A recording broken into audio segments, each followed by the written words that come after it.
No, bro. Look, if you heard someone in here giving their personal opinion on what they think about oil, and I think I do remember that conversation that you had with a specific person, right? That's off topic. That doesn't mean that every flat earther in here agrees with what they were saying, or that even the person that was saying what they say really knows what's going on with the oil. Okay. All right. Got it. Yeah.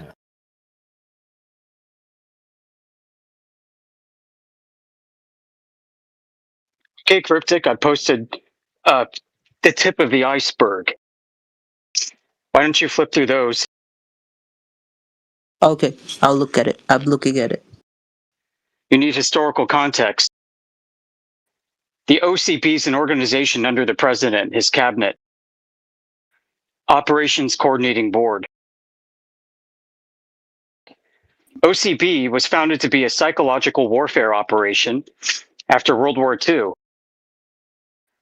The operation is to cement in the minds of everyone on Earth that America is forever and always the greatest victor. So a bunch of other programs spun out from that, but one of them was the space program. Let's use space. Let's use space as a psyop tool.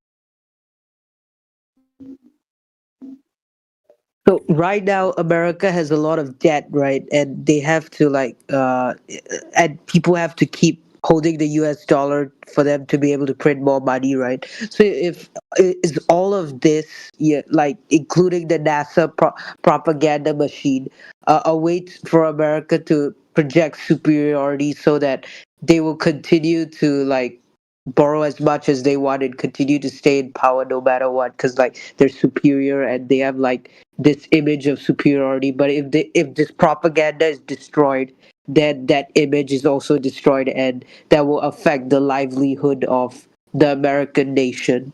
Yeah, I don't know, man. Maybe. You're too specific. Maybe. Who knows?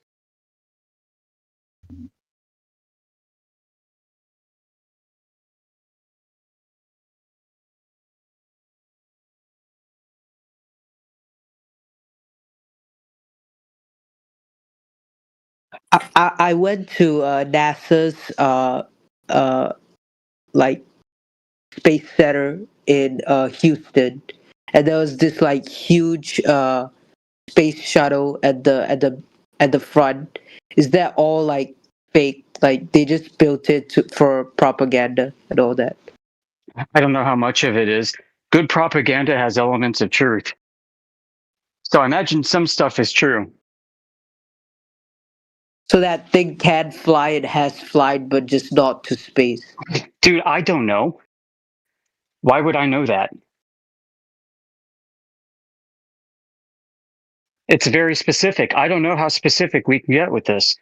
What we can work off of is what we know based off of what they admit.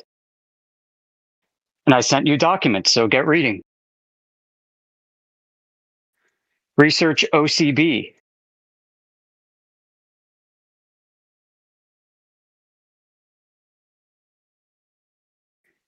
Maybe we can get this train back on track now.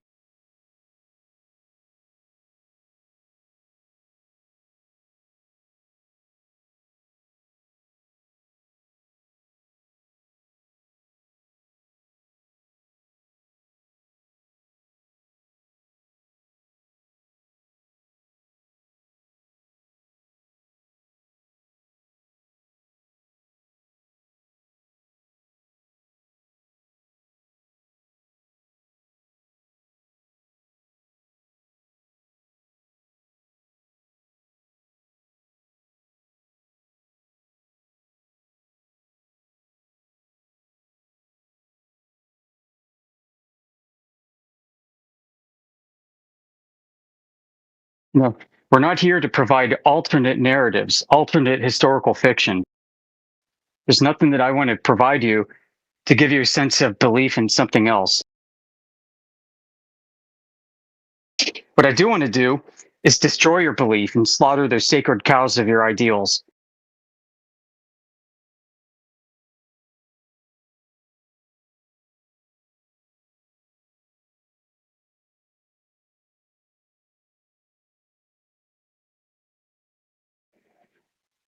And I prefer to do it with as many hostile witnesses as I can. That's taking your opponent's own word for it, for the purpose of destroying their own arguments. And I remember you guys saying that like all the stuff that they say about satellites is also fake, and like not fake, but the technology is real, but it's using other stuff, like not like satellites in Yeah, space. And we say that because they say that. yeah, I saw that. I Yeah. saw that. Yeah. Yeah, so it's not like we came up with this on our own. It's not like we reached this conclusion. We're telling you what they say in their own words, with their own documents, their own research, their own scientists.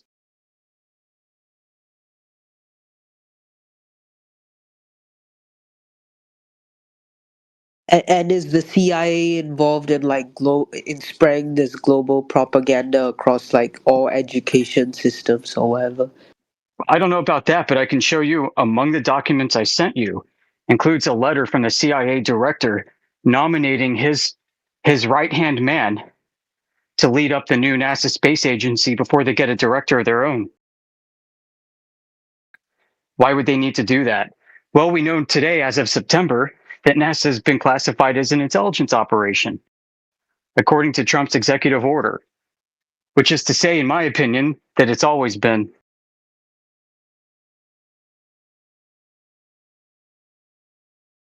So why would we trust them, especially when their own claims contradict each other for the past 70 to 80 years?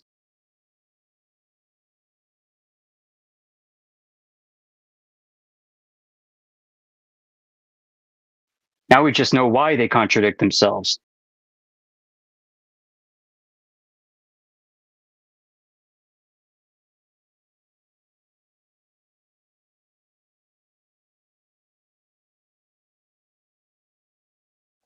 Those documents aren't a conclusion of research, but the beginning of it. So I encourage anyone to take a look, save them, and start taking down leads. Read through them, find keywords, find key people, and do as much research as you can.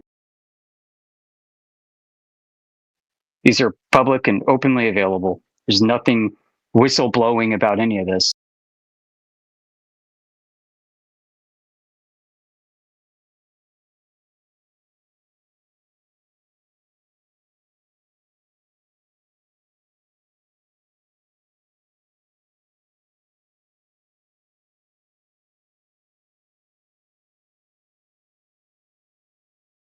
The government has mastered the art of hiding within plain sight.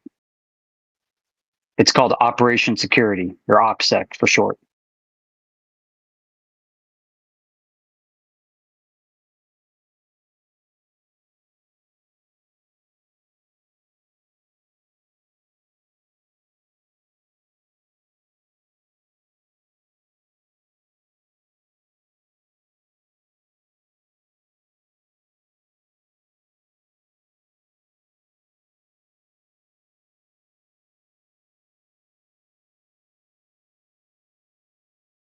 How come it's so hard to join NASA? Like I've known people who wanted to join NASA, and like it's really difficult. Like you need to know like you need to be like very highly educated and all that. So if it's all fake, like why do they go to such So if great you think, lengths? hold on, you said they have to be highly educated. If somebody can show a clip of Don Pettit, then we're gonna get a real example of how highly educated people are. This dude is an astronaut that can barely make words. He's so stupid. And you think they need to be highly educated? But what if that guy's an outlier? Like like everyone in, okay, not everyone, but most of the astronauts have to have like highly specialized engineering or biology or STEM degrees from like really good universities, right? So even if like like they can't explain what the questions that you guys are asking, like the amount of information that they had to absorb to get into NASA is a lot, right? So why are they making them do all this? Oh, Why can't they because it just? sells the lie, dude. Like, if they just recorded garbage can technicians, nobody would believe them. Yeah, true. Yeah, they don't have that higher qualifications for the most part. I mean, the one of the main guy that speaks for NASA is called Don Pettit. Who he literally sounds semi-retarded when he talks, and saying semi-retarded is me being very polite. Okay, but his education, he just has a bachelor's in chemical engineering. That's it.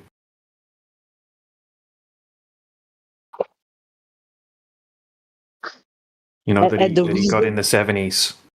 the reason why I'm asking like about astronauts is because I recently saw like this this mixed race astronaut from America, and she apparently went to like the home countries of where her parents came from, and like the entire like town was like celebrating her coming and like taking it as like a national point of pride that like she's an astronaut or whatever.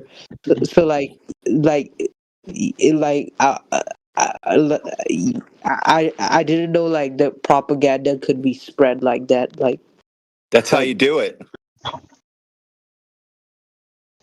You yeah, show it's people true. on TV clapping, and then everybody goes, "Look, they're clapping, so that must be real."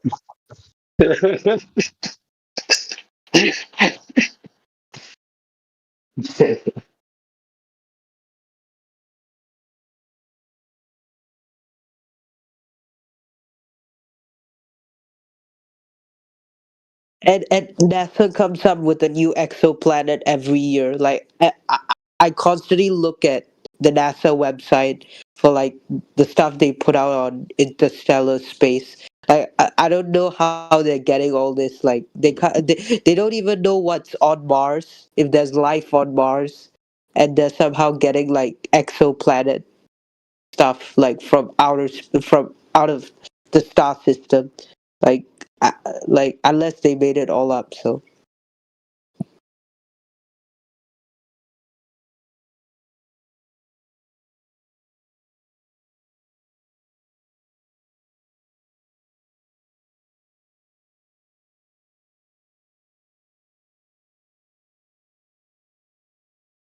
and speaking about Neil Armstrong, right? Like was he specifically trained to like Neil Armstrong and Buzz Aldrin, were they like specifically trained to um like make sure this whole narrative would be kept alive? No, Because like Go watch Capricorn 1, and you'll figure it out. okay.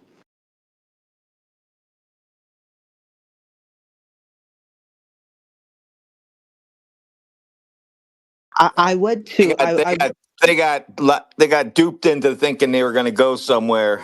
And then they didn't go, so that's why when they come back and they on stage in their press conference, they look like somebody shot the dog in the woods while they were gone.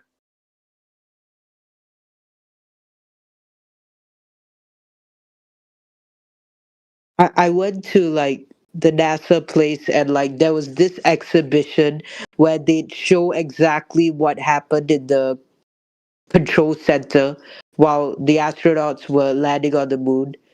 And they were like there was like this grandiose like exhibition, and they were showing everything the scientists and engineers were doing in the control center when the astronauts landed on the moon. Is that is that part of the propaganda as well? What, showing people sitting at computer terminal screens? Yeah, that's propaganda.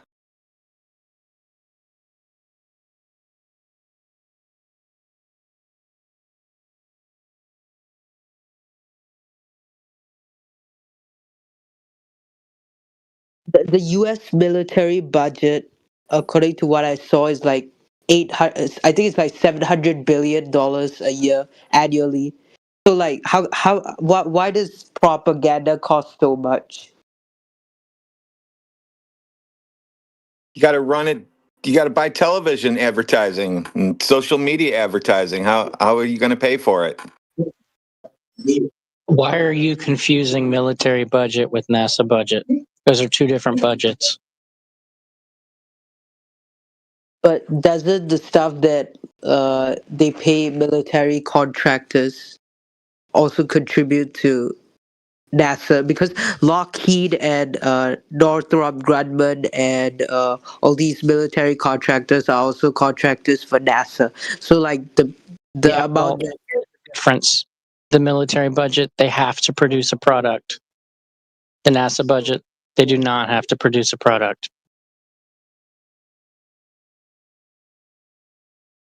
but like the The most product Lockheed that they have to produce is whatever it is that's necessary for the reification fallacy. but Lockheed and Airbus are getting paid to like build a space station, a new space station No, apparently. no, they're not. Where's it at? I want to go see it. I'm going to get Oh yeah, permission to go see it. I'm going to take a tour. I can get tour. I can get permission to go see that. because Can you like, give me the location? I want to see them building it. If you can, I'm going to go take pictures of it for everybody. and the ISS, it's a real thing, right? You guys can't see the ISS is also fake. Yeah, it's fake as a $3 bill. Like it's not a place. Is it not a place up in the sky, even though it's not in space? No, it's a place in a swimming pool and a place in a video studio with green screens and wires and stage hands and cameras and directors and the whole thing, craft services, the whole 9 yards. It's a regular video studio.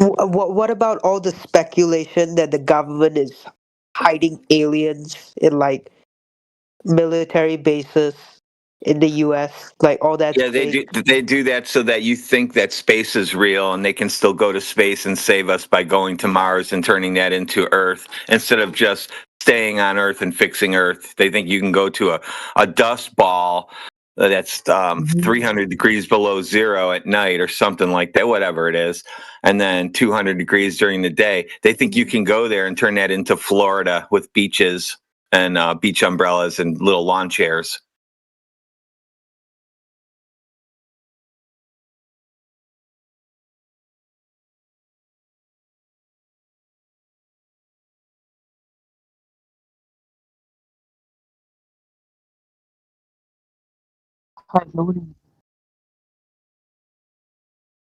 Also, when we test the surface of the Earth, it debunks all of their bullshit.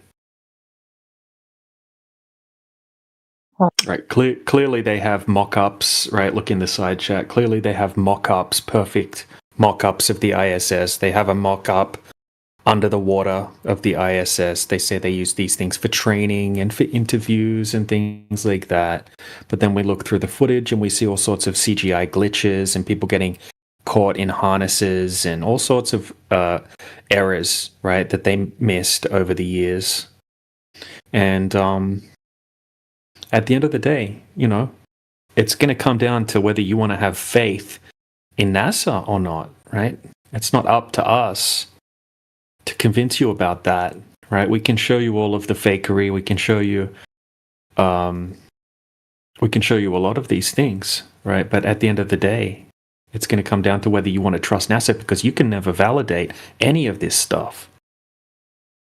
But what about the Right, that- people who died? Well, what about the people who died? Like, there's been astronauts that have died, like traveling in space, like real NASA astronauts, and there was even like a movie about it, like where they almost died. Like, all that's fake.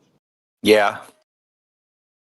Yeah, Nobody most of the people that were on the Challenger disaster are still alive, seemingly. Okay, they have the same name. They work at universities or in prestige jobs. Okay, they look identical. They talk identical. They even have the same name. Like, what's the chances that all of these people that were on the Challenger? Have a look at what Stark posted, right? You should check out these videos.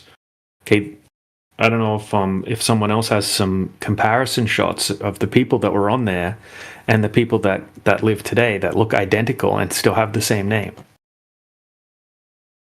Or some have slightly changed names. Right, I'll post you a couple of examples if no one else is putting any in the chat. Yeah, DJ. They said that those people who look identical, they are twins. That's what they said to us, which is quite funny. Well, a twin with the exact same first name and last name. That's weird. One twin's an astronaut. Yeah, one twin's an astronaut. The other twin's the janitor at high school. That kind of stuff. That's cool.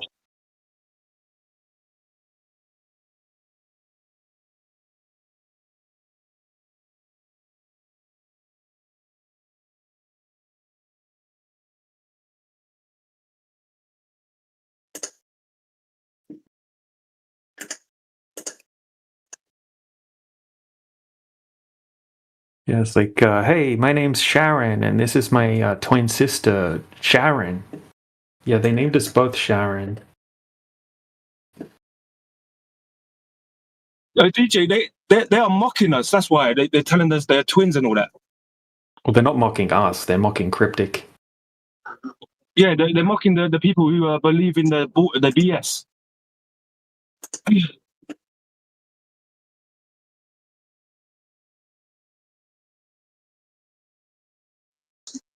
The two that claimed to be twins were the black dude and the Asian.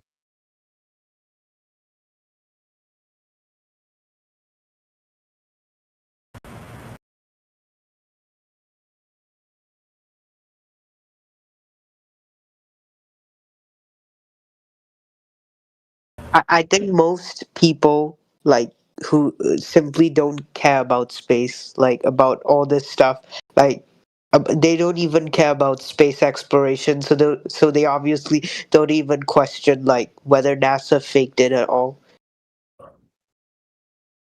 But yeah, so like I don't. Yeah, they do care though. If you tell them that NASA faked it, then they'll get all emotional and butthurt and try to mock and ridicule you. But they don't actually, if they've never looked into it, they just blindly believe it.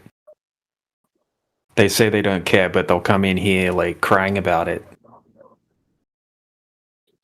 And there's these same people, they don't know anything about the globe either. Right? Like any question about the globe will stump them.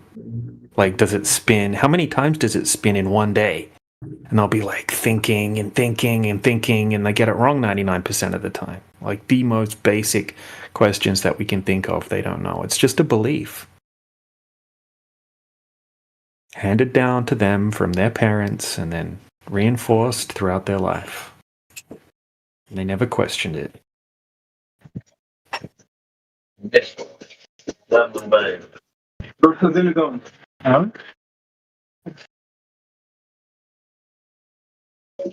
Oh yeah, I heard that in Australia you can see the sky much more clearly than you can see it in other parts of the world. Is that just like because of light pollution, or is it because of the position of Australia and like different part of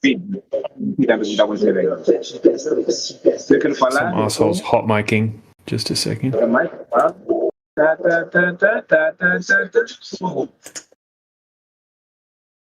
Yeah, so it really depends where you go in Australia. You know, if you're near a city or something like that, or you're on the coast, you're not going to see crazy stars. I mean, if you go inland, then yeah, you can see a lot of stars. But the same, if you just go anywhere outside of light pollution, you'll see a lot of stars, no matter where you are on the Earth. It's not like more in Australia or something like that. Oh, but how did they come up with the layout of the Earth? Like, why is Australia at the bottom and then Asia is on top of Australia? Like, how did they come up with that layout? Celestial sphere, inverting the celestial sphere into a terrestrial sphere, basically. Real simplified way of putting it is when you're under Polaris, right, it would be 90 degrees above your head, and then as you move away, you can keep plotting out points and say, okay, when I'm standing at this point on the Earth, Polaris is at X amount of degrees in the sky. Okay, and then they move further away, and they're like, okay, when I'm at this place, Polaris is X amount of degrees up in the sky. Okay, and they plot that down. Okay, and then when they get to the equator, they're like, okay, now we can't see Polaris. Polaris is at 0 degrees. Okay, and then they've got, basically, they've sort of mapped out to the equator area, okay, using the sky. And then they can just inverted that, basically, because you can't see Polaris anymore. That's the only fixed star that you can see in the north. Okay, then they inverted that, and then you've got the spherical coordinate system. Obviously, it's a lot more complicated than that, but that's just super simplified way of explaining it. I got to go on mute because I got some background noise.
So, guys, in Einstein's theory of general relativity, right? He describes like space as like this fabric where if you have like a compression, it can compress space and time, and like if you move really really quickly, you can actually slow. You can actually experience time slower than the people who are outside like who are not going as fast as you. So is that all fake? Because like Yeah, they it's say all that fake. like All fake. no, but they say that there's time dilation or like a difference in time when like you're way above in like in like in like the sky, and like there's like a microsecond difference Yeah, that's from the in that. atmospheric pressure. That's from the barometric pressure around you. Causes that. Oh, so if I go really really quickly, then I won't experience slower time. I just experience No. the same time as. Yep. Everybody else. Nothing. No, there's no magic. That's just magic in a book. Somebody told a story. Because they say time travel into the future is possible, but not in the past. Nope.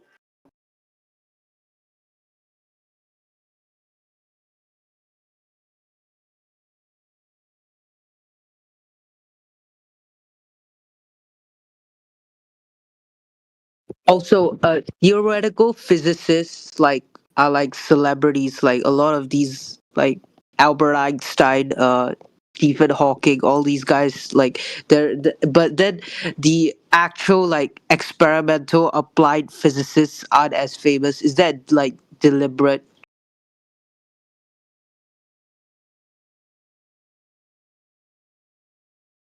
Yeah. I mean, what do you mean by famous? What are they famous for? Being on TV, talking about space? Like Stephen Hawking came up with the Big Bang theory, right? Like how the universe started and all No. that. No, that was a Catholic priest. Einstein's friend. He was a Catholic priest that came up with that.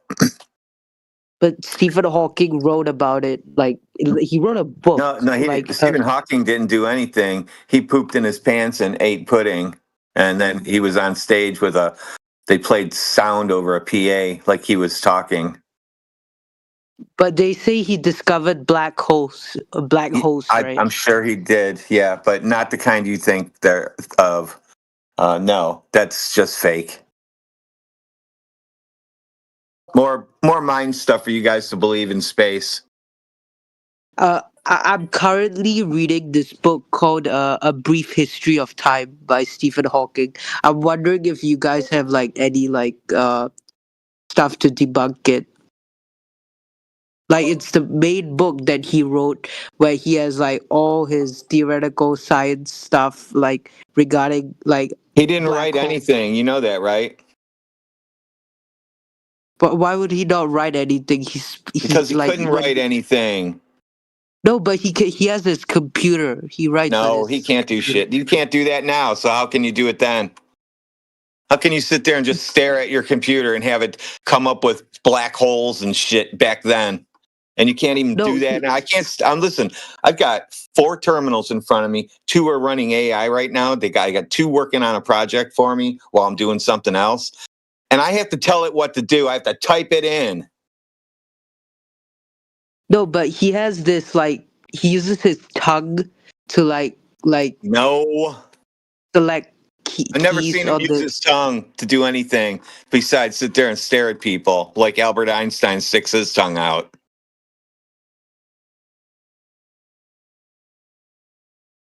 And all those Nazis that they got from Germany into America after World War II to like run the space program, right? And apparently, like Hitler also wanted to do something like with his own like space program. Like, is that all fake? Like, I heard like the Nazis also had No, plans. the Nazis are the ones who started NASA for us. It's not Also, fake. the Nazis started NASA. Yeah.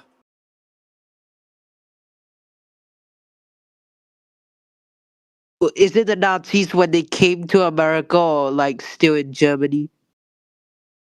No, when at the end of the war, we went and grabbed them and said, "Here, you're going to come and do this, and you're going to get paid a lot of money. Be quiet." And they did. Yeah, I saw that the founder of NASA was like from Germany or something, or one of the directors, I believe.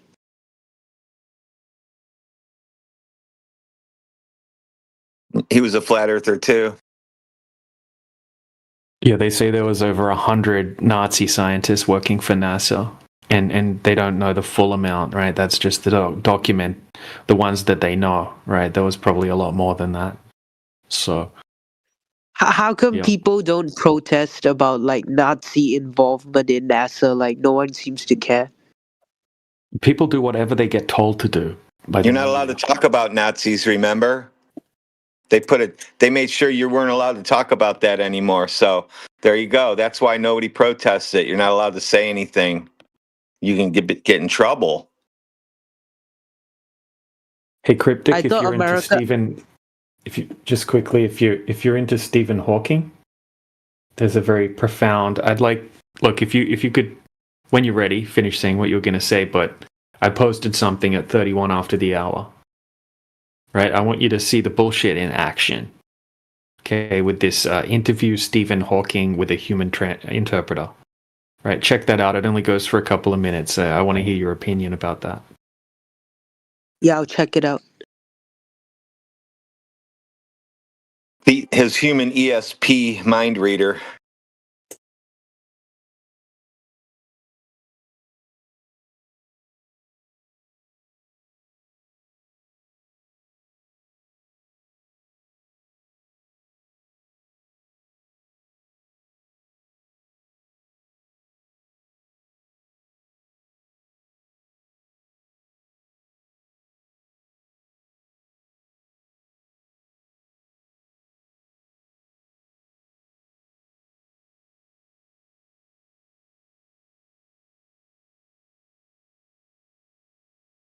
Hello.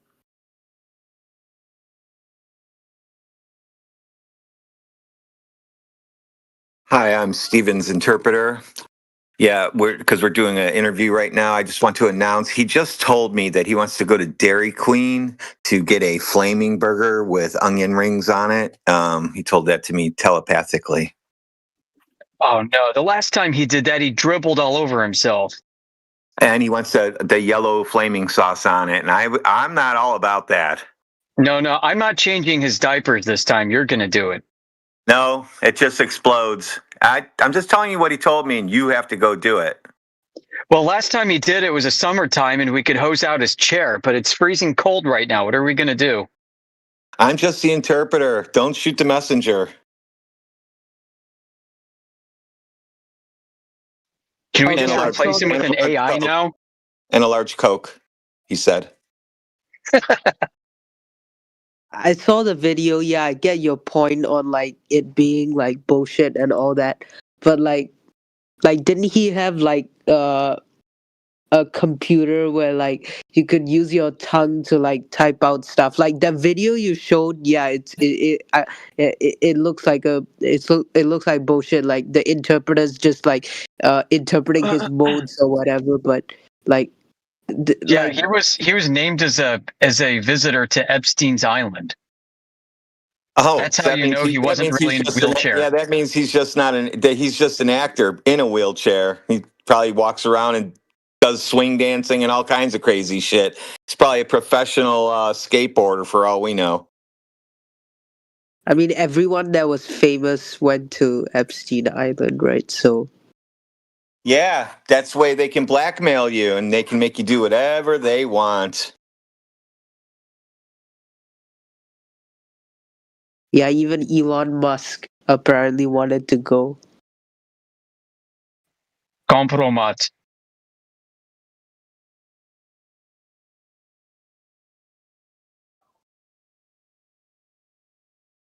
Hello everyone.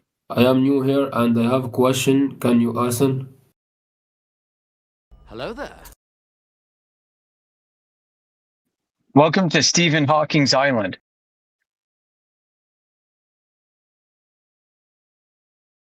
Okay, I have a question. How does gravity work in a flat Earth? Yes. You drop something and it falls to the floor. How about that? What do you think, Professor Triangle? Yep. It works on flat Earth. That's the only place it works, actually.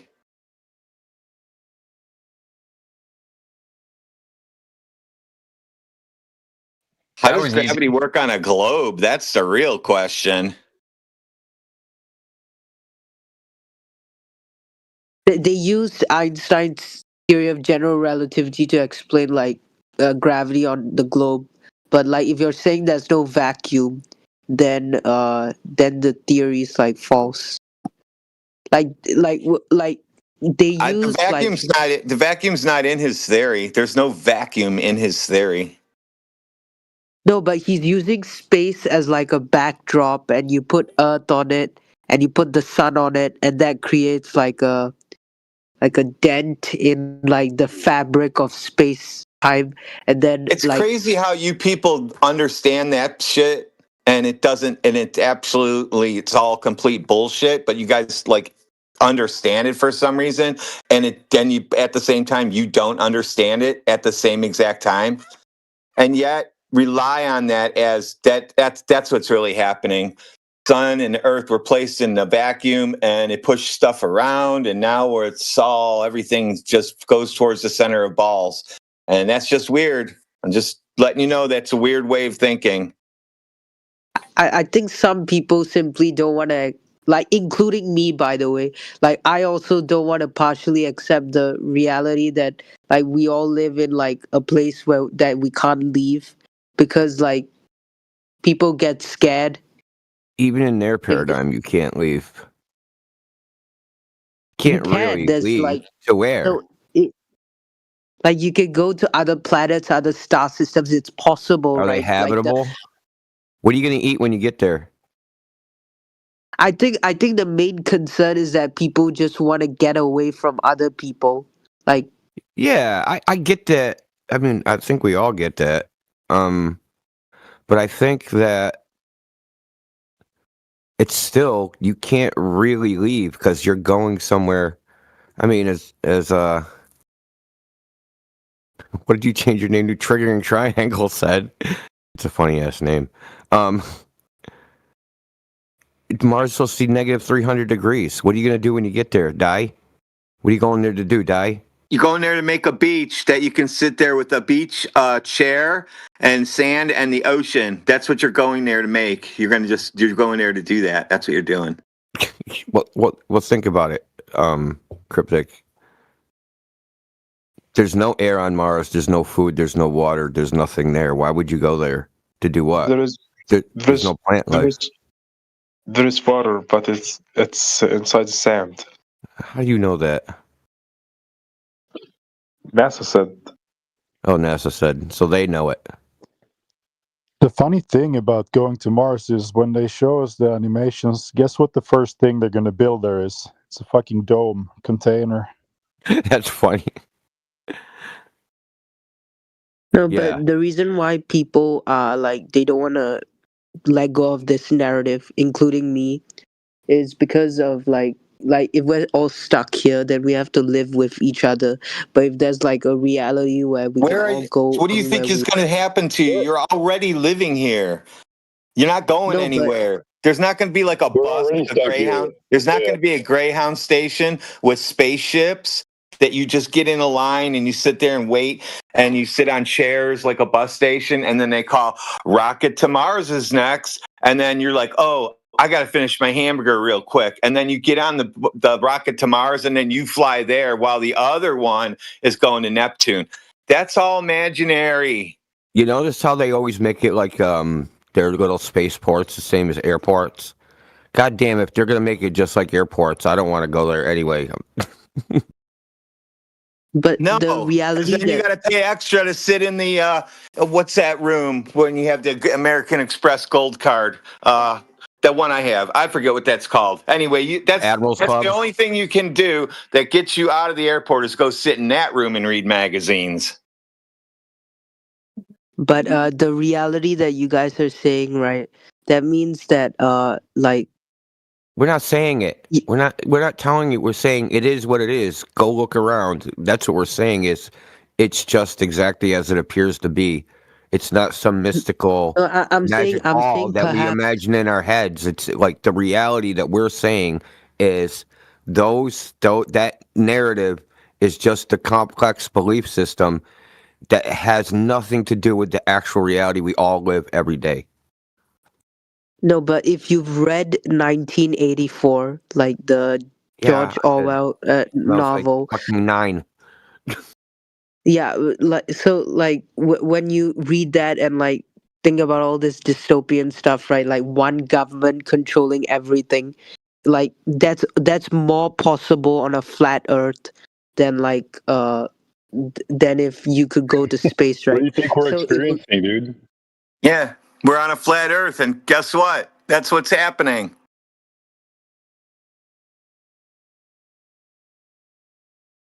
but Now, I made a if podcast, Cryptic. I made a podcast last night. You want to know what the title is? It's called what Power Does Not Give Out Knowledge Because Knowledge is Power. If they knew what the Earth actually was, why would they tell you? Is that the transcendental argument for power? Yeah, exactly. Trace made it. It was freaking brilliant. That's awesome, actually. Yeah. and maybe the propaganda is actually not such a bad thing in my opinion, because if everyone like like thought that the earth was flat, then they would stop trusting the government, and then everything would go into chaos and everyone would have like their own How do you religious know that? Why beliefs. would How do things you go into know? chaos? Why would things go into chaos? You think the Because government's if you what don't holds the world listen, together? No, see, if somebody starts acting up on my street, I don't even have to worry about it. The dude across the street from me to the left is going to take care of that guy. So I'm not worried about that shit. Do you think that without governments, like everything would devolve into chaos? Like we need a special group of people to tell us what to do, or we're all going to just fall apart? Is that what you yeah, I mean think? that's You have a always low been the opinion of case. humanity. No, but that's always been the case throughout history. You had monarchies, now you have governments. The question No, is, Like are they no. necessary? That's the question. Are they necessary to have order? Do I you don't know think why governments exist? Because people are lazy. exactly People what want to be CEO said. lazy. I I know don't think you're a like country. in America, like so. Um, our Declaration of Independence. It's about self-government, and that's what people don't want to do. They don't want to govern their own behavior. They want to be lazy and outsource to other people the responsibility of doing things, right? So that when things go wrong, they're not to blame. You can go, oh, it was the government that did it. It wasn't us. Yeah, Self-government means being speaking of responsible. That's what it means. It means paying yeah, your debts. speaking That of means keeping your promises. It means, not hurting people.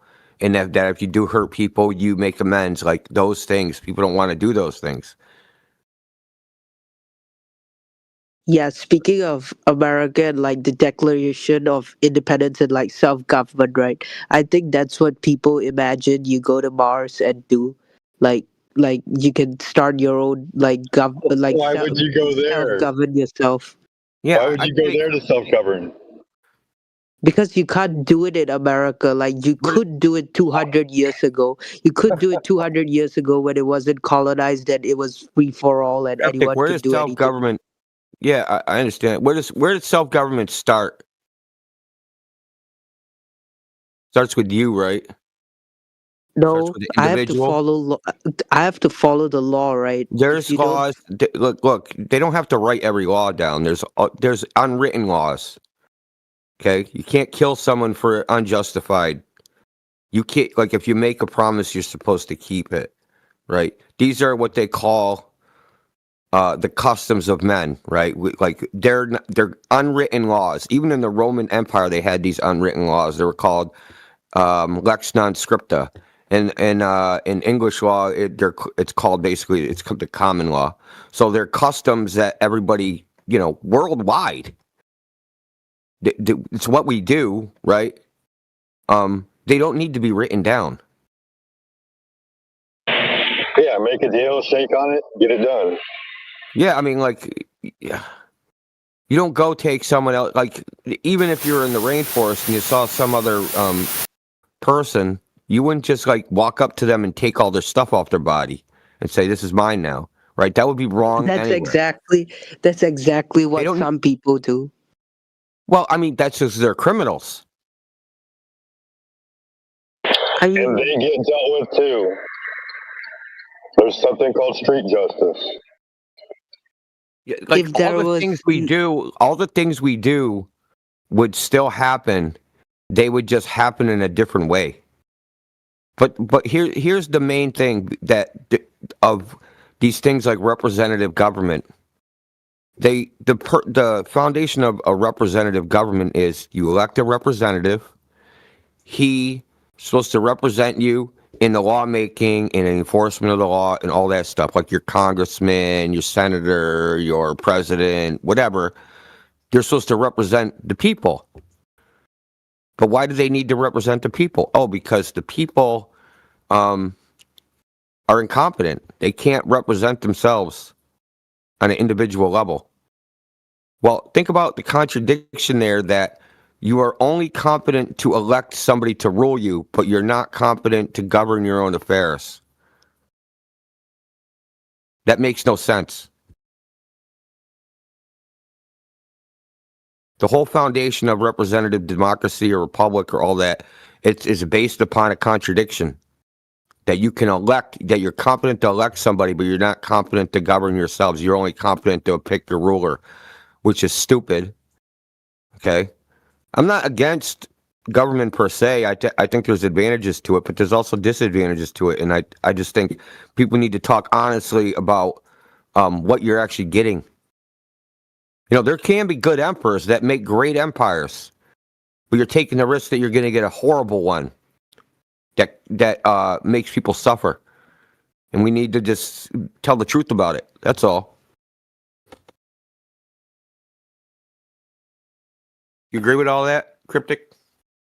yeah, I agree with all that, but like I've just never like most of the world before colonization and all that, they used to have some form of self-rule. Like I'm talking from an Asian and African context. Like before Europeans came, like it was all monarchies, and then Europeans came and established like the common law and a so-called centralized government.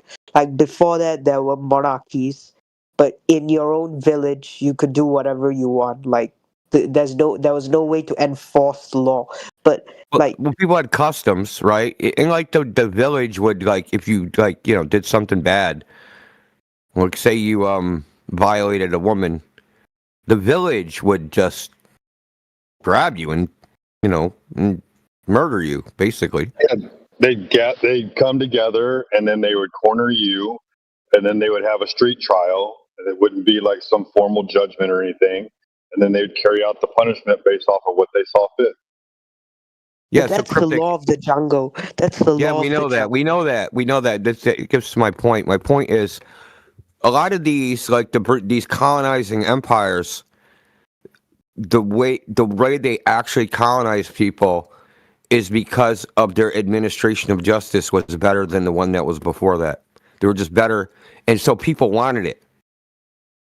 So if you look at investing, right? Countries with very shaky legal systems where you have unsure justice, companies won't invest in those countries because they can't, so they get screwed over. What do? Well, they can't sue because the governments are so corrupt that it has an uncertain outcome.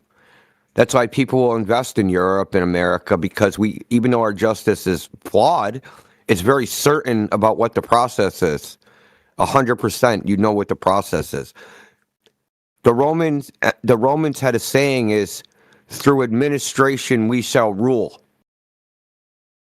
Okay? Which means that their administration of justice, their legal system, made the people that they conquered not reject them. Okay? The Romans let you keep all your customs, do all your stuff, but they're going to administer justice. And then compared to the other justice was like, oh, someone accuses you of something and then you have a trial by combat on whether you're innocent or guilty. You know, that is also the law of the jungle, where the freaking toughest dude just basically just dominates everybody. So, but when the Romans came and they said, no, we're going to have a learned man. He's going to hear both sides. He's going to decide who has the just cause based upon these rules. People liked that better.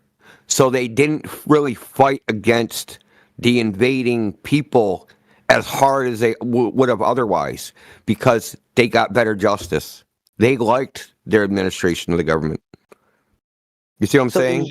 I'm sure in your country, Singapore, when they came and, when they colonized Singapore, I don't know what the form of justice was in Singapore, but I guarantee that the one that the Europeans brought was better than that. Yeah, it was. And so in that case, don't you think that governments are important, like centralized governments? All I'm saying is there's good sides and downsides to every government. It's not just like they're all good or they're all bad. It depends.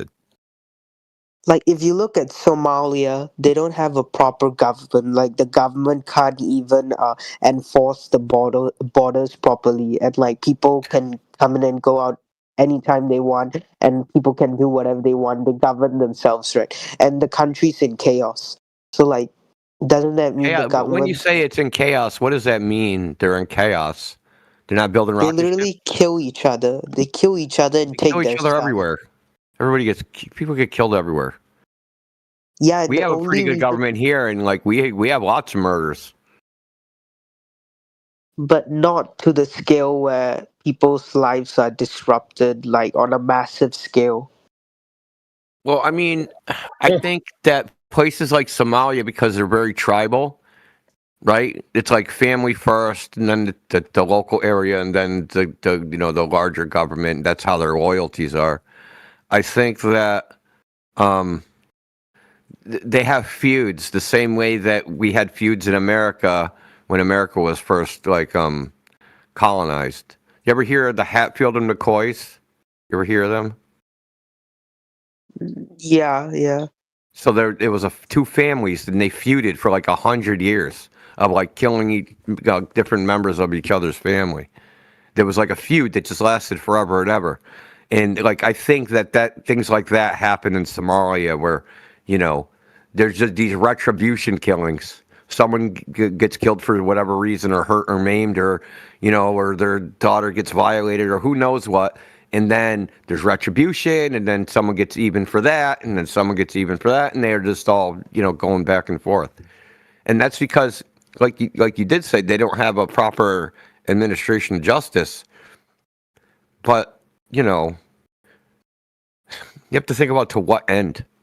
What are you trying to achieve? I mean, harmonious. If you're actually trying to achieve harmonious, I don't know, because it's like when people know that they can't run to the government, then they behave better. You understand? Like when they know they don't have anybody protecting them for their rude behavior. Not saying like criminal behavior, but someone like pushing you out of line or something like that. It's rude. It's not criminal. But I think that when people are punished for rude behavior, that the other behaviors also get better. But I don't know. It's a complex issue. I mean, no one solved it, obviously. I'm not going to solve it on Discord here today. That's for sure. Yeah. But the point being is that Earth is the only place to go. There's nowhere else to go. That's still pretty depressing. Every time someone Why says is that depressing? Like, have you ever left your country? What? Have you ever left your country? Yeah, I like my country, but no. Have you ever left? Have you ever gone somewhere else? Left my country. Yeah, I've been to America. I've been to like. Oh, you have? Where'd you go? I went to multiple states. I went to New York. I went to Texas. I went to New Jersey. I went to To New Jersey. Fuck, dude. yeah. Why No, would I you go went there. there? No, I went there when I was like traveling to New York, like on the Oh, way. okay. Yeah, and I Just went went to through the like Meadowlands and the stench that's there. Anyway. yeah, and I went to Boston as well. Yeah. That's where I am. Why don't you say hi, man? What the hell? Well, I was there for like a week, I think, in Boston. Yeah, Yeah, it that was was nice. yeah, Let me man. ask you this: how much do you know about Earth? Like, what do you How know much do I about the know? trees and the plants and the animals that are here on Earth? I mean, like I've He wants studied to go to every. Mars he wants to go to Mars to hang out with the animals that live on Mars. No, I want to go on Mars. I want to go to Mars because I want to avoid one world government and like and And go like live in the woods, dude. They're not gonna find you if you want move to two the world woods. governments? Is that it? You want world government over here and world government over there? Like, Yep. no, I want to. Mars I world, want to. one world government's better than the Earth one world government. They'll find you in the woods. By the way, Palantir has like drones that will literally like find you across the earth. Like Shoot they, them. they don't believe the hype, dude. Don't believe I mean, there's a everything. war. Throw Yeah, a there's stick a at the war going throw a on. stick at the drone. It'll come down. Yeah, there's a war going on with freaking drones, dude, and like they're not 100% effective. They're more like 10% effective. But you didn't They answer my fail, they question. break, they do all sorts of things. Like all sorts of things happen to them. Before And they get they kill lost. somebody. Yeah, Yeah, they get lost easily. What do you know about the plants and the animals that grow here on Earth? Like the life that's here on Earth. Do you have like just a very minimum knowledge, or do you feel like I mean, I've studied human evolution to like a not extensive humans? level. Not humans. I'm just talking about the Oh, plants and the animals. oh, the plants and animals. Yeah, I mean, I know there's mammals and fish and birds and all the different stuff and like Do you go fishing at all? I can't. I live in a very urbanized place.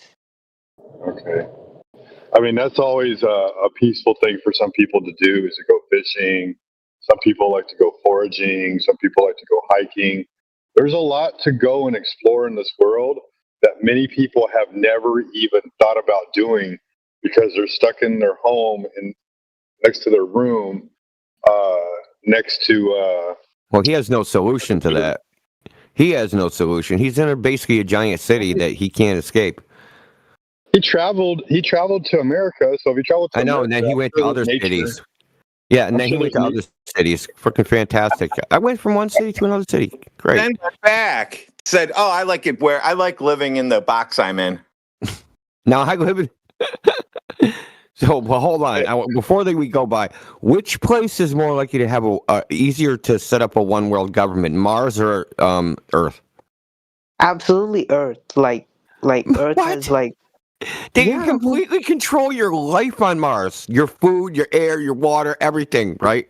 You're going to have a single source of failure. If the rocket don't come in, you starve to death. Right? Haven't you seen? No, but in Mars, Haven't you seen what's that movie with Arnold Schwarzenegger? He Total goes to Recall? Mars. Yeah, Total. Haven't you seen Total Recall? As soon as they turn those fans off, you're done.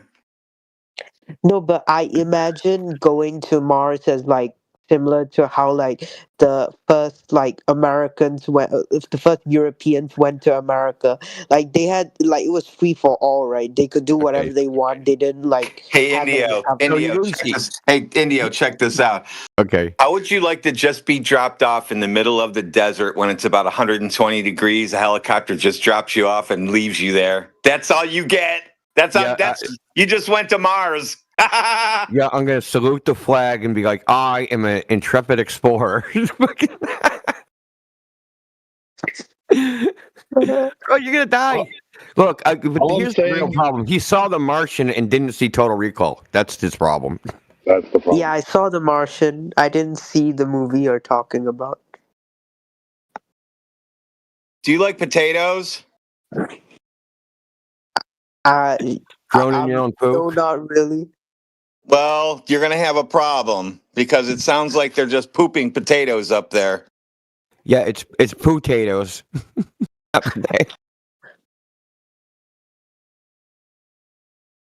Hey, at least he knows he'll get mushrooms too. I mean, all these are great, like, fantasy ideas. You know, the people that came to America, they didn't have a good time. You know, like the first, what was it, 3 or 4 colonies, they all died here. They didn't make it.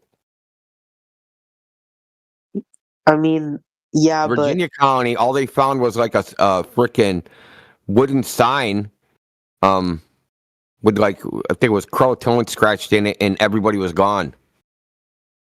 They don't I know mean, where the they place- went. No, they still to this day, nobody knows what happened to the people. I mean, the place you're in, which is Boston, right? Wasn't that like the first city in America? How'd they build that like so quickly? I mean, That's another well, story. It I was mean, an evolution, I'll tell you that much. I don't know if Boston was the first because they landed in Plymouth. I think then they settled on Boston. I forget the history of this place, but Boston is way different than it was now. It's a lot smaller and a lot freaking smaller geographically. They filled it in with dirt they dredged out of Boston Harbor. That's neither here nor there. I mean, how did they build it up? The natives saved their ass. It's pretty simple. How? By giving them food so they didn't starve to death. Or making unfair trades with the people that came here so they didn't starve to death. Yeah, I heard that. But Yeah. unfortunately, in Mars, Called there are no Thanksgiving. natives. Yeah, I mean, like, when people came here, the soil was very rocky. Okay? When I say rocky, all of New England, if I drive through Massachusetts and see, big pieces of property, you'll see walls, these stone walls. And all these stone walls are field stones that people pulled out of the property 200 years ago. And they stacked and made a wall on their property line. But the thing is, you can't plant in this. They had to pull all these rocks out. Now, I don't think they had an infinite amount of freaking livestock power to drag this stuff around. And because they were on the shore, right, they could fish, I guess.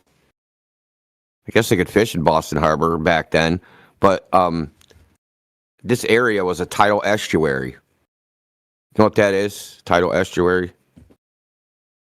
Like, So the tide no, I goes don't. out and it reveals land, and then the tide Oh, comes yeah, in and it yeah. buries all the land.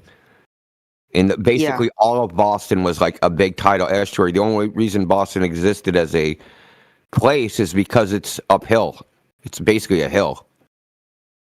Like from where I am right now, Boston's probably like 100 feet elevation higher than where I am, at least, maybe 200 feet. But I'm in Cambridge. I'm probably like 10 feet above sea level. But this would, 200 years ago, 300 years ago, when the tide came in, this would be all underwater. You understand what I'm saying? Whenever Yeah. the tide level changed the landscape. So they're like, how do you survive in this environment? They had to rely on the natives who did fish traps and things like that to survive. They had to rely on help and their own supplies and stuff like that. It wasn't the see. government that, it's complicated. It's hard to survive. Do you know how many people died in frickin' North America, quote unquote, exploring it? That's frickin' endless amount of people. Ever hear of the Donner Party? Danny likes to get mad at me because I'm going to tell the story of the Donner Party. Hey, You know what the Donner hey, Party is? how are you? Cryptic? How You know are what the you, Donner dear? Party is? No, Yeah, I bro. don't. Okay, so it's a bunch of people. They tried to go over the Rocky Mountains and they got stuck and they had to eat each other. Hey, Oh, damn. you are. Are you just Hey, like dear. mumbling into your mic there, Kodora? What? Hello, everyone. Hello. Yeah, what's up? Yeah. Yes, tell now. I had to mute Can you you speak up, buddy? Or why That's are part you of your doing English problem. I know that's why you're here. So I want to. let's fix your first part. Randy. Stop mumbling into the mic. What? Okay. Not you, Kudar. Why do you guys have like issues like how to work in a VC in a voice chat with multiple people? It's like you've never been outside before.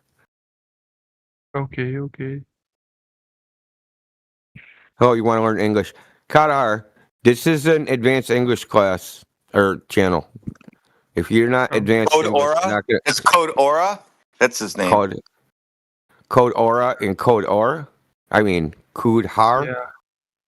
I know it's advanced English channel, so that's I'm why not I am talking to you. I'm here. talking to the other guy. He typed in the chat, I want to learn English. Okay. I don't think he is advanced in English enough to deal with his channel. I'm trying to help him so that he doesn't get confused. Yeah. Yeah, all right. I'm not too much advanced in English. You're right. Not you. Yes, you're not advanced in English because you don't know that I'm talking to a Obviously. different person. Okay, who's the people which is not advanced in English? Tell me the name of him.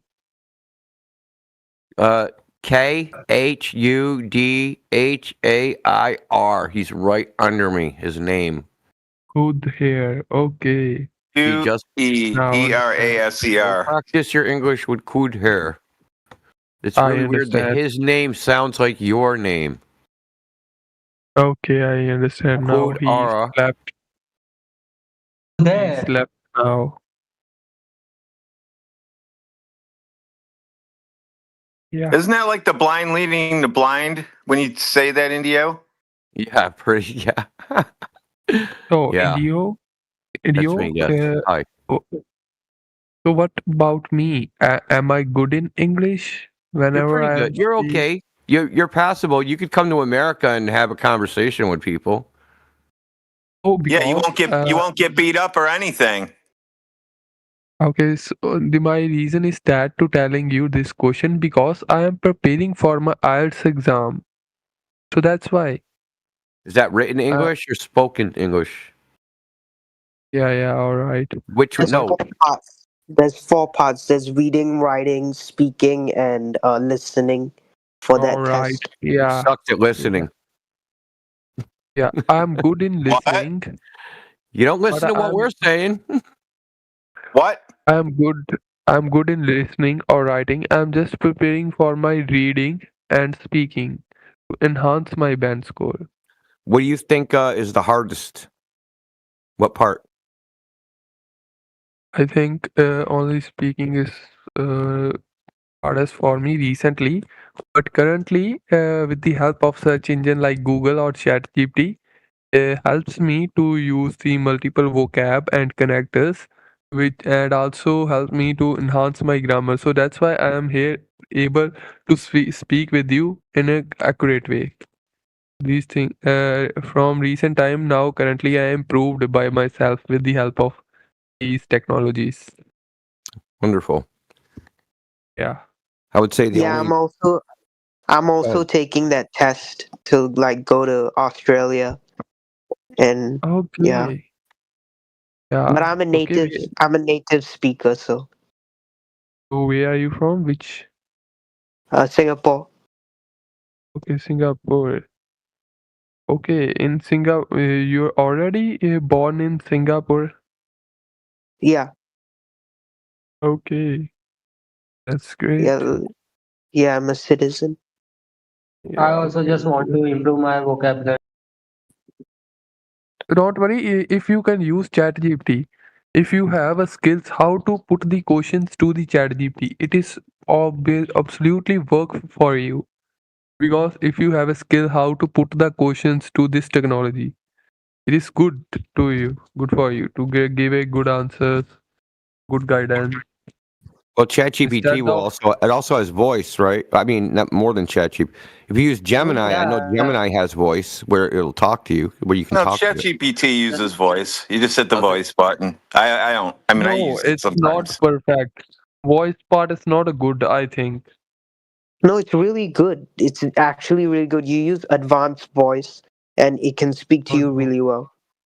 From my perspective, I feel it's not good. Instead of speaking in with by my mouth with the use of and my recent from my perspective, IELTS Liz channel, which is also provided the videos on the YouTube, and she guides very good and accurate way instead of using like ChatGPT speakers.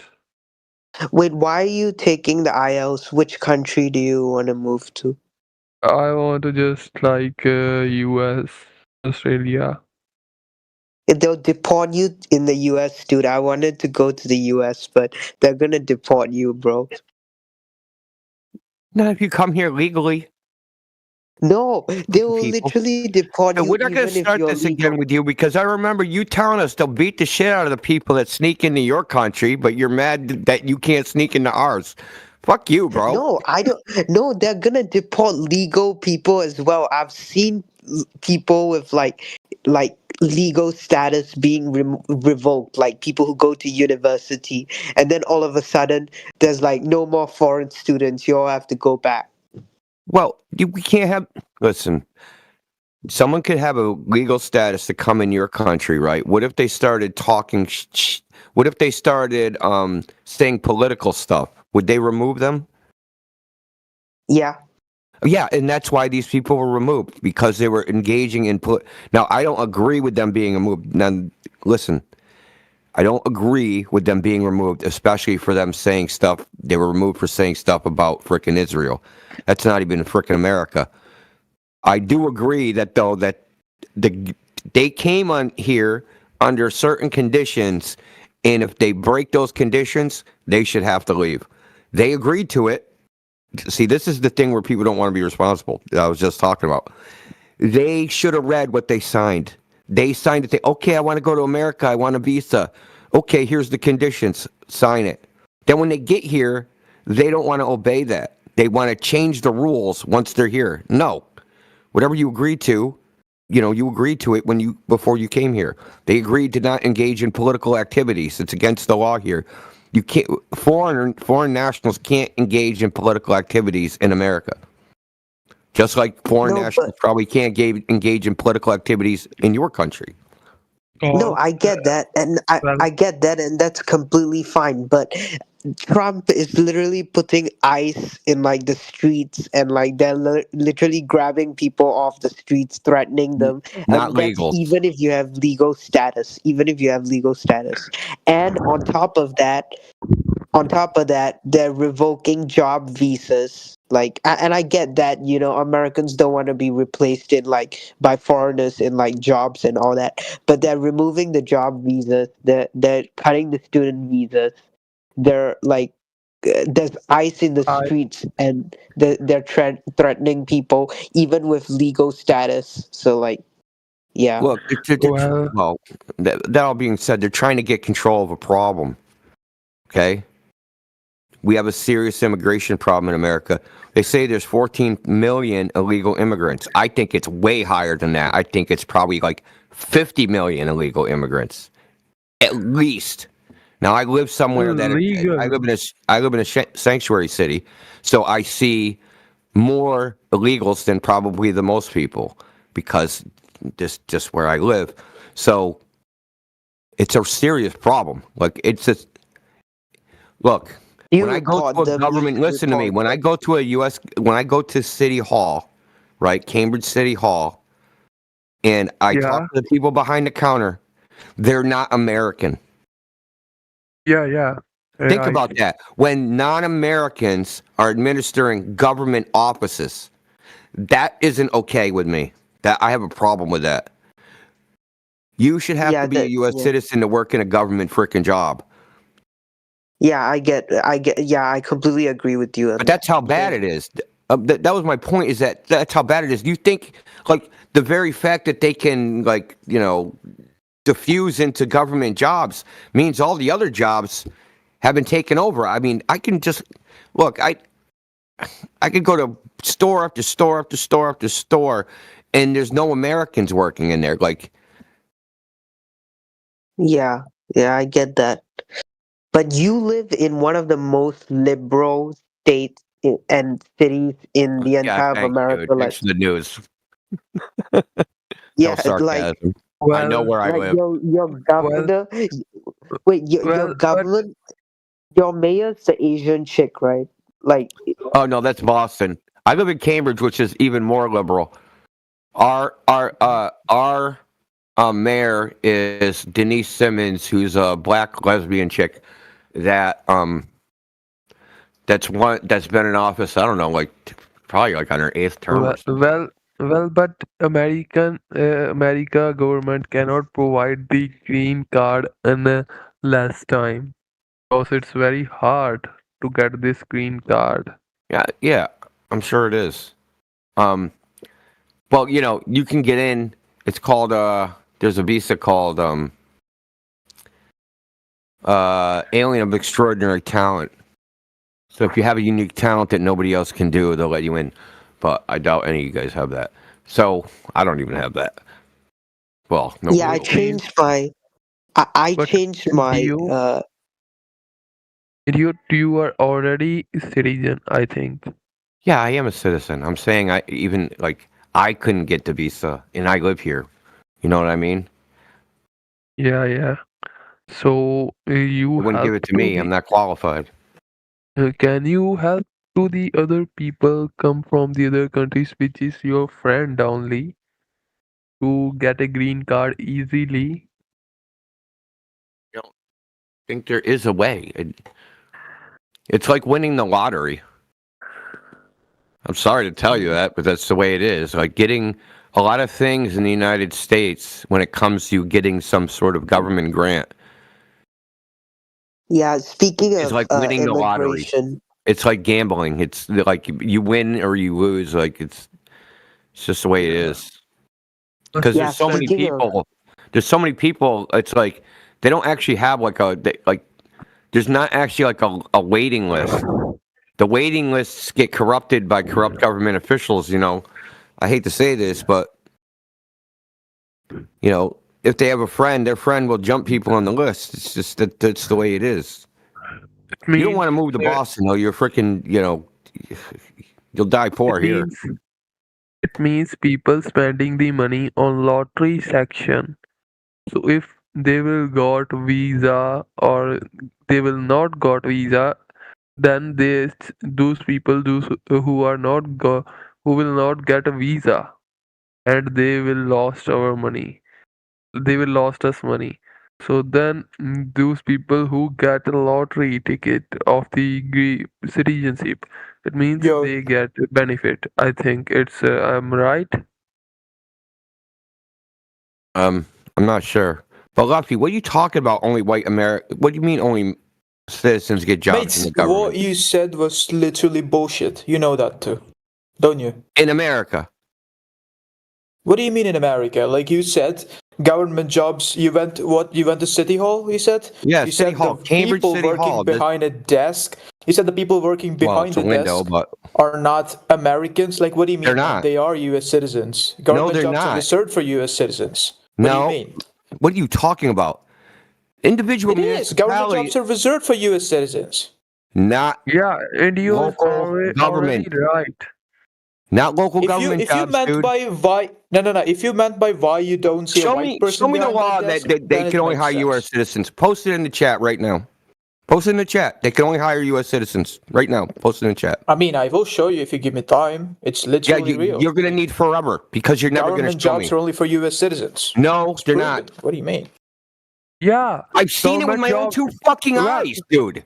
well, government jobs already. Maybe Yes, you just it's saw right. some Mexican or Government. Indian and just Well, confusing them that they're not It was citizens. Haitian. They were Haitian. well, Yeah, maybe you're just racially profiling them. Who bro. knows? I'm not Hold on, racially wait. profiling anybody. I've lived in Cambridge for 2 fucking decades. I know how it works here. Exactly. They're Government citizens. jobs are not. U.S. citizenship is not a requirement for government jobs, and it's not even a preference. Certain U.S. government, the only jobs that are required are the jobs which require a security clearance called no foreign, which means no foreign nationals can have this job or see this information. Okay, that's it. Just no foreign national jobs. Those are. I worked in one of those jobs, so I know what the deal is, dude. You don't know what you're Look, talking about. The point that here you is, don't know what you're how do talking you about. know that they're not a U.S. citizen? That's the point. It's not required. No, but how do you know that the person working behind the desk is not a U.S. citizen? Because they're fucking Haitian, dude. Hey, calm So down. he can't be Dude, American? Luffy. It was a lady. She fucking barely spoke Oh my English, God, and she was mate. Haitian. Luffy, So if I was a random black guy and took the citizenship, No, and I did not. you Not wouldn't a believe random if I'm black guy. American? A black chick that would have spoke broken English in a Haitian accent. I mean, Don't try even to if I have a straw me in what citizenship, you won't happened, believe dude. me. Dude, don't try to straw man what I know how it works. And plus, this is a city government. They're not required to fucking do anything. They could hire fucking goddamn circus animals as freaking city clerks. You've said it yourself. The woman that was behind the desk was not American. How do you know? I just told you how I know. She could barely What do you mean speak Americans? English. What exactly do you mean Americans? You who speaks English or like United- indigenous people? Look, people born in America have to by law go through the public school system. Proficiency in English is required, okay, to graduate. You can't get a city government job unless you have at least a high school diploma. Now, Wait, United unless the States public has an school official system is an language? abject failure at teaching people fucking English, okay? But what makes She's you not think a they're US not a citizen, though? Pardon me? She could be one. No. You don't live here. You're talking out your ass, dude. You're trying to like divine what happens in Cambridge from your own fucking mind. This is a sanctuary even city. This city. Bro, even you don't know what you're talking about. This city voted. I do. You know what Hillary Clinton got for vote tally? 99% of the vote. 8 people in the entire city of Cambridge voted for Donald Trump. This is the most liberal city in America. It is a sanctuary city. Okay? Wait, Luffy, like you don't even understand. My son, when he went to school during this Black Lives Matter, the fucking school let all the kids cut school to go protest. You don't understand where I live, dude. You just like you have a fucking. I don't live in a normal place. Wait, Luffy, where are you from? But bro, don't you think that's just because they speak broken English doesn't mean they're not Americans? I mean, JD Wan's wife speaks broken English, but she got a citizenship, doesn't she? She got a citizenship by marriage. Bro, she still got it. That's the whole point. She still got it. Doesn't matter how she got it. And she could still lose it. Exactly. So does the lady behind the United desk. States citizens, Same natural thing. born citizens can't lose their citizenship, be deported, or anything like that. Bro, JD Vance's wife was born in America. Yeah, but she still speaks broken English. We were talking about English, not where she was born. No, she doesn't. No, she doesn't. Have you heard any of her speeches? She speaks like an American. Yeah, you got to be suspect of politicians the way they speak because Kamala Harris changed the way she talked depending on the crowd she was talking to. And also, Luffy, which country are you from? The one with the biggest circus. Probably Europe. France. That's what he's talking about. France has a huge problem, buddy. Huge problem with open borders and even worse than America. Fucking France, dude. Here's their huge fucking problem. It's illegal to do paternity tests. Yeah. Yeah, so basically you got a bunch of sluts running around banging everybody, and the men have no idea if they're the father or not. Congratulations, great country. And they brought in like a huge Muslim population. It's everywhere. And like they gave asylum to literally everyone. Anyway, let's get to the point. Cambridge is not like other places in America. It's completely different. It's not normal here. It's just not normal. It isn't like other places. Municipalities have a lot of leeway because municipalities aren't considered, they don't have what's called immunity of the sovereign. Meaning you can sue a local municipality, but you can't sue the state government. Okay? Really. I mean, but the point being is that municipalities are considered a corporation. Okay? They can do whatever the fuck they want.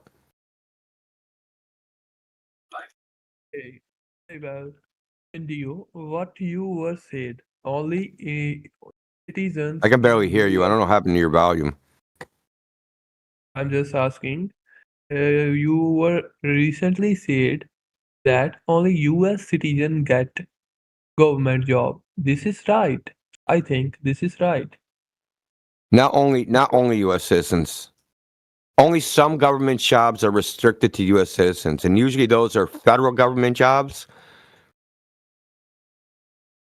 They can hire foreigners to do any job other than certain federal government jobs which require, because they're national security issues, no foreign nationals. The reason they don't hire foreigners for government jobs, because a lot of times the foreigners aren't permanent residents. So you're basically hiring somebody for, like, say they got a 1-year work visa. Well, you hire them for 1 year. Why would you do that? As opposed to hiring somebody else that can work indefinitely. It means getting a green card is very important, I think. Am I right? I'm not a foreigner, so I don't know how all that works.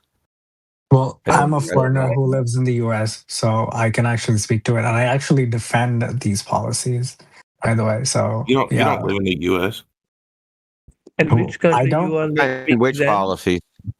I thought you thought the Earth was a globe. Aren't you in space or something?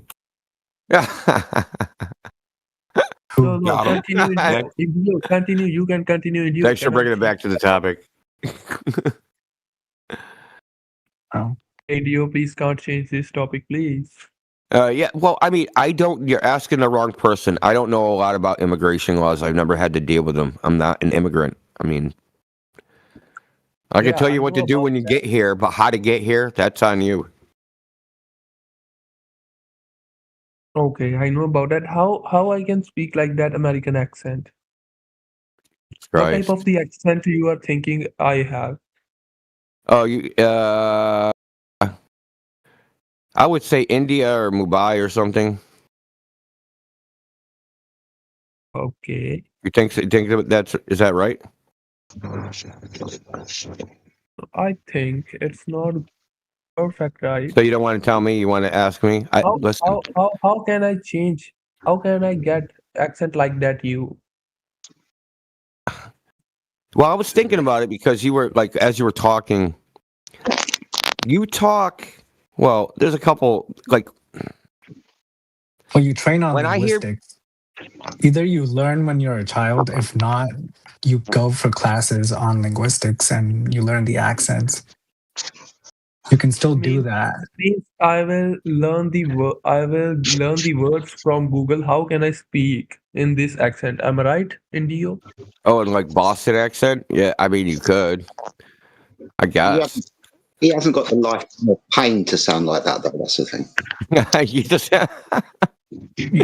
Yeah, you need to hit yourself in the head with a hammer a few times, and you can talk like this. You can coach yourself to actually learn the accent. That's not the problem. It's like singing, right? You can sing, like, there's a lot of singers that sing in English, but they don't speak native English. You can learn the sounds of the words. You just got to practice, you know. Okay. But can you think about me and speaking like a native speaker or not? You need practice. So you do a couple of things like you use S's where you shouldn't use them, and the sentence structure is sometimes a little. It's technically correct, but it's not the way people actually talk. Like there's proper English which you can speak. Right, Jedi? Proper English. And posh English. And then there's like how people actually talk, which is a little bit different. I would just say what I've noticed from foreigners, and depending on what country they're from, is their sentence structure will vary based upon what their native sentence structure is, how they put like the subject and the predicate, like how they place them within the sentence. Sometimes they'll put the predicate in front of, they're talking like Yoda, basically. Put the predicate in front of the subject because that's how it works in their country. I've noticed people do stuff like that. Or they'll use, the thing that's really hard, I guess, is probably the, things like there, right? There's, there, and you know what I mean? Because English uses the same sounding word for a lot that has a lot of different meanings, and then the word itself is contextual, so it only makes sense in the context of the sentence. You got to hear the whole sentence to know if it means anything. So I mean, I'm not saying English is an easy language. It's probably I would put up there with Chinese as the hardest, but the point being is that it's very. The only way you could probably do it to get rid of your accent is like absolute immersion and just hearing people doing this, basically talking to people in English all the time. You will pick up the way they talk. Because hold on, I only got one more point. When I've lived a lot of places in America, okay, and when I lived in Georgia, I talked like the people in Georgia. I picked up the way they talk. I still say it a little bit. I'd say y'all. So y'all is a saying in Georgia. And I picked up a Georgia accent. I lived in New York City. I talked like that. I live in Boston now. I talked like that. I lived in Maine and I talked like that. I'm sure if I moved to Texas, I would talk like the way they talk. So you will, if you're constantly hearing it all the time, your speech will change to match the speech of the people around you that you're speaking with. So the only way I can see that you would ever be talk like a native is to immerse yourself in people like this chat that speak English natively. It's the only way you're going to pick it up natively. Do you think in English or do you think in your native language and then translate it? That's something I heard was a problem. Yeah. Whenever I was speaking, firstly I am thinking about the sentences of grammar. Because when I speak with you, sometimes I can think, can I speak some wrong sentence with you or not? Because when I take concentrate on these things, because the reason is that this helps me to enhance my speaking, which is including in my IELTS exam. Let me say what you just said. This helps me to enhance my speaking. The way you said that was like the emphasis that you put on the words is different than a native speaker. So if you speak native English, the way you said that is going to be the tell. It's not that your word composition was wrong. It's the pitch and the tone of each word and how you said it. That the only way you can get rid of that is to just hear people talk a lot. That's the only way. You're not going to get it from reading written words. Okay, it means I'm trying to help you, man. I'm not criticizing you. I'm just saying what I think. Okay, don't worry. But it means I can change my pronunciation. No, you can. No, you can. Oh yeah. Do it. Anyone here from Australia? Oh, you don't want to talk like them. Indio, you are also living in a king of #1 country, US. Am I right? #1 country in all world. Well, I don't know about that. I haven't been to other countries, so you know, they could be better. About that. I don't know if the United States is not. I would like. We're the #1 advertisers that we're the best country in the world. I would say that. Best at what? Trump. Trump is the #1 prime minister in the I just told you we're the best at advertising that we're the best. That's true, yeah. The best at space propaganda. Yeah, who's second? God, yeah, we're way ahead in that. The Russians do a shit job, man. They're horrible.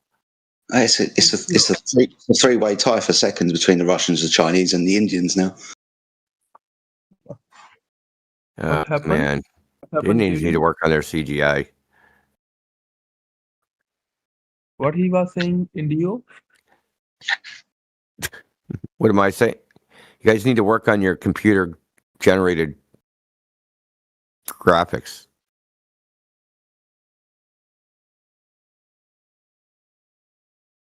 Okay, I'm Anyway, also for your fake space program. But I love to keep talking to you about this, but this is really not the topic of the room. I gave you all the advice I feel comfortable giving you. So we're going to change the subject. All I was saying is if you want to talk like an American, you got to just be around. The only real way to, like I would say to do it, is get 5 American friends and just hang out with them and listen to them talk to each other. And then, like, you know what I mean? You got to be like, it's called immersion. It's called immersion. That you have to actually just be surrounded by people speaking the language all the time, and eventually you'll speak like they do. Watch television programs from England and America. Yes, there you go. That'll work. I know a Chinese guy decades ago.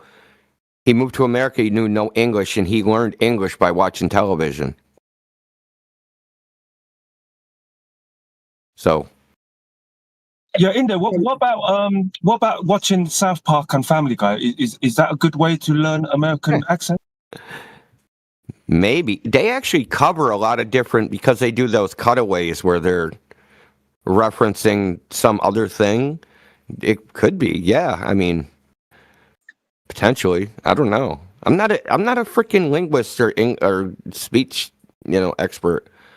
I can give you what I think. I think that, like, if you want to speak, just from my own experience of living in different places and picking up the local accent there, is that you have to be immersed in that environment, and eventually, unconsciously, you'll just pick up the accent. I didn't speak with a Boston accent 20 years ago. Yeah, you did. So I think if we will change the pronunciation, I think if we change the pronunciation of the words, this helps to change the accent and also helps to enhance your accent in any accent which you are speaking and which you are practicing. Am I right, Indio? I mean, it's hard to say. Your accent, Indian accents, it's like it's the way they say it. It's their. There's probably a word for it, but it's like I think there's no problem with Indian accent. It's just the people who speak it. No. It is. Honestly, it is. I've seen Indian doctors in USA who still has the Indian accent, but they speak so good. So I don't think it's the accent. I'm just saying he wants to have an American sounding accent. That's what he wants. Yeah, but that's his preference. That's what he wants. I'm just telling him how to get it. Which one? Yeah. Kodora. Don't worry. Oh, which English accent? Well, you're the only guy with an English accent. I speak American. Yeah, but there's at least 5 American accents. Come on. Well, I speak the northeastern dialect. Yeah. I think going to so I find some American accents funny, just the way they talk, like especially like people that live way north. I mean, Canadian accents too. I think are funny. Yeah. Yeah, me too. Yeah, Indo, tell him to learn the American Southern accent. The American Southern. Yeah. We sound funny. What the fuck? Shut up, Frenchie.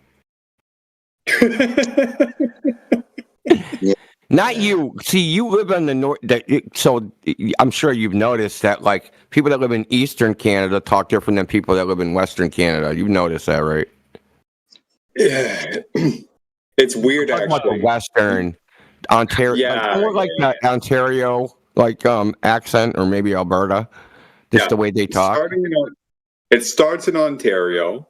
Okay, this is what I've noticed living here. Okay, it starts in Ontario and heads west, but then it also starts in like New Brunswick and heads east. For whatever fucking reason, here we are.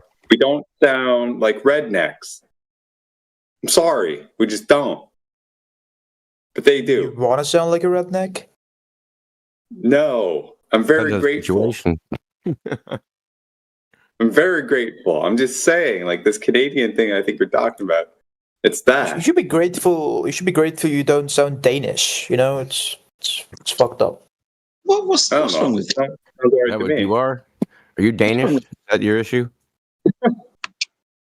It's probably Swiss. I've met, like, to be honest, I haven't met very many Danes. I have. I think I've met more Finnish people. Foreigners, I've met way more Finnish anybody people than foreign- Danes. That's weird, I think- actually. Yeah, I find that Well, weird too, 'cause they're further away. Because Danish people aren't visible outside Europe that much. You know, they're not visible. That. What's going on? Norwegian is pretty rare too. I think when any foreigner can marry with American girl, this is also beneficial to get to become a citizen. Am I right, Indio? Now it's Yeah. music. Yeah. Yes, you can get married and get U.S. citizenship, but I think there's a 6-month delay. And if if they find out it's just a marriage to get citizenship, that's They'll bad. revoke it. Yeah, it's bad. So I think they're going to change that American- policy sooner or later. They're going to change it. So American Definitely. girl is friendly or not? Depends on. Are you crazy? Mate, it's like what, 170 million women? I mean, You said, are American girls friendly or not? Let me think about that one. No. Depends on how old they are. Yeah, what generation they are, and it also They're depends on not. how much money you got. Because if I can come from any foreigner country, personal experience, they're not. Can they talk with me easily or not? American girls are bitchy. Okay? They're bitchy, they're pushy, they're very aggressive. Like they're not like the girls in your country, okay? They're emo. If she's leftist, probably yes. Okay, it means she wants a lot of money. It's like that. These things she likes, like jewelry, cars. I think. Think of a girl that's on her period in your country. That's an American girl's default state. And then Do girls still care about jewelry? in this country? No, in No, this but honestly, country? I barely see any girls wearing jewelry these days. It's just celebrities, aren't they? Yeah, I mean, no, I did see a girl the other day on the train wearing like a bunch of jewelry. I mean, not a lot. like a basic ring or just a earpieces, yeah, but not more than that. Not decked out, no. I haven't seen that in a very, very, very long time. You know about that? It's You know considered about that? Except for ostentatious. It's considered freaking too extravagant, and like the other freaking girls will sneer at you if you do that. Hey, Except for Indio, celebrity- you know I mean, about celebrities got a recent lot. news about the Indian trucker? He was turning from the mid line of the road, and from the other Mate, side it of happened the months road, ago. American citizens come in the car in very fastest way, and these Indians are now in jail after means I think he was a trucker and he smashed with the car, and these accidents were so very big, and he was now in jail in America. You know about this news? I heard about it. I thought he was Canadian. I thought that would happen in Canada. No, it happened in the US, and that guy was an illegal, and it's just one guy, not multiple people. Yeah, And that is yeah, the illegal. people who were driving in the straight lane, they were like 3 Americans. Yeah, Yeah, I mean, it happened months listen, ago, auto accidents. last year. Listen, 40,000 people a year die in auto accidents in America. One accident isn't even a blip on my radar. I don't care who did it. Like I mean, so the many thing people is, die. that accident was kind of famous, you know, because at that time it was mostly focused on illegal immigrants because it was spiking on the news a lot. And then, you know, that accident happened, and then the driver was known to be an illegal, so that news just spiked up. Or else Yeah, there's but- like, what, hundreds of accidents every day. Only Yeah, that but being got covered illegal that didn't day. cause the accident. That's not the cause of the like. It doesn't matter. It could have been any person that did that. Illegal immigrants don't cause the accidents, but in that accident, that guy was just illegal. It's coincidence. It's not planned. Yeah. What I'm saying is that when it comes to things like that, like I mean, it's like one of those things. Driving without a license, guy gets in an accident. Well, if you followed the law, he wouldn't be on the road, and that wouldn't have happened. Well, fucking somebody else would have just did it. You know, it's like. I mean, I hope he just got deported. I don't know, or just deported and jailed. He probably dodged a bullet. Otherwise, he'd end up in jail for manslaughter for freaking 20 years. I mean, maybe you just got deported to somewhere else and jailed, which is more convenient, I guess. Well, I mean, jail in America. Well, that depends on the jail, really. Unless they, I don't know, send him to El Salvador or something. But we're way the fuck off topic. If you want to come to America, get a visa legally or green card or whatever it is, and then come here. You're not going to marry your way here, dude, unless you're fucking... Listen, you better be a goddamn stud. That's all I'm saying. Hey, India. I think he left. Hey, what's up? Yo, I got a question, bro. Woohoo! Okay. When did you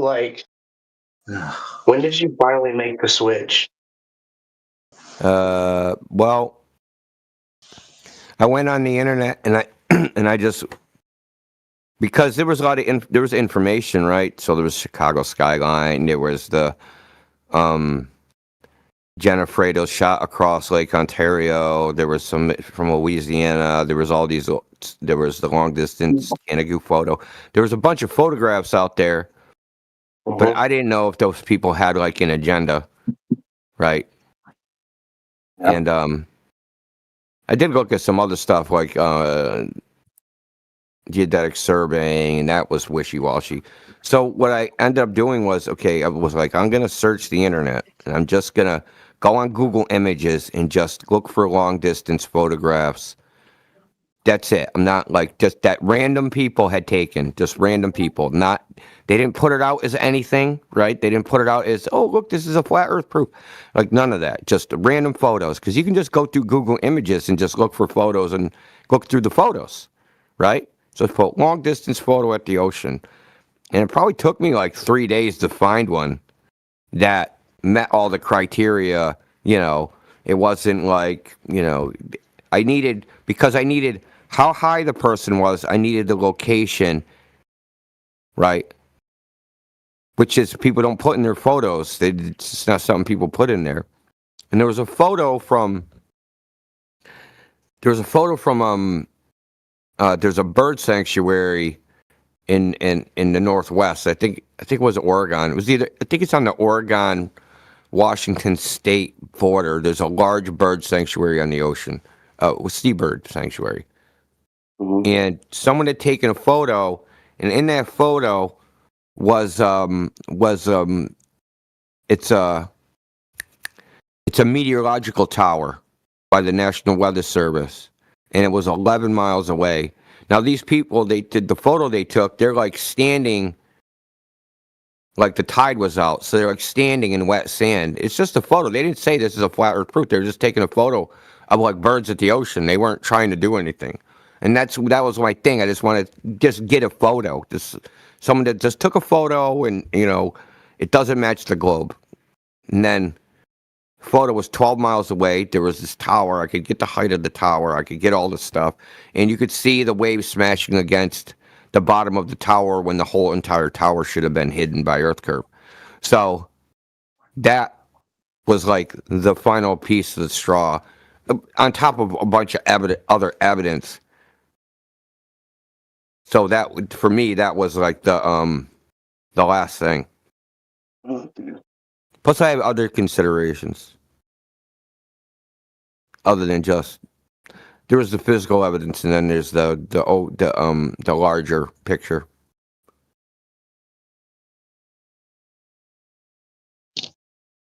Since then, I've done way more than that. I got my personal observation. I watched a boat sail 30 miles away.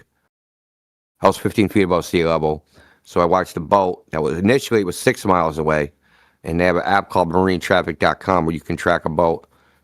So I watched this boat for 3.5 hours, and it sailed from 6 to 30 miles. And at no point did it ever disappear behind the horizon or go over the curve of the earth or any of those things. And the reason it just never disappeared, I just swapped watching it out of boredom. Hello, everyone. Hey. Hi. But that's just one. I've done others. And plus, this year I'm going to be doing a bunch of different observations. What? Learning English? Yeah, this is a advanced English channel, dude. You might want to go to another one. Advanced, not beginner. I don't English.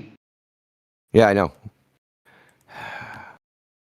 This, I don't know how to tell him it's an advanced English channel if he doesn't understand English. I fucking.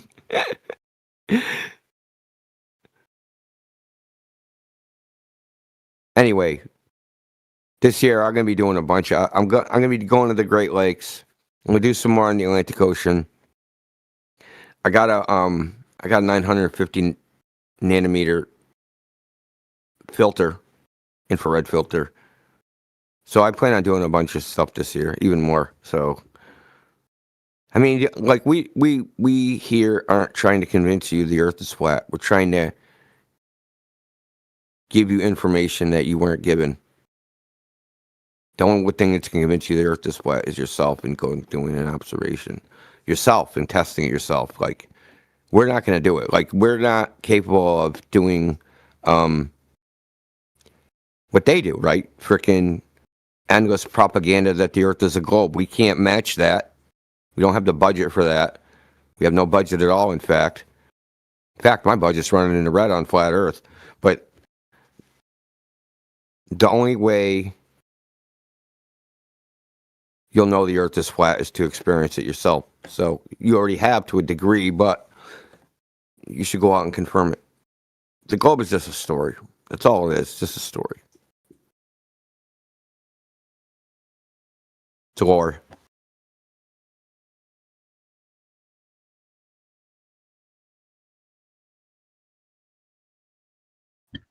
Busy room. Anybody got any comments, questions, or concerns about what Indio just said? Don't be shy. Feel free to unmute yourself. Say hello. Yeah, man. Hi.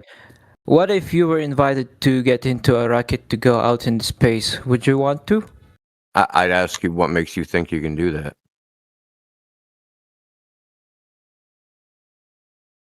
If you'd have to already believe regardless. the thing you're trying to prove is true to even do that. Right? I'd have to already go, yeah, Earth is a globe. I could take a rocket to space. Well, why would I do that if I already believed the Earth is a globe? Why would I take a rocket to prove it? I already believed it in the first place.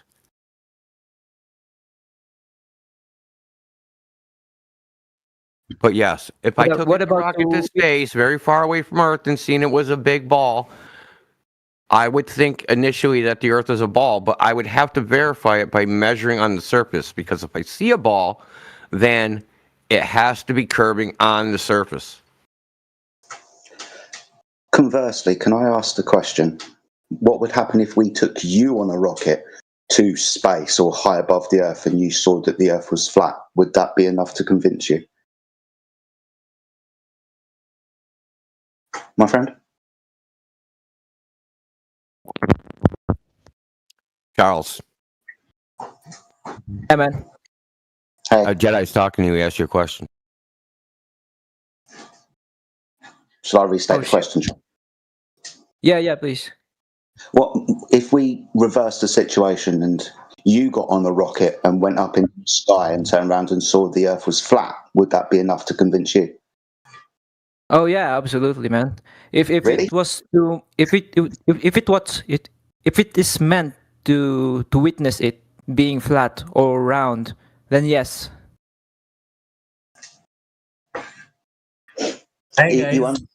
You understand? Sorry, my friend. I want to finish this. You understand why I asked the question, right? Yeah, I think so. You've not been to space to see either conclusion, right? Neither have I. Neither's in. No one has. We have to believe a story we're told by men said to have gone there. and you will turn around to us and tell us a story about what happens when you go there. But you don't know, and I don't know. No one does. I haven't been there. Anyway, next question.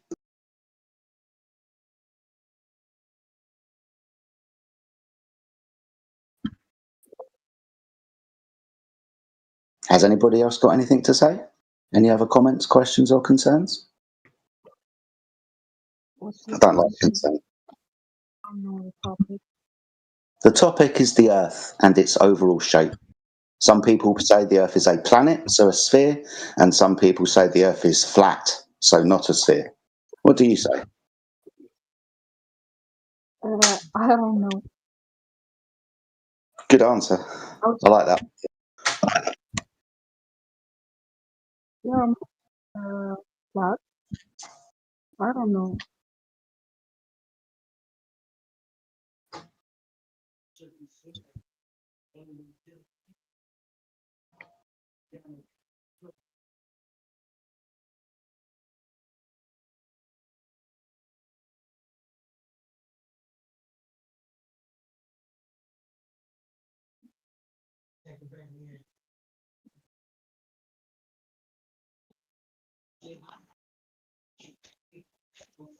Yeah, I was just curious what like everyone's point was where they like changed their opinion. Well, that's why I was asking about that earlier to Mr. Indio. And we appreciate that, right? If we want to figure out what the Earth is, let's see how far away from it, and go around and have a look and see what it is. There's another way to verify what the Earth is. We can measure it, can't we? On the surface, over distance, we could measure whether it's flat, for example, or whether it was curved, for example. We could do that, couldn't we?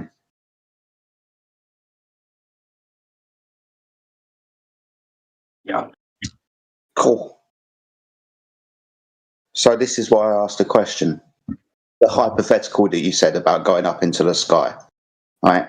And we see this with high altitude photography anyway, a curved horizon and a flat horizon. We've got two stories. How do we confirm which image or story is true? Or by direct measurement observation of the surface of the ground. So that's how we understand the Earth is flat, because it's measured that way. Water is measured to be horizontal over any and all distances that we can measure.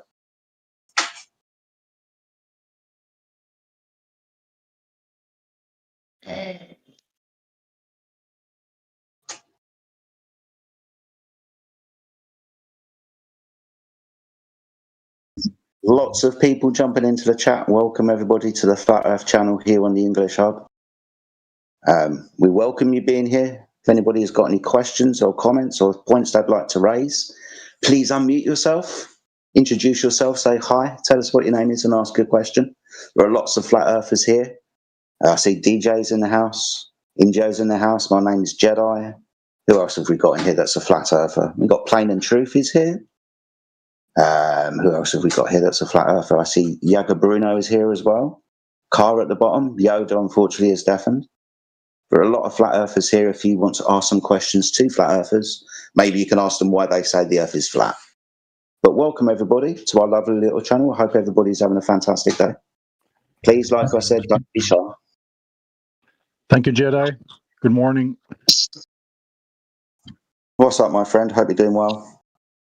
Absolutely. It's going to be a great day. Hope we get some good Globers in here today, if there is such a thing.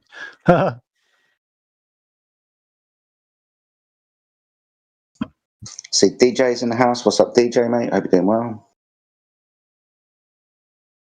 What's up, Jedi?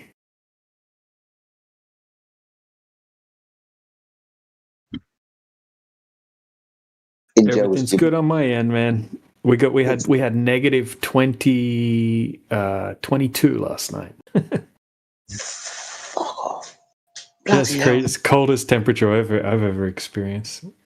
I got chills and shivers just thinking about that. Wow. Yeah, it's still like negative 18. It's been negative 18 all day. It's gonna drop even lower tonight. Is there snow on the ground? Yeah. It hasn't snowed, but it's just the snow's not going anywhere anytime soon. It's kind of turning into hard ice, compressed ice now everywhere. -30 tonight, my wife just informed me. Oh, it's been nice knowing you, DJ. Yeah, not looking forward to trying to start my car, actually. God, leave it running. Yeah. They do that in some countries. If it starts. In some countries, they leave their car running with a cover over it, so the heat of the engine overnight keeps the car warm, so it doesn't freeze. Yeah, man. Yeah, just drains the battery. Yeah. Oh well, stay warm, brother. Cheers, man. Good to see you. Yep. Well, like I said, there's a lot of people in the channel. The subject is the Earth and what it is and how we know what it is. So if you have any questions or things I'd like to speak about, please unmute yourself, say hi, tell us what your name is, and we can go from there. Don't be shy.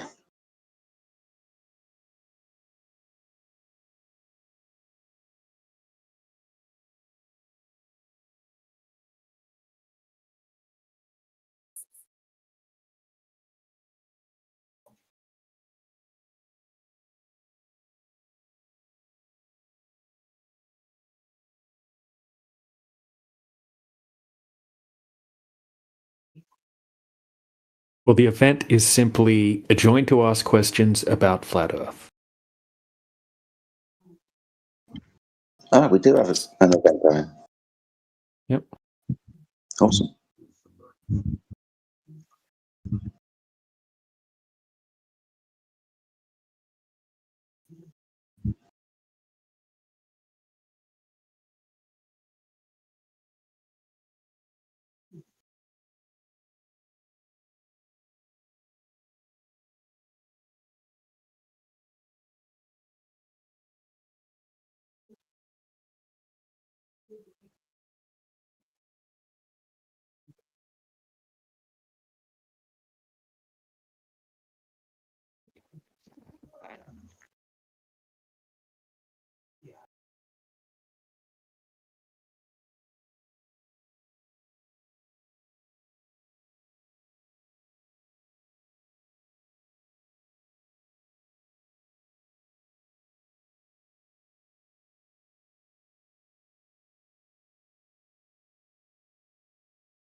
See, Charlie Hansom's joined us again. What's up, Mr. Hansom? Hope you're doing well.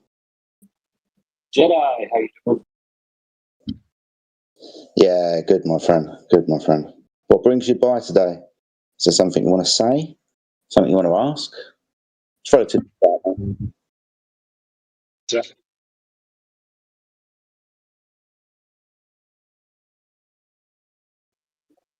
Just passing time here at work.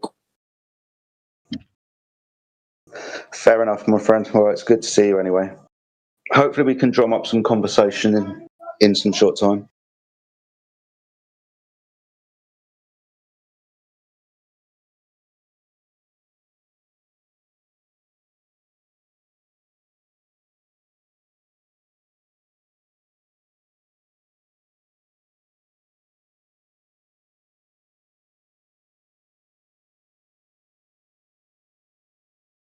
Hello, guys.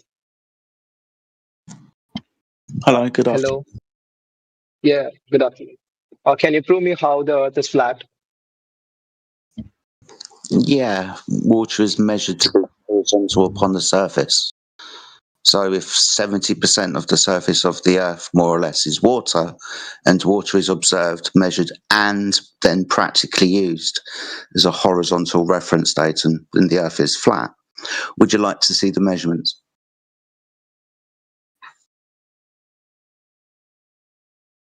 Yes. Okay, give me a few moments. I'll post some in the side chat for you. Yes, I'll wait.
Okay, my friend, sorry about the amount of time, but I appreciate Yeah. it. Can you tell me who measured this?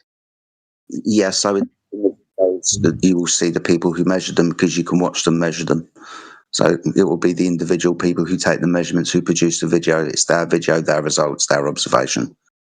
Oh, okay. Like what you're coming to say is, in the morning, a guy will start measuring from a certain place to a place. Then another guy will come there and he'll start measuring it. That's how it goes, right? What we're what we're trying to do is have a laser and a target at the same height over a body of water. So you can see in the side chat, I've posted some laser tests. There's a salt lake in there. There's some other bodies of water, for example.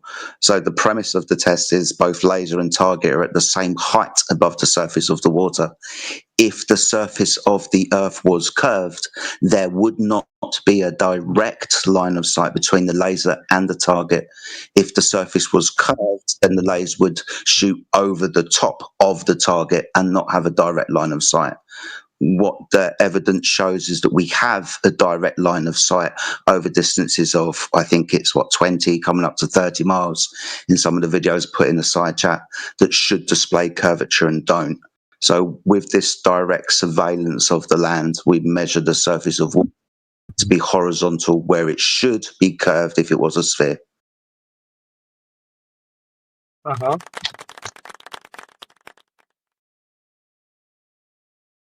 Do you have any picture of Earth being flat? Yes. So all observations show that the Earth is flat. Are you talking about from space? Yeah, from space. Yeah.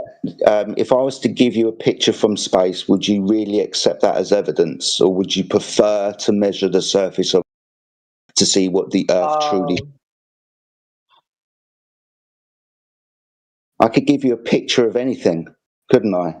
I could give you a picture of a donut-shaped Earth. Just because the picture exists doesn't mean that the picture is true representation of reality. For you or I or anybody to figure out what the true dimensions of the Earth are, it's probably best to directly measure it with surveying tools. With surveying tools? What kind of surveying tools do? So theodolites, lasers, electromagnetic signal propagation.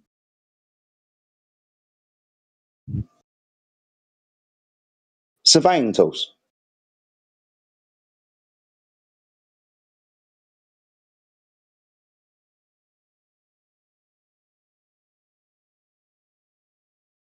Hello, JD.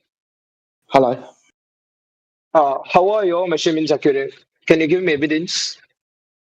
You'd have to show me in the video that what accuracy you require. Obviously, there's always an error within regards to measurements, especially over distance, but these will be tolerable up to a certain limit. You'd have to tell me what your tolerance was.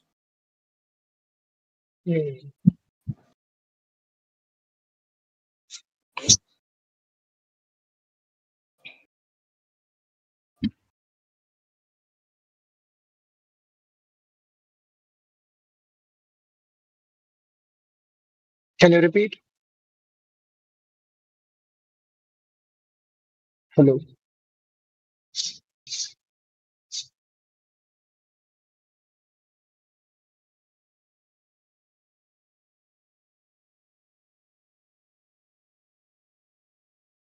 So I'll be back in about 30 seconds. Just something very quickly to do. Can you repeat what you said?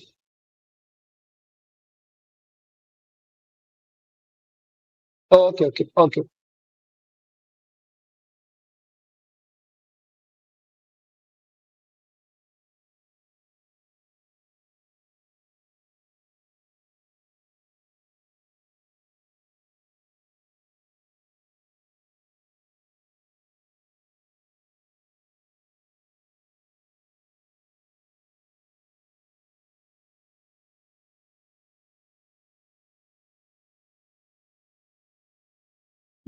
Okay, I do apologise for having to leave so quickly. I had something to do, but what was the question again? I do apologise. It's fine. Like, I don't get it. If those scientists and astronomers were wrong, how do you say that your measurements are accurate and other stuffs? Because scientists don't deal with geometry. Scientists deals with cause and effect in the physical natural world through experimentation. So to figure out if the Earth was flat or a sphere, we wouldn't be using the scientific method. We would survey the world with surveying tools. Astronomers, they're not looking at the Earth. They're looking at the moon or Jupiter or other things up in the sky. So they're not even looking at the Earth. So that's got nothing, that's no evidence for the Earth being anything. If you want to figure out what the Earth is, you measure it. You don't look at Jupiter, for example. Yes, yesterday I asked the same doubt to someone else. I didn't get proper explanation for it. Can I ask you ask about it again? Please, yes. If the Earth is flat, hello. Hello. If the Earth is flat. If the Earth is flat,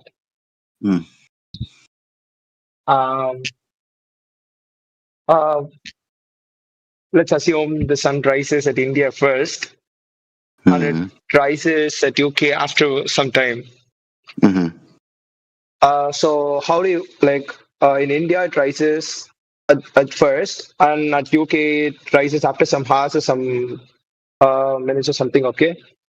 Yeah. So if Earth is flat, isn't that it should rise at the same time? No. Why? Why? Why should the sun rise at the same time for every single location on the Earth? Because the Earth is flat, right? Let's say, for example, I'll give you an example. Let's say for you in India, it's noon, it's lunchtime, right? The sun is high in the sky.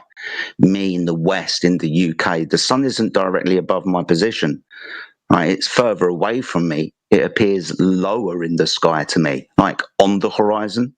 That's due to perspective, how the human eye sees the world, right?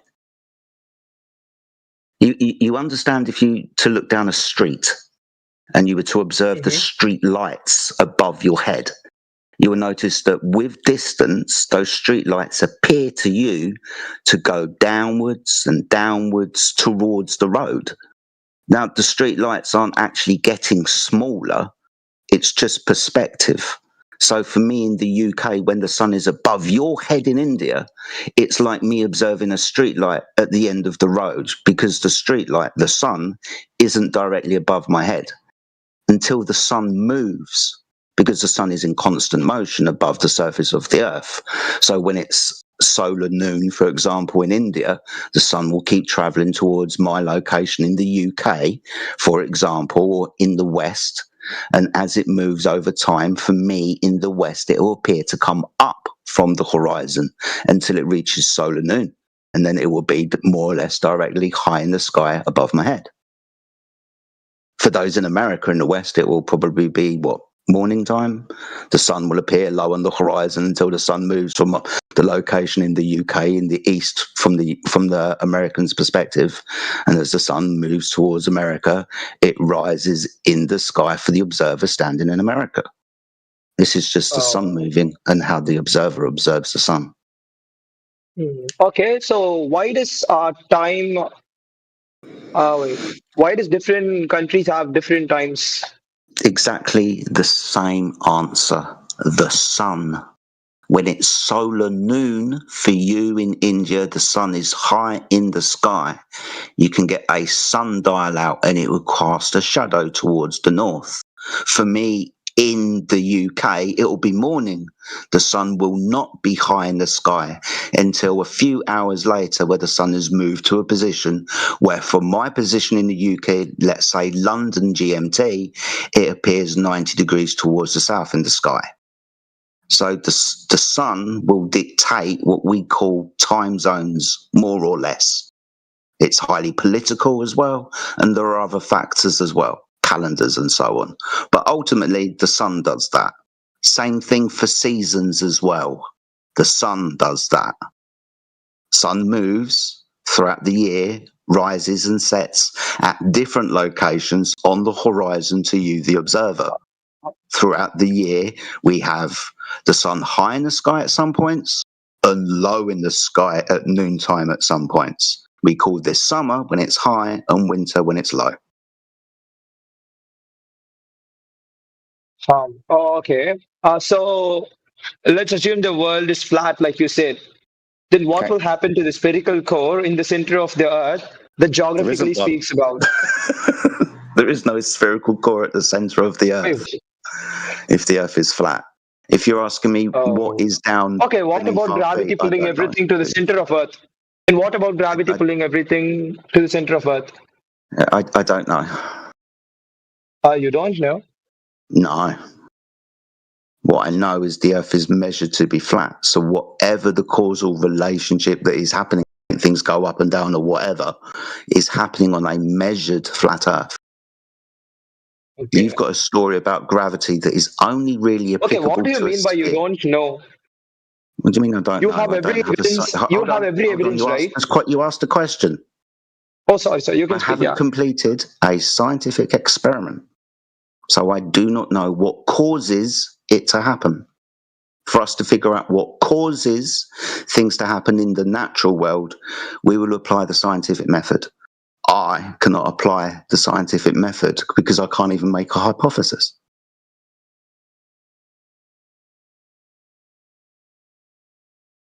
Hey, it's me, the rocket guy again.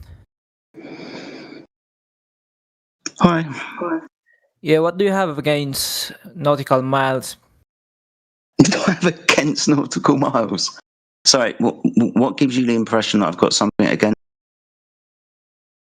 Well, for what I know, personally, I'm sorry, I'm not very good with debates, but for what I understand, nautical mile is based on Earth's curvature, which is mainly used in aviation. No.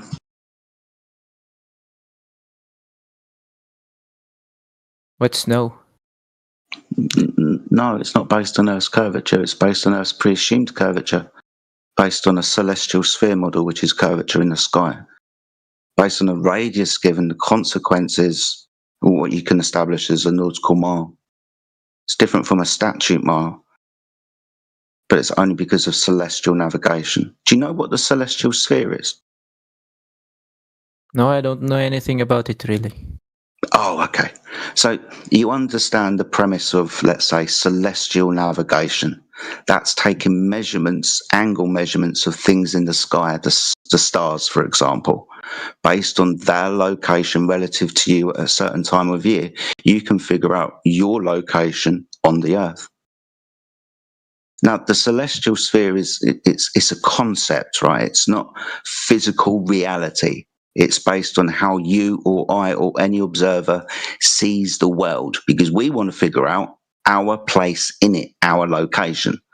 So the way that we see the world is, imagine we're on a boat and we're sailing beneath the night sky. We will have more or less a conceptual hemisphere. That's a horizontal plane. That's the water that we're sailing on, underneath a dome in the sky. Now, that's not an actual physical dome. I don't want anyone to get upset and saying I'm claiming there's an actual physical dome in the sky. I'm just saying that this is how for you, the observer, how the sky arches from one horizon. Point your finger at the horizon, then over your head, and then down towards the other horizon. It's like you're standing underneath an arch, or within celestial navigation terms, within a protractor. If you know what a protractor is, that's a hemisphere that we use in geometry class to measure angles. 90 degrees, 180 degrees, 45 degrees on a horizontal plane with an arch with numbers on it, a protractor. This is the concept of the celestial sphere. It's the observer standing on the horizontal plane underneath the 90 within the protractor, measuring angles to things in the sky, like Polaris directly above my head at 90 degrees. Sigma Antantis when I go somewhere else at 45 degrees above the horizon. Whatever the star is, it will be measured as an angle above a horizontal plane. Now, the horizontal plane is the surface of the Earth that we're navigating. The celestial sphere is the concept, the observer's perception of how the sky looks to them and how we can use that measurement to figure out our location. So the concept is on a horizontal plane. So the concept's on a flat Earth. If you want to talk about nautical miles, that will be some kind of mathematical abstraction or conceptual idea as to distances along curved surfaces in the sky and representations of them, translations of them on a flat horizontal surface. Hello, JD. Can I speak now? I have. Yes, you can. Sorry, I do get a little bit long-winded. I do apologize. Let's assume the Earth is flat, okay? So then what about the gravity? How does gravity work? Is it magic or something? I don't know, dude. Like I tried to answer before, I don't know what the causal mechanism of some solid, dense things going down. The only thing that I can scientifically reason is it's some kind of relationship between the object, let's say the rock, and the medium it's in. Let's say you drop the rock into water. Depending on the substance of the rock, it will either be buoyant or will sink to the bottom. Now, scientifically, we call this relative density. Scientifically, if you vary and manipulate something, then that will be the cause.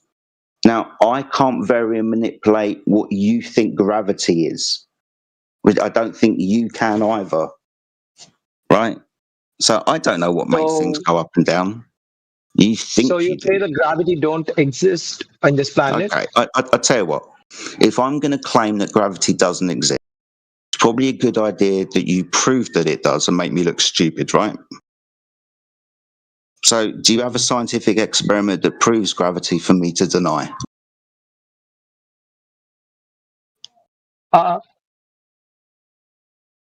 Then what do you tell about Newton's law and Newton stuffs? So is Newton's theory is wrong? Newton's theory is wrong. Wrong? What's Newton's theory?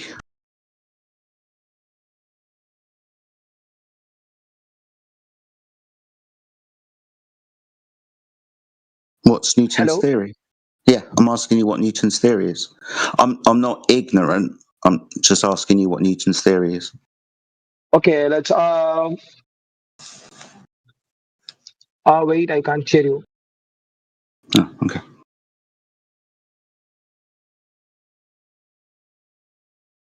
Hello, can you hear me?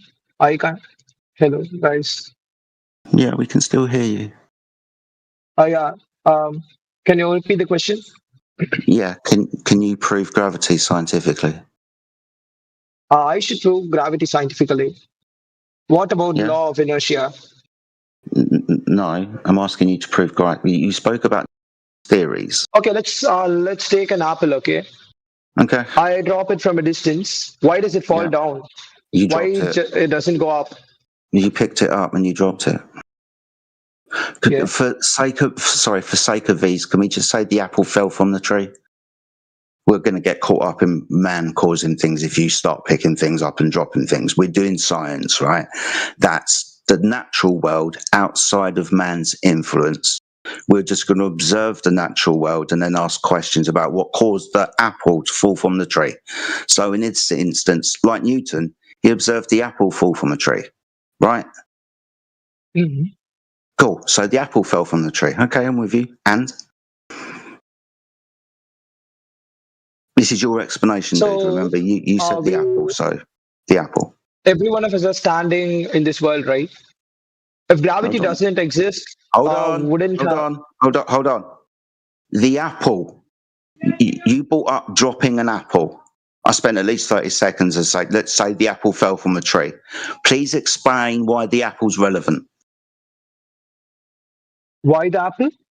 Yeah, you brought it up. You said you drop an apple. So why is that relevant? Okay, the apple. Why is it relevant? It proves that gravity exists. No. Gravity. No. At the moment, we've got an observed phenomena. Me and you see an apple fall from a tree. Okay, that's the phenomena, the thing happening. In science, we want to make a hypothesis. We got the observed phenomena. That's the apple falling from the tree. We want to know why the apple fell from the tree. Right? That's what I'm trying to get you to. Mm-hmm. Can I know what's the phenomena? Why did the apple fall from the tree, my friend? Due to gravity. Can I know what the phenomena is? Okay, don't get upset. Right? I just want the hypothesis. Right? You said the cause is gravity. The reason why the apple fell from the tree is because gravity, right? That's your hypothesis. Yes, okay, let's assume there is no gravity. Can you tell me what is the phenomena called? Please don't do this to me, right? Jedi, 1 second. Let me word it a little different. Sir, he's asking you, when you're saying you observed the apple falling from the tree, what is the mechanism? What is can you explain what is the mechanism that is actually causing the apple falling from the tree? You're saying a word, gravity. But what is the mechanism? Can you demonstrate that? What is it? You want me to demonstrate it now? No, because you're already observing the phenomena. Now the hypothesis will be you estimating logically the cause of the effect. He's asking you for the hypothesis. What is the mechanism that you're saying is causing? What is the cause of the effect, step by step, that is causing the phenomena that you're observing, the apple falling from the tree? Yeah, I can understand you. Okay, let's assume there is no gravity in this world. Can any one of you say me what is the phenomena called? Hello. The apple falling from the tree. Excuse me. What's the phenomena called? Excuse me. Excuse me. Yes. We're trying to follow the scientific method here. Okay?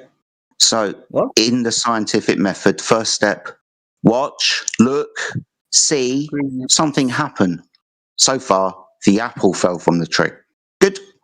Second part of the scientific method, make the hypothesis, the prediction of cause of the phenomena. You said gravity. Gravity caused the apple to fall from the tree. Is this your hypothesis? Yes. Good. Next step of the scientific method is to verify and validate that hypothesis with an experiment. You agree, right? Yes. Good.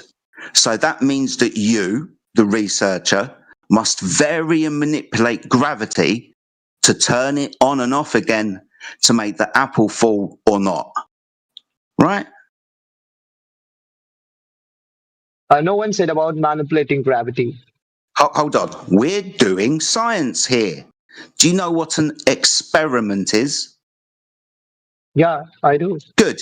So in an experiment where we validate our hypothesis, you, the researcher, will vary and manipulate your presumed cause to see if it causes the phenomena or not.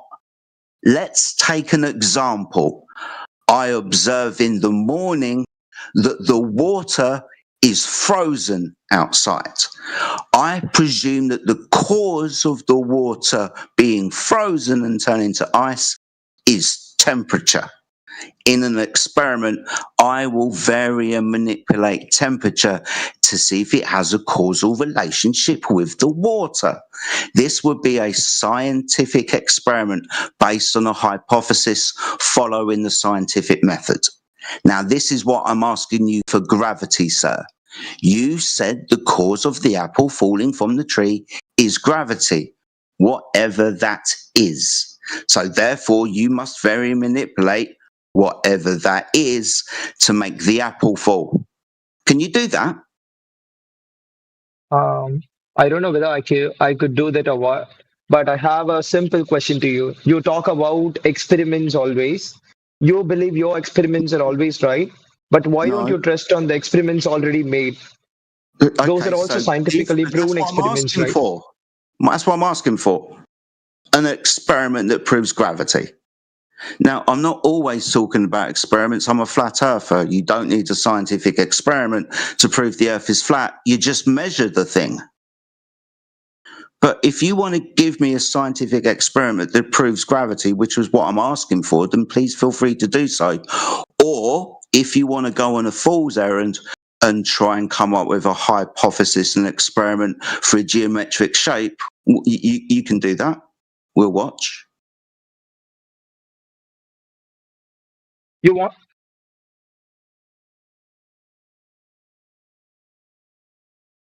What do you want me to do? I want either one of two things. A scientific experiment that proves gravity, or you trying to make a hypothesis for a geometric shape.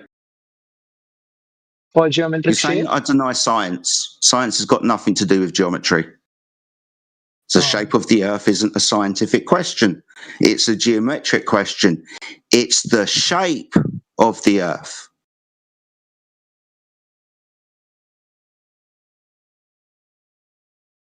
So, do you have a scientific experiment that proves gravity?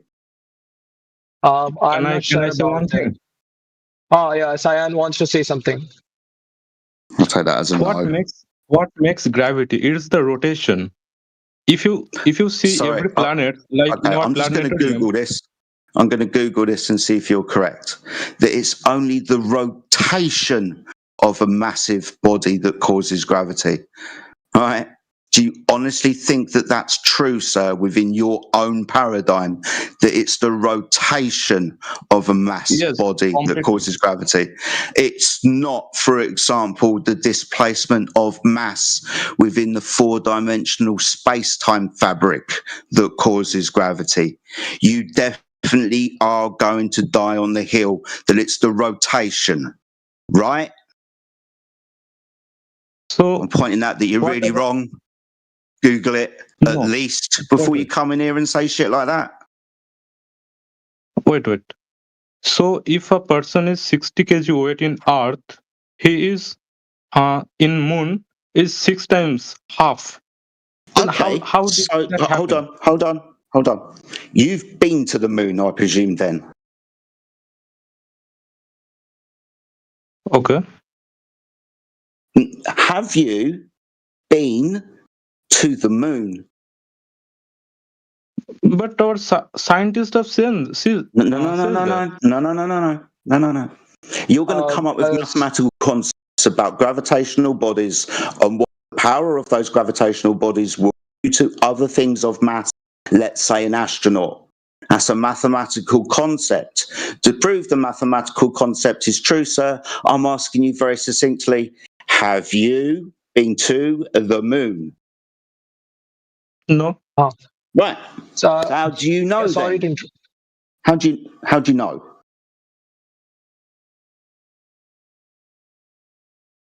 How do you know what happens on the moon, sir?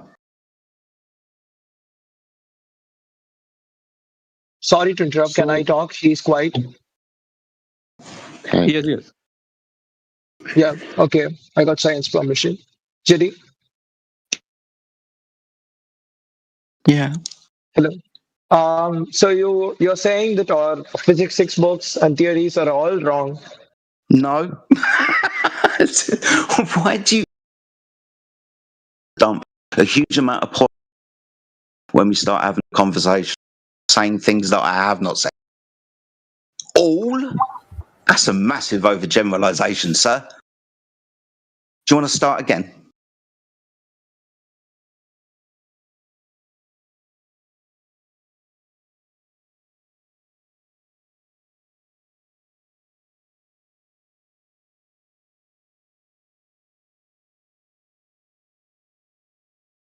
Come on, guys.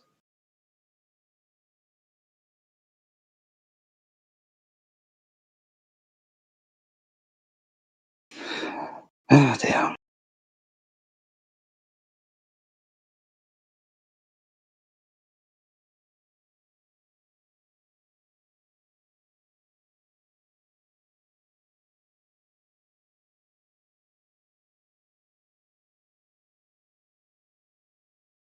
Ladies and gentlemen, we got him.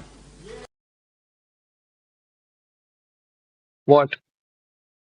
I'm still waiting for any type of response to anything that I've said. I'm asking the other gentleman if he wants to continue with his line of questioning without poisoning the well. I'm still waiting for a scientific experiment that proves whatever anybody's trying to prove at the moment. I want somebody to acknowledge that science isn't the tool that you would use when you're trying to figure out the shape of an object. I'd like a concession on that. I'm waiting for a lot of things. I've given a lot of people a lot of my time, but there doesn't seem to be some reciprocal respect. So, okay, JD, one last question. Oh, okay, we're off again. Yep. We have people traveling on space right now, or maybe on the satellites. We've got people on satellites. We got Low Earth people orbit. on the satellites or in the satellites.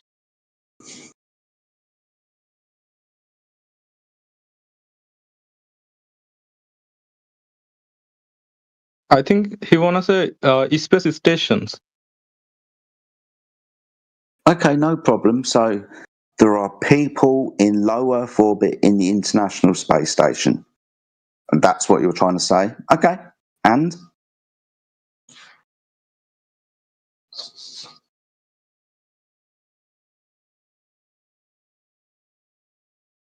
Still waiting for you to finish, sir. We're agreeing from your position that you claim that there are people in the International Space Station. Okay, you can continue making your point.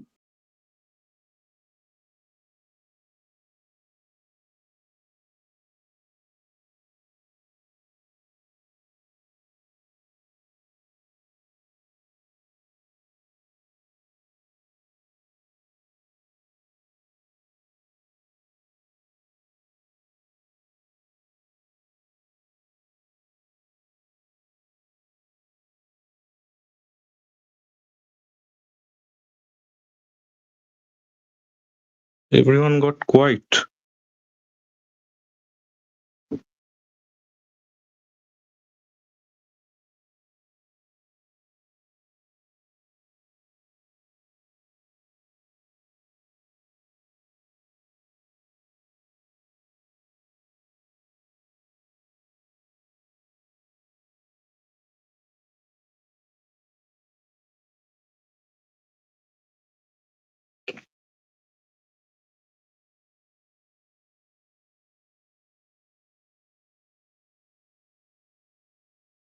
Hello? Hey, what's up, dude?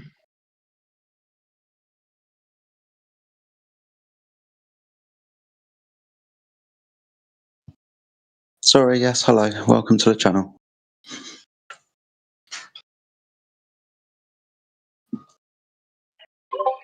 Someone said hello.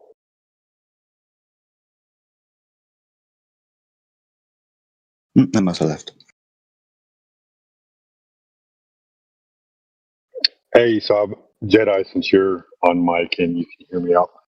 I'm thinking about asking a question whenever they tell me that during a lunar eclipse, the Earth's shadow is cast on the moon.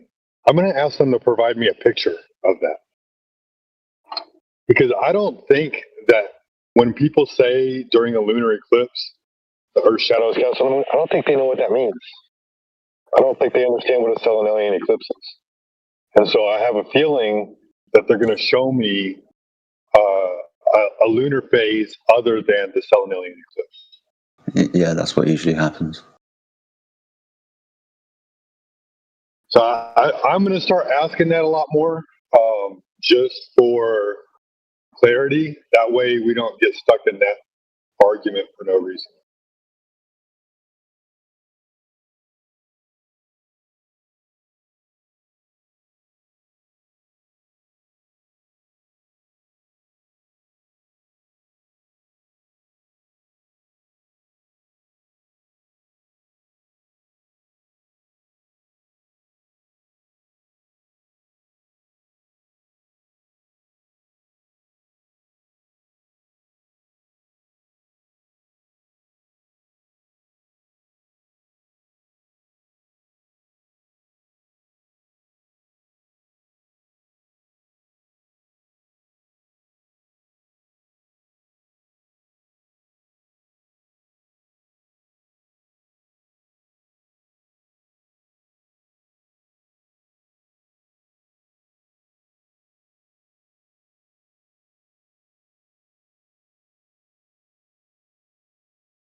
Hello? Hello. How are you? Am I audible? Yes. Yes. So I get an experiment. What proves that gravity is real? About. Okay. Can I say? Yeah, you've got an experiment that proves gravity's real. Yes. So this is an experiment that Henry Cavendish built. Oh God. Okay. Two small lead balls hung on a thin wire, Okay. and two large lead balls placed nearby.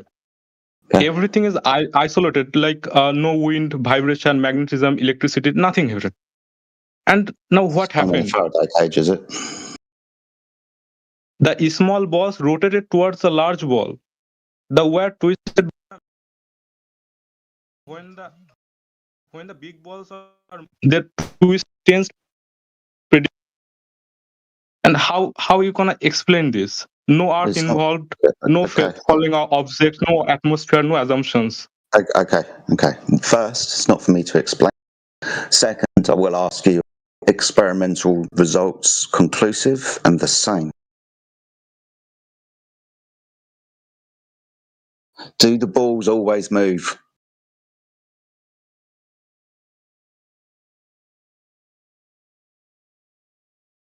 Hello. Hello. Do the balls always move? It's gravity. No. The It's question is always move. It's just my like friends. a Before magnet. I get upset, I asked you a direct question, and you didn't answer me directly with regards to the question. Yes. I asked you with regards to the Cavendish experiment.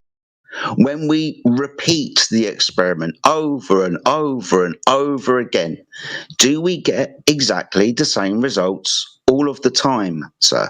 Yes or no? Yes. Okay, so no, we don't. Have you done this yourself? This Have is you done the experiment. Cavendish experiment set up yourself? Sir, not every No, I'm experiment we asking have you to a do by question, my ourselves. friend. All right, I'm asking you a No. question about a very famous. Right, I'm asking one, have you done it? Two, if you have any knowledge about it, are all experimental results the same? You have answered incorrectly. I'm trying to demonstrate how the answer you've given is incorrect. So, first of all, have you ever done this? No. Okay. Have you just Googled this? I just read about it. Not Pardon? Google. You read about it? Recently at school? He Is read it about something that you know ChatGPT. about? I'm trying to figure out your understanding about this, sir. ChatGPT is probably where he got it. Yeah, I'm trying to figure that out. Okay. Because sometimes in here, people just Google things very, very quickly, then throw like that all about it. I'm trying to figure out if you know anything about Cavendish apart from what you appear to have just read.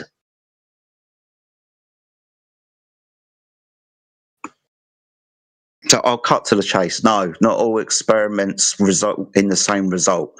We don't always have a movement towards the balls, for example, or is described as an oscillation. Sometimes we get zero movement at all. Sometimes we get a repulsion. So this is kind of cherry picking and not an actual scientific experiment. So no, it doesn't show the thing that you are asserting, sir. So what is the base you are saying that it's repulsion? I just What are told the you. bases you are talking? Okay, so what happens when the balls move away from each other? Is that reality, is it? Yes. Okay.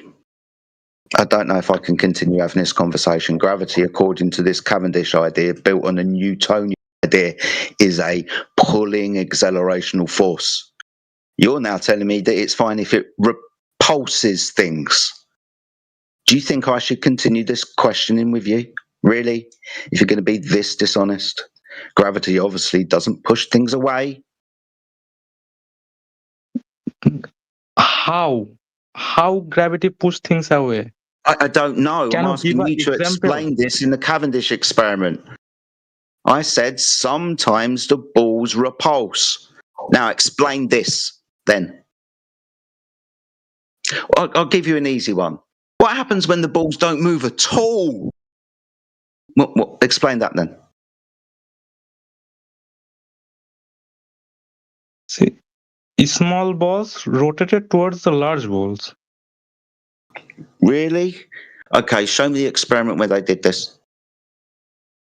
Or are you just talking about Cavendish a few hundred years ago in his garden shed? See, you have to be a proper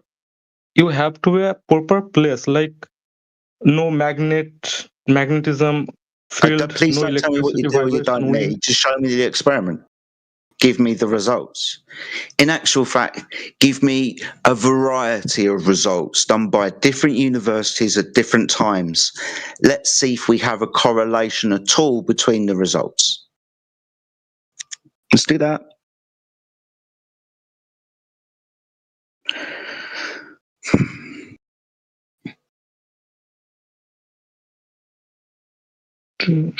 Constant.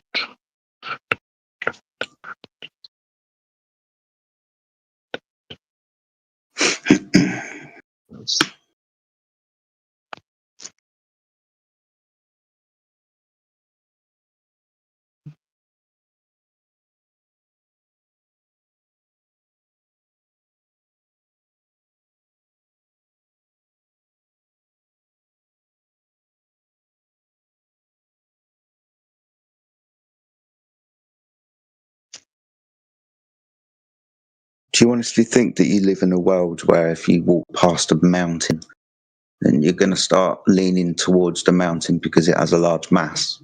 Is that the world that you think that you live in?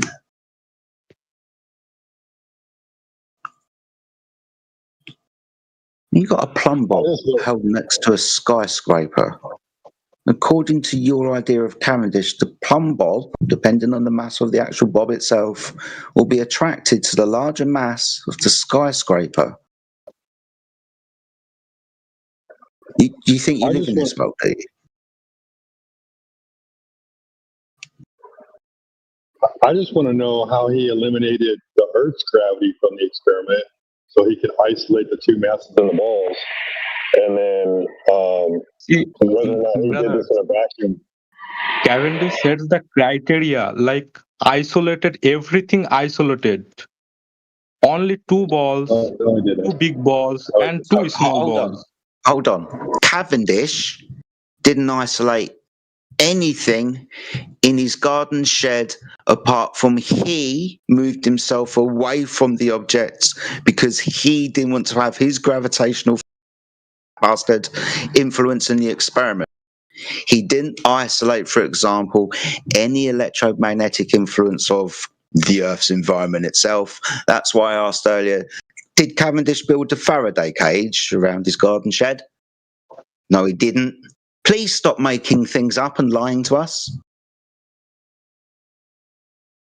Not only that, he didn't put it in a vacuum either to get rid of the medium.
You know, if somebody wanted to really prove gravity, they would also demonstrate anti-gravity because that would be the kicker right there, like manipulating the independent variable.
Hi.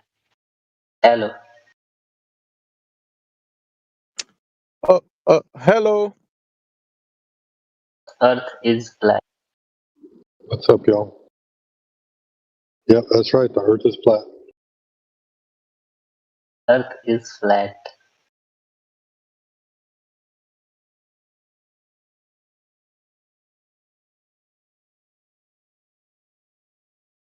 Earth is flat.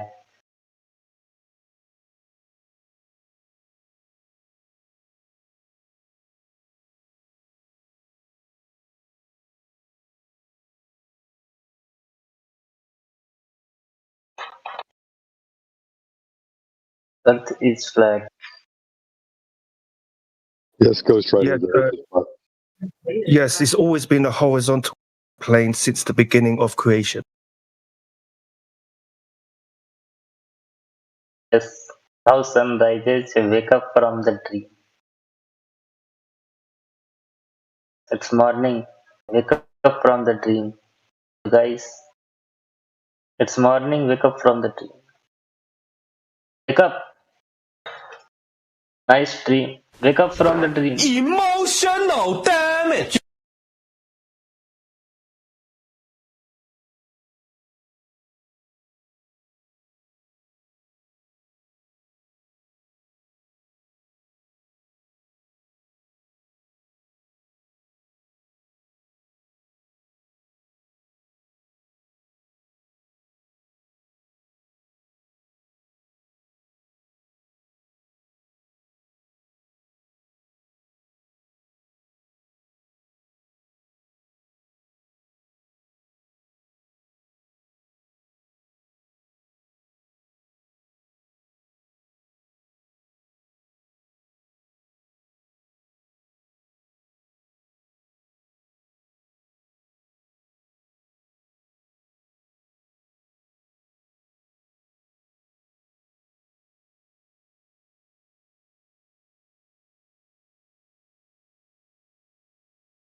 What's up, DJ?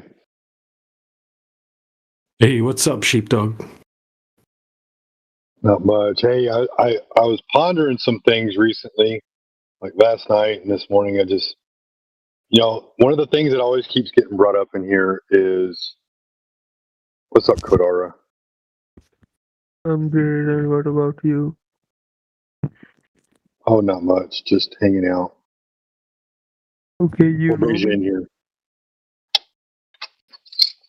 Do what? Shoot 'em down, you know me. I can read your name. Okay. And where are you from? America.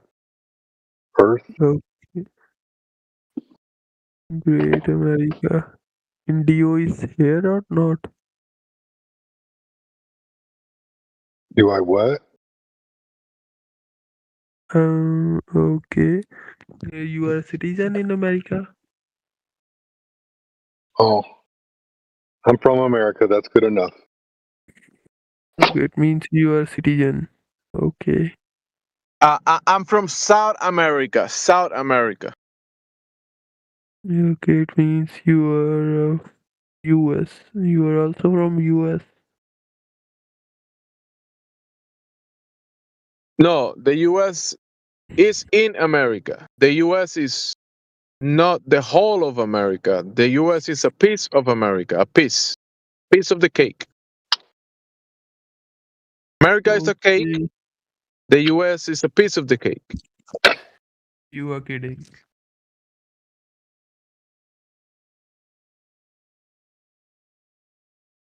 Okay.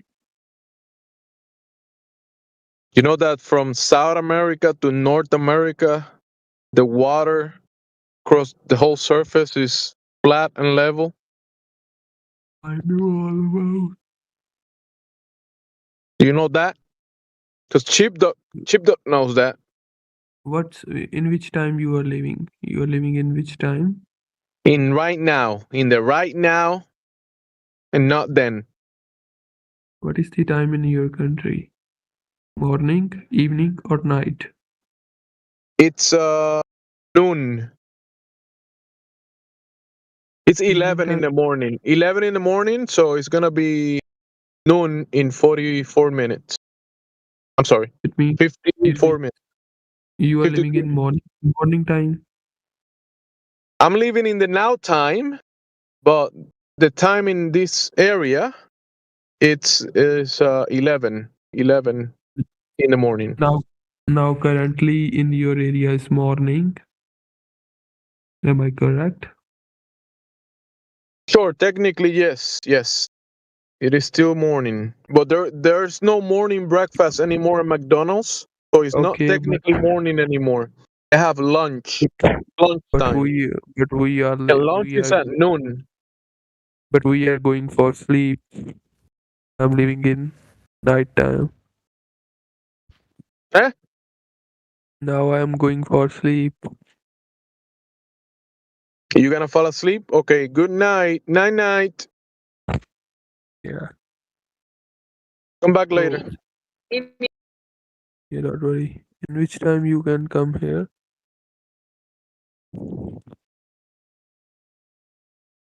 In which time you can come here daily? Hey, GMC. Hey, where you go? Are you listening now? So, Indio, are you here? He's deafened. I thought you were going to sleep. Can't hear you. Hey, yes. Well, anyway, do you have anything to contribute on whether or not the Earth is flat or round? Shut them down. You have any requirement of like jobs in America? Hey, man, if you want to talk about jobs, you got to go to another room. Okay. Okay, it's no. Don't worry about that. So I'm just only talking about. Well, we're only talking about the Earth and whether it's flat or round. Okay, it means you only want to talk about the topic. Yeah, that's all we're talking about here. Okay, so why you cannot like to talk about other topics? Because that's what we talk about in here. If you want to talk about another topic, you can go to another room. Okay, There's it's not plenty of rooms in the depend. server that you can It's go not. talk about It's anything not else that doesn't matter. important. It's not important to talk about only flat. Earth is flat. We understand. Okay, well, here, I'll tell you what, I'll help you. Let's Yeah, see, you you want can to talk carry. about jobs? Let's see, we can move you to No, if you have any requirement, you can give me a job and I can do work from home for Yeah, you. prove the globe for us. It comes with a free nitro. I can do work from home for you if you have any requirement. 3 bitcoins, 1 globe proof. Go ahead.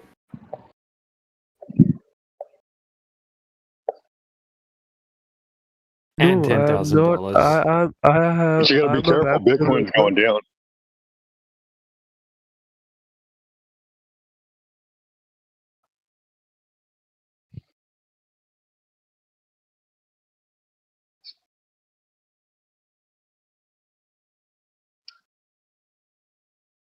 Web developer. I'm just telling to you that.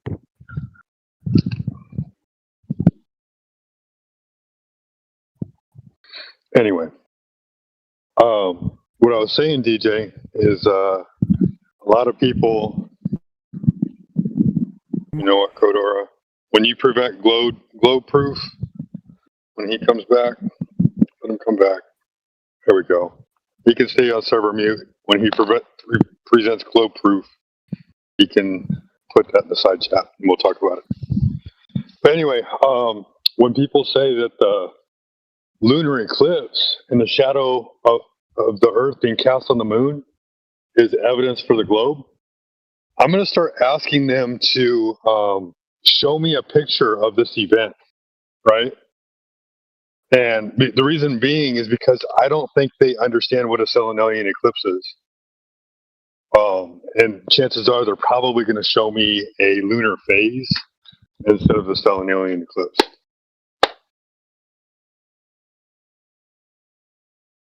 What do you think about that, DJ? Yeah, I think it's good they don't know what the Selenelian eclipse means. Well, I don't think they understand what a lunar eclipse is either when they say, oh, the Earth's shadow is being cast on the moon. I don't think they know what that is. Correct. Yeah.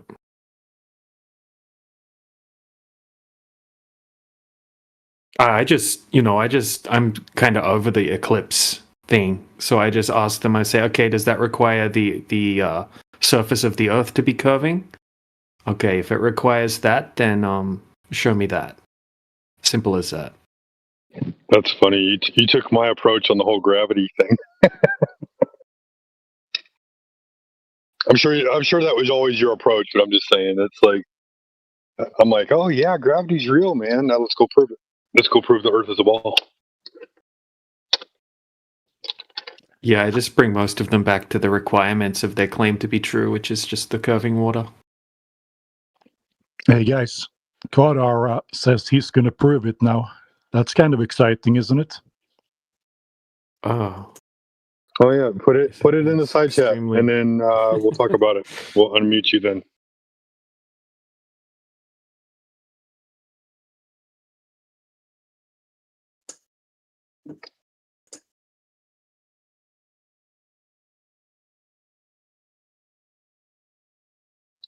Oh, I understand, but I feel like you need to provide some glow proof now if you want to be unmuted.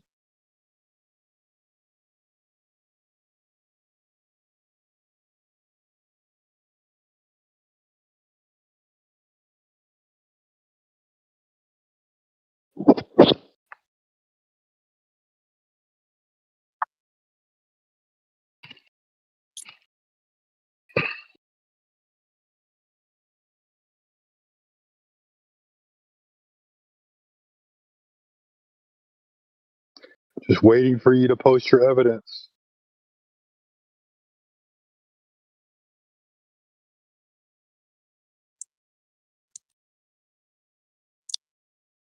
What's up, Lance? I know, what's up, dude? Shit, I was not micing again, my bad.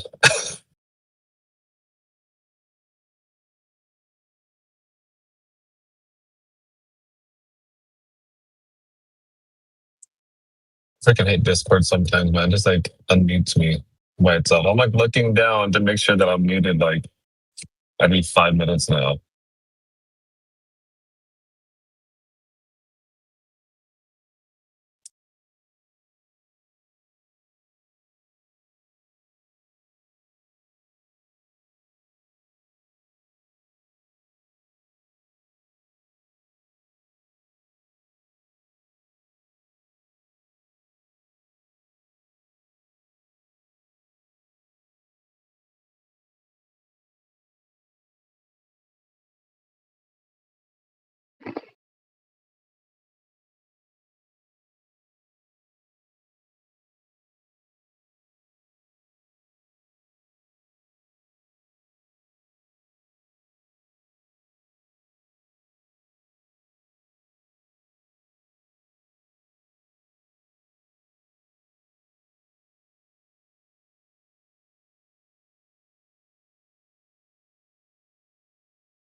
We had 3 giant moose in our yard today, and we have big high fences, so it's kind of crazy lake that they got in.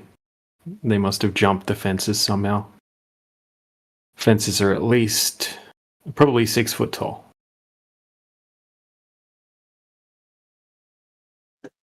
Wait, what did you say jumped over? Moose, 3 giant moose. Oh, damn. Yeah, man.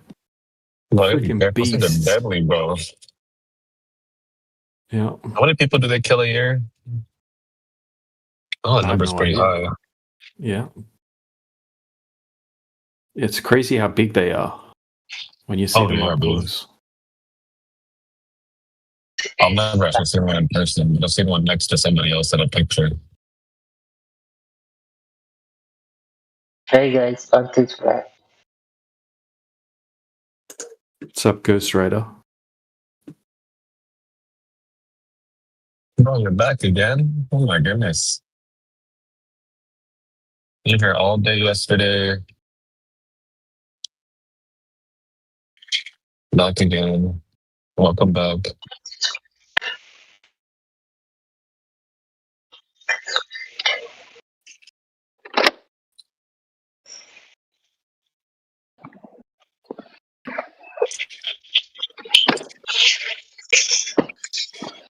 This is that flip-flop guy who just believes that the earth is a ball. Told him it's flat, then he believed it was flat.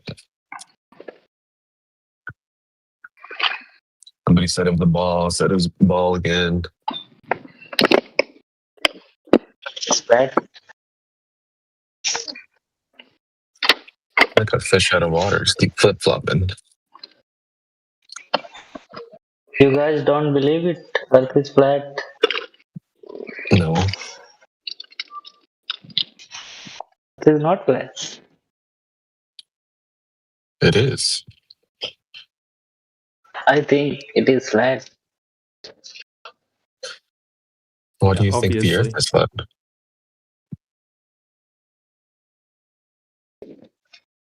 Why do you believe that the earth is flat?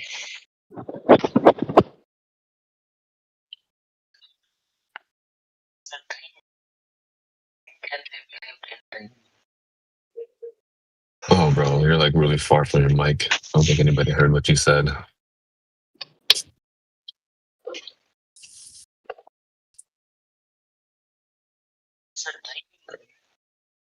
a sweet dream.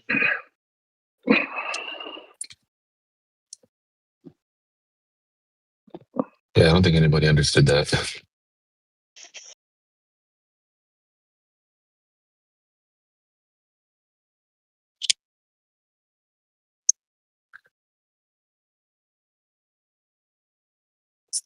No.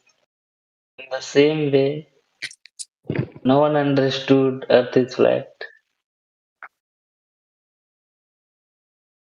Well, you can understand it once you know how the Earth is measured. But Earth is Anybody flat. could. Earth is flat, yeah. Yeah, Earth is flat. Yeah. I'm asking you how you Yeah, know that or why you think that. I believe Earth is flat. Oh, yeah, I Earth know it's is a very belief much on your flat. part. That's why I'm asking you why you believe it's flat.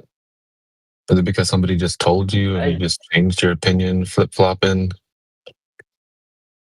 No, I just believe it's a flat.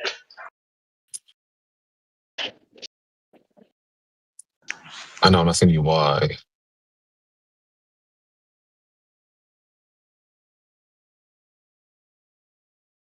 Why do you hold this belief? There is no any reason to believe it's a flat. It is just flat. Because of like your feelings, you feel like it is.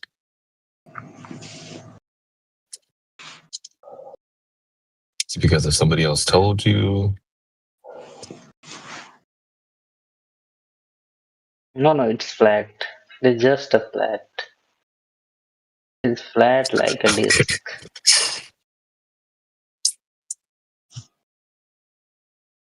I'm gonna try one more time. Okay, why do you think it's flat? What is the reason? I don't think that's why it's a flat. I think then I will come to know that it is not flat. I'm not thinking, I'm just believing it's a flat. Earth is flat. Okay. All right. I'll let somebody else get you then. Good luck, guys. I'm gonna go work out real quick. Nah, it's okay. Coach Ryder's an idiot.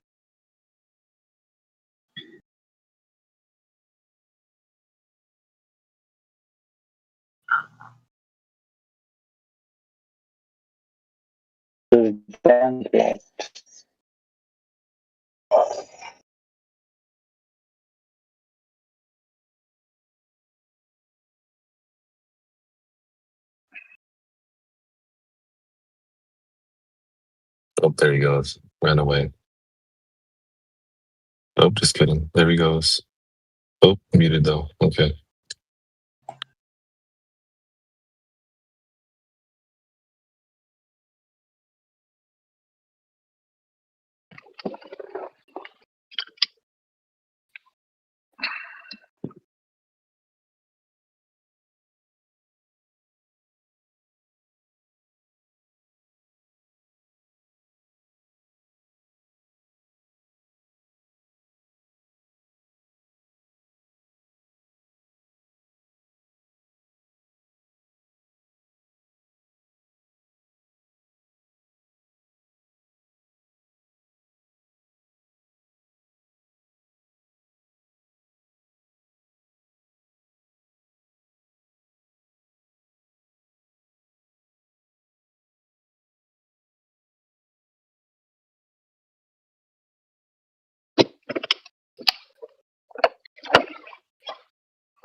know that reason he died down. It's so funny, plain and truth. It's really fucking good.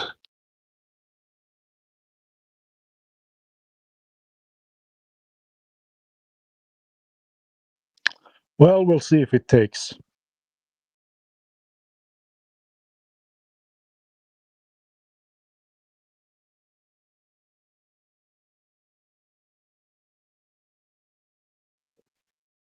All he has to do is go out and test it for himself.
All right. Nobody wants to talk. Let's see what the YouTube listeners are up to today. I have a few minutes. I can go read the chat over there. Shout out to you guys on YouTube. If you want to interact, you can type in chat over there. I'll read it here. We have And Vic, he says, I will be civil. I'm trying to connect to live interview, currently in the VC voice check-in. Ah, really? You have to do a check-in for this channel? I don't know. But I can have a look there if you want to come talk to us over on Discord. Real Worlder says, okay then. Shout out to both of you. We have 12 people watching Helioskeptic stream, and I think there's about 10 over on Flatloid. Either of them, you can interact with us, and we'll read the chat.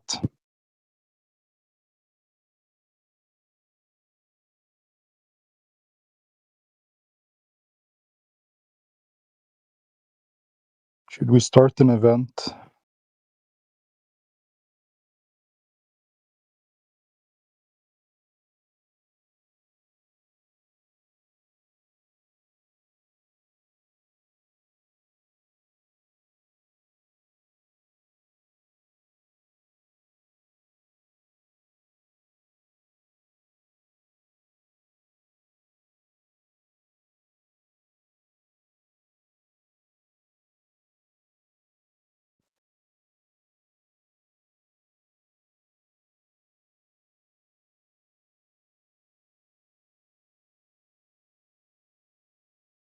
Oh, it is running.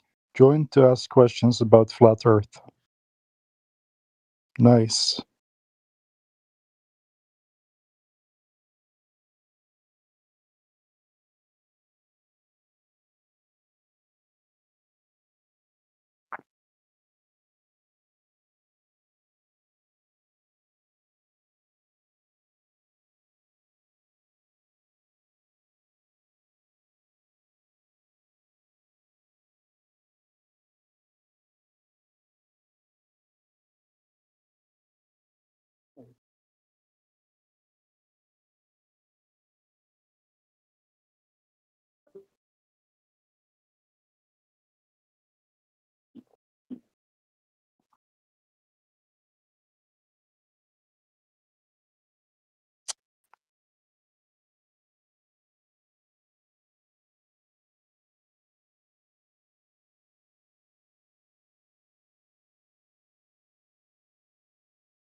Hello?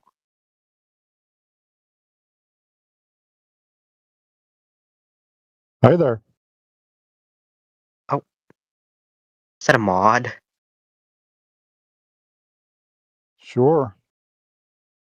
Well, you're a mod? Yes. Why are you a mod?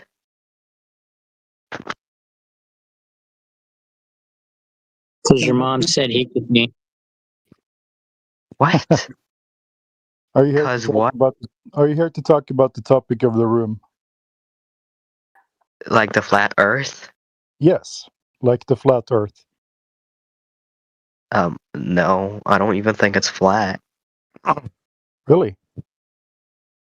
Can I ask you? Yes. Can I ask you a couple of questions? Oh no, I'm planning on killing myself. So like now. I will just move you to another room then.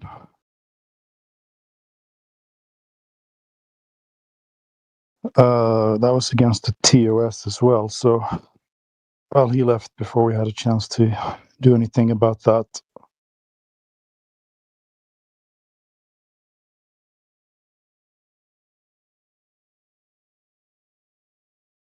I'm like a flat Earth missionary. I drag you in. Before you know it, you're answering questions.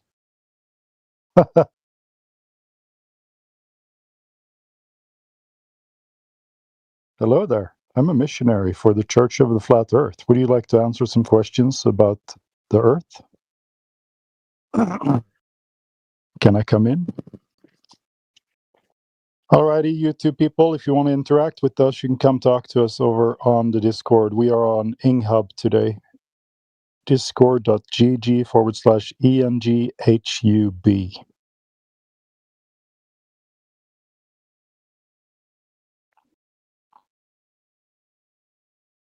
No, I didn't catch his username.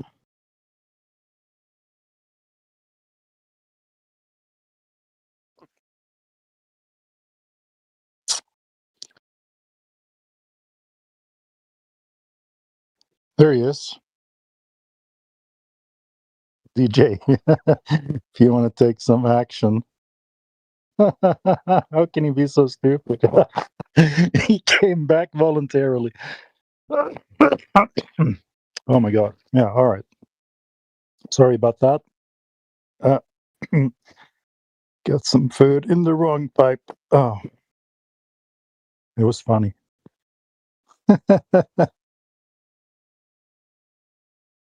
Cool boy. Alrighty.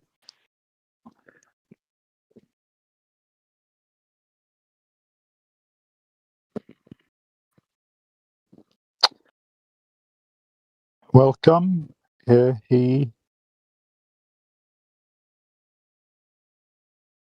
Welcome. Everyone. Akix, how are you? I'm great. What about you? Doing great. Really nice day. Cold and sunshine. Rio is optimized and you have wonderful day. So, which topic are you talking about today? We're talking about Earth. Have you heard of it? Earth. Yes. I know about Earth. We live in the Earth. Yeah, I have a we live in the Earth or we live on the Earth. Yeah, I I live on the Earth and I have a good message for you. Can I ask you a couple of questions?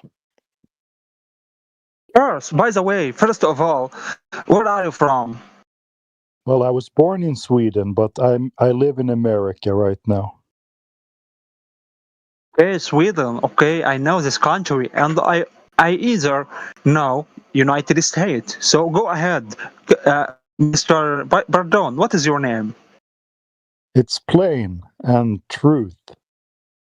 Plain. That's right. Okay, Mr. Plain. Okay, go ahead. Ask me. Okay, are you able to see the chat? I want to post a picture and ask you a question about it. Of course, I can see the chat. All right. Give me a second. Sure.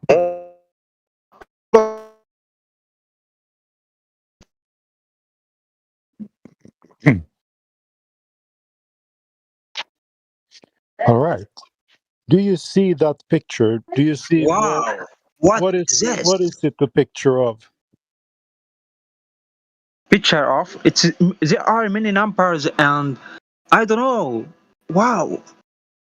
Do you see the picture? The ball is Yes, Earth. I see the picture. You recognize it? Actually, I haven't recognized it. Oh, you haven't seen anything like No. that before? They say that that's what Earth looks like. Wow. Actually, they are. I know. I know Earth. I studied in um, geography. Okay, Yeah. the Earth. 72% water and maybe 29 is Earth. Yeah, do you see all the blue stuff? Do you know what the blue stuff is? Mhm. What is it? Actually, I don't know what is it. The blue? The color That is blue. blue. Okay, give Yeah. me. Wait, I will see. Yes, I see the blue right now. Yeah, okay, I'm gonna type a question. The blue stuff in that picture, what is it? Give me a second, please, for Yeah. analysis this picture and back to answer you again. Oh, of course. Maybe we have someone else who is listening who I wants. see here the dentons in meals and okay, the Yeah, don't worry. imagery ball. Don't worry about the text. Just look at the picture. Actually, after I look at the picture, I haven't no, I don't know what you wanna to explain so far. I want to ask you what the blue stuff in the picture is supposed to be. That is sea. Do you think it's land or do you think it's water? It's water. Yes, Yes. it's water. Correct. Yeah. Excellent. That's exactly what it is. That's what they tell us. They tell us this is Earth, right? Maybe since you were a kid, they say, okay, you live on a ball in space. It has water on it and so forth, right? That's the story, right? Right. Yeah.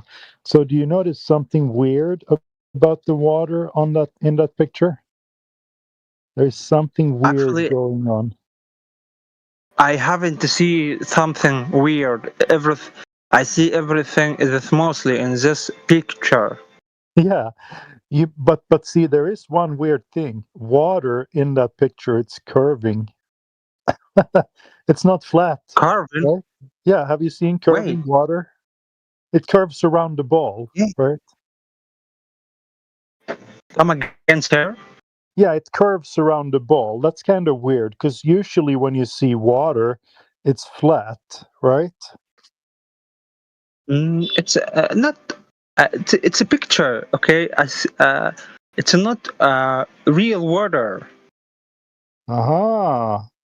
But they tell us that this is what Earth looks like. Okay, have you ever seen the Earth from space?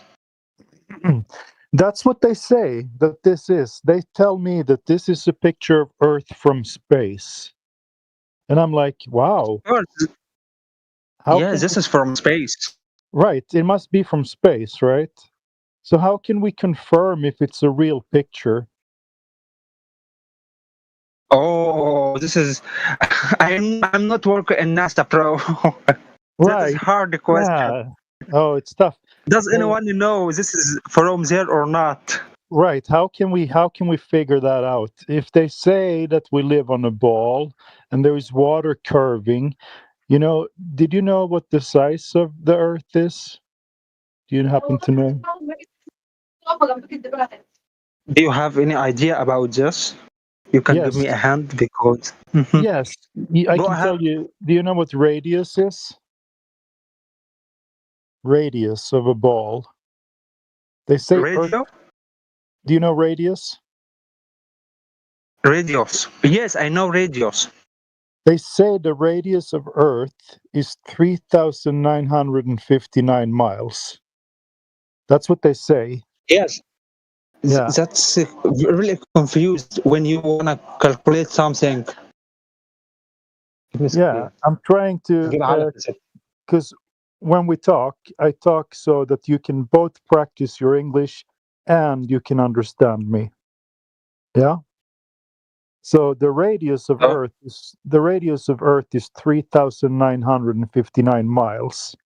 That's what NASA tells us. Yes. Do you understand a little bit of math? Yes, I understand a little bit of math. Yes. Yeah, when so we know the calculate the radius, cycle, right? When because we know the radius, we can figure out how much the water needs to curve over specific distance. Do you understand? yes, I understand. I understand. You wanna us make something in mathematics right now. Right. Now Calculate. we can just talk about it. We don't actually have to do calculations. If you look at the picture, you can see in the diagram to the right, you can see that over 10 miles, the Earth has to curve 66 foot. You see it in the diagram? I will see. Yeah, in the picture I posted, I just want to talk to you about the math a little bit, right? Do you understand that? Yes, now I seen, but Right. So if you live on a ball in space, that's what they say we do, right? And that ball has a radius of 3,959 miles. If we take a measurement over 10 miles, water has to curve 66 foot. 66 foot is about 20 meters. Right? You get that, right? Do you agree with me? The math is correct here? actually I have trouble with math and I am lost with all this Okay. explanation. All right, I'm going to type it, and maybe you can type it into a translator. So there is an easy way to test this. Maybe you can find a lake. That's Okay. 10. If you find a lake, you know what the lake is, right? A lake that's 10 miles wide. Who's making the sound? Please stop that so I can talk to Akix. Are you with me, brother? Yes, I'm with you, sir. Yeah. Okay, so if we go to a lake that's 10 miles wide, that's 16 kilometers, and you bring your friend there, and you take him to the other side, and you have a good zoom camera. If you can zoom in and see your friend, then there is no curving water between you, because unless your friend is 66 foot tall, you shouldn't be able to see him if you live on a ball. Do you understand? Yes, I'm a little bit understand. Yeah, so it's kind of weird because they tell us that we live on a ball, but when we go out and measure it, if we shoot a laser, for example, laser, do you know what laser is? A laser beam. Laser is? A laser. I don't know the laser. Laser beam. Laser beam. No, that is my first time listening about this. Okay, so a laser is light, and you can shoot a light beam. If you look at chat, I can type it in laser. See if you can translate it. Okay.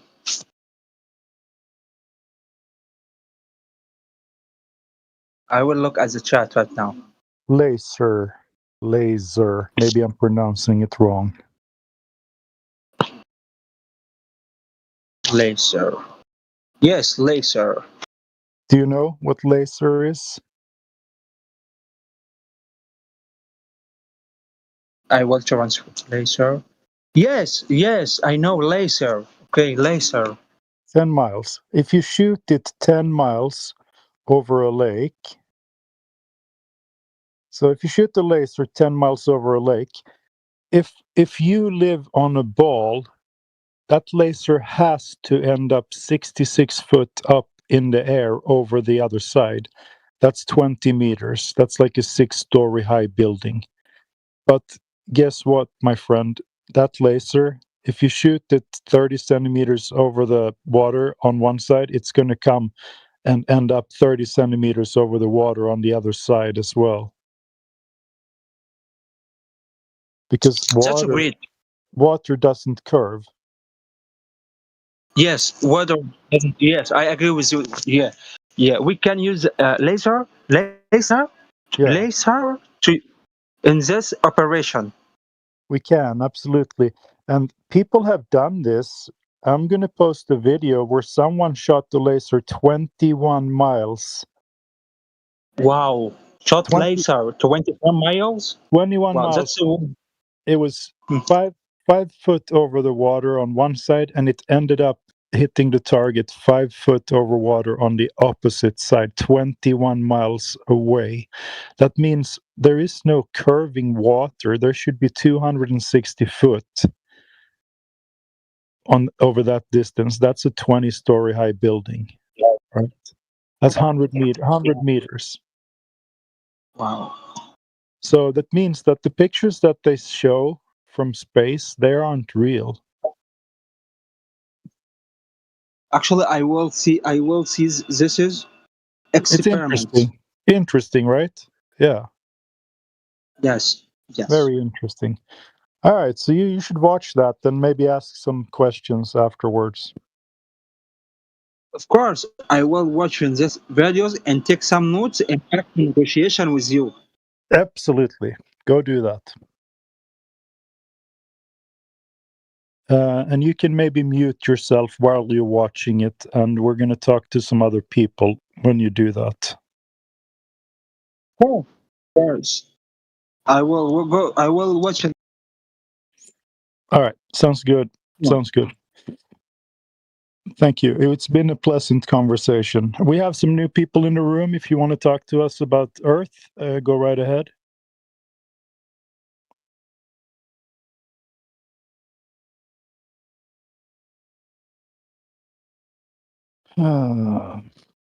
This is your chance to both practice English and learn about Earth.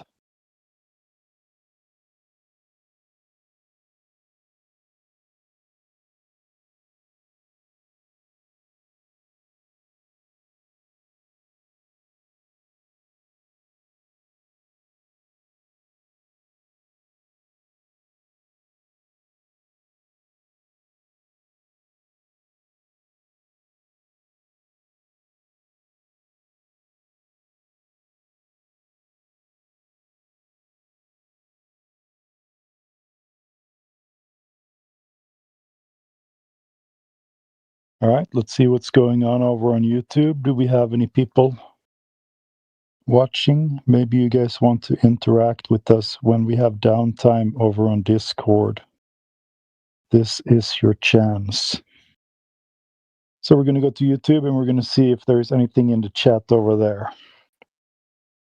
Just had a very nice conversation with Akex, talking to him about the laser experiments that we all can do if we want to figure out if the Earth is a ball or not.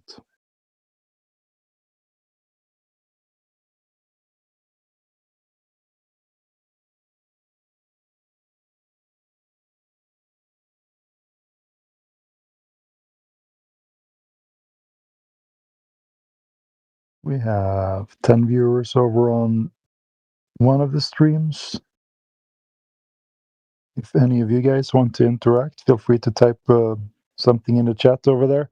Or you can just, I don't know, give a shout out or just say hi.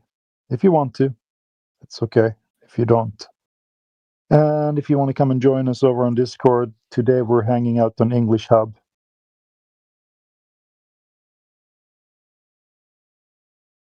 We have 14 people watching over on Heliosceptic Stream.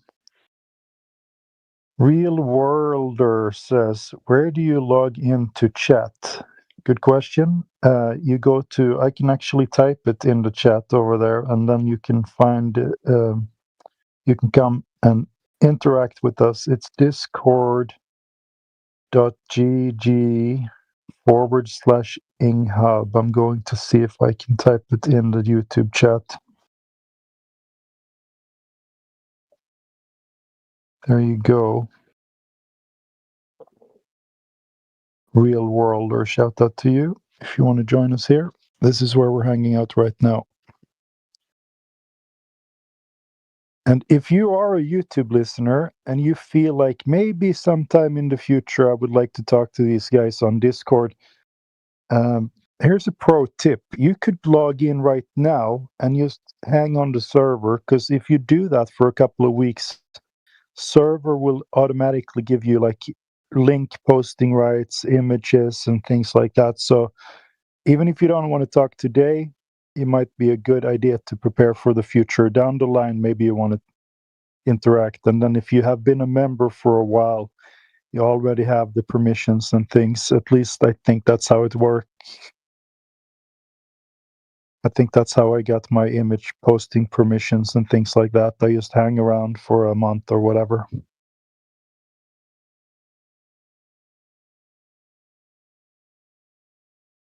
Plus, we have fun games over here. Cat Hunters. He beat me to it. Damn it. Oh, I'm addicted to this game. Every time a cat appears, you have to type cat to try to catch it. Anyway, all right. I missed that one.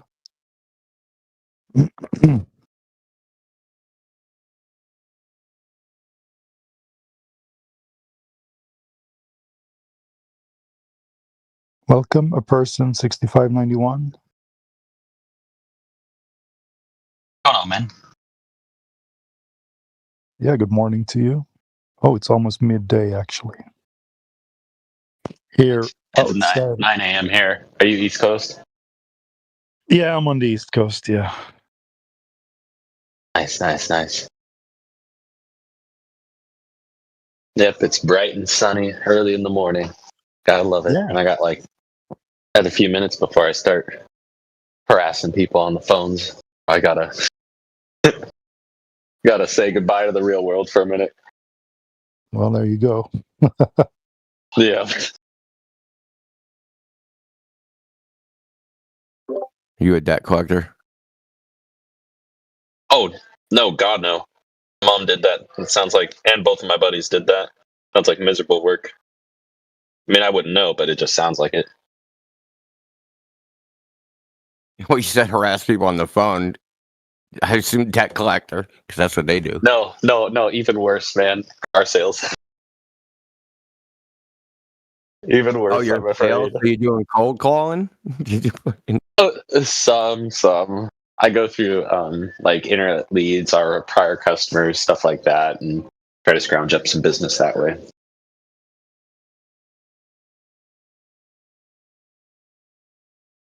Well, this channel would be good practice for you. That's what I'm doing right now, basically. As soon as someone enters, hello, do you have a minute? Can I talk to you about flat Earth? Let's see how good his sales are. Sell us the globe, man.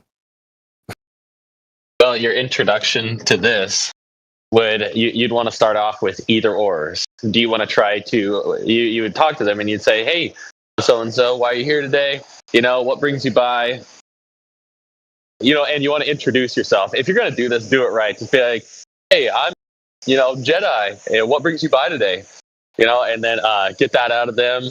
And once you have kind of why they're here, I'm just here to this. Okay, so which way do you want to go today? Would you like to try to prove the Earth, or would you like to try to disprove the flat? And it sounds like the same thing, and essentially it is. But you want to narrow down that tunnel to what they're after, and you call it like funneling, right? And so you make them answer to what you want, and by doing so, you're taking control of the conversation every single time. And so you give them either ors, and if they try to stray off of that, you just got to keep roping them back in with either ors. You got to condition them into saying either yes, no, yes, no, yes, yes, yes, no. And so, just asking them questions, but instead of asking them open-ended questions, you want to do either ors until you get enough information out of those either ors to where their open-ended question answers will contradict their other answers. That's how you catch them. Yeah, you just gotta let it go over. They can freelance and they'll contradict themselves in 30 seconds. I mean, Yeah. you don't even have to try. That's just that. It's inevitable. It's gonna happen anyways. Yeah, you're right. Ladies and gentlemen, we got him.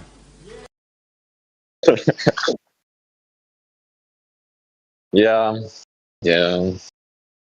The thing about the globe is that, I mean, is that they initially will claim it's empirical, but then when asked about it, they go to concepts, right? They start going to ideas and concepts and mental constructs and things like that, none of which are empirical. They're not based upon any observation. So it's my contention that globe earthers actually are not empiricists. They're actually idealists. They have, like, they think their ideals and ideas, that's the real world, and that the actual natural world out there is actually just like some fucking illusion or something. The same way, Yeah. it's like a Neoplatonist philosophy that they have that they don't even really know they have it. Yeah. Yeah. I have no animosity against the globers. So, you know, sometimes that conditioning goes a little bit further in some people than others. You know, like I didn't go through the whole Star Trek and Star Wars phase and was obsessed. I know some of you guys have told your stories, and some of you, I think it might have been you actually, maybe not, but some of you guys talked about I still love them. how like they got really deep into it, you know, and that's when that's like your childhood, man. I could see how it'd be a little hard to come out of that shell. You know, it seems ridiculous, but Well, the first movie I ever saw at the theater was Star Wars. The first one. And then the it second really? movie was, yeah, and then the second one was Superman, who comes from another planet, right? So, you know. the first movie I watched, to my recollection, in the movie theaters was one of the Harry Potters. I think it was the first one. And then I saw Jaws, and I never wanted to swim again. Yeah, dude. I saw Jaws. I was still okay with swimming. It was the video of the guy off the beach that actually did get chewed up by a shark that kind of did me. I was like, yeah, that one's not cool. I would not go in any water I could not see the bottom of. If I couldn't see the bottom, then forget it. Not going in there. Mm-hmm. I feel like that's got to be on the list of like the top worst ways to die is dying by shark, man. I feel like that would just be horrible.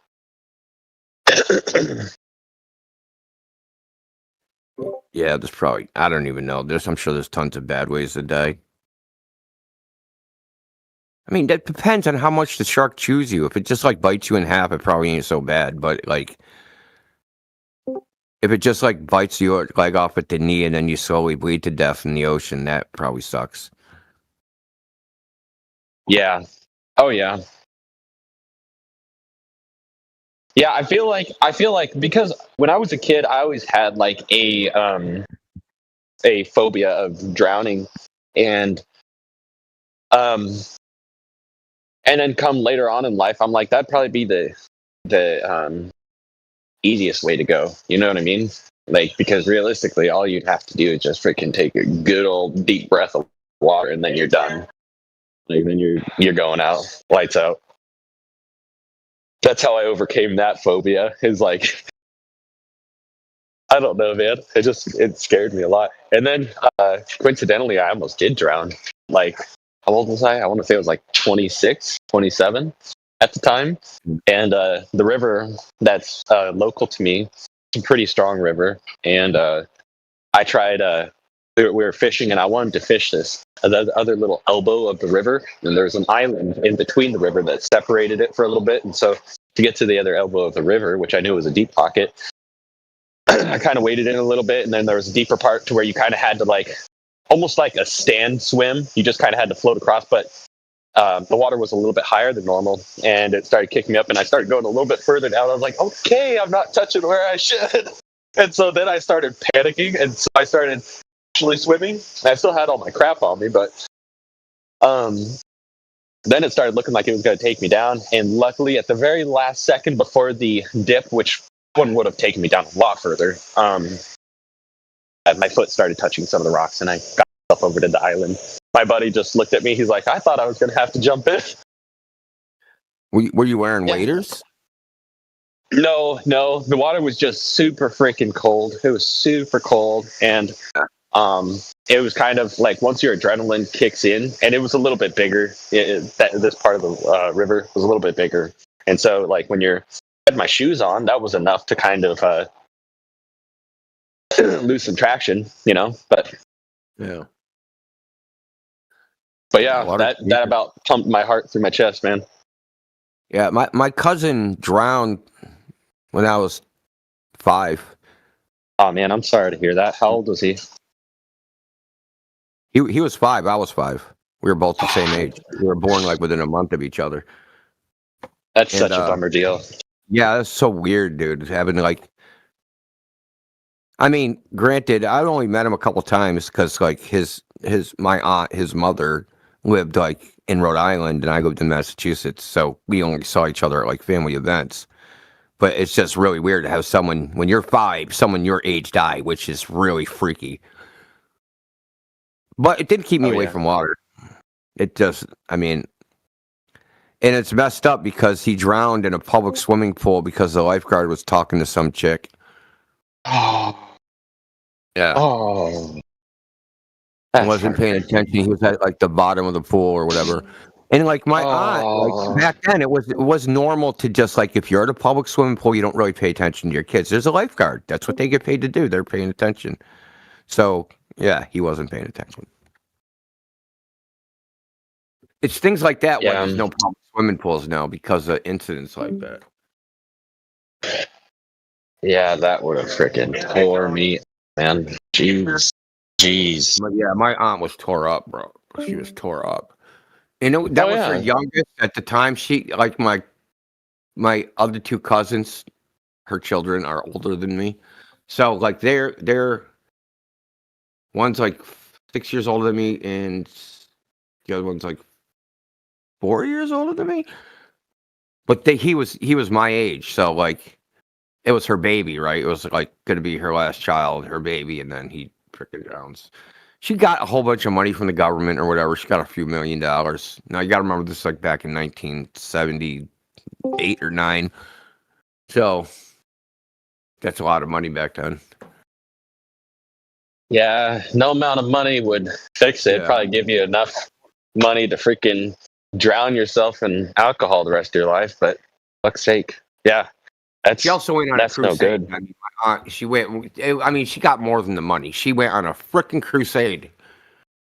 Like a political crusade. I don't know exactly what she did because I was young, but I know she was like lobbying the government to like change the way they administer public pools and all that stuff. Okay. So, Okay. Yeah. God, that's horrible, man. Yeah, I heard of a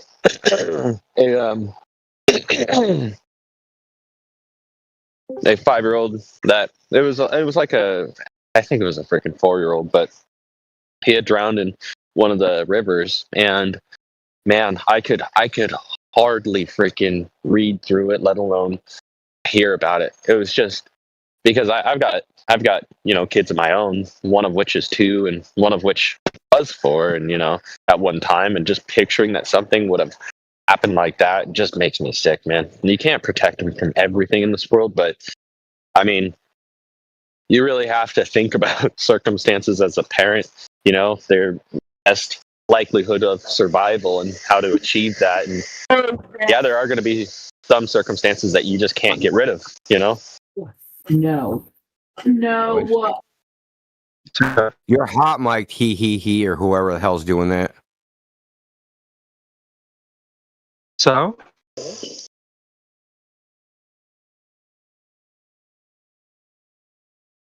Anyway, Yeah. Yeah, my I'm over it. It was 50 years ago. I'm over it. I've healed. yeah.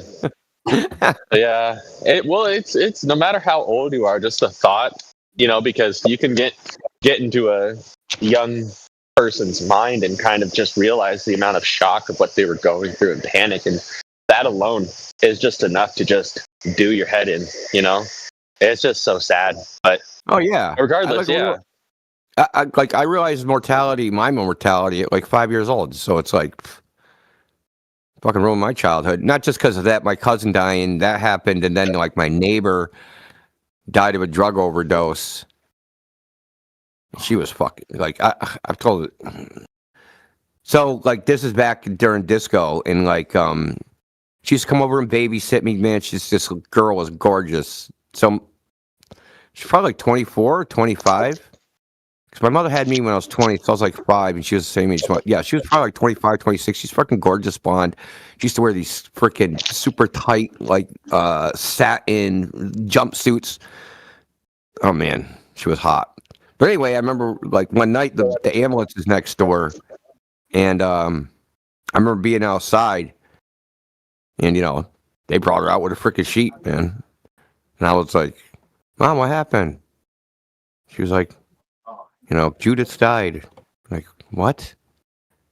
I didn't really understand. I mean, I really very understood. When I thought about it with my cousin at that age, I thought about it as like, oh, he just went away like to heaven or something. But with this lady, it was more like, oh, she's fucking under the ground. And that was like, damn, I don't want to do that.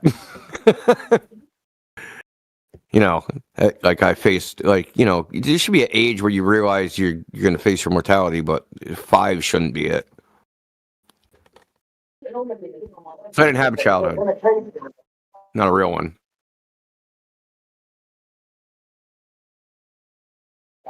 Disco kills people. Don't disco.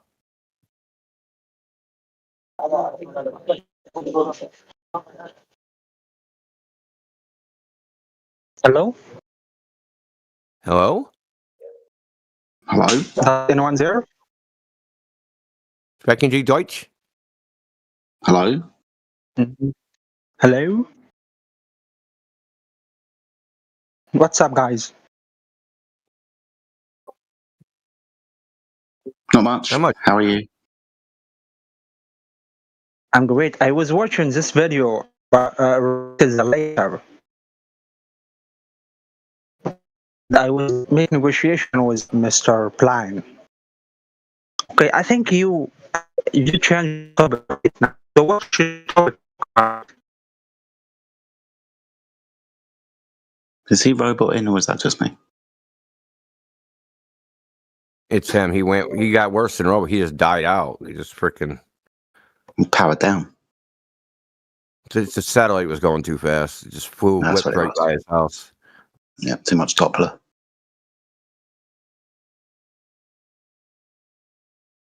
What did you say? Because I haven't catched that. Sorry, your connection is quite bad. We're finding it hard to understand what you're saying. my God. It might be a good idea if you left and rejoined. Thank you. Okay, I will left and join. Okay. Thank you.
Hello, everyone.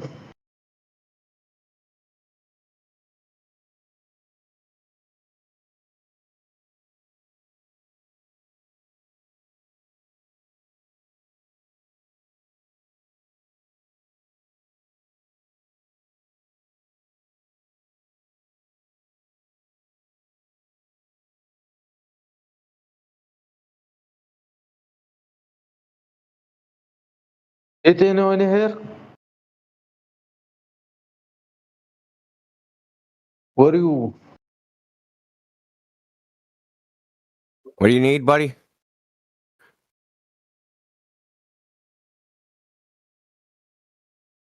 What? What do you need? What are you asking for? What do you want? Yes. How are you? Hi, how are you? I am good. Fine, thank you. Nice to meet you. Yada, yada, yada. Where are you from, friend? I am from America. Oh, good. You speak Arabic? No. I don't even know a single Arabic word.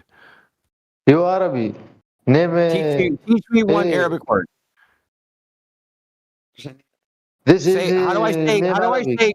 how do I say coffee in Arabic? What? How do I say the word for coffee in Arabic? Coffee. Yeah. You know what coffee is? You drink I it? don't like coffee. I do. I like Good. coffee. Uh, Okay. is this room for How do I say Arabic? learn In English? Arabic. Yeah, this is a room for English, but I don't know. I'm trying to learn one Learn Arabic word. English? Certainly Learn share. English? Yes, I speak English. Good. I'm speaking English now. Do you speak English? I don't. No. I little English. Okay. Hello.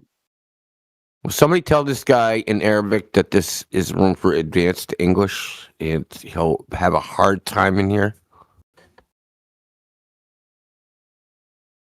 I want to learn English.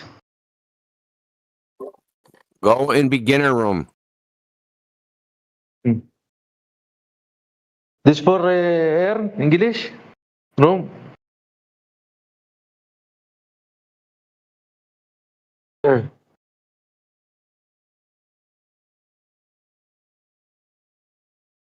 Hello, everyone.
Hello, how are you?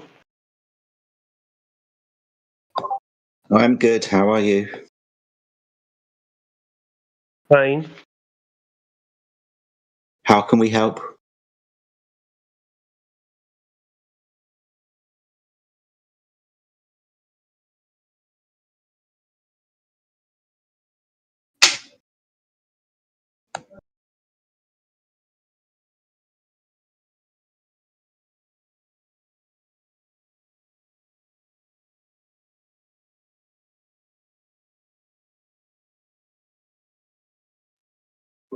So, this guy asked me in Arabic, do I have a room recommendation? Should I send him to the LGBTQA plus room or whatever it is? Yeah. Yeah. That'll probably get you banned. What? He wants to learn English.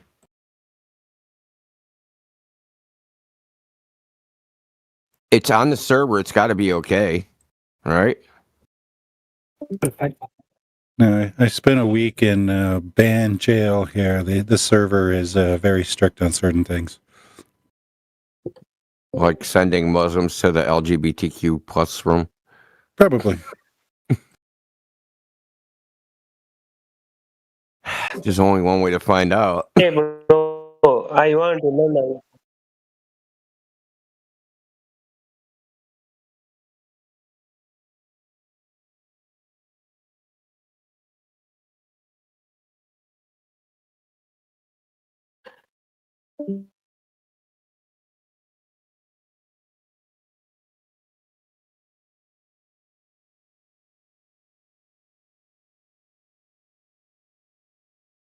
You got like A1 beginner, A2. They got like lots of beginner chats. Like, what do you not?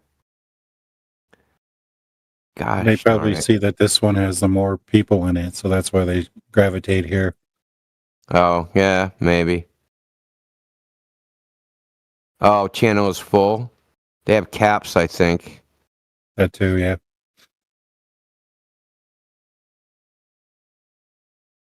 Seven of seven. Why would they do that? I guess chaos. Stop the chaos, maybe.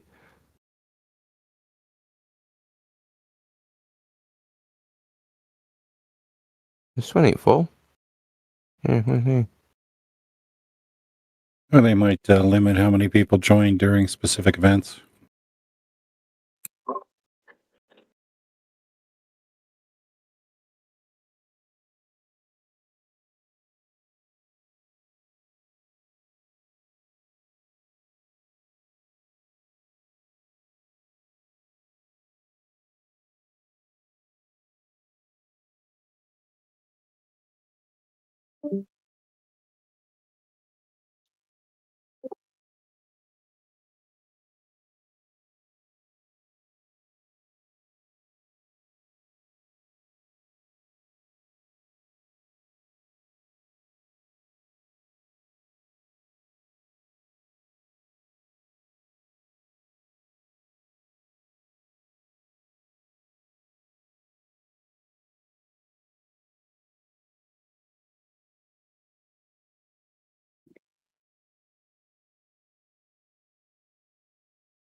Alrighty.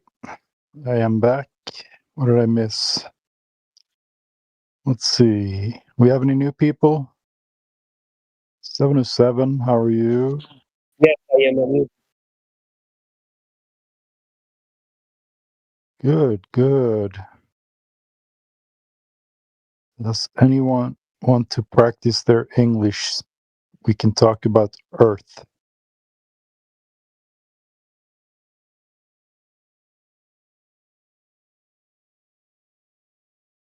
But yeah, really, if you're only on the beginner level, this is not the room for you. I think you have to be maybe intermediate to hang out here. But I'll be happy to ask a couple of questions. Well, here's the paradox of that statement. If they're at the beginner level, they don't understand you telling them that this is not a beginner room.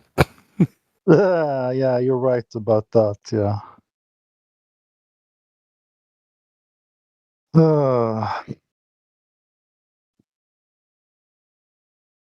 I've been telling that guy for 4 hours that this is at least an intermediate level room, and he hasn't understood what that means. And he finally got it when I went to English Arabic translator, posted it in Arabic. Well, there you go. Yes, I'm scrolling the convo. Oh, yeah, wow, you actually did that. Is that Google Translate or something? Yeah. Yeah. I mean, I have to say one thing on the internet that's like one of the greatest things developed. You know, I would think that Discord in this day and age would have like an automatic feature for that, like auto translate or whatever. Oh yeah, dude, I'm surprised, especially with AI nowadays. Right. I mean, you could probably create a bot that just sits there and waits for it or something. Built Maybe into someone phone else. games. If you're playing a phone game and you got chat in there and you go translate to English, you just click on it and you can see what other people are saying. I don't know why they don't have that in Discord. Yeah, that seems easy enough to have. They have that on X as well. They got it on Google too. It's built into Chrome. Yeah, it should be a Discord feature. I don't work for Discord, but if I did, that would be a thing I could work on, I guess. Anyway, What's the feature? auto translate, like Just one of those. do it anyway and turn it in and charge them for it. Just do it anyway. That's what I do. I don't ask permission first. I do it and then I ask for forgiveness. I think Discord is not open source, right? Or is it? I think it's proprietary. I'm not sure. Oh, it's not supposed to be open source. Yeah, but there's bootleg clients and bootleg wrappers and all that stuff. So it's technically against the terms of service, but people do it anyway. I could definitely create a hook in Windows at least. Just use the dTORS library or something and add the feature to the client. But yeah. Sometimes you get sued when you do shit like that. Well, how would they ever know if you just do it for yourself? Oh, yeah, for myself. But I mean, I would do it for the money, I guess. A man gotta live. Man gotta eat. That's right. I don't know. I can send them an email. Here's a free suggestion for a feature you guys could add if you want to.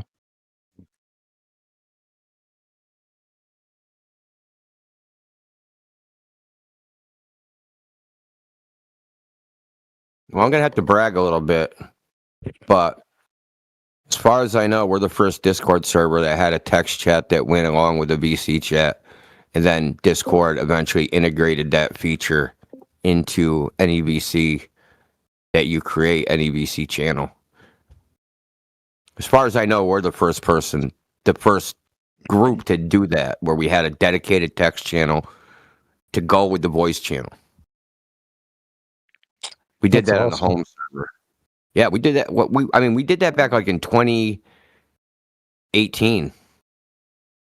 It wasn't put into Discord, I think, until 2023, maybe 2022. Certainly 2023. I have a feature that might be coming to the YouTube client that time stamps the live chat, because it's so super annoying to go in there and you see some interesting comment and you have no idea when in the stream it happened. I want to be able to just click it and boom, it takes me to that mark in the video. And it's so easy for them to do, but we'll see. It's in the request queue, because I know a guy who works for YouTube, so told him. He said he was going to look into it.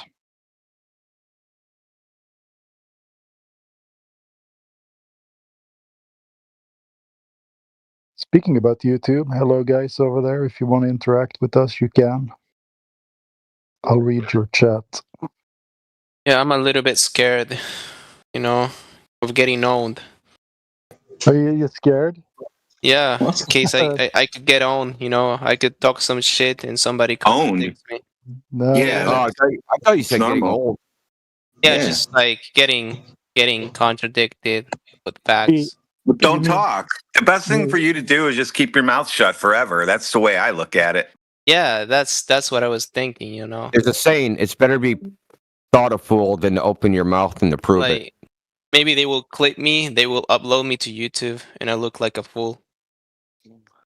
Yeah. Well, You're I doing can it ask- right now. Yeah, that's already happening in real time. That's right. You mean PWN too, right? PWM. What is it?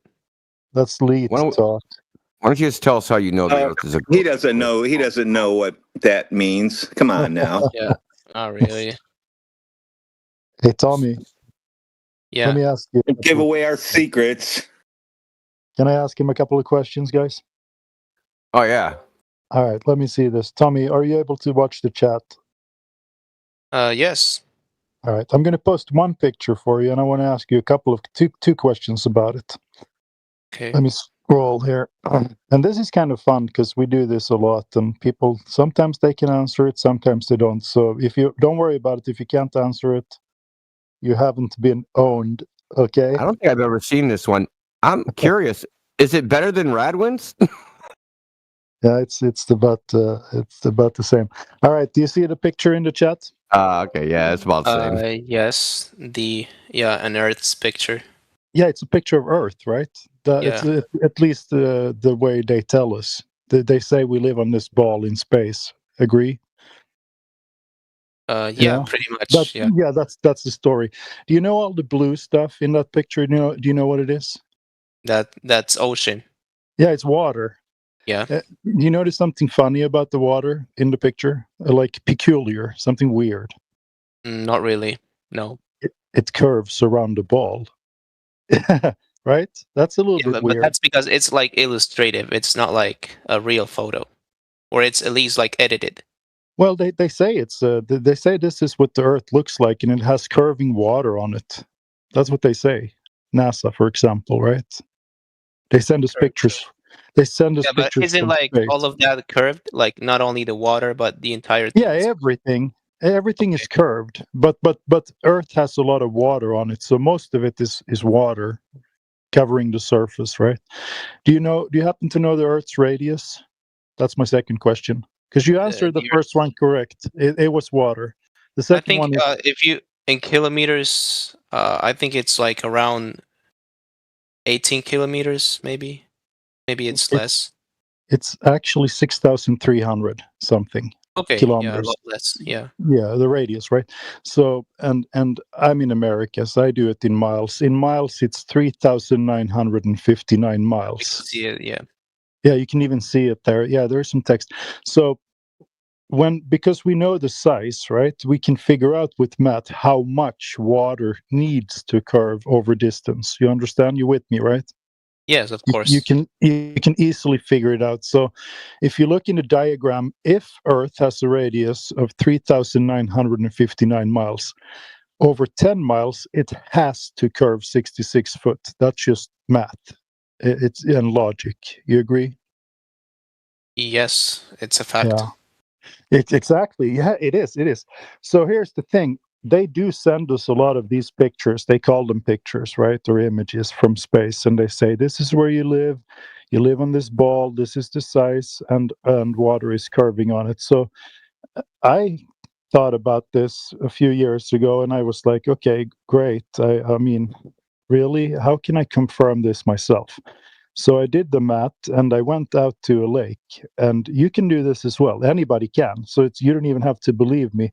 But if you shoot the laser 30 centimeters over the water, over a 10-mile wide lake, it has to end up 66 foot in the air on the other side. If we live on a ball, you agree, right? If we live on a ball, yeah. The thing is, when you shoot that laser, it's going to end up 30 centimeters over the water on the other side as well. Because guess what? Water does not curve. So I can't confirm these pictures. That's kind of weird, right? Well, but when you say they, what do you mean by they? I mean, anyone who makes the claim, this is the mainstream claim that we live on a ball that's 3,950 miles. That's the radius. So water has to curve. 66 foot is like a 6-story high building, or 20 meters. Are you in the metric system, or do you like the imperial? I use meters. I don't use. Yeah, me too. I'm from Sweden actually, but I lived in the States for a long time, so I use both, right? But 16 kilometers has to curve 20 meters. That's like a 6-story high building. So you could take your friend right now, go to a lake that's 16 kilometers wide. Have your friend stand on the other beach and get a good camera and see if you can see him from your side, right? And I mean, unless your friend is 20 meters tall, you should not be able to see him because there is curvature, between you if you live on a ball. Okay, so can you say it again? Yeah. If you take your friend to a 16-kilometer wide lake and you get a zoom camera and you can zoom in and see him on the other side, well, either your friend is 20 meters tall or there is no curvature on that water. You understand? That makes sense. Yeah, I mean, that's what it is. So it's so weird that they say that the Earth is a ball, because when we go out and actually test it, and we do laser tests. Here is, I can paste the laser test in the chat if you want to look at it at your convenience, right? These guys took a laser to a 21-mile wide lake out in Utah, and they shot laser over it from one side to the other. And it was 5 foot on one side, and it ended up 5 foot on the other side. It should have ended up almost 100 meters in the air, but it doesn't because, well, water doesn't curve. So, yeah. So, isn't that interesting? Yeah, I actually looked it up. Here it says that the Earth's curvature, like over 16 kilometers, it creates about 20 meters of drop relative to a tangent. I know. It's super weird. And we can't find that. We've done thousands of these tests. I pasted one in the chat, and there is if you talk to anyone here, we can paste hundreds of these, right? So just something to think about. And why are they hiding it? I don't know if they are hiding it. I just don't think that they're thinking about it. I mean, most people just believe what their teacher in 3rd grade told them, right? I mean, when we were like 9, 10 years old, they put this globe in front of us and they said, hey, this is where you live. And when you look at YouTube or all the cartoons, they tell us we're in space, right? And we're on this big ball. And I mean, somebody just told them it's basically tradition at this point. Nobody looks into it. Nobody goes out and do these tests, except for a few people, like me, for example, and the other people in this channel. Right. Yes, sir. So yeah, but I mean, what about all the different, what do you call them? You have radars and different stuff that are based on curvature, right? They are based on a round Earth. That's interesting you should say that, because actually those things like radar, we can shoot radar signals 1,000 miles. I mean, we did these kind of tests. We shot radio waves in the 1800s, 10,000 miles, like from England to Australia. That would not work on a ball. It only works over a flat surface like the ocean, right? So, I want to say something about the radar thing real quick. Yeah, go ahead. The Australians just built, well, I'd say just built, like within the last 30 years. It's called the Jindalee radar system, which is a quote-unquote over-the-horizon radar. They said that they can, from Australia, pick up on radar airplanes in North Korea. This is what they say, according to which is supposed to be 4,600 kilometers. So, do with that information what you want.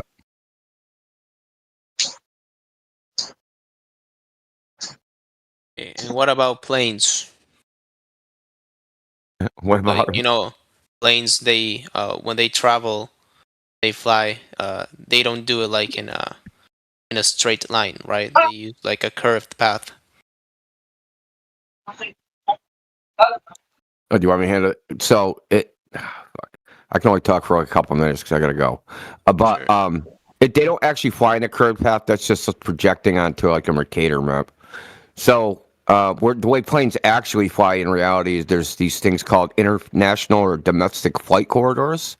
that all the planes fly in. So like all cross Atlantic traffic in the north flies in a corridor, all the stuff in the middle flies in another one, all the stuff in the south flies in another one. The same with the Pacific. They have flight corridors that airplanes fly in. They're not curved. They're not curved paths. The curved path is just because they're showing it on a particular type of map. But if you can show it, I could actually post it in the chat. Like I could post a map showing an airplane while they're in the cockpit. So it's the pilots in the cockpit looking at their flight chart that shows them traveling in a straight path.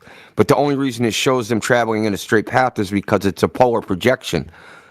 So it's a different type of map, and different types of map will make the path look different depending on the type of map. Okay, gotcha. But I want to go back real quick to what you said. Like, why are they hiding it? It's not hidden. The Earth, like, you can't hide the flat Earth. It's not hidden. It can't be hidden. You're just giving an alternative version of reality, and you chose to believe it. It's not hidden at all. Well, it's like it's pretty much hidden as much as like anything that. No, they're just giving you false information. That's it. If the Earth looks flat and you don't feel it moving, how can they hide that? But who are they? That's the question. Who are they? That's my question. You said, how are they hiding it? It can't be hidden at all. Okay, but It's not okay, being let's hidden. say You're just okay. being given an alternate story. So, like, listen, Tommy, if you tell somebody, hey, Earth is a globe, are you lying? Hold on. Let's say it's not hidden, okay? Let's assume that theory. It's not they're not a hiding theory. it. Okay, If you go to the ocean, it looks flat, right? I'm not sure about it. Like You're not sure if the ocean looks flat? it looks flat, but I'm Yeah, not sure okay, it but is that's flat. fine. Okay, so that's the point. It looks flat. So if the ocean looks flat, they're not hiding it. Well, it looked like we can't base like reality on how On the way it something looks? looks at first glance. Like we have testing Why and a not? lot of like well, because there's a lot of things that we don't look at.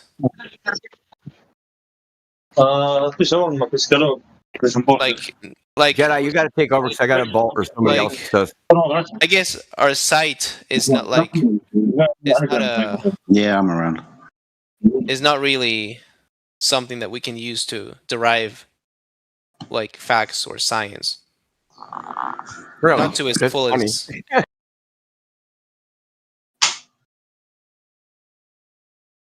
Yeah, but I was just. So did they do astronomy in Braille? So how do they do astronomy? Did they look at the stuff?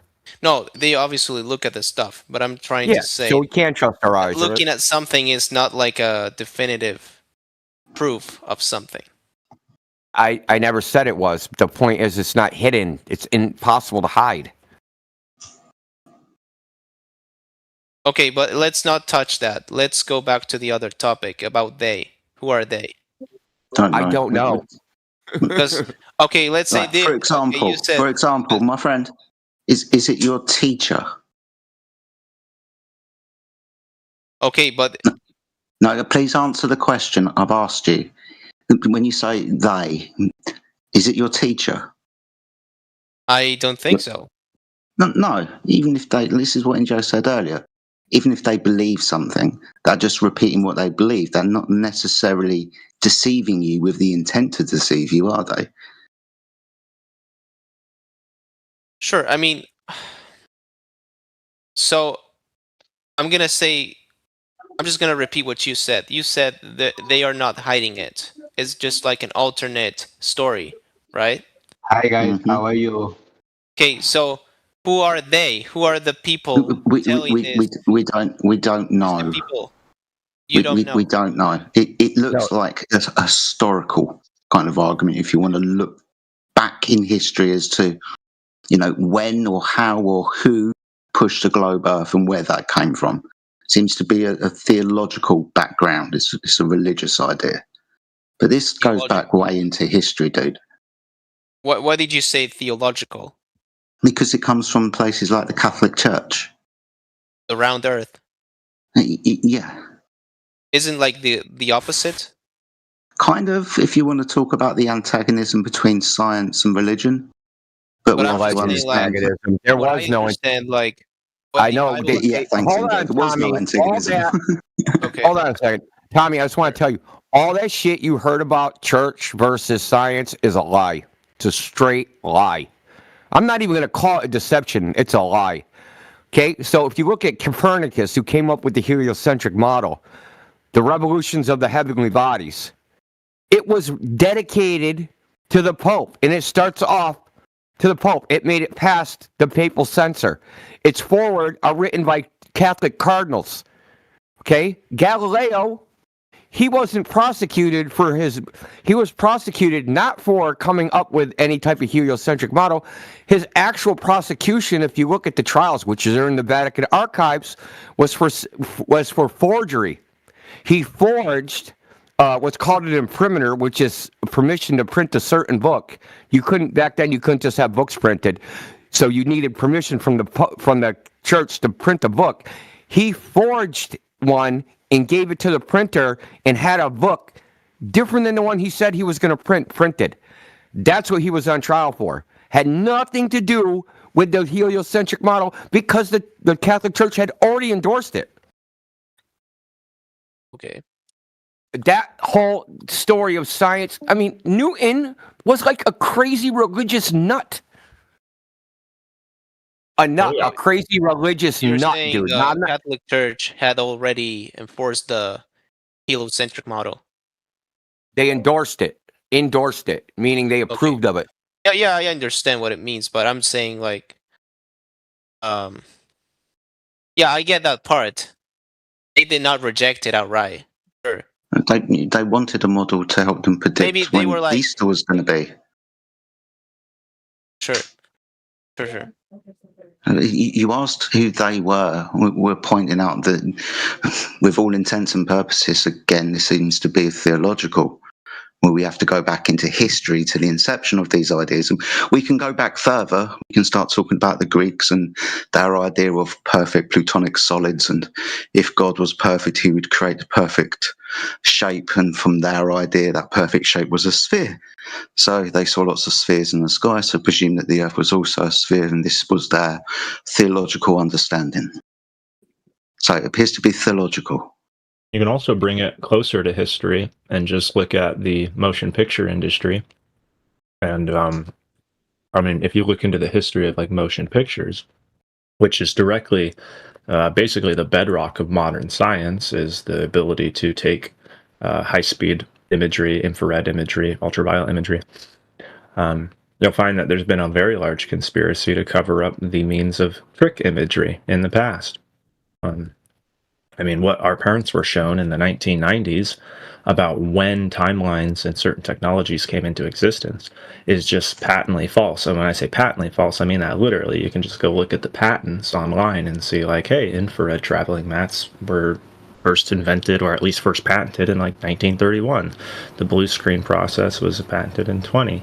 So, I mean, there's a lot of history that's been totally just muddled about what's actually going on. And it seems to be a theological thing, like 100%, where these people desire a very particular worldview, and, like, you know, based on like the Copernican principle, right? And they'll do anything to sweep any evidence that goes against it under the carpet.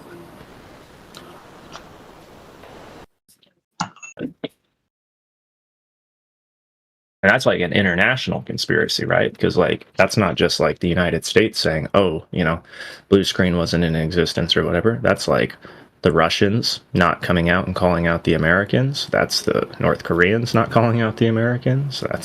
That's literally any country you can point at, and they'll be like, oh, look, the Americans their timeline is right. You know, we're all on board with that. Same with like 9/11. Not a single one of our enemies seems to even entertain the idea of saying it was fake, even though it would be great propaganda to disseminate towards the American public to cause mass distrust. None of our enemies are doing that. Enemies in finger quotes. Who are they? Well, they are leading the world. That's who they are.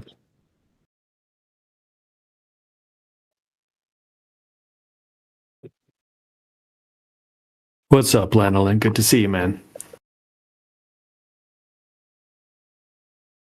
Just popped in for the morning. I'm not here for a long time because I gotta take care of some stuff outside the computer. But I'm doing all right. Thank you for acknowledging me. Turning blue yet, DJ? It's negative 18 at the moment, which is probably not too cold by Lanolin's standards. He's in Alaska, so. But yeah, it's pretty damn cold. Usually it's not too cold in the house, but tonight I can feel it. So it's going to be, I think it's going to get down to negative 25 or something tonight. Celsius. Swanks. That's cold. That's very cold. Yeah, pretty cold.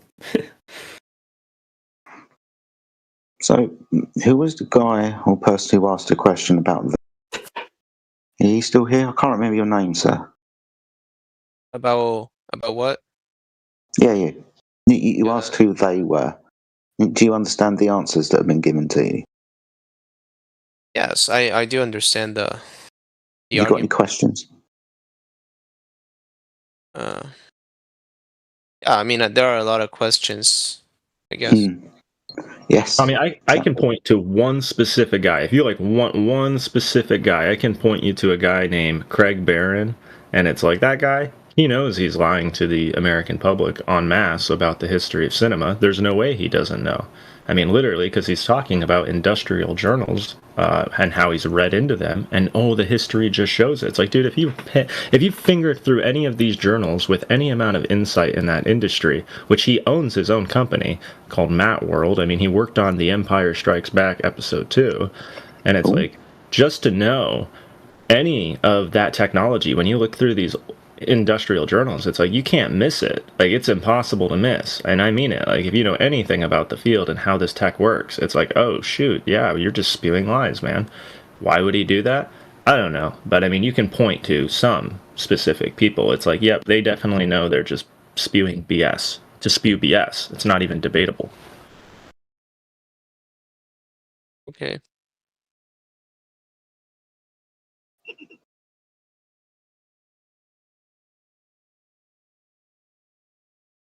But please feel free to ask any questions. That goes for anybody else as well who's been listening to the conversation. Join in. If you want to make a remark or comment, please feel free to do so. In a cordial manner, please don't all talk at once.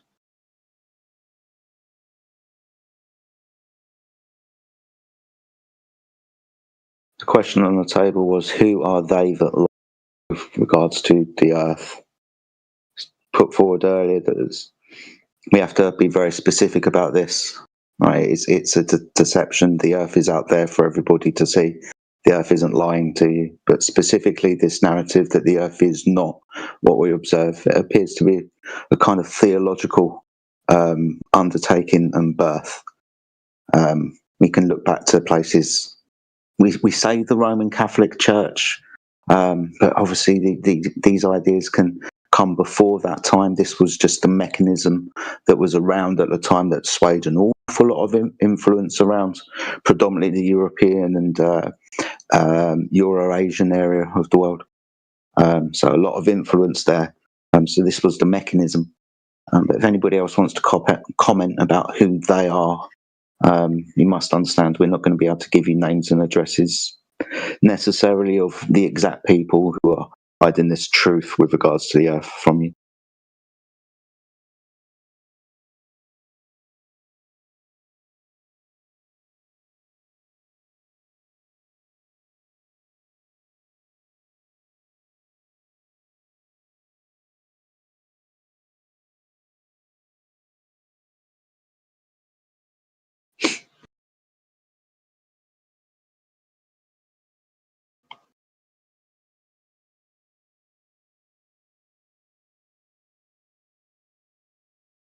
All right, let's have a little look through the chat, see if there's any names that I don't recognise.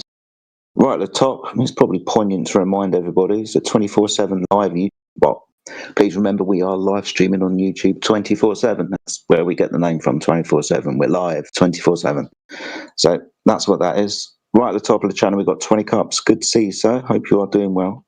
Closely followed by DJ. Good to see you, my friend. FE Alaskan Malamute has joined us as well. FE Batman is here. Flat Camp, what's up, Flat Camp? Hope you're doing well, Lulu. Got another bot in the house. That's from YouTube also. Gemsy has joined us. What's up, Gemsy? Gonna skip over the music bar. Indio's deafened. That's Jedi, so that's me. We got Lanolin in the house. Some interesting comments earlier. Good to see you. The OG Apocryphon is here. What's up, OG? Good to see you, Apocryphon, man. Plain and Truth has joined us. Good to see you, my friend. Hello, mate. Radio Criterion is in the house. Good to see you, Rayleigh. Tommy, what's up, Tommy? Good to see you, my friend. We got Iago Bruno. What's up, Tommy? Say hi, that's fine. Hi. Hey. And that's pretty much it. And the person at the bottom's deafened anyway, and that's VTech, so VLTK, whatever it is. So welcome, everybody. Hope you are doing well on this magnificently cold day. Reports from across the earth as it's bloody freezing, especially in America, Alaska, and in Northern Europe, places like Poland. So stay warm, everybody. Hope you're all resting by your fires this evening. But like I said, subject of the room is the flat earth. We were talking about who they are, but if anybody wants to change the subject pertaining to the earth, please feel free to do so. Any comments or questions you want to bring up, please unmute yourself, introduce yourself, tell us who you are. It's always nice to know who we're speaking to, and bring forth your question.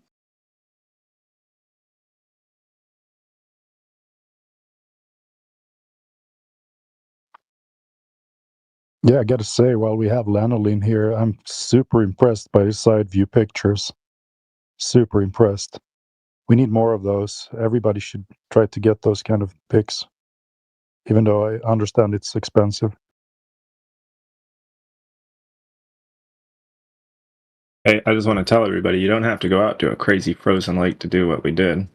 You just have to, all that's really necessary is to go to the lake, any lake particularly, and have your instruments, and just recognize that when you're doing them, it's important to know that one side of the lake is going to be different from the other side. So it depends on which direction you're shooting.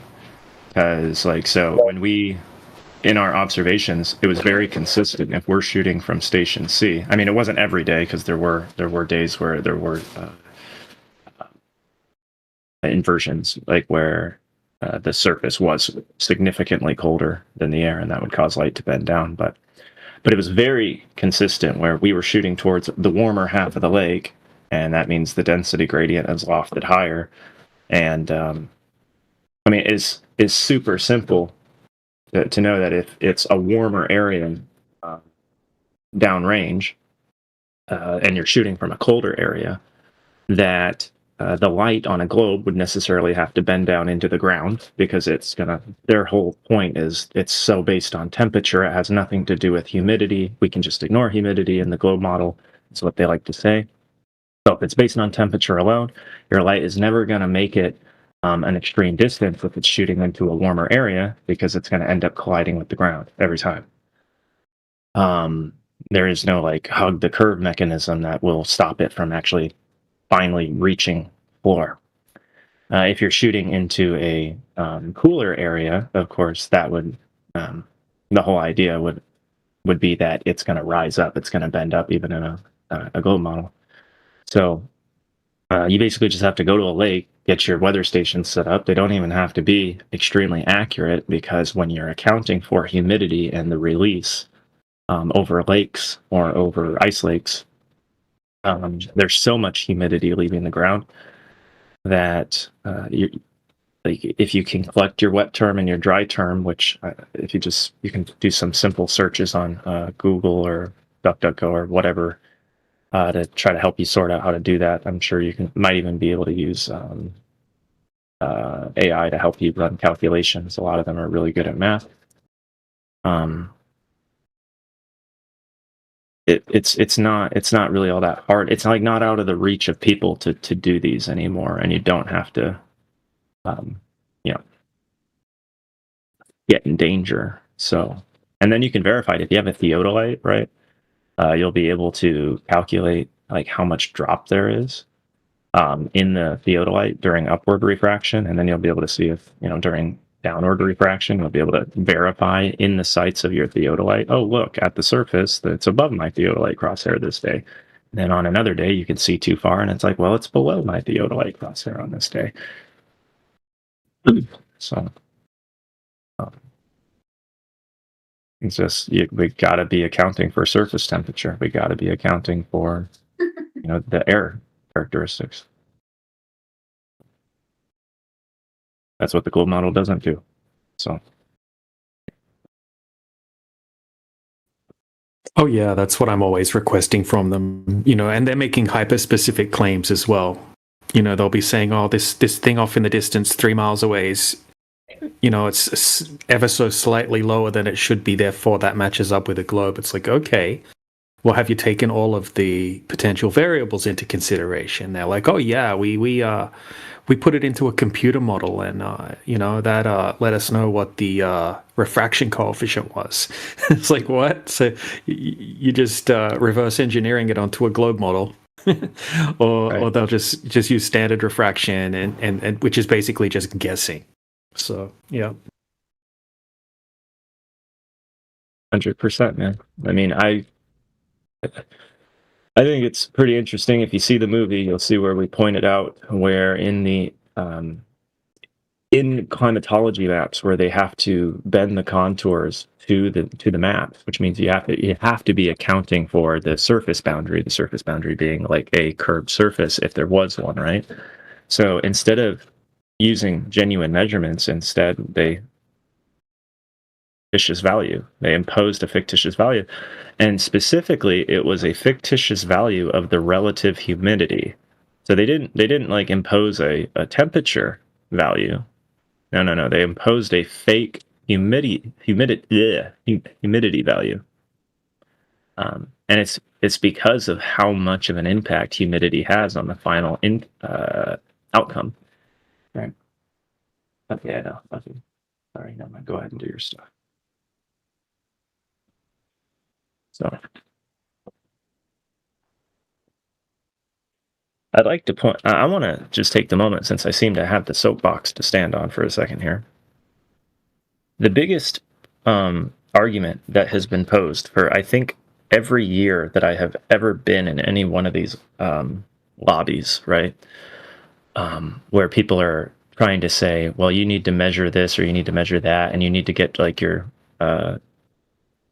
these hyper-specific high-resolution measurements, otherwise it's all, just nonsense, right? One of their biggest claims is that humidity is not important. You don't even have to account for it because it has such a small change in the refractive index. And that would be true, right? What their claim is that it doesn't change the refractive index very much, but that's only true if the humidity is stationary and not moving, meaning like it's all the same temperature of the surrounding air. And I should get some headphones here or something. That's so. It's all the same temperature of the surrounding air. They're not going up or down. They're not carrying the temperature up or down. And that's what I have been told. Not the part about them not moving up or down, but that it has such a low impact on the environment, on the refractive index. As like just a bold-faced lie. I mean, in so much that like when they're taking into account the environment, they literally use fake values because they have to use fake values. Not because they want to use fake values, they have to use fake values. And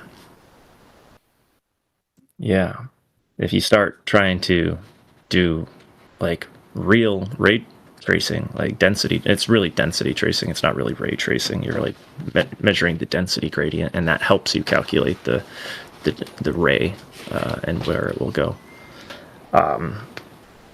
If you start really trying to do that and you want to hit targets that are really far away, you're going to have to start taking into account the real world. And when you start doing that, the mathematics becomes a flat earth. Like they start using flat earth mathematics for it. So it's pretty disgusting, honestly. To me, it shows a gross misunderstanding from the people in here trying to tell us how much they know about optics But all of their assumptions about how humidity impacts the refractive index is all based upon it being stationary and unmoving, and without accounting for the release rate at the surface, and without taking into account the surface temperature, and the fact that because there's 62%, or at least we're told that there's 62% the molecular weight of air molecules of the standard weight, so they rise. Even when the surface is colder, they often rise. Unless there's immense disparity in the surface temperature, they can also condensate, but that's like a multi-day cycle, you know, like not a multi-day cycle, a multi-event during the day cycle. So. Right. So a lot of the mainstream literature seems to say that the humidity like lowers the refractive index because the water vapor or whatever is less dense than the gas molecules. Right. You have density dilution right at the surface. So you have higher pressure because you have. So this is like the idea of having. Like if you have ping pong balls, right? And let's say they're solid core ping pong balls. Like let's not take it, like think about the density of the ping pong ball, just size, volume, okay? You have like the volume of a ping pong ball, and then you have sand, okay? And if you have sand being injected from the bottom, it'll fill in all the gaps between the ping pong balls, right? Now, this is just a volume thought experiment. It has nothing to do with the density of sand or the density of the ping pong balls. The whole idea is that you're filling in all the gaps with humidity, because there's a capacity, you know, like humidity and air. When you add humidity to the air, it's actually filling the capacity. But what it's doing is it's diluting the total density of that air. Okay, so as you fill it, it dilutes it down. The pressure increases, but you're actually dropping overall density. A lot of it has to do with the thrust, because it's picking up those ping pong balls, like literally, like as it comes in from the bottom. It's like dumping a perfume on the ground. The perfume rises up. It displaces the air. It doesn't just mix. It literally will lift the air up because it has a positive thrust. I mean, if you go outside on a super humid day, you can actually smell the humidity in the air, you know, like a sweet smelling perfume, except it's not so sweet, but it's the same thing. And that lifts up your density. So it's a large part of it. The temperature change, that's also a large part of it, because if you have especially a warmer surface, and the vapors are being released from the surface, let's say it's 12 degrees warmer at the surface than it is in the air. Those vapors are 12 degrees warmer when they left the surface, and they don't discharge all their heat all at once.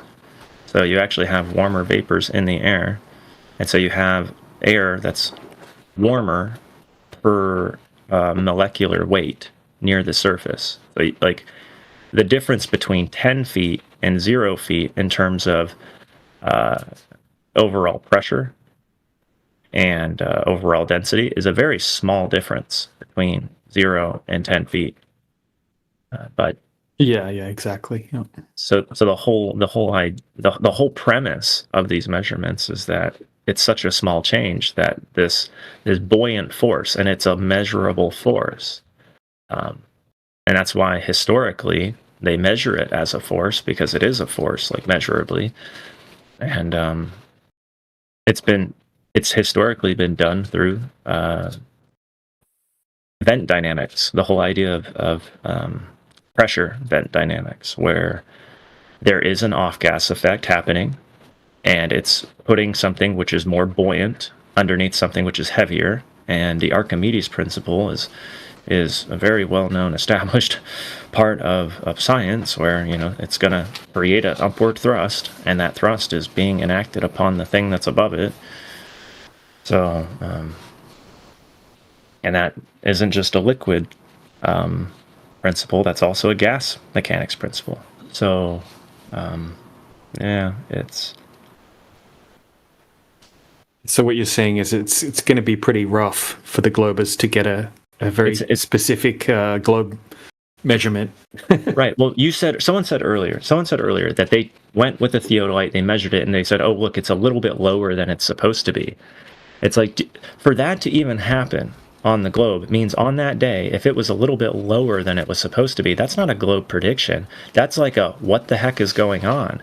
Because in their model, for light to even move in a semi-straight line is borderline. I mean, it's like we're talking about an impossibility, which is like unfathomable. I mean, it's a massive, unlikely scenario. And when I say unlikely, that's an understatement of the century. It's like immensely implausible to ever happen that light would ever travel in a truly straight line on a globe. In fact, it should almost always look like you should see further on a globe, just because light would be bending down in their model all the time based on the accepted environment that they choose to accept, which is a false environment.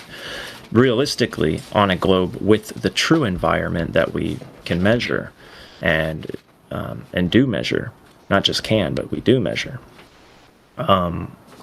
light bending up would be very common, and you would almost never be able to see to the true like if there was a geometric horizon, you would almost never be able to see to it during the day, especially over land, and quite often over water. You would like never even be able to see nearly as far as you would hope to see if it was all traveling in straight lines. Not even close. So Hey, Lanley, can I ask you a follow-up question on that? Sorry, DJ. It's just it's pertinent. Yeah, go I ahead, think. man.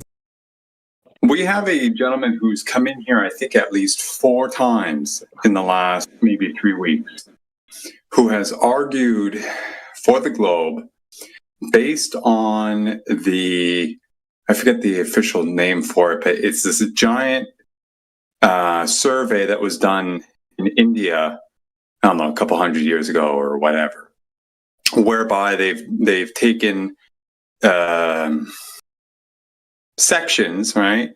They surveyed different sections, different triangles, in triangles, I should say, of various sizes, using a theodolite or whatever it's called there. I think they have different terms. And they're assuming straight lines. And sorry? They're going to be assuming straight lines.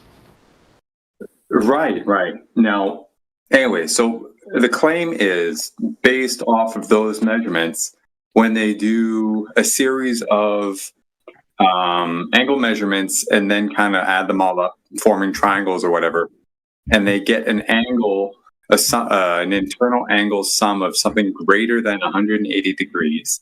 Right. They attribute that excess to a mixture of both refractive effects, having bent the light, but they also include in that excess, or they allege a component of that excess being due to the curvature. And I've asked this guy incessantly, how is it that they can actually quantify the proportion of that excess being because of the light bending or because the ground is curving? Like, how do you determine how much is because of which one? You know what I mean? And what the guy had done basically is say that you go to a position, you go point A, and you're taking an angle measurement to point B. Well, you do that over, multiple times over the day or multiple days, right, in different seasons or whatever. And you used an average. Yeah. And you average out, right? Right. But even if you do that, you're still like that average is still has both these components in it, right? So it doesn't answer the question. You know what I mean? No, so like, how do they justify this kind of like seemingly sloppy, method full of assumptions, basically? Because they're assuming that the average refraction during the day is downward, and so the whole idea is we're on a downward refraction. And I mean this, in all instances, they're trying to say the average is going to be closest to what reality is. But during the day, especially in a place like India, where there's, truth be told, it's probably more based on temperature in India than it is on humidity. I just assume because it's so dry. But that doesn't mean there isn't humidic effects. It's just there is going to be a lot more temperature internal fluctuation, and humidity has less of a multiplying effect in terms of the smoothing of it. So you can get a lot more variance in your observations because heat's a little bit more finicky, but it still should be very consistent. I would say it just, there is more potential, I would say, in terms of extreme upward refraction. But I mean, you can just see that in the desert. If you look in the desert, you can see some really serious extreme upward refraction. It's just because the sand holds heat so frickin' well compared to the air, right? So the inversion is much higher. So what I'm saying they did, because I'm just 100% certain if that's what they did, if they averaged it, it's that they're getting the average of upward refraction through the day. So it doesn't matter how many times you go out there. What average upward refraction will cause your horizon to be closer than it really would be, right? It actually brings your horizon in, especially on a globe. Okay, so if you're on a flat plane and you have upward refraction, it doesn't matter how many freaking days you go out there, especially during days, right? Because days, it's going to be where the ground is usually going to be warmer than the air, like predictably so. And that's going to cause upward refraction across all your days. You'll actually have a shorter horizon. So if you have a flat plane and you're trying to average just during the daytime, you know, the distance to your horizon and somehow apply that to like physical geometry, there is no way to separate it. You would have to be taking surface temperature measurements, like we did on Tustumena, and air temperature measurements, and your humidity, and your barometric pressure. And you would have to do the calculations for every single one of your observations, not just in one direction, in both directions. That's what's really important, is if you're shooting from one theodolite back towards the other theodolite, and you're making these triangles where you're looking back at each other, like refraction isn't a one-way mechanism. It's actually like if I'm looking at strictly upward refraction from one point of view, from one side of a lake, the other guy can be seeing what appears to be downward refraction. Because, for example, wouldn't that assume the gradient is in one direction or other as opposed to up to down? Well, like you have a horizontal gradient versus a vertical gradient. The idea like is the vertical gradient changes. Okay, so like and I think of it more of like a diagonal. When I tell people the gradient, it's like you're actually like just changing on a diagonal, because the diagonals kind of assume that there is a horizontal change and a vertical change, and that's how I like to think about it. And it's because it depends on how far you are to the target. Think of it like ocean waves, okay, ripples, like in the on the surface, right? If you put different layers of different density water, right, in a tube or in a bathtub, right, they'll separate, and then you disturb it, and the waves, if they're different densities, right, you'll be able to see the surface of each layer. Okay, and where that surface is going to be the densest layer, because you have all the weight above it pushing down, but then you also have the thrust from the third element, the vapor, but also the surface temperature, which is also technically another element that you have to account for, excluding vapor, in your measurement. So if they're not doing that, then they're not doing anything. They're just using averages, and on average, light bends up very consistently. Like, it's a very consistent thing you can predict. Like, if you're especially over the ground, like over dry ground, it's like if it's daytime, the ground is probably warmer, especially if it's sunny, is almost always going to be warmer than the air. So you're going to have a lot of heat release from the ground, causing a lofted density gradient, because the heat is warming that air above it. That's a thrust. That's a literal thrust, where that warmth is trying to raise up a buoyant force, and it's lifting the cooler air up. And so there's a pinching effect above the surface, where that warm air is pushing up colder air, and then the colder air above it's trying to push down, and it's how much that is offset. That tells you where the top of your wave is. And where the top of your wave is in gas mechanics, when you have a surface like this, a surface boundary that has a temperature release, then that's where your densest point is. So through all that you said, is there a condition above the medium? You're looking across the median of the Earth. Is there a condition where this effect can cause a curving ball to look flat? Is that what refraction do at what? Yeah, so like I was saying, there is like if there was downward refraction consistently on a globe, right? If it was a consistent measurable environment, yeah, it would make things look pretty darn flat. Yeah, that would be a mechanism. The problem is you need the mechanism for it. That is the problem that the globe has always struggled. And when I say struggled, it's not just struggled. I mean, it has always failed to procure. It doesn't have a mechanism to actually cause as much downward refraction as would be necessary. I have from my own survey on Testamina some examples of downward refraction where you can see it, and it's on a plane. Downward refraction can let you see sometimes a little bit further, but it has to be very, very light. If it's not even really seeing further. It lets you see over things, I suppose is the right way to say it. But any refraction is like destructive per se. So like downward refraction is fairly destructive. Actually, it's incredibly destructive, but so is upward refraction. If you look at examples of upward refraction, it can make it really hard to see things off in the distance really fast. And downward refraction does the same thing. I have an observation where I only wrote out, the camera was at 3.5 feet above the surface. I'm on a snow machine and I'm riding away from the camera, and I only make it about 1.9 miles from the camera and I disappear. And there's upward refraction. I mean, not upward, downward refraction going on because we have snow machine tracks off in the distance, which are beyond my position, and they are like up at the height of my head. So we're seeing the ground on distance look like a bowl. Where it's like there's the snow machine tracks that are on the surface of the lake and they're at the same height as my head. And I'm just a little bit closer. And then I end up getting squashed like an Oompa Loompa, right? Like a Mario, whatever they call those things that you jump on as Mario, squishes down and you can see my snow machine tracks all the way to the point until I disappear. But what about a laser? What about a laser? Because you're talking about light that's reflecting off a surface.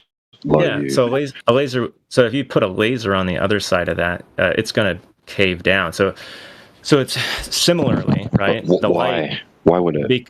Because it's coming from an area that's warmer. Like I was saying, I was consistently writing. That's not going to make a difference. Let me answer. Let me answer. All right, go on.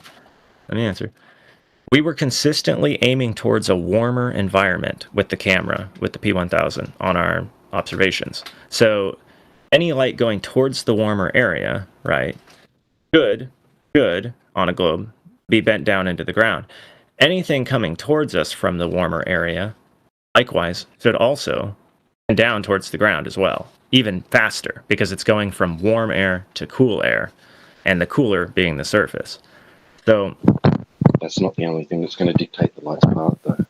No, you're right. No, that's what we've been saying. That's what we've been saying. So when we're talking about downward refraction, the reason why you can see my snow machine tracks all the way up to 1.9 miles is because they're being the light that's coming off of them. Like if you were like looking at it straight from the side, right? That's a very shallow angle to be seeing. So it's actually light that's being projected up from the surface that's then being bent back down to where it looks like I'm looking at it as though I'm closer and above it. Okay. So a laser, it's going in a very horizontal direction if you're pointing horizontal, right? And you'll see the equivalent of whatever angle it left its position from. So it's kind of like these things on distance spread out in a cone. I mean, a laser spreads out in a cone too, but you're trying to restrict how much of a cone it's spreading out in. And again, I'm with you. You actually do have to account for other factors, not just the angle at which it leaves, but you also have to account for the humidity, the surface temperature, barometric pressure, the whole thing. They're all intercorrelated. So, like we have an example where we can prove, look, there's downward refraction, and it made it almost impossible. In fact, it was probably the shortest distance we ever recorded from the camera. I don't think there is a single observation where we could see less far than on that day of downward refraction. I'm pretty sure we could almost always see on upward refractive days almost 3 miles. I don't think there's a single day that we didn't actually make it 3 miles from the camera when there was extreme upward refraction. But on downward refraction days where like the surface actually is appearing above my head, I was only able, like I said, on that day particularly 1.9 miles. So I think downward refraction is significantly more destructive because it ruins your ability to see things at the ground level, especially. Like it creates a skip zone, a dead zone, kind of like in So refraction radio. is also a phenomena that causes balls to never look like balls, because you never see a ball, but you're saying refraction can cause you not to see the ball. So you never see the ball because of refraction. Only if the environment was suited the way that they claim that it is, but it's not. That's the thing. That's why I brought up that in the literature and through history, they have to claim the environment is different than what it is. It would work if we had a like you would be able to see 30% of the time. Not 30% of the time, on average, 30% further is what I meant to say. So you would be able to see, and this is what they claim, that on average you can see 30% further than you should if it was light traveling in straight lines on a globe. That would work if the environment was suited that way, meaning if humidity was hydrostatic, meaning it wasn't moving up, it wasn't moving down, it was homogenized like milk. Like it was perfectly blended and it wasn't changing elevation. It wasn't carrying heat up or down. Then you could have a globe where you can see too far consistently. And that's what they do in almost every single refraction model. If you go to like Walter Bisland's calculator, his Earth curve calculator, basically if you pay really close attention to when you're moving his refraction slider in the globe model, you might recognize that all it seems to do is change how curved the ball appears to look in his model, right? It just seems to it just makes the globe look way bigger than it really is. It's basically just changing the size of the ball underneath you in that viewing program, right? And that's done particularly that way because it's pretty deceptive as to what's going on. That is the equivalent of just putting a millimeter thick lens in front of your eyes and saying all the refraction is happening 1 millimeter in front of your eyes. His model does not show any compounding refraction, meaning the light ray is just assuming to be going in whatever arc is perfectly necessary to match the size of that said globe. Okay, because that basically light in that model has to travel in incredibly beautifully curved arcs that are not they don't really compound all that much. That's the problem. Yeah, so Lanolin, is it fair to say he didn't offer any ray tracing model, so therefore no environmental effects were actually modeled? It's more of just a spreadsheet calculation. Got it. Yes, that's exactly what he did. He offered literally no true ray tracing or density, and I call it density gradient tracing. But yeah, he didn't do any of that. There is no wave that he's showing over the surface. It's just at whatever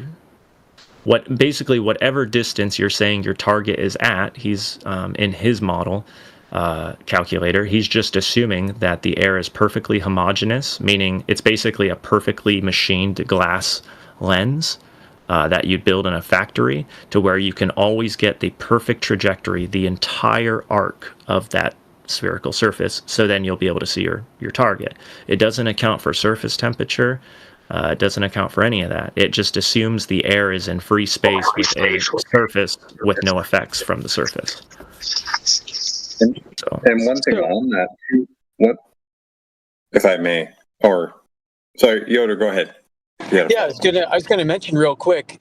It would be necessary then for every arc of light to have a different grade of bend in order for the entire rounded surface to be lifted flat, because you'd have a different arc at one grade that's close to your eye, to your observer point, bending at one rate, and then you'd have another rate for what's much further down or around the far side of the curve on the surface. Right. Yeah, you just hit the nail on the head. Right. That sounds like a conspiracy theory. Oh, it is. It is a conspiracy. It's absolutely nuts. Because again, if you're dealing with a surface which is like, let's say, colder than the air, there's no mechanism for them to go at different rates that are perfectly consistent at each layer. It's like, no, it's going to get dragged down towards what's supposed to be the colder air near the surface, right? And it's inevitably going to hit the surface. So, like on our night on Testamina, we shot 18 miles from Station A to Station C. Again, shooting from a colder area into a warmer area, where the surface is becoming colder than the air. Like at a point, like it really is. I mean, it actually ended up balancing out. It was 32 degrees in the air, 32 degrees. On the water. So I mean, it had almost perfectly balanced the temperature as to the surface and to the air.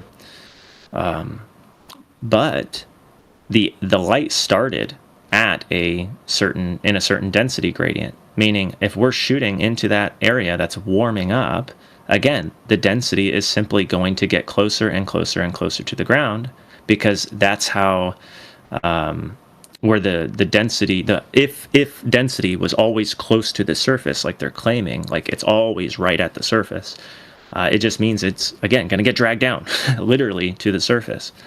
And we could see it. In fact, I have a shot where it's literally going above my head and hitting the trees above my head, and it's like, it would have never made it to my head. Would have never made it to our location unless we were aiming quite a bit up. I mean, like quite a bit up to where we were basically going through several layers, which with the green laser we did.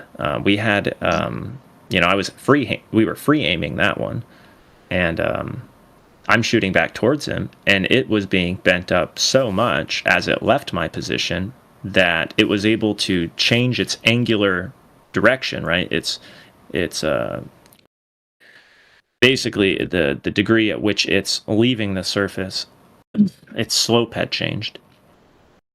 And it had to pierce through several other layers, okay, before it was forcibly dragged back down. And that's why we got a 7-image Fata Morgana, was because it left the initial layer, okay, it intersected with the wave, which was coming closer to the surface, mind you. Like, it was actually, the density gradient was getting closer to the surface as you go towards Station A.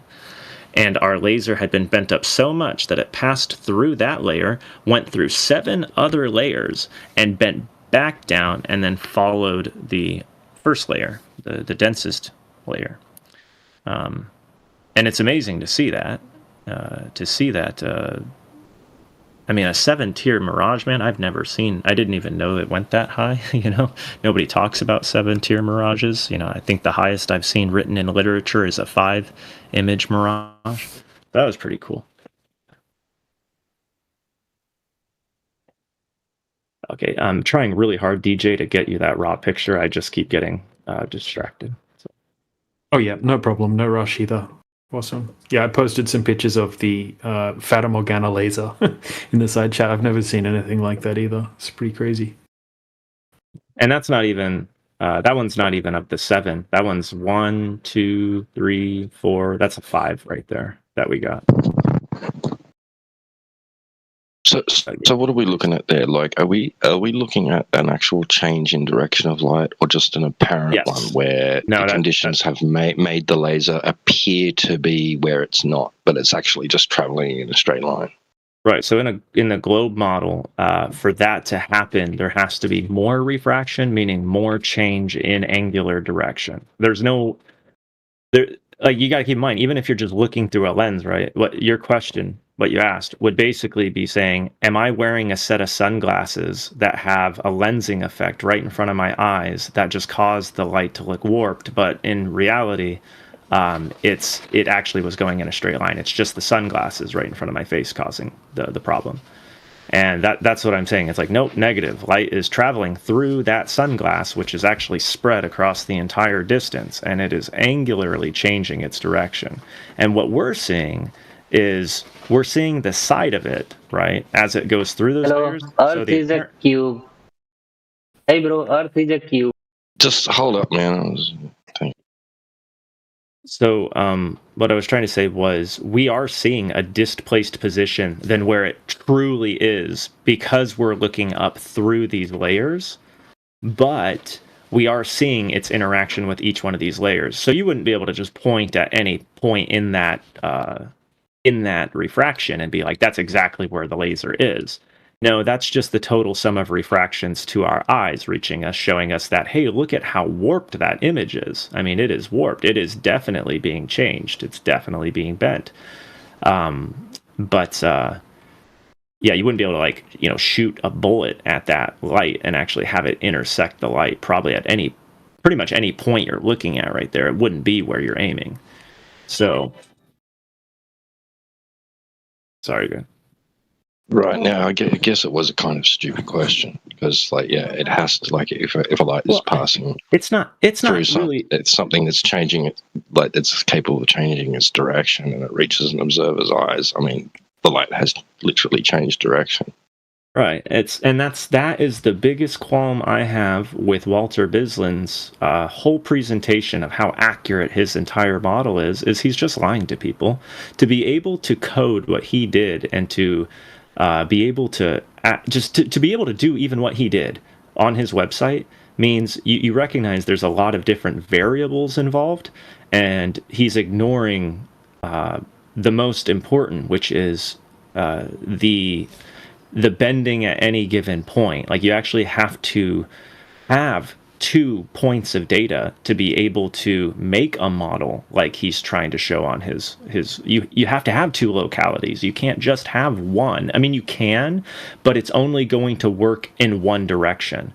Like, you'll only be able to make small short distance predictions, maybe like 3 miles, and that's if you're in a very unchanging locality, like at a lake. Like, you would be able to do it like at a lake only because a lake has a very consistent locality design. The water is consistently a similar temperature throughout the entire lake, unless, you know, a warm spring is entering the lake at some place, but that's usually a small area. If it's just a closed body lake, it's a pretty consistent locality. You could make some predictions from just one locality, but to be able to, like, compute, like, what's going on with this fata, you'd have to do what we did. You'd have to have 2 points.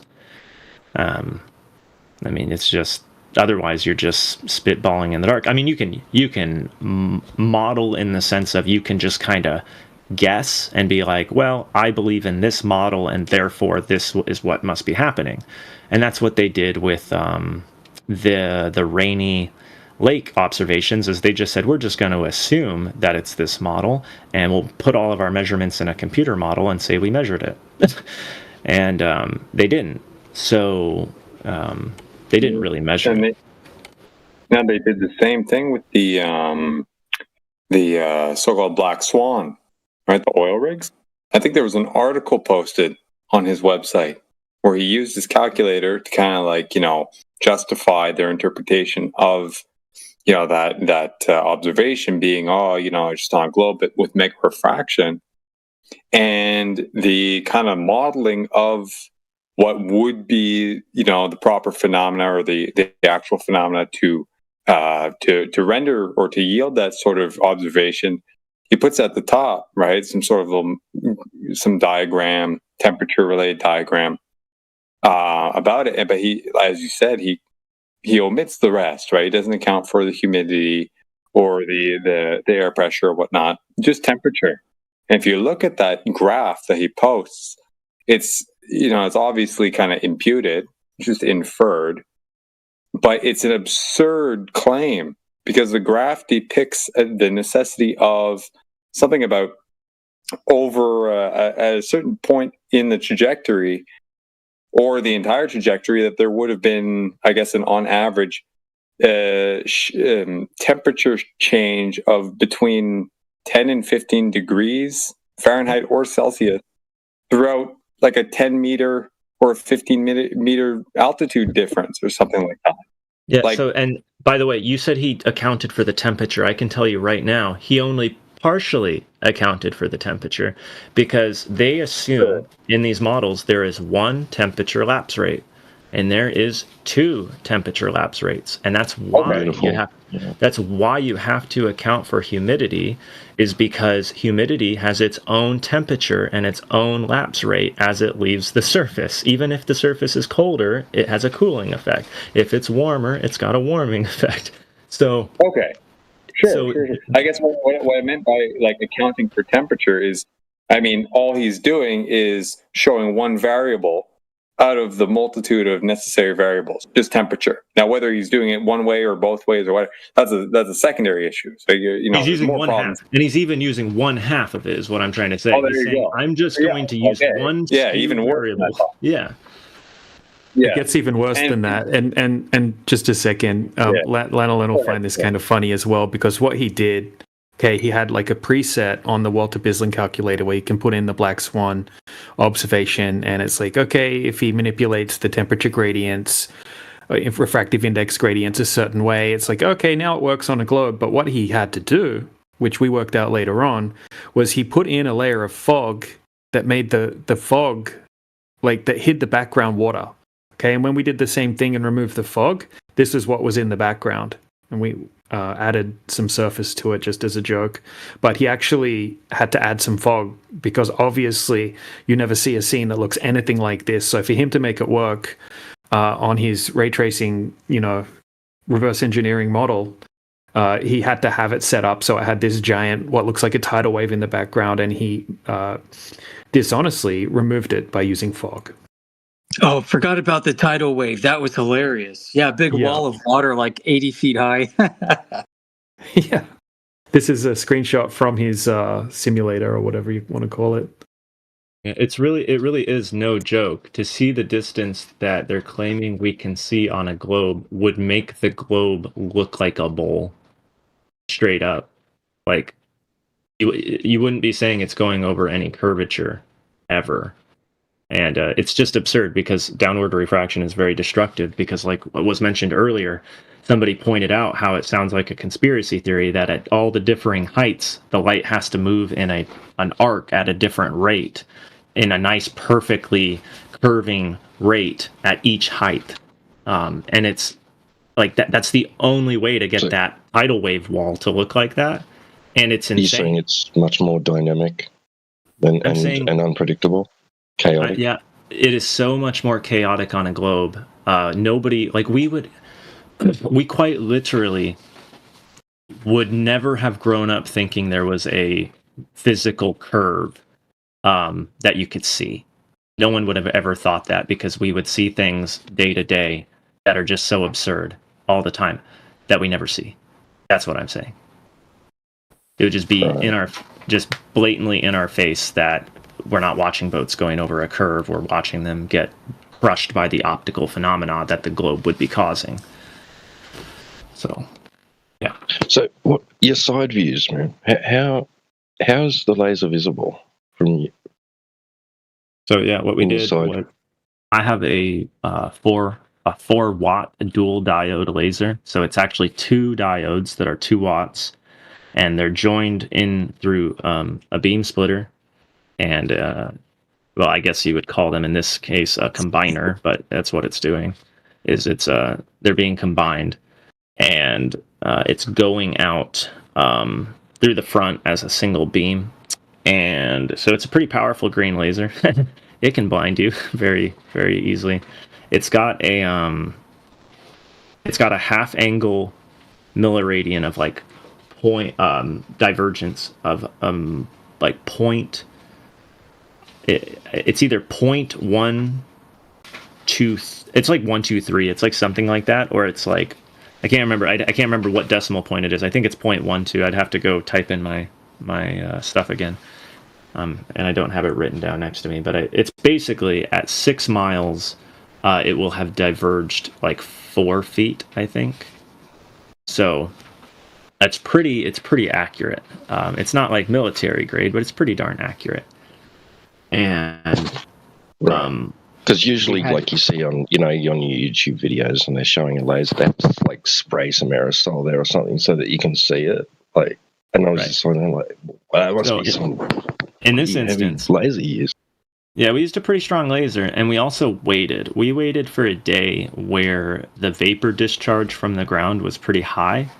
So like in our side view laser, you can actually see the humidity dispersion zone, which is where when the humidity is under pressure, it's actually in a smaller form. It's actually a smaller water vapor because vapor changes size as it goes higher. That's how you end up with clouds, right? As the vapor actually begins to expand as it gets higher. When it's under more pressure, it's actually smaller. And so in our shot, you can actually see the lofted haze, and that's the area where the vapor actually starts to spread out, and there's so much of it that you can physically see it with your eyes.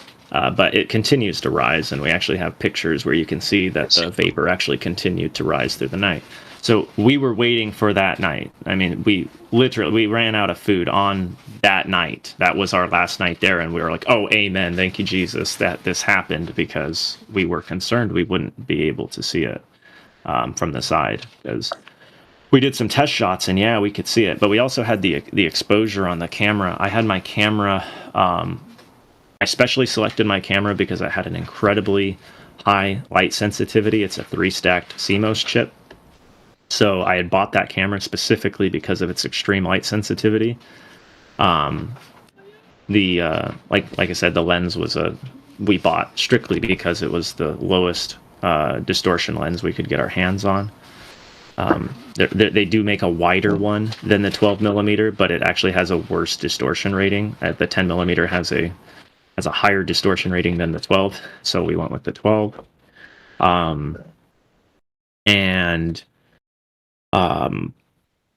Golly, sorry, I'm trying to collect my thoughts. There's so much to pull out from the drawers in my mind. I'm wondering what the length is there, like in those images.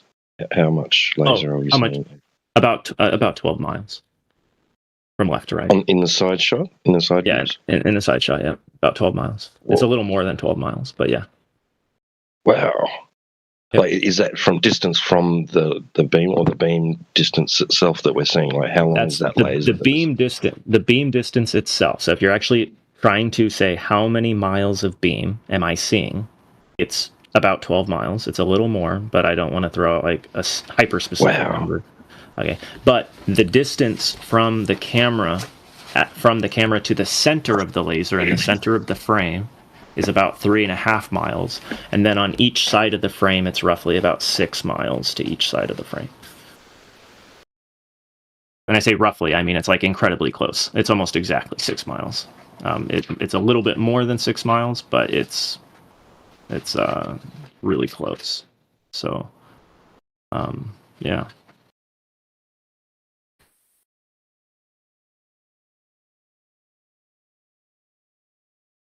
Yeah, no, it's a pretty cool shot. So, hey, what's up, Linolen? I was telling them in the side chat, they're saying like, hey, this is a lot of good information. I was like, dude, like, I'm saying you should see when you do your fake moon landing presentation. That is awesome, bro. Like when you go through all your filmography and like show all the magic of, film and movie magic. Like, I hope you can do that one day in here. Good to see you, by the way, in here. Thanks, Apocryphon. Thanks, man. Maybe one day you can go through that stuff with them, so they could. You have a lot of good information on that. Yeah, I definitely, I definitely could. I have to go to the funeral home with my wife today at 2:00. Sorry to hear that. It's in sorry to hear. 2 hours. It's okay. She's with Jesus now, so it's not my wife, but her mom. So. Yeah, I know. Okay. Yeah, condolences. Well, next time, maybe next time, if you could come back and when you have time and go over your whole presentation with them. I was telling them before, I was like, I was so disappointed like that in your documentary you didn't go deep into it. I was like, I was telling DJ, I'm like, bro, I was like, that's the only thing I wanted, more of that film was like your whole fake moon landing presentation. So sorry, it's just you know, when you're going on 2 hours, it's like, yeah, it's hard to get people to watch anything that's over Yeah. 2 hours. Yeah, maybe you got to do a part 2, you know, where you go deeper into the film stuff, Yeah. exposing the moon landing. Ultra extended cut. Right. I mean, for those who are craving the info, they're going to watch it. You know what I mean? Like, especially because you have such a informative, a lot of information. Like people that do love information and knowledge, they're going to watch it. They're not, you know, short attention spans. For those who really do look for the truth and do want, you know, who do love knowledge, like I think they'll watch it. I think you're 100% right. Just you know, just got to get there. You know, get to that point. All right, we've got Exa in the chat. Sounds keen and eager to prove that the Earth is a globe. Ego.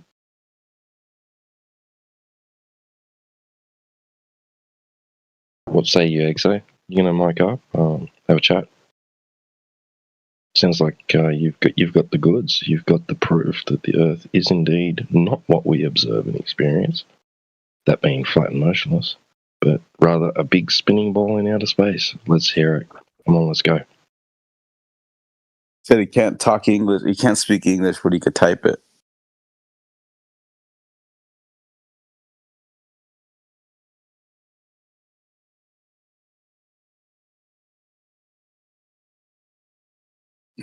It's probably a sock account. That's why they don't want to talk, because we'll recognize the voice. Yeah. Say you, Rob. Rob Utah. Probably a sock account.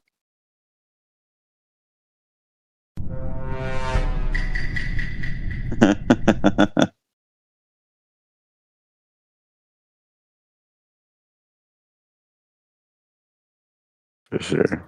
It's not a fresh account, so you know, it's got to give him the benefit of the doubt.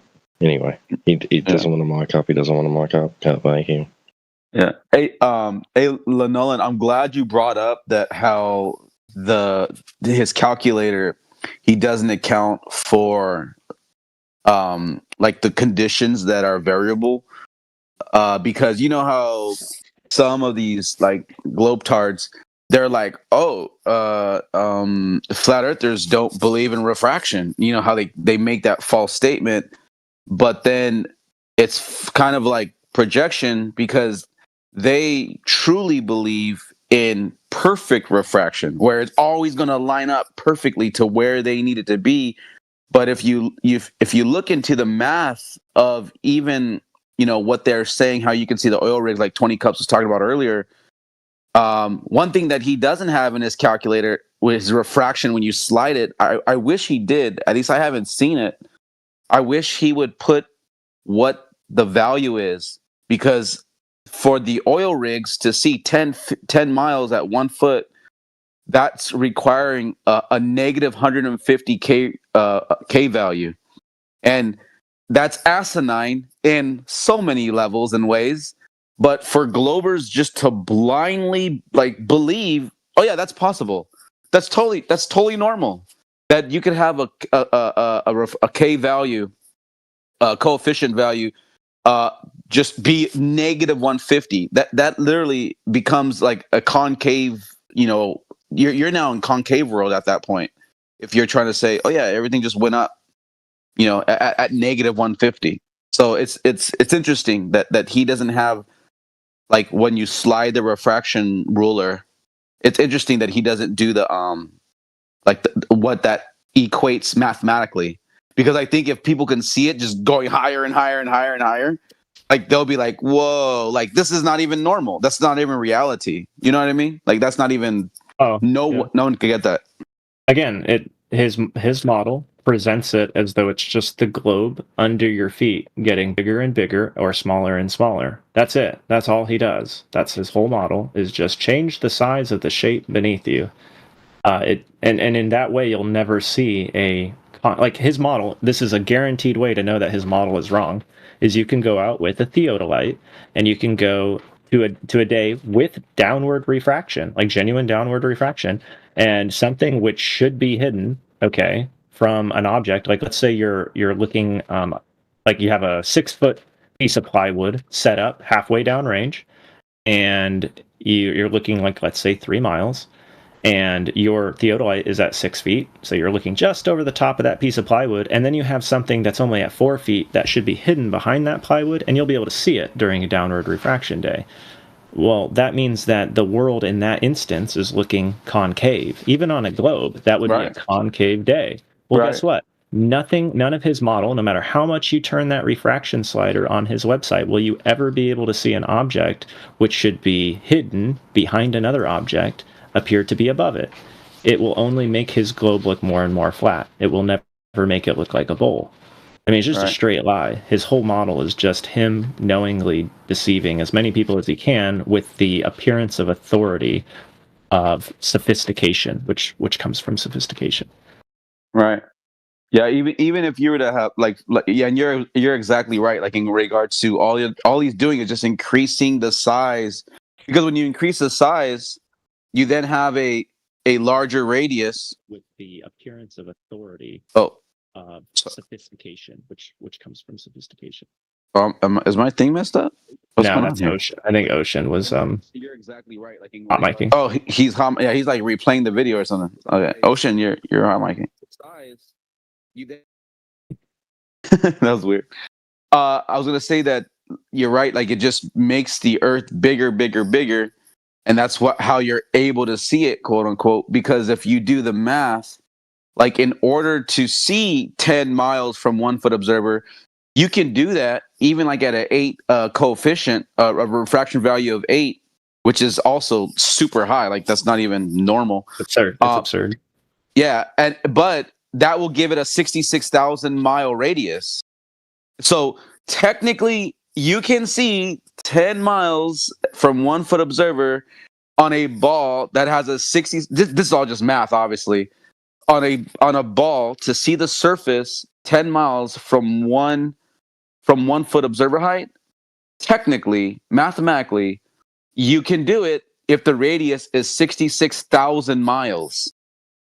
Then, lo and behold, it'll be equivalent to you being, 6 feet tall, seeing 3 miles on a radius of 3959.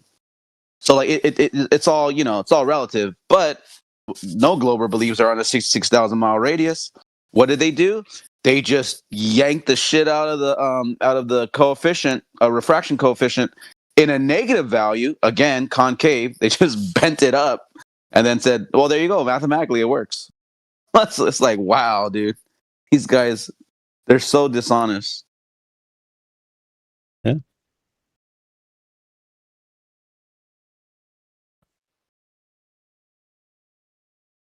I love how their math destroys their math. Their math destroys their math, but they will never present their math as destroying their own math. So, like, it does. I mean, I get it. It can be funny, but in the other way, it's kind of not funny. But yeah, you're right. It's really asshole-ish, right? like it really is. Yeah. Well, they just say, well, nothing's perfect. None of them really know what they're talking about. Like even the anti-flat earthers that come in here that have been in it for 8 years, 10 years, they still aren't able to still man their own position when it comes to Walter Bisland's calculator or the refractive index or atmospheric refraction itself, right? They can't even define it properly. They screw up the most basic things. It's very rare to get a glober that even knows what they're talking about when they say the word refraction. Most of them have just learned to just kind of say that word and they think it's a get out of jail free card. I would say even the ones who claim to have a very strong knowledge on refraction don't know very much about refraction. They just know their best position and how to present it. Like they said, okay, this here is how I should try to combat the flat earthers from this vantage point. And so anytime we have a conversation, my whole goal is to never leave this frame. Because in this frame, I can make them look silly or I can make them look stupid if I just commit to this frame and I dodge all questions or I dodge all detours because that's ultimately what it comes down to for me. Like when I talk to them, is I feel like I'm being guided, like they're trying to guide me into a particular question that they can jump on me on. Because like I don't know everything, but and I don't know what it is they want me to say either. You know, like they're asking questions, but they're actually looking for, you know, they're looking for me to say something, and I don't know what it is. Yeah. Yeah, they're waiting for that moment to where they can be like, got you. And then they'll try to exploit, like even if you misspeak, they'll try to exploit that, because what they're ultimately doing is, this is just a tactic that they have. They're just trying to find a way to discredit you. That's all they care about. They'll attack you personally once they find like a small little chink in the, you know, in the armor. They'll be like, and they'll try to exploit that. Like, and it could have been just something simply you just misspoke, and then they'll pounce on that, because that's just, it's a tactic. Yeah.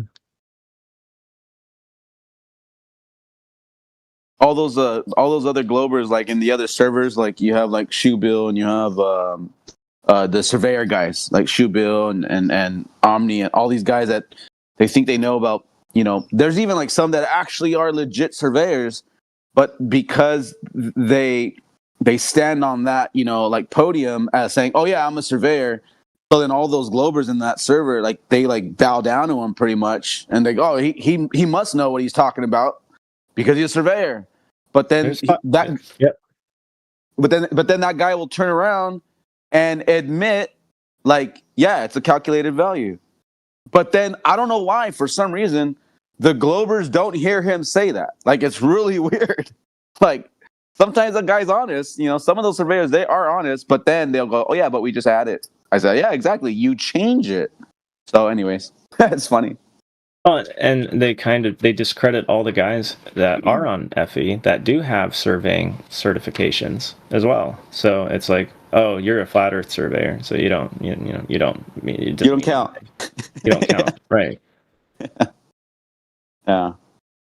It's crazy, those guys, man.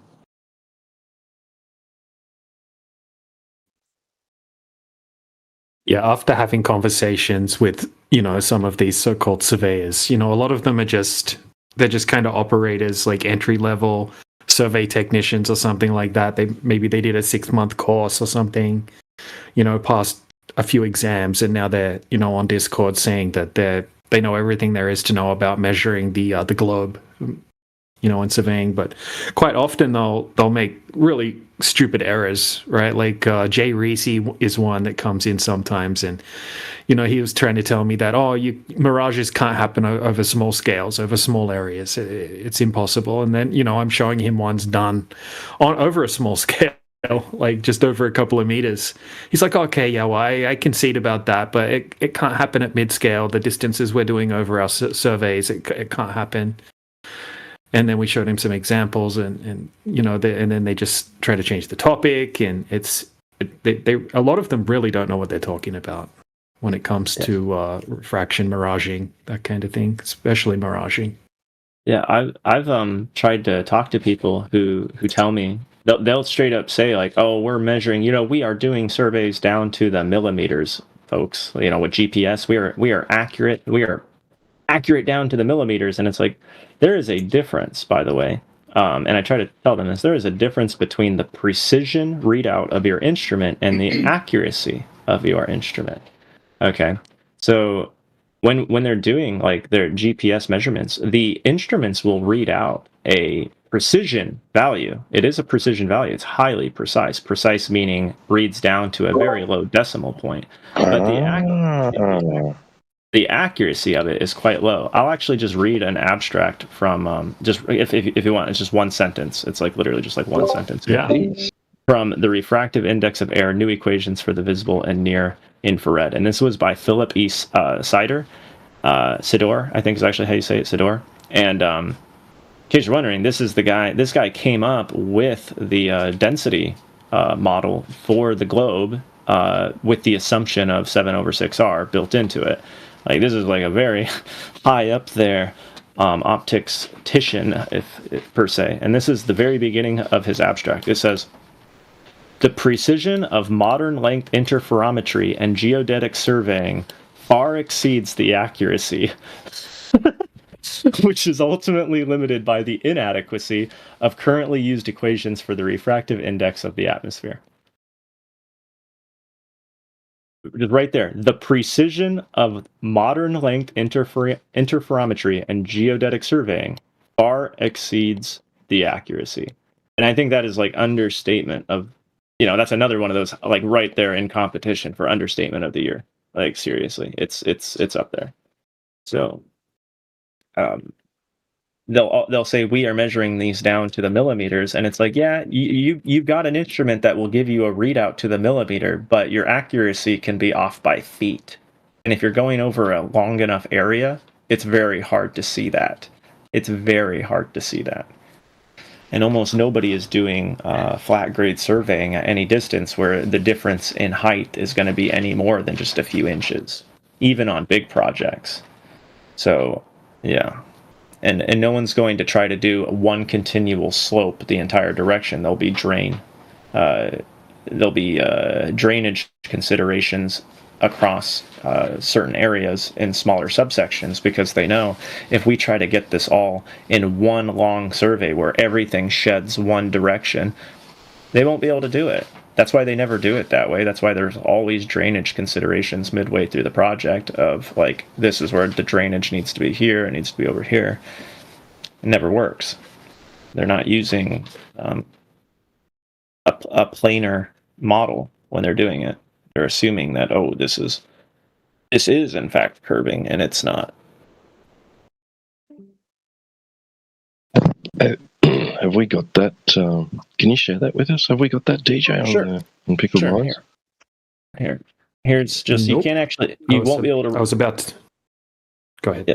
You won't be able to read the whole article unless you pay for it, but here it is. I'm putting it in the side chat of the 24/7 Flat Earth Discord. There you go. Thank you. Should I use all the fruit? It might be.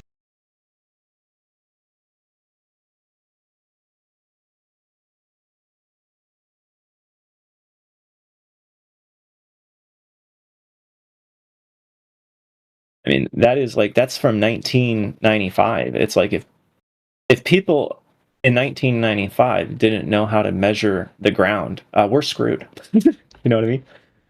The globe's screwed. If they're saying it's that inaccurate in 1995, that's terrible. That's just trash. I mean, that's unacceptable in the current mainstream like idea of we can measure things down to the frickin' millimeter.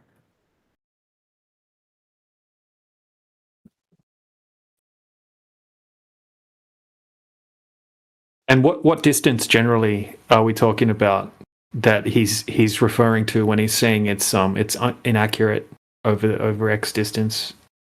You would never be able to do it. Then he's not referring to any particular distance in his statement, but what he is saying is usually geodetic surveying is done like on bigger jobs, right? The idea of like using the GPS, it's usually done on like things that are going to be over like a tenth of a mile, right?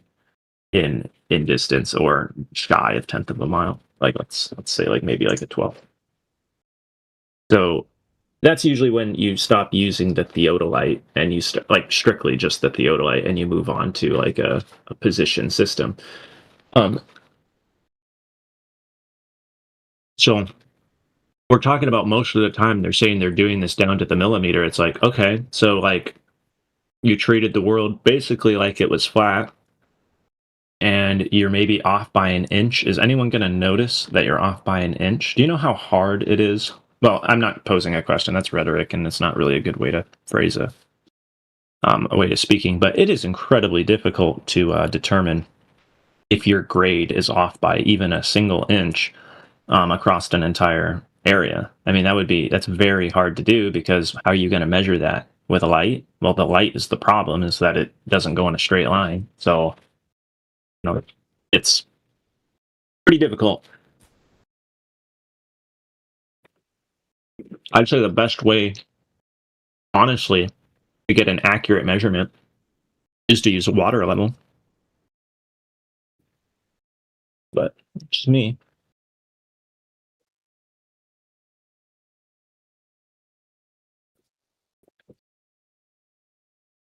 Right. So if we've got some of these like anti-flat earthers going out making hyper-specific claims using some old theodolite over, say, 50 miles or something like that, right? Peak to peak. That's probably not a very good idea, right? Well, Especially the peak thing is like they're not Even 100. They're just trying to say, "Hey, look, we're getting above the refractivity of air," and it's like, actually, you're not.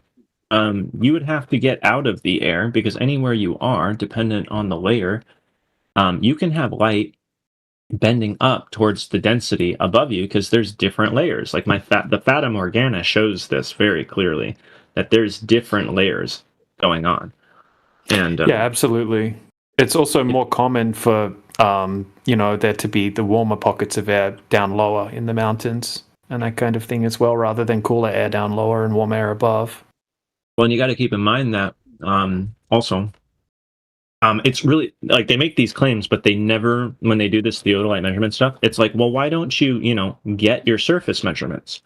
And it's really hard for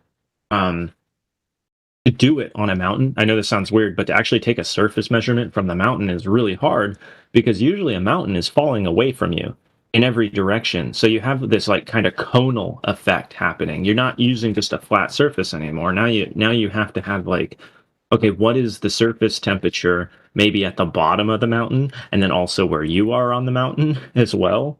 So then you can work out how much is being lifted through this funnel in terms of like humidity rise. Like humidity is such a huge factor in this, and they're not taking any of the measurements I've seen from peak to peak. They're never taking it into account. They're never taking any of the environment into account. They just go up there and say, "Ha ha, we went higher than," and it's like, no, you didn't. You're still in air. You can breathe up there. You know that, right? You can breathe up there. So obviously, there's going to be refractive effects going on.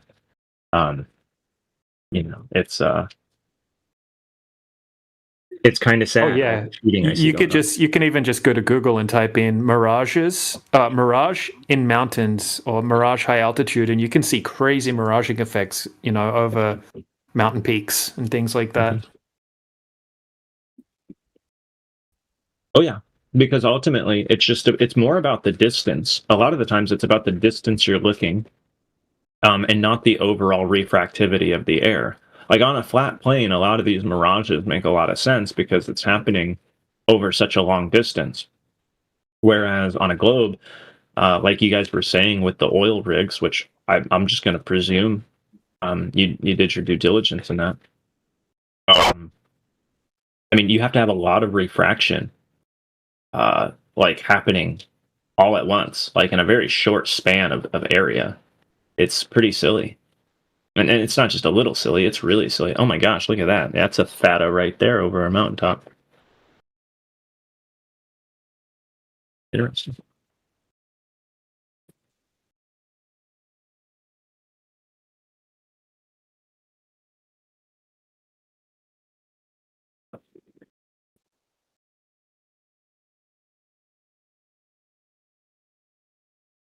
What I find interesting about flat Earth is we're over here talking about measurements and the environment, and we're not just like saying but outer space, we can show things that don't work in the sky too, but we're like more concerned with what the Earth is.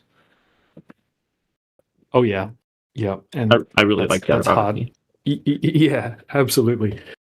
They'll do whatever they can to try to get the conversation away from that as well, especially in this server. Try to take it back to the sky. Not sure if you've seen this one, Lanolin. This is my go-to one, really. A lot of people's go-to one when it comes to the Santa Barbara oil platforms. This one was done first thing in the morning. Extremely clear conditions, 8-foot observer height. Full video about it as well. But it's extremely clean. And first thing in the morning, that's a really awesome time to do observations. And it's because you had all night for the air temperature to stabilize, right? And the surface temperature to stabilize. And you have no third element source heating, right? You don't have the sun adding another heating element to it from above. So you've got a lot more stable environment to work with. So I think that's pretty fascinating. To be fair, that could mean it could end up resulting in downward refraction, or it could end up resulting in slight upward refraction, depending on the air temp, but and the release rate at the time. But it's more than likely this is going to be upward refraction every time, because the air would have to be significantly warmer, like in a very serious way, than the water itself, for condensation to occur. Yeah. Yeah, we do have another good observation that Indio 007 did. I'm not sure if I showed it to you, but he used infrared P900 or P1000, and he waited for a day where he found the water temperature and the air temperature to be completely identical, and he made the observation right where the buoy is that takes the readings. So he was able to track a boat on marine radar 10 miles out, just over 10 miles out. He had his camera at 15 foot. And so we had identical water and air temperature, or close enough. And we had a known distance. And yeah, you could see the whole boat. You could also see the whitewash because the boat was moving. So you could see the little waves at the bottom of the boat. Really cool observation. Yeah, and I would guarantee that I can't guarantee it, but I would say with great certainty that if this isn't in like freezing conditions, your relative humidity probably isn't 100% right at the surface. So, and that is one of the major fictitious impositions they put into the data. Is they'll claim that the surface is experiencing an extreme amount of humidity right at the ground. It's called supersaturation, where the relative humidity right at the surface is at 100%.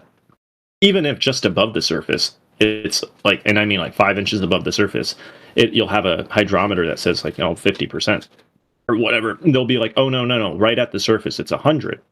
And the reason why they do that is because if the capacity of air is full, okay, it can't accept water vapor as fast.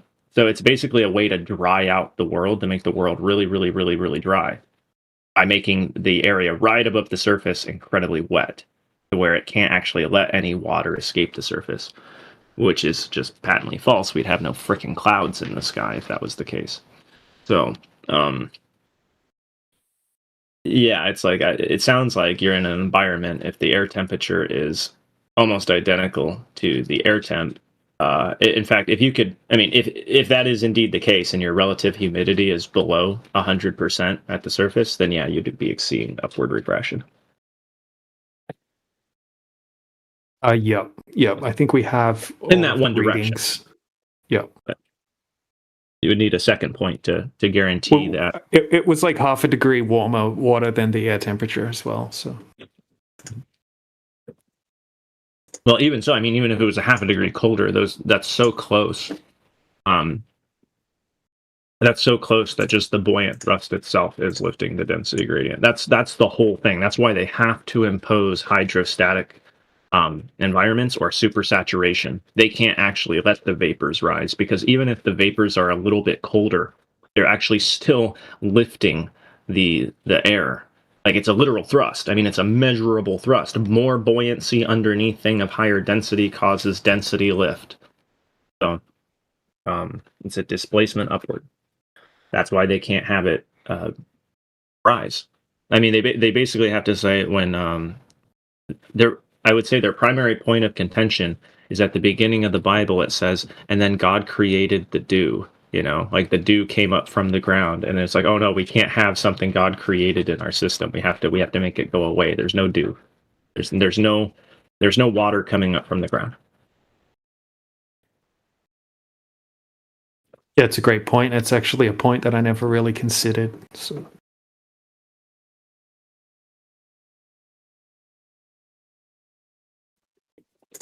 here's the observation I was just talking about, just a GIF of it in the side chat, along with the information from the buoy, which is basically at the exact same time that he did the observation as well, just before.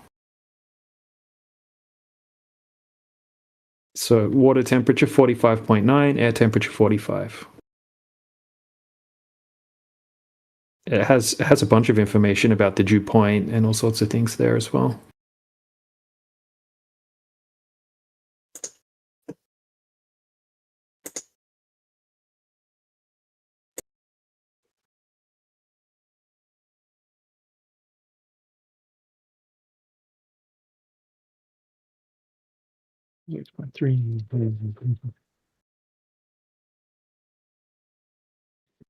I heard a a new argument for the globe today. Maybe not. yeah? New. Yeah, it might not have been new. I was on politics this morning, hang out on the communist channel. Some dude comes in, milk squirting out his nose. What's Crit doing in here? Like, yeah, just hanging out, like the rest of us. Just like he's a flat earther, and they're like, so, right? Like, what does that have to do with anything? He goes like, well, since he has me blocked, I go, dude, I don't have you blocked. What are you talking about? Yes, you do. You got me turned down too. Dude, I'm talking to you. What are you talking about? Then he just yells, you ever tried not being poor? And then disconnects. Oh, that's a great argument there. Yeah, I don't know if he was talking to me or the communist, but apparently, I guess, maybe it worked both. It worked, Wow. So you can't discuss politics with anybody because you're a flat earther? Yeah, like you can't even go. I mean, this is like the guy who owns the communist channel I've known for years, like on other servers.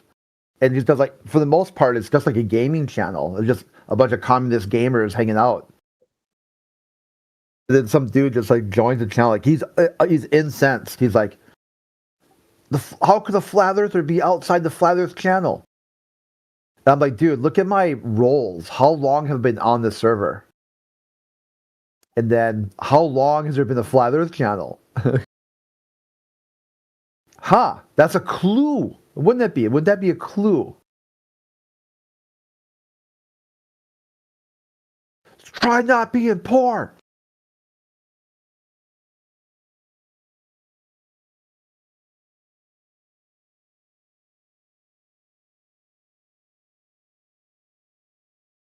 How about that so far today? Any good freakouts, or has it been pretty functionally normal?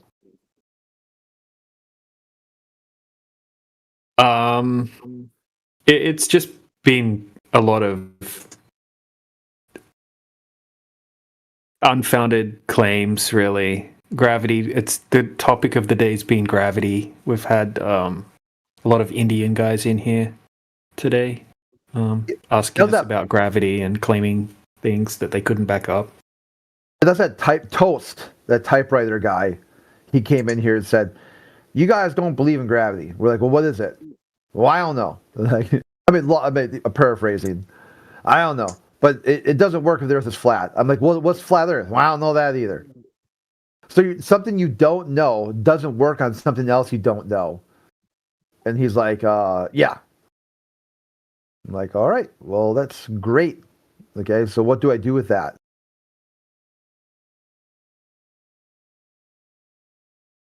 Like, I think you were there for that one. Like, here's Tyson saying he doesn't know what gravity is. That's not what he was talking about. Okay, what was he talking about? I don't know what he was talking about, but wasn't talking about gravity. Everyone knows what gravity is.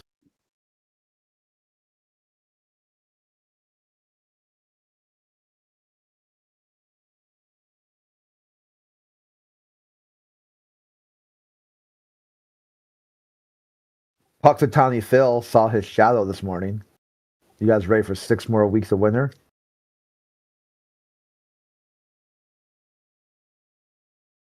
Or I guess Australians, you get 6 more weeks of summer then.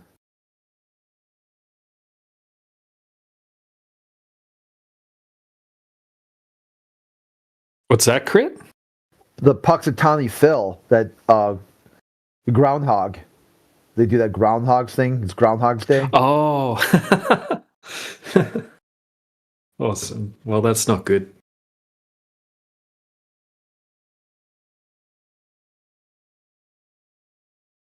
You know what I'm talking about, right? That supposedly immortal groundhog that like pops out of the hibernation, and if he sees his shadow, it's extra like a week of or extra 6 weeks of winter. And I didn't know the details, but I knew what you were talking about vaguely. Okay, yeah, the lore gets even better because apparently it's the same one since like the 1800s. So the thing's like 200 years old. It's like immortal supernatural being.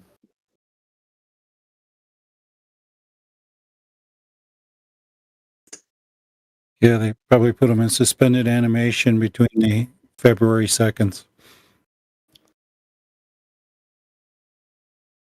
And sometimes they say that how he maintains his supernatural powers is that he's got a magic elixir under the ground.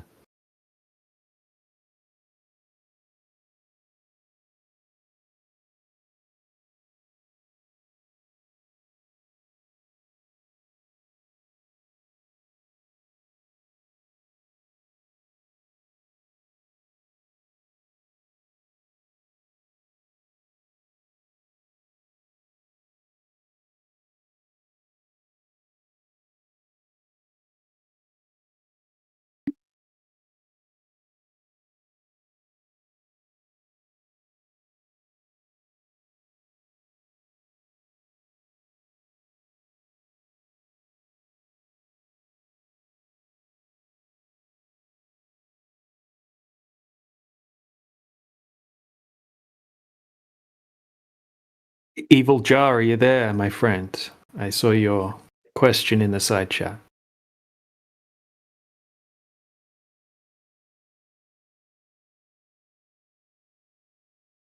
Can't VC. So the Canadian version of Puxatawny Phil is Wyerton Willie, and he didn't see his shadow today, but of course they had to bring in a whole bunch of politics into this, talking about how they're going to defend Greenland and all that crap. I never heard that before. There's a Canadian version.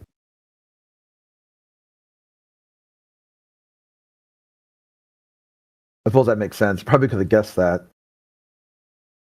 Yeah, somebody saw how popular Phil was, so they made up with their own one up here.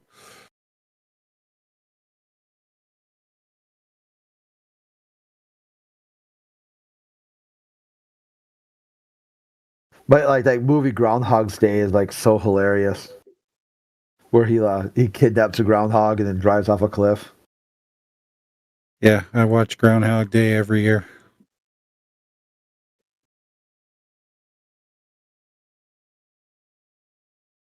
How because they can't make movies like that anymore? You know, there's like an inherent wisdom. There's like a story there. There's a story that's all like a fable, like a modern day sort of like like looking at the constellations and say, why did Orion the Master Hunter with that blah blah blah. But the movies now are just like no plot, just other garbage inserted.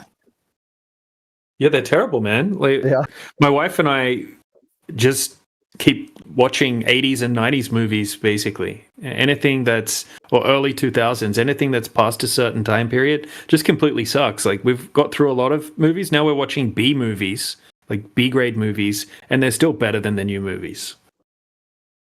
Oh, yeah. Like B movies are outstanding sometimes. And you can really hit a gem there. Yep. There's one I saw a long time ago called May. It's just like, oh my god, that is so freaking weird. It's horrible. The movie May? Yeah. Yeah, don't ruin it if someone wants to see it. Let's just say it escalates rather quickly.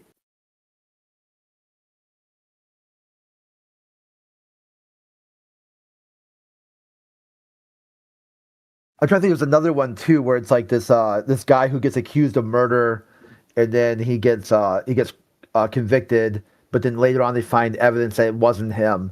So then he basically just has a camera mounted on him at all times, like 24 hours a day. He's recording everything he does.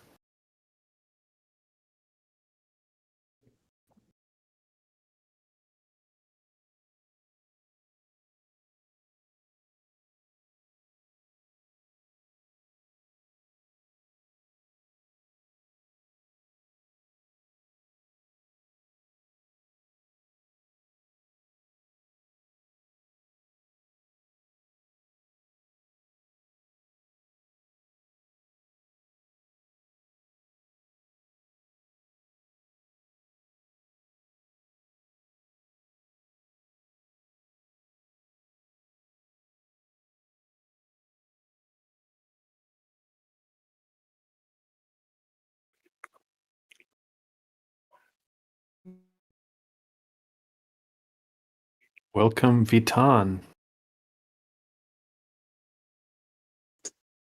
Well, goodbye, Vitan. Yeah, apparently Wyerton Willie first started out as a joke.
Yeah, the first Groundhog Day in Puxatawny happened in 1886.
So, Lennon, are you still there? He's gone deaf. Never mind.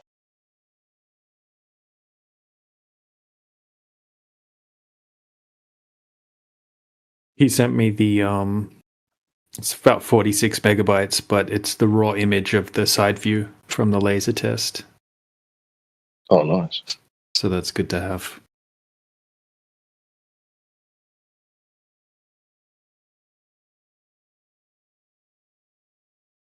I'll put it in Premiere Pro and I'll zoom in and I'll have it do like a smooth pan across the whole length of the laser from closer up. So I think that'll be nice to have on hand.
I'm still not familiar with, background yet. So far, I just running tickets only, and then there might be some additional investigation if I need to work on the backend side. So I guess the fastest way to make this happen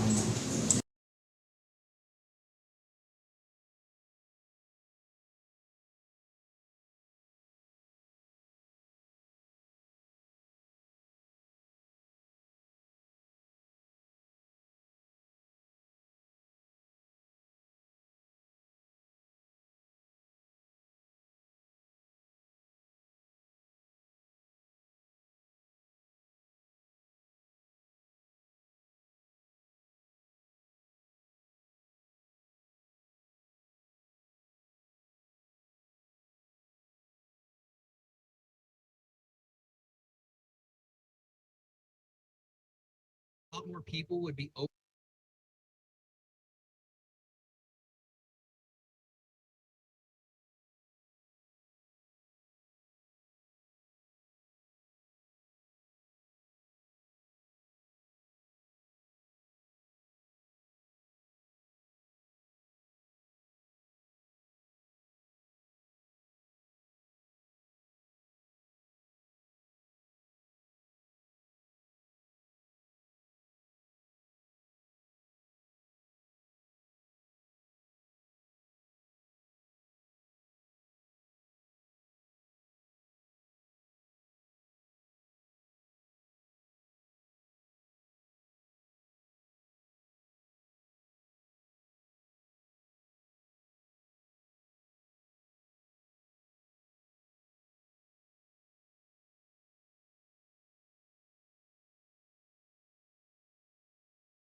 Evil Jar, how come you just type, there's no talking? You seem to have a lot to say.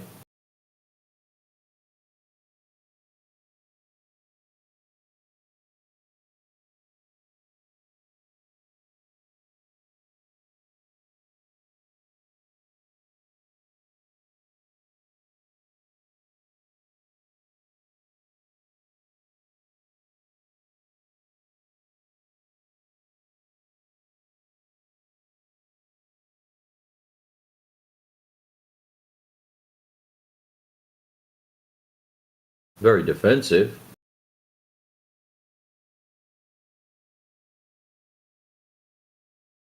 Because what you can say in 10 seconds, it takes me bloody well half an hour to type out. That's why it's easier to VC. Normally the only people that choose not to are known trolls. And they are stuck in the side chat because they don't want to be sprung.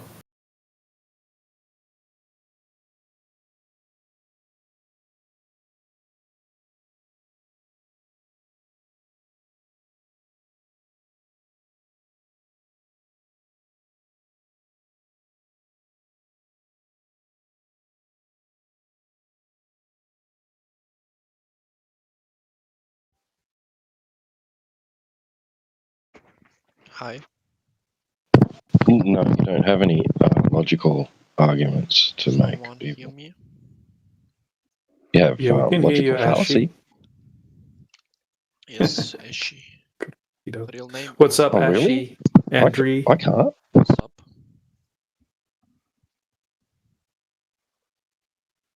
How we do in Discord? Yeah, we're doing good, man. Yourself? Wait, DJ, you can hear Ashy? Yeah, you can't hear Ashy talking? Oh, yeah, I mean, no, it's because I got headphones in and got him on 200 and got my volume turned up like crazy. Ashy, your see him lighting microphone's up. very... Yeah, your Yeah. microphone's very low volume. I think people can't hear you talking very well. Okay, I'll fix it. Yeah. One Crank minute. that volume up.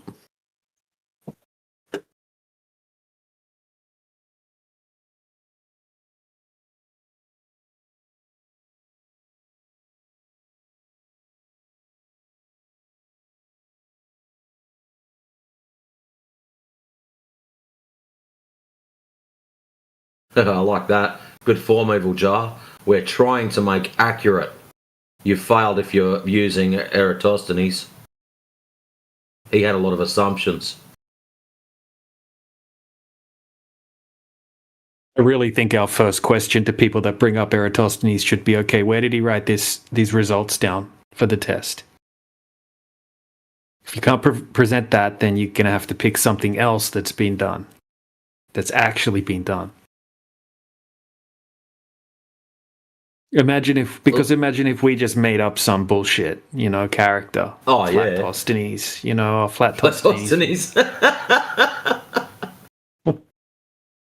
What I do like, though, if you scroll back, 47 past the hour, Eratosthenes calculated the Earth's circumference with shocking accuracy over 2,000 years ago.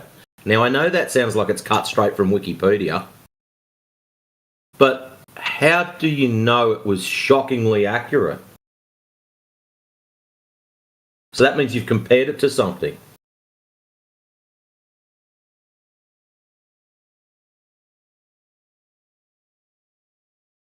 Wait, how is me evaluating your uncertainty about your claim an ad hominem? I don't get it. So you're not sure if Earth is globe. No, that's just evaluating someone's certainty of a particular aspect, in this case, the globe.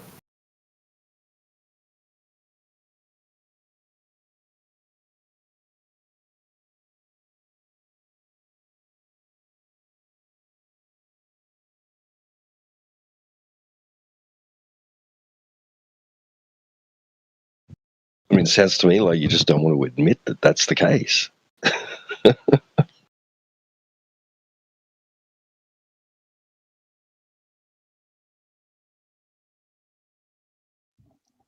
Guys, I tried to fix it. It sounds okay to me. It's okay, yes? Right now. For me, it's okay. Yeah. I can barely hear him. Good. Just Guys, I arrived in London 9 January. Okay. Congratulations. Thank you, guys. Where are you from? What your name? My name's DJ, and I'm from Australia. What your native language? English.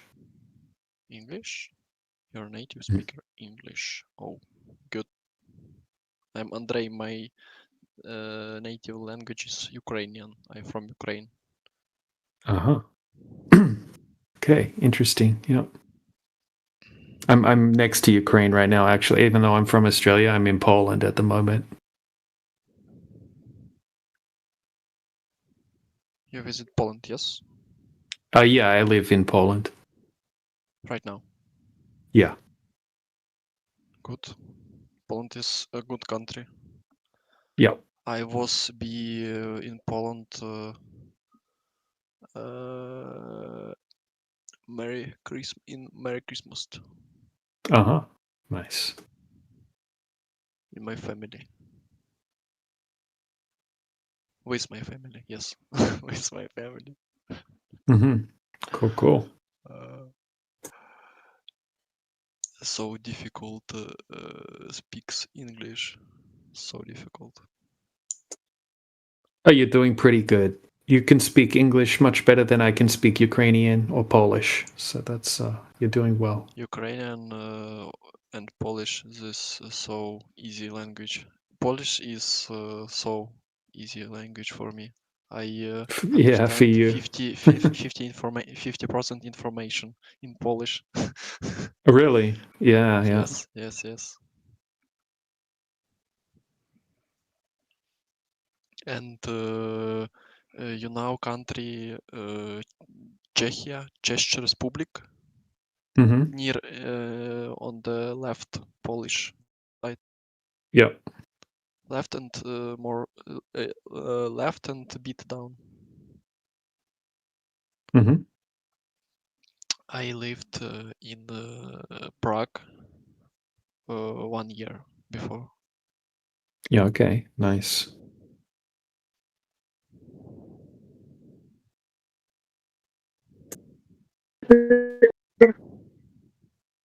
What you looking in this Discord channel? DJ. This is a flat Earth channel. This is where people debate about flat Earth versus globe Earth. Repeat one more. I don't understand you for 100%. I understand only some words.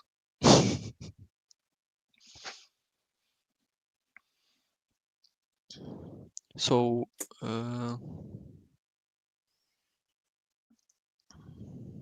what you looking for? Yes, I'm asking what you looking for. Can you answer me? Repeat one more.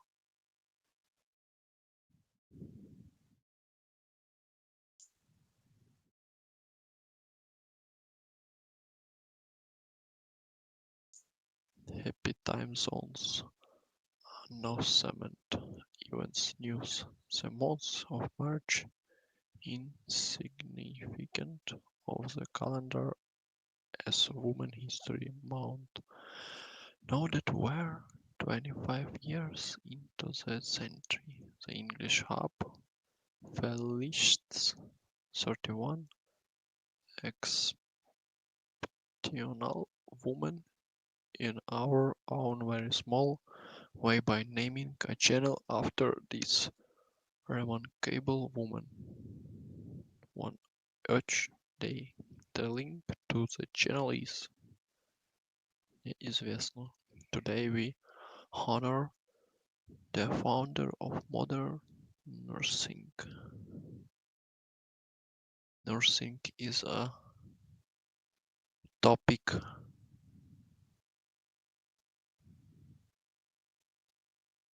Hostel. Not hostel is.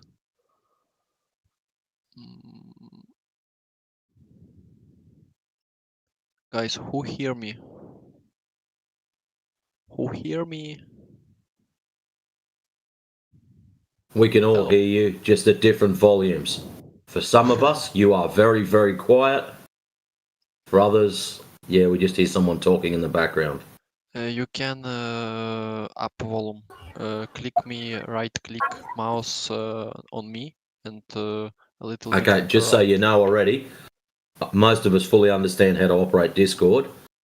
I've got you at 100%. In comparison to other people, your voice is about 1/5 of the volume. So the issue is at your end.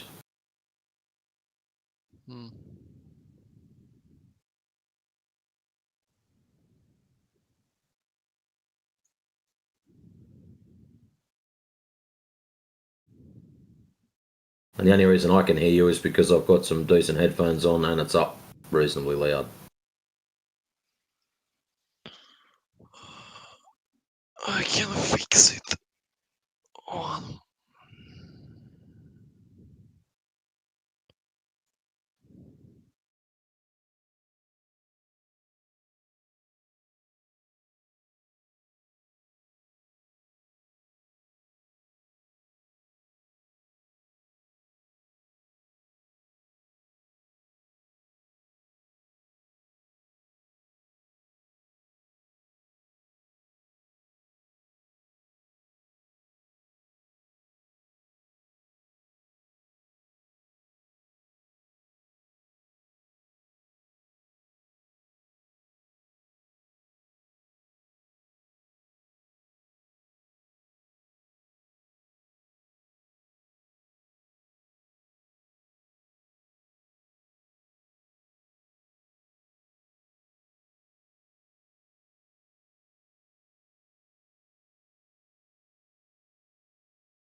Oh, so it seems our little friend just wanted to make a mess of our side chat. Interesting.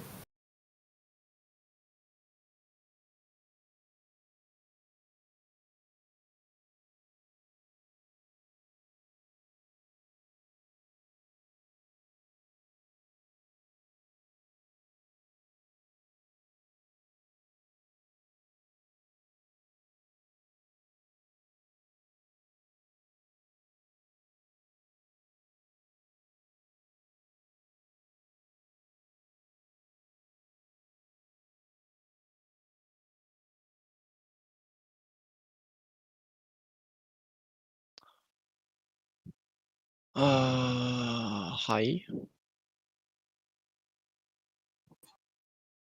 Hi. Right now, it's okay. My volume or not? Oh. It's okay.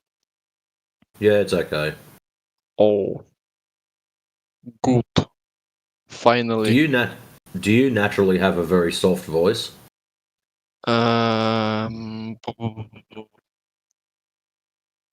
Yes. Yeah, you normally talk very quiet. Yeah, that's what it sounds like. I tap under сбросить все настройки голоса и видео. I use my stock Discord. I don't understand what can I explain for English language what I do this. No, that's all right, mate. I need translator. Okay, I use translator right now. Okay.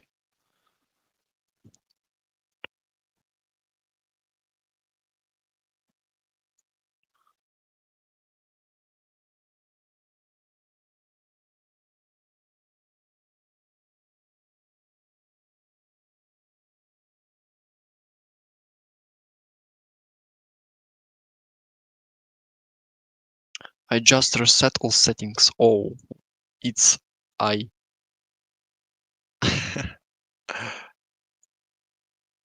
just reset all settings.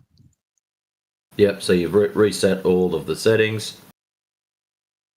So you do sound a little bit louder, which is good. What is your name? Matetrix. Where are you Matrix. from? Matrix. Australia. Also Australia, yes. Yeah. What city? One out in the middle of nowhere. I don't know this city. That's not a city, mate. This village? It is village? Not a village, no. It's a city, but I'm not saying where it is. What is this? This is not city, this is not village. You live in forest? Or what? No. Live in city or town. You said not name city, yes? You say Not name, correct. Correct. Ah. Mm-hmm. Okay.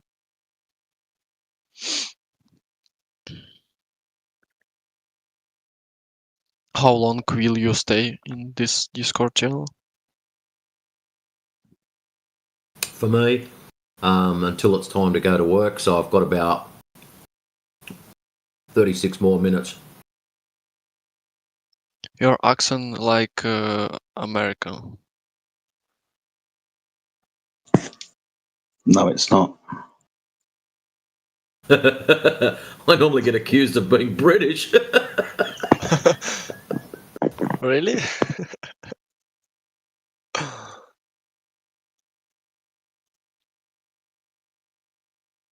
I'm in Britain now.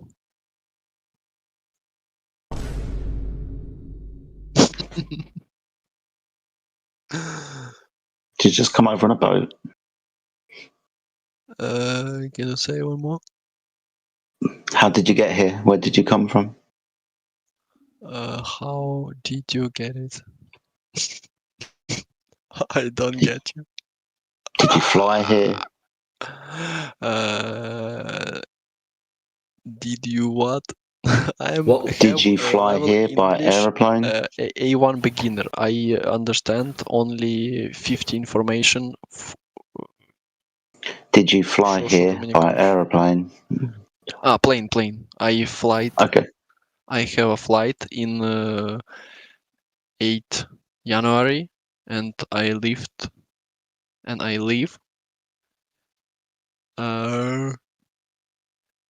3 weeks right now. Why did you come to Britain? I have too many friends in this city.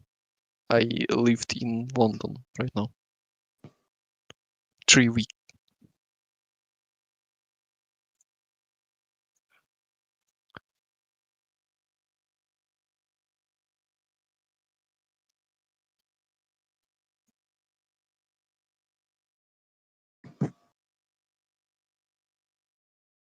And getting a visa was easy.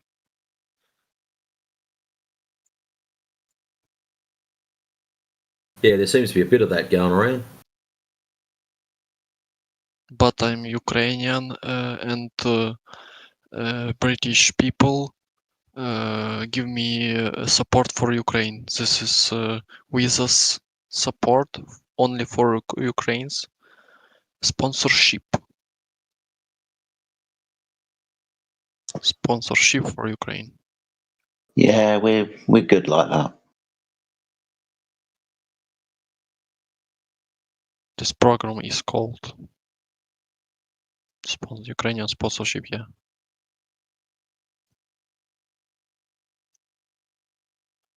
I say this right. Okay. Yeah.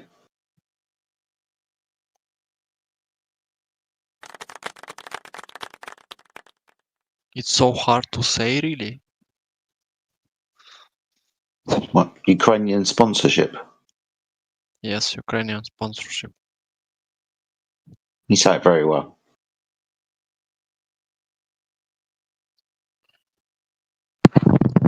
You'd think it'd just be foreign sponsorship. Say it again. You'd think it would just be called foreign sponsorship.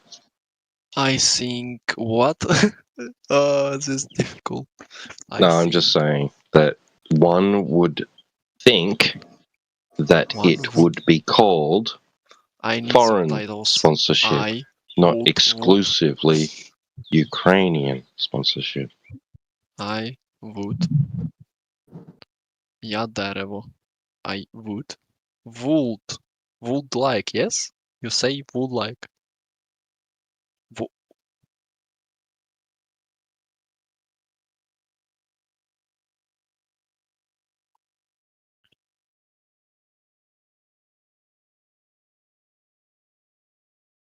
I'm not an English major. I can't describe. I can't explain it. Man. I'm sorry. I know word explain. I need a A2 or C1 so understand you.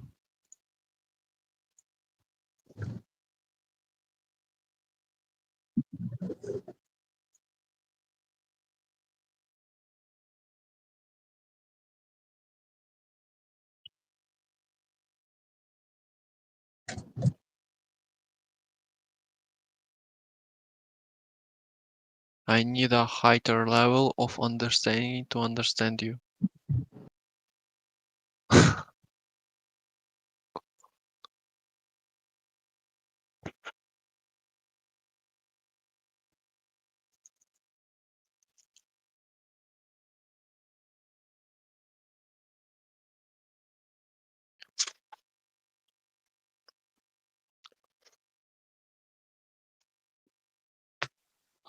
When he said, one would think, that means he assumes.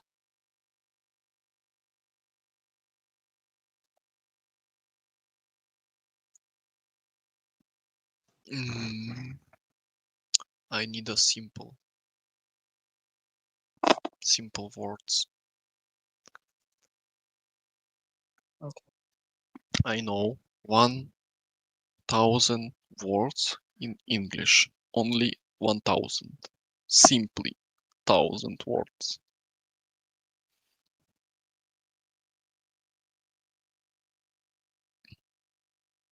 I know word mean. I know word I do, I was, I give, I tell me, I need, I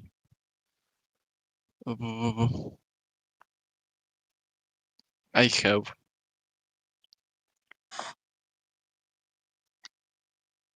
I will. Somebody. Do you know what a guess is?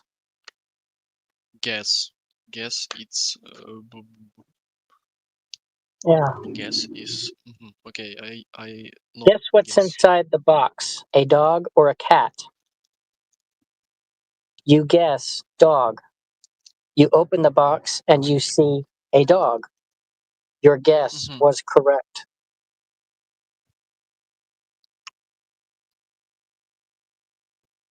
A guess is another word for assume.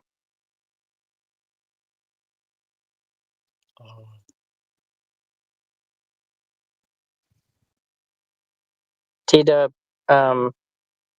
posted a text in your language. My language is Ukrainian.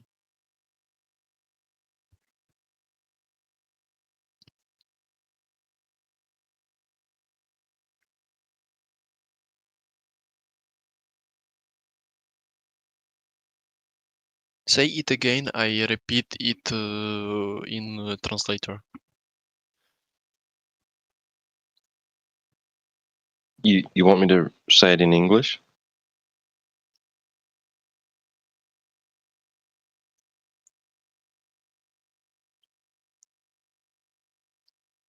I won't learn English. I won't understanding English. This is my first day in this Discord channel. This is your first day on the Discord channel and you are speaking so well. I mean, I don't think Yes. that you do not know English. You are pretending that you do not know English. Your grammar is completely okay. Thank you so much. Yes, why you are pretending that? Don't do I'm drama. surprised. What? One do what? He says your language in English is good enough. You Why are are pretending that you do not know the English language, but your grammar is okay. And if a person who is on the first day here, he cannot speak so good as you are speaking. So you are pretending that you do not know English. I don't think so. I am not agree with that. I think that you know English very well. Thanks. I'm surprised. I'm confused.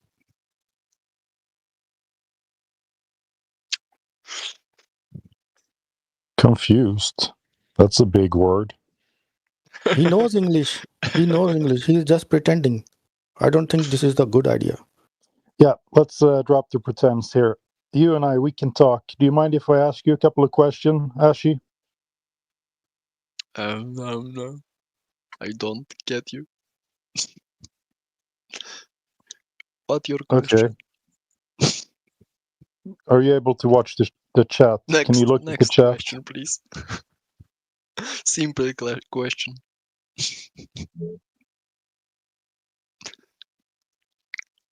Say me what do right now. What you do right now? Say me. I'm eating.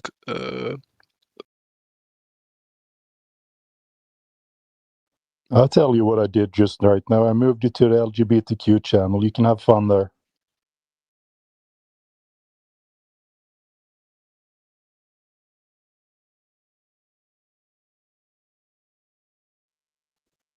All right, so I'm back. Do we have any Globers? Do you guys want to talk? Anybody who wants to talk about Earth? Let's do it.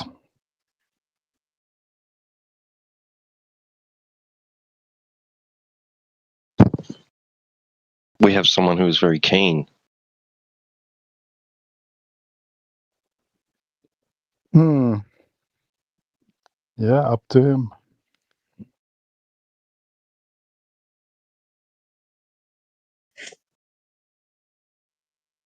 Yeah, I have no patience for people like that. He understood us. You were right, Keen.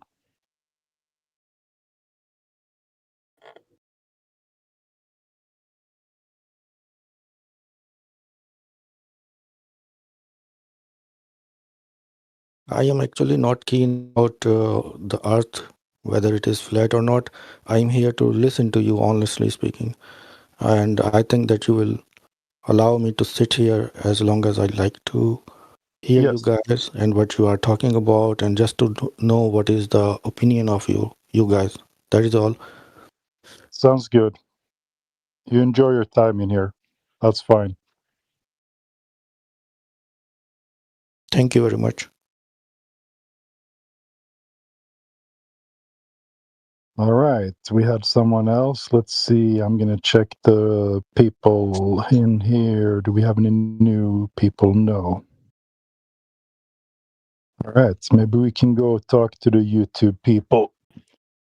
Give me a second. I will look it up on my other phone.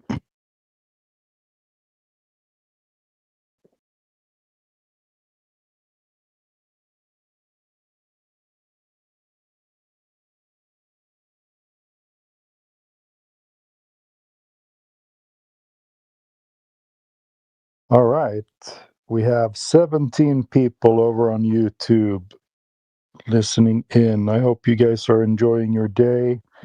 We have a little bit of a dead air here right now, so I'm going to read your comments. If you want to interact with us, you can either join Discord. We're over on discord.gg/ENG hub, ENG hub today. Or you can just type in the chat over on YouTube, and we'll read your comments there. Kevin ZI9KU says, where can I find a Discord chat room shown in this video? Can't find it. It's not on the left-hand side entry level lobby. Where is it? Well, I just gave you the link. It's right up above your thing there, discord.gg/ENG hub. And the room is called 24/7 Flat Earth Discord. If you can't find it or join it, let us know in the YouTube chat, and we'll see if we can get you here. Blanket statement R5B on YouTube says, Boomer Kevin can't navigate the internet. Oh, that's not very nice, blanket statement. But it actually is, it's the first step to finding you. If you can find your way here, then you have a chance of discussing Flat Earth with us. So I think it's a reasonable thing to ask. Who is hot micing right now anyway? I think I heard something in the background while I was talking. Probably me. Ah, could have been. Yeah, there it was again. Let's check the other channel. So we have 17 people over on YouTube. Right now, we're going to check Flatloid's stream. We're live over there as well. Only 7 viewers and no comments at all. Shout out to you guys if you want to interact, or if you just want to say hello, we can do that. Hello, Jad. How are you?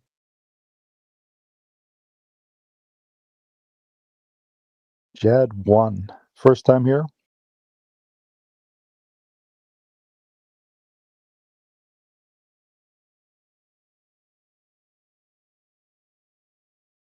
It looks like your mic is lighting up, but we can't hear you.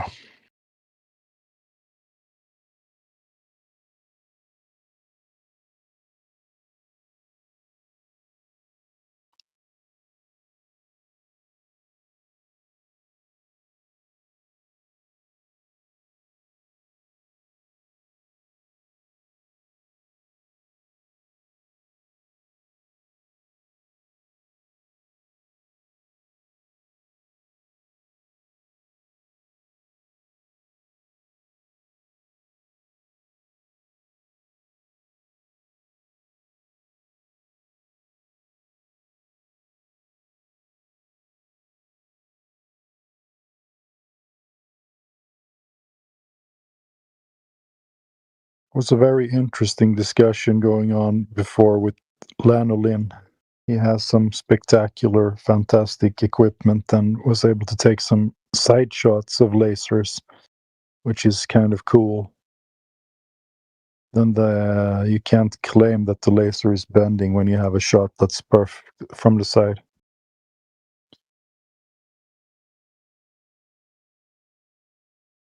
Swite, welcome. How are you? Or sweet? I don't know how to say it.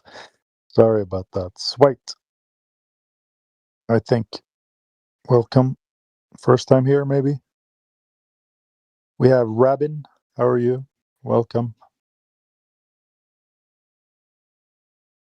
If you guys want to talk, ask any questions, or if you want to let me ask you questions, then let me know. Yeah, I have a question. What is your question? Why we are here? Why we're here? Why we're here on Earth, or why we're here in the channel? I can Why answer we both. are here in Earth, in this universe? Yeah, we're here to learn things and hopefully become better people. That is not enough to exist. It's a big question. But Why are we here? Challenging what everybody believes to be true. So it's not enough that we exist because we all perceive reality differently. We're asking people to challenge their perception of reality. Yeah, for me, we are all the give the thing a meaning, but anything does not have any meaning if you want to see the world in that way.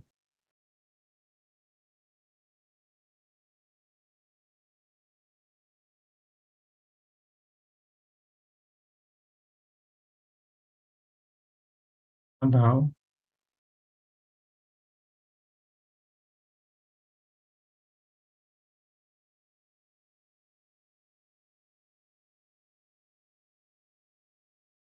Crazy, crazy.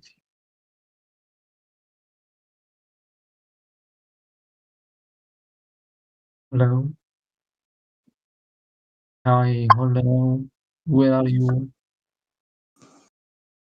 Anybody here? Yeah. We're here. Okay.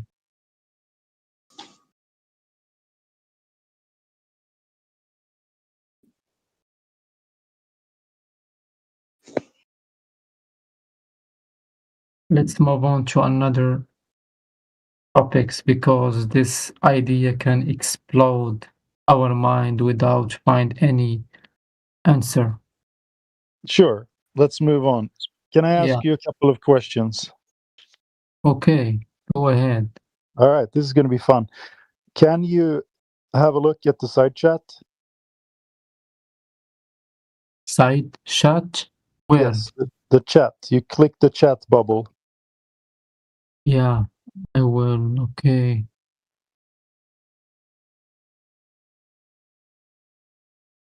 I have a question. I have two questions for you. Yeah, I'm there. I'm there. You're there? Okay. Excellent. Do you see the picture that I posted? What is that a picture of? This picture has information about the geography and I think that's Africa. Yeah, don't worry about that. What, only the picture. Have you seen a picture like this before? No. You haven't. You know, most people when they go to school, they're about 7 or 8 or maybe 9 years old. Their teacher puts a little ball up on the front of her desk there, and she says, "This is where you live. It's called Earth." Yeah. Has that happened to you? Actually, no. Okay. So you haven't seen Earth before, but this is what they say we live on. No, I see the Earth Oh, before. you have seen it. Okay. No, Okay. I So see. you've seen Earth, right? Yeah. Okay. Well, there we go. Good. I just want to have a, common ground here. So this is what they say we live on, right? They say we live on this ball. The ball is out in space. It has land. It has things on it. Do you know what the blue stuff is? Yeah, but What's the blue stuff? the blue stuff is the sea. Yeah, it's water. Exactly. So here's my second question. So you answered the first question correctly. The blue thing, it's water. My second question is, do you notice something weird about the water on the ball here? Yeah, but the No, do you understand the question? Do you understand why it's there's something weird going on in this picture? What's weird about the water? water is the most of the Earth. Yeah, but that's not weird. That's just cool. But I mean, weird. It's peculiar. Do you understand the word peculiar? Peculiar. No, I don't. Peculiar. It means strange. Yeah, because by the way, my native language is not English, is Arabic. Yes, so we practice English, you and I, right now, right? If I may, can I suggest that he compares that image of water with large bodies of water that he actually experiences directly in reality when he goes to a lake? We're getting there. I want him to come up with it. So you see, there is something weird, something peculiar, something strange about the water on that ball, right? Yeah. It's curving around the ball, and when you see water in reality, it doesn't curve. It's flat, right? Yeah. Yeah. When you look at the horizon out over the water, there's flat water. So when they show us these pictures and they say this is Earth, I asked myself a few years back, okay, wow, so water curves. Okay, is there a size? Have they told us how big the Earth is? Do you happen to know? Do you know how big the Earth is? No. Well, do you know what the radius is? Radius is, yeah. Yeah, It's, you know the radius. The yeah, radius. the They have waves. right. They have told us that the radius is 3,959 miles.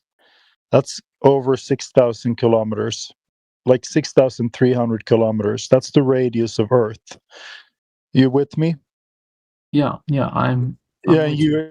you agree, right? That's the number they have given us. Yeah. So what we can do now is we can use math to figure out how much the water needs to curve over distance, because we know how big it is, so we can figure out how much it must curve. You know what curve means? Curve, it's mean a Curvature. wave up and down. Curvature, yeah. So curvature of Earth, if it is the size that they have told us, has to be over 10 miles, for example. You can look at the diagram in the picture. You can see over 10 miles, there has to be 66 foot of curvature if we live on a ball. You understand? You agree with me? Yeah, I'm with you. Yeah, I'm just talking logically. I'm trying to focus. I'm trying to focus with you. Right. Yeah, you can understand the logic. If we live on a ball and the ball is the size that they tell us, it has to curve 66 foot over 10 miles. So 10 miles is about 16 kilometers, right? I assume you use metric system? Yeah. Yeah. So 16 kilometers, there has to be a curvature of about 20 meters. That is the same as 66 foot. Tell me if you're with me. Yeah, I'm with you. Yeah, so what I did, I went to a lake and I brought a friend there, and he stood on the other side of that lake, and guess what? I could see him. So either it means that my friend is 20 meters tall, or that the water doesn't curve. What do you think? I think I don't know what to say. Do you understand the problem here? Either my friend is 20 meters tall, or I shouldn't be able to see him. But guess what? I see him perfectly. So we have done this with laser. Do you know what the laser is? Laser test? A laser. Can you lasers? No, I don't know. Laser beam. See if you can find it on. You can translate. Maybe I know it in French or Arabic, but English I don't. It's light. Light. Like a strong light. Yeah. There you light. go. Yeah. Right. So we took a laser and we shot it 1 foot over water. That's 30 centimeters, and it should end up. It should end up on a 10-mile lake. It should end up 20 meters in the air. But guess what? It ended up only 30 centimeters over the water on both sides, right? So water is completely flat. It doesn't curve. So we can't be living on a ball. And here's that test. I posted a video. Maybe you want to watch it when you have some time. Super interesting. They shot the laser 21 miles and there was no curving water. Yeah. So yeah. I got it. It's interesting, right? Yes, of course. Yeah. So yeah, because they tell us we live on a ball in space, but when we go and measure it, we can't see that. Yeah, but when I sometimes thinking when the Earth has no beings and without any oxygen in the Earth, and the cells developed itself to develop from one single cells to two single cells and to produce oxygen from the sea and to start life making in this earth. At this process, I think that a mind who making this life, because the life going with somewhere and someone ruling the life. Yeah, you'll be all right, my friend. I'm Just sorry think. for my English. I'm sorry. No, it's okay. You'll be all right. This is your brain because you have been presented with something that kind of goes against what you thought. So just take some time, sit and think about it in silence, and just process it. It'll be fine. It will be fine. And you can even go out and test it yourself. If you can find a lake that's 10 miles and bring a friend, you can see if you can see them on the other side. Get a good camera or zoom in or something. Or you can have him. He can bring a mirror and he can flash it, and you can see that you can see the flash, and then you know that water it doesn't curve. Yeah.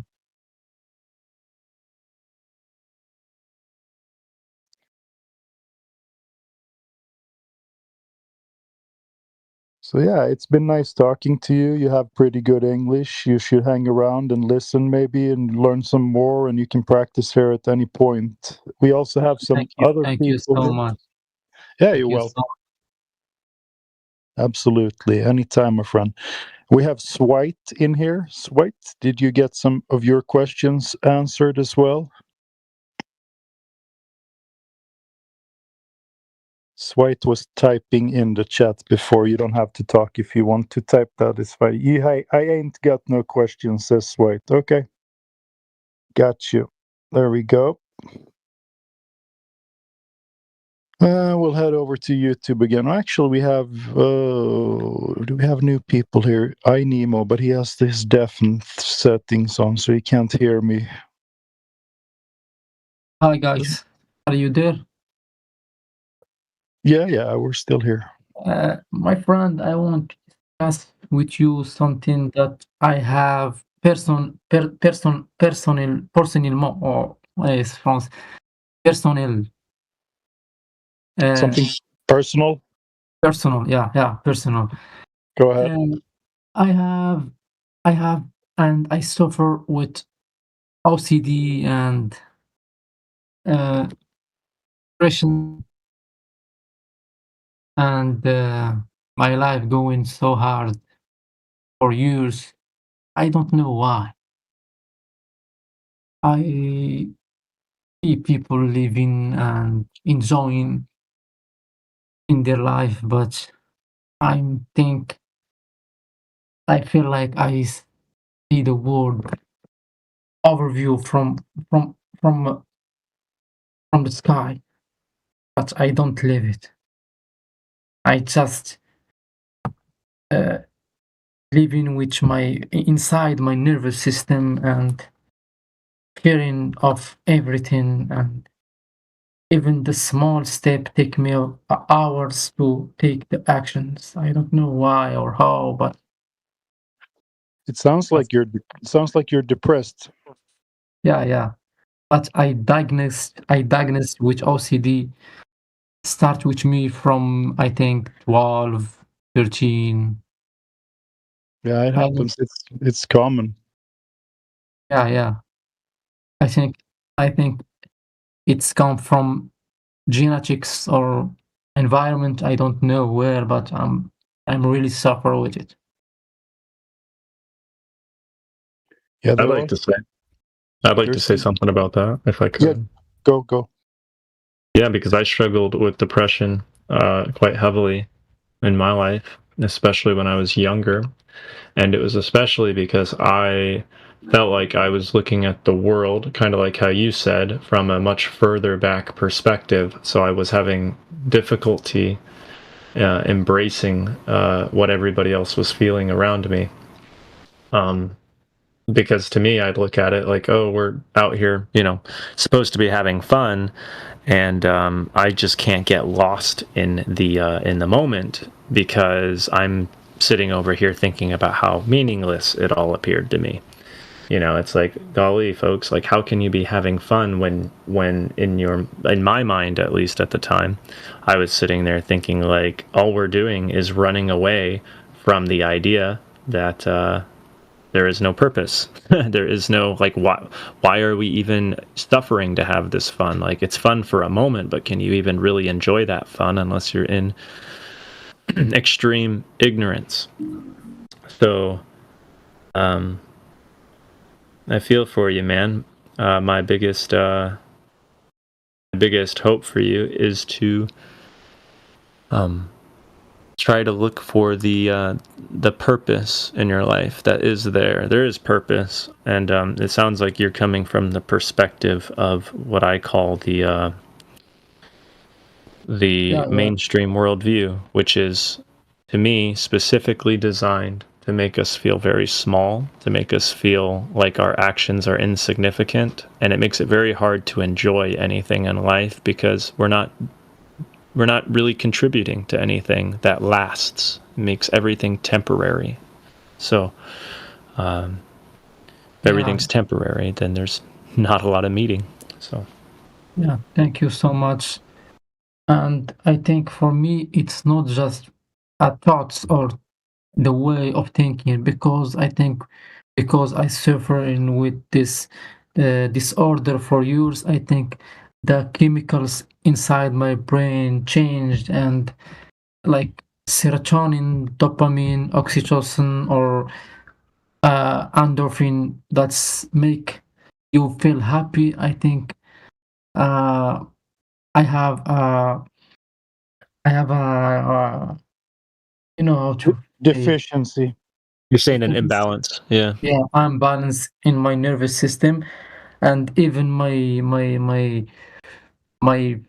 frontal cortex. I think damaged with all of that depression, especially in that essential age.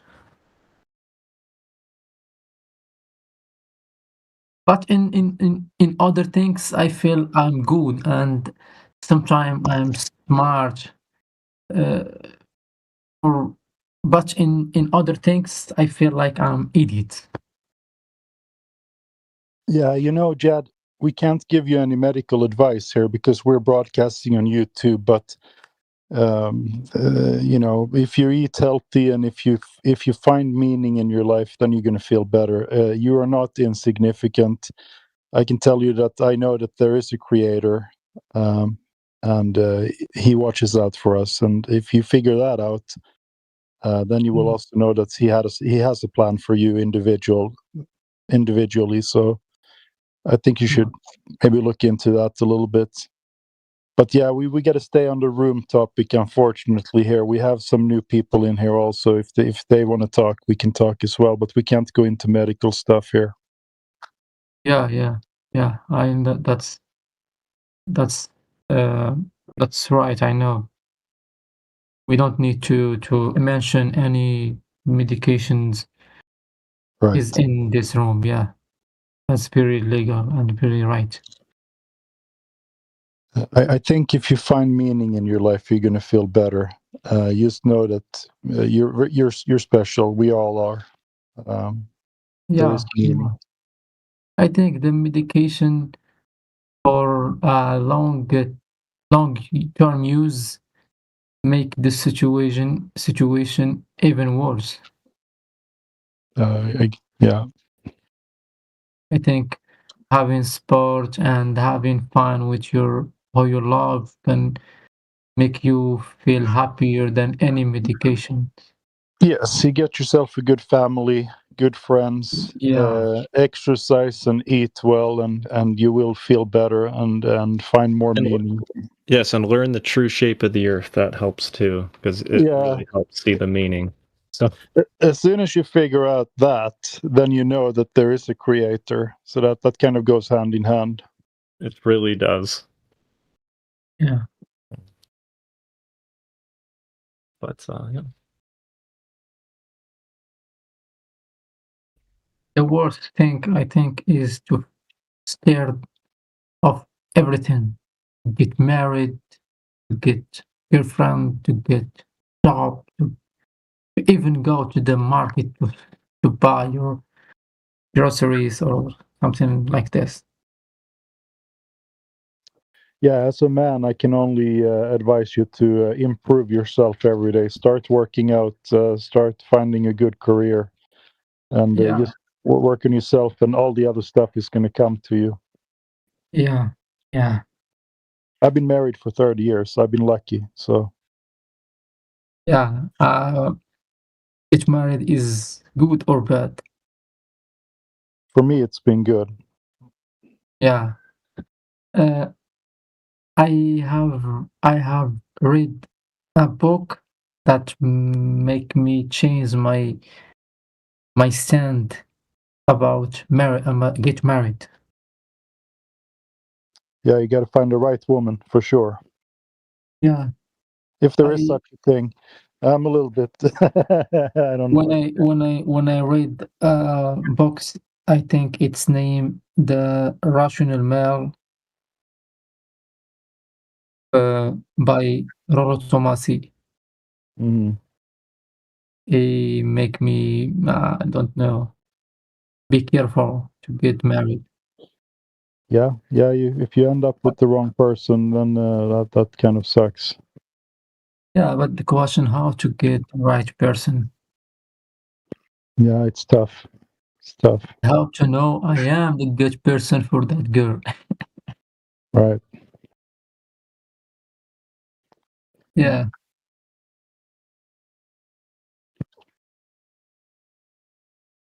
All right. Well, good luck to you. I hope it works out for you. We have some new people in here. Welcome, all new guys. If you want to say hello, feel free to speak up. Thank you so much. Thank you so much. You're welcome. Have a nice day. I thank you for all information that you give me, and I appreciate it. Yeah, have a look at the video. It'll be interesting for you. Then you will know that you live on a flat Earth, not a round ball in space, and that you are not insignificant. Yeah. All right, we got Moaman in here. We have Noki. Hello, both of you. We have Surreal791. Hello. We have Swite. We already talked to you, Swite. And that's it. Oh yeah, we have Brown Recluse up there as well. Welcome back. Howdy, fellas. So, I have a question for you guys. Go ahead. I was hoping you guys could explain how can we rule out refraction as opposed to like when we're doing the tests, the laser test or whatever, or any kind of test related from long distance over water. How can we rule out refraction? I mean, I usually deal with this in a very pragmatic way. I just say I don't rule it out. I just grant it to you, and I grant you double of what is reasonable. You understand? So refraction in the heliocentric paradigm is basically that you can see a little bit further. It makes things that are curved look flat, right? That's the claim, right? So I'll just give you 20%, and that's kind of then it's done with. Then I don't have to deal with water temperature or air temperature or Snell's law or anything like that. I'll just give you 20% and move on. And then you still have to deal with 50 foot of curvature missing. For example, over 10 miles, instead of saying that there should be 66 foot of curvature, I'll just tell you it's 54 because I gave you 20%. Does that answer you? Yeah, I wasn't sure how much of a percentage or difference it would make. You know, I wasn't sure exactly.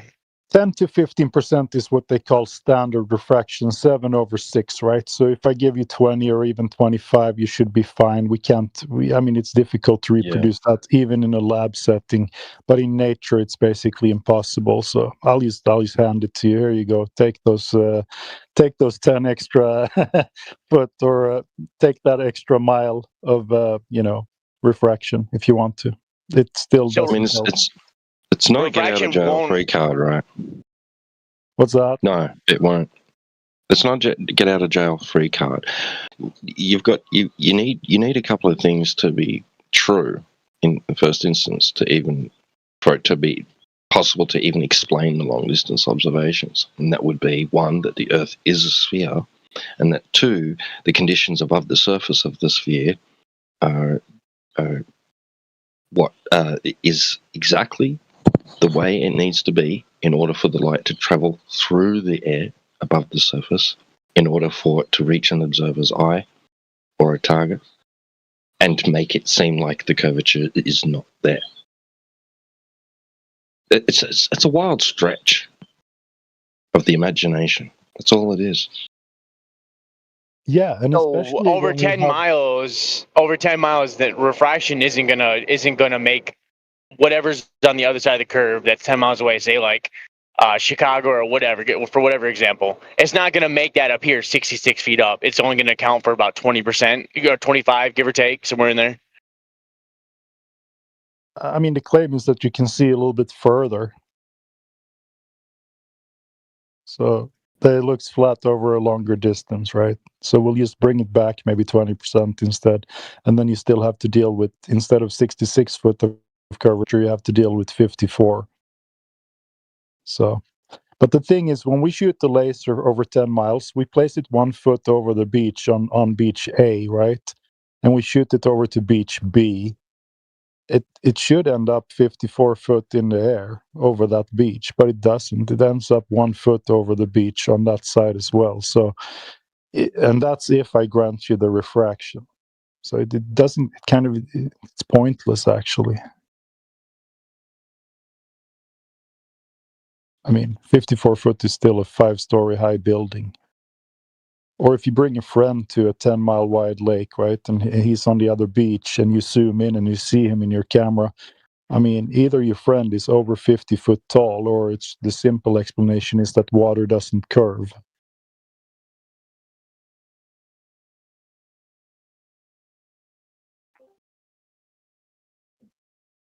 Cool. I think that answers it. Thank you.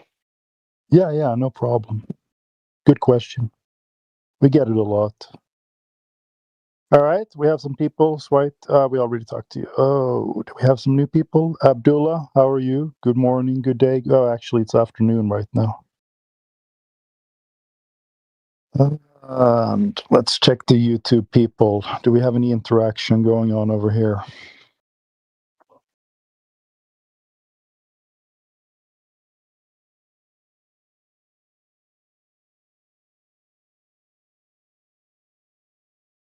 $11 people watching over on YouTube right now on one of the channels. If you guys want to say hello, you can type into the YouTube chat. I'll say hello to you here.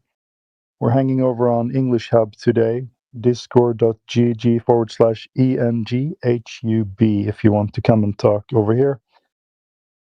And on the other stream, we have 12 people and no new chat over there.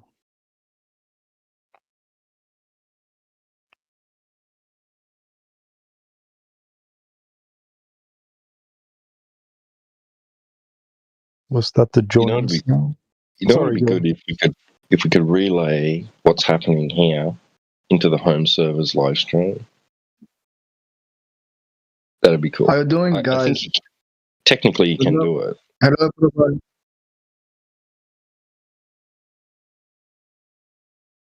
Hello. Yeah, hello. 2218. Hello, everyone. You got this. I'm new here.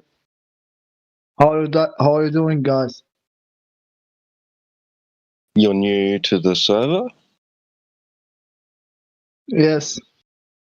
Okay, so you've entered what is a discussion channel regarding a specific topic, that being flat Earth, right? If you're interested in improving your English skills, and you've come here to learn English, you might want to investigate the other channels where there's actually learning channels. There's A1 through to with beginners through to advanced and fluent.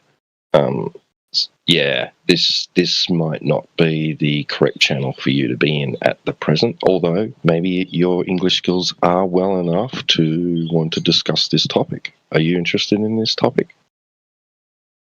Okay.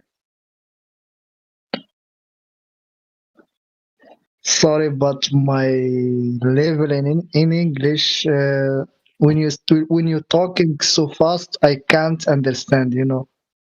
Right. So you'll be looking for some other channels. If you scroll down the channel list, look in the channels and look for beginners. Oh, okay. Thank you, brother. Okay. You're very welcome. Thank you, brother.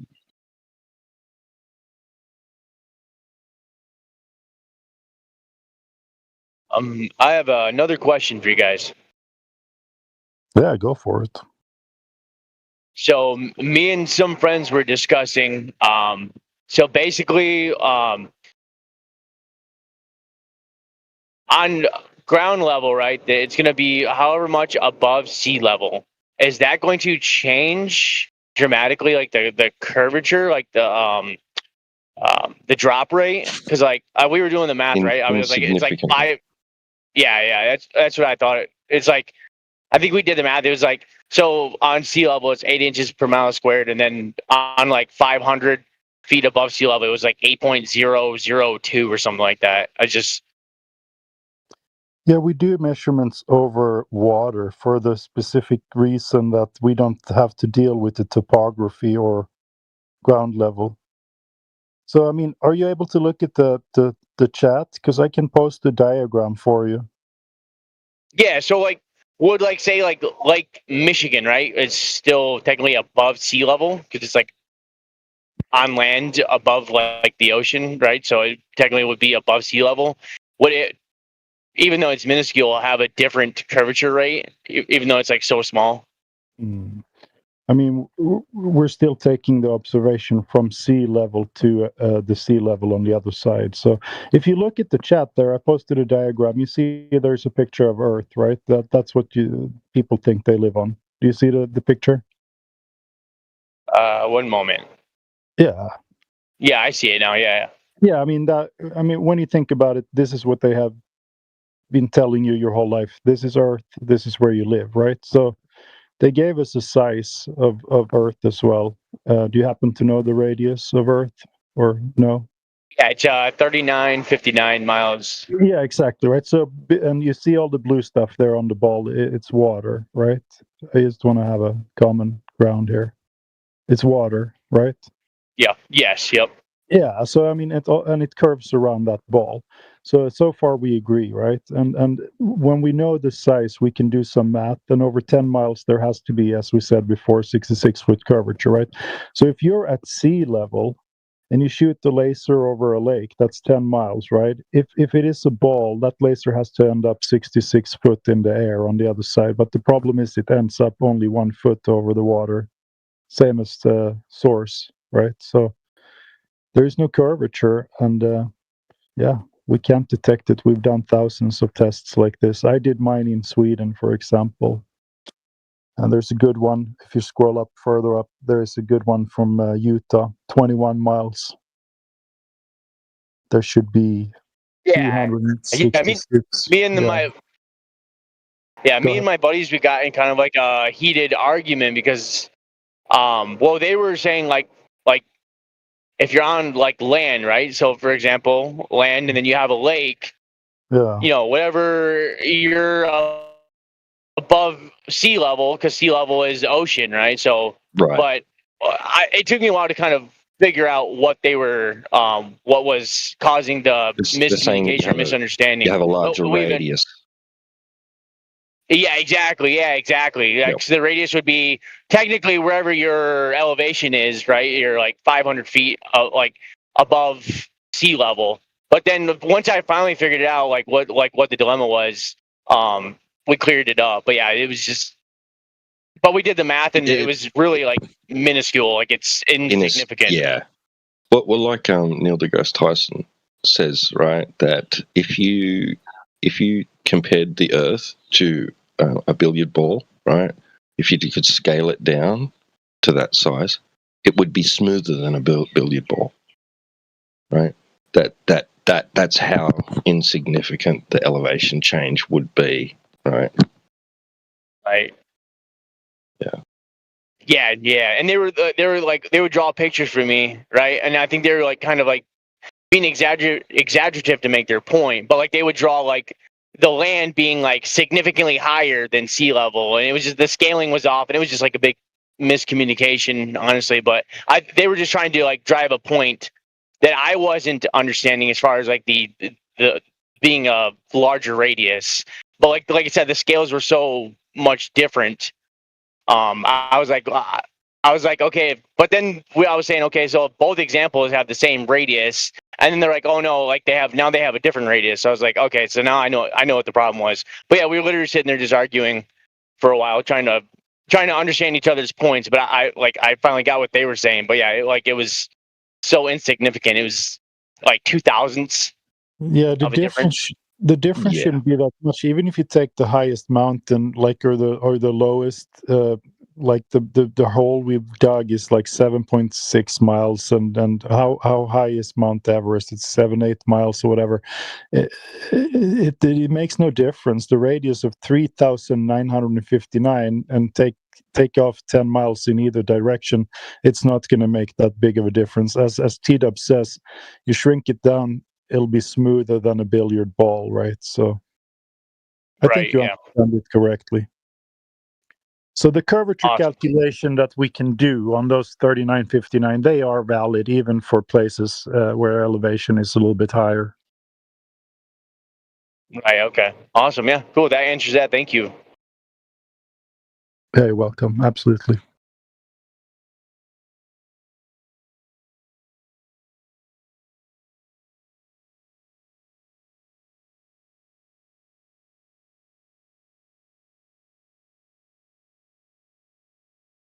You have good questions, man. Appreciate it.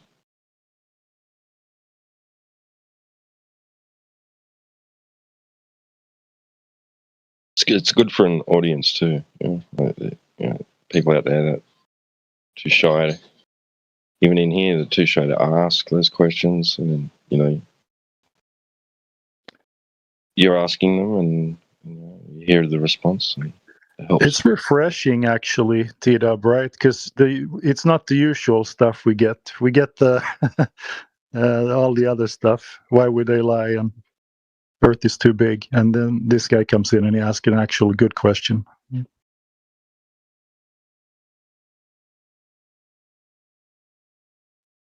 Yeah, absolutely. Yeah, it's not the questions aren't necessarily motivated by a bias, driven by skepticism. Yeah, critical thought was displayed right there. Yeah.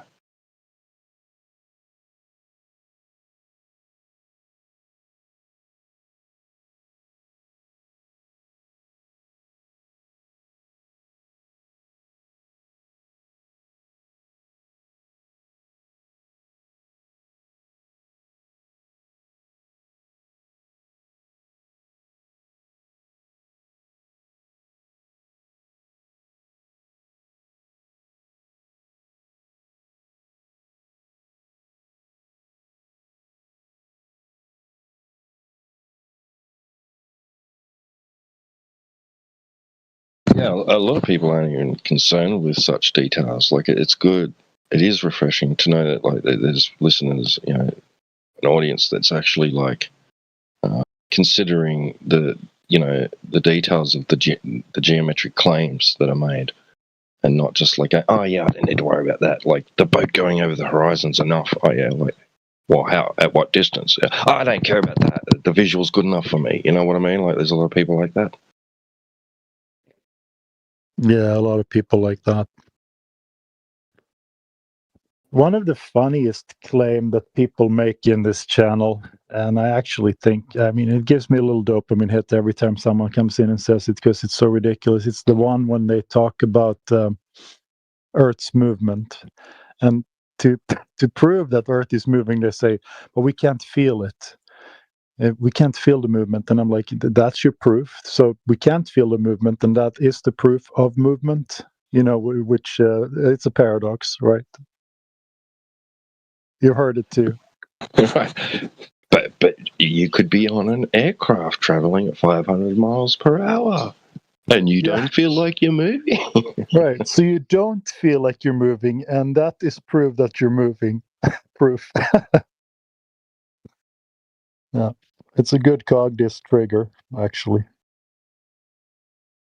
You guys brought that up actually, because that was one of the questions I want to ask. There was like a test that someone did with a gyroscope, and I think it was on like the documentary, which I know the documentary is usually kind of like not very informative. It's kind of Yeah, we can address Is that. it? Yeah, could you address the was it the 15 degrees rotation? I'll actually post a video and let Bob address it himself. You see, it was in some kind of mockumentary where they only clipped out, like they wanted to, before they released it. He actually sent them an explanation about it, and they didn't include that. So there could be, let me just post the video and you can watch it yourself. It's better if he explains what's going on there. But the bottom line was that he didn't actually measure Earth rotation. He says he measured sky rotation, like we see the stars rotate above us, right? But I'll post it if I can find it. Give me a second. You can talk to T-Dub or something, maybe. Just a quick caveat. Some of his views do not necessarily reflect some of our views. Right? Some of the people that frequent here doesn't necessarily reflect their views. Definitely, it's speculation. He is bringing up the ether and so on, but I guess the point is that there's at least two explanations to that thing, right? So it's not just it doesn't have to be the Earth rotating. Is I guess the point. It doesn't have to be what he says either, but it just shows that there is at least another way to explain it. It's good because he also, I'm pretty sure he talks about details which weren't in the documentary, right? They were left out. Results that were left out.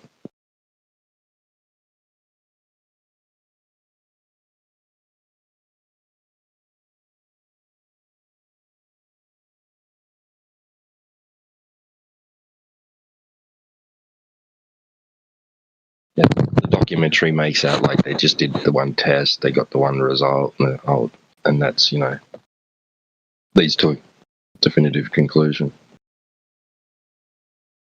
We can go into that more, but no, that's not true. There was multiple tests done.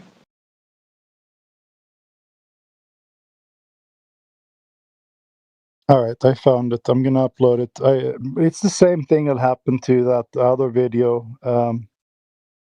Netflix did this mockumentary about those, one of those torch tests, and then they shot maybe 17 or 18 different tests that actually succeeded. And when they tried to get that footage from them, they just denied it, and there was actually a lawsuit. They wouldn't send it. So they picked the one time it failed, and they presented it as if it was a big, globe evidence or whatever. And they wouldn't send them the raw footage so they could prove that they did many that did succeed, right? So that's how a documentary or mockumentary work. They present one side, and you think it shows you the truth, but it was all a hoax, right? All right, so I'm posting it here now. It's uploading. That's from the guy himself, and it'll be there in a minute.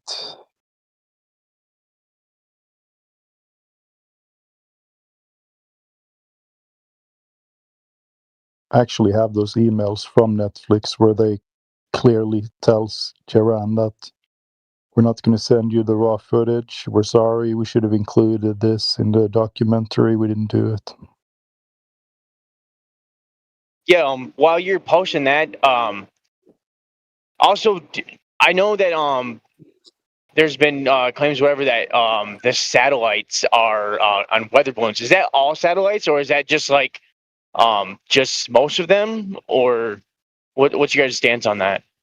Everything I say about that would be speculation. I don't know how satellites work, who launches them, what they are, what makes them hang up there, or anything like that. So. Okay. Well, I appreciate the honesty. I mean, yeah, a lot of people have different thoughts about it. Superfluids, balloons, magnetism. How would we know? Right. We have a satellite engineer who's in here sometimes. We could talk to him a little bit. I don't even know what his claim is. Josh, he probably says that it stays up there because there's no gravity or something. I can't remember exactly.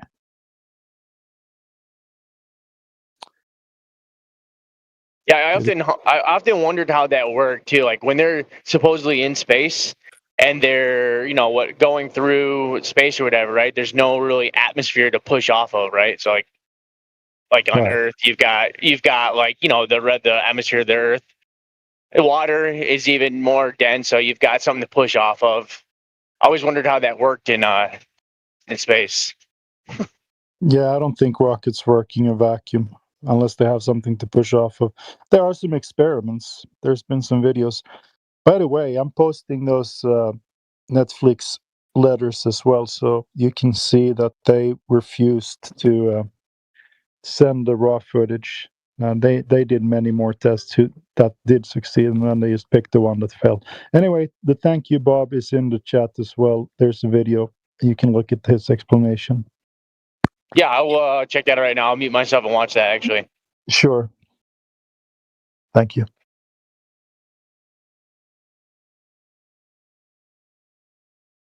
We have Steve here. Welcome, Steve.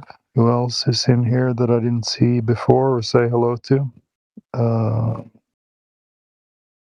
That's about it.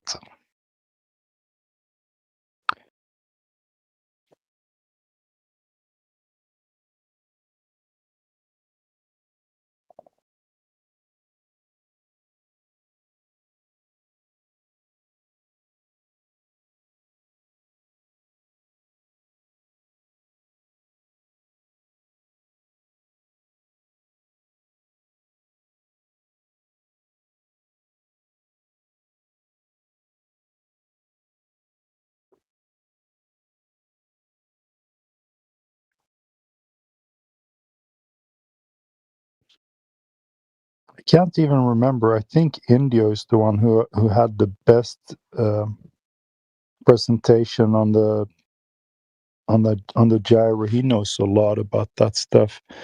All I can say is that I think it's fair that Bob, the guy who they accused of this, get the chance to kind of present his side of it, even though I think a lot of his stuff is speculation. I don't actually know anything about the ether.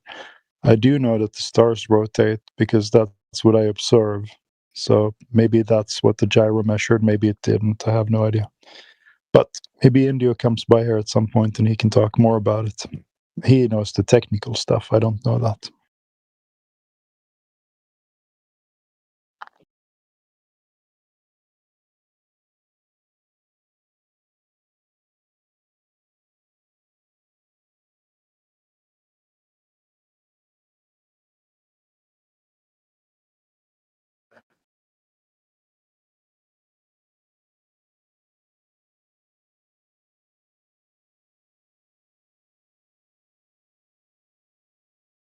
All right, my family is back.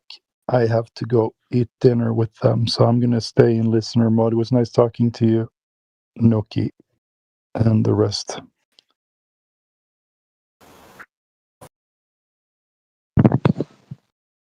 Thanks, Blaine. Enjoy your meal. Thank you.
Hello.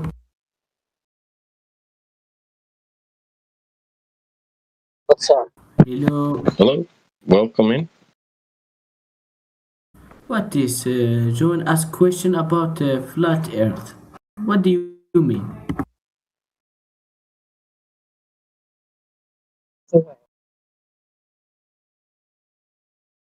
The Earth is a ball, my friend. It's a It's ball. what? Sorry. My friend, NASA, the human going in the moon, video. Oh, I'm sorry, I don't speak English good. I'm sorry. Goodbye. His accent was LARPing.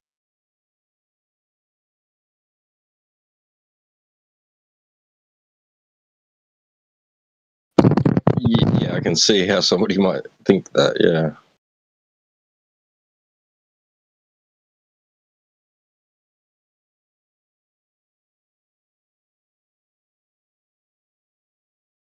We've argued with French people before. That was not French.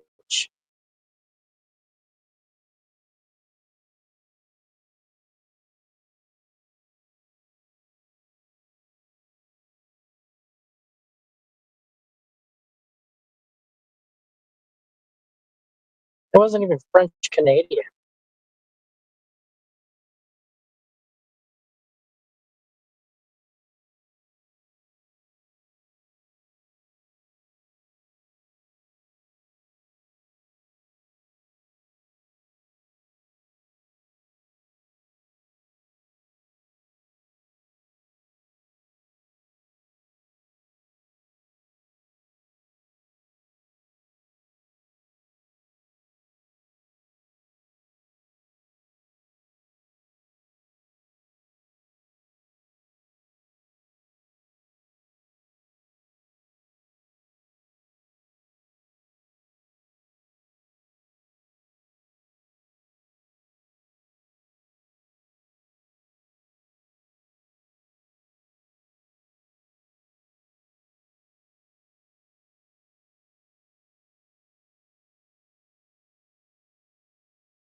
What's the bad news?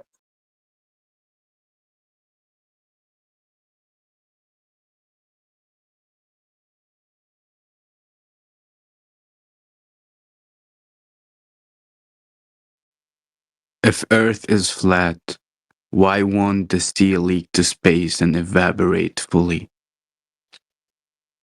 Say that again. Earth is flat, why won't the seawater leak to space and evaporate fully in the vacuum?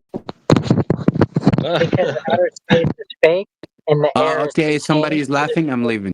it has to evacuate into a thing that doesn't exist.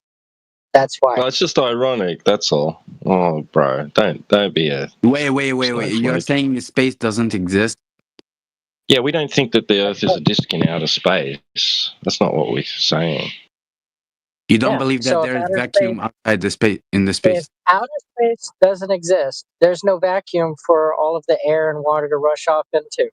But yesterday when I asked about seawater, why doesn't seawater like go outside the earth and stuff, somebody here who was a moderator told me, yeah, outer space is like a vacuum, and inside the vacuum water evaporates immediately, and I don't know, stuff like this. So Yeah, that's the story, right? but you're saying there's The no outer story space right is now. that the sphere Earth is surrounded by a vacuum, right? But in reality, when you have water in a vacuum, it evaporates. Yeah, that makes sense. So Yeah, okay, but outer why doesn't the space water doesn't evaporate exist because outer space is a vacuum. You have water on Earth, right? So there's no vacuum. Yeah, Because but in a why vacuum, water water on evaporates. Earth? But why doesn't the water in the edges of the flat Earth leak and go like fall? There's a Outer misunderstanding. space is fake. So there's no Yeah, there's disk in outer space. You're inside of right. a There's a misunderstanding. Yeah. Clear it up for him.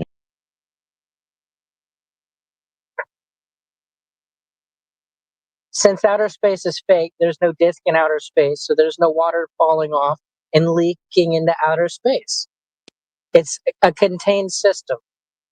Water's contained, the gas is contained. There's no vacuum. Well, what are the stars that we see at night then? They're lights, and I don't know what they're made of, and I don't know what they are. I don't know how high they are. I know that they're there because I look and see they're there.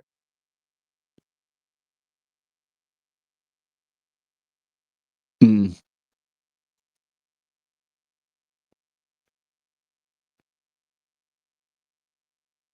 Damn. I think. Oh, I think that was too much for him. I wrote the script, and he doesn't know what else to say. Damn. Leave. Yeah, I have a question too. So, like, if gravity is supposedly holding or creating the container, why can't it be performed on Earth, like on the surface? Why can't they reconstruct that experiment? I don't know. You'd think they could, right? So they could have like a significantly sized vacuum chamber and just insert the tiniest little bit of gas into it, right? And it should all just like settle at the bottom. Yeah, like and do what? Well, gravity's stronger the closer you get to the Earth, right? That's where so it should be easier to create a container using gravity down on Earth than it would be closer to space. Right. So I think that they'd say that like so the kinetic energy that the gas has, right, is they can't though, can they? So they're saying that the kinetic energy the gas has at the surface is greater than the gravitational influence. I will say. Yeah, that's how you have evaporation, right? Right. Yeah. Because the gas molecules moving at how fast is it? Like 500? Is it 500 meters a second or something like that? Way more than Just that, man. particles? Thousands. More than that? Oh, thousands. Okay. Well, yeah, I'm way off. There you go.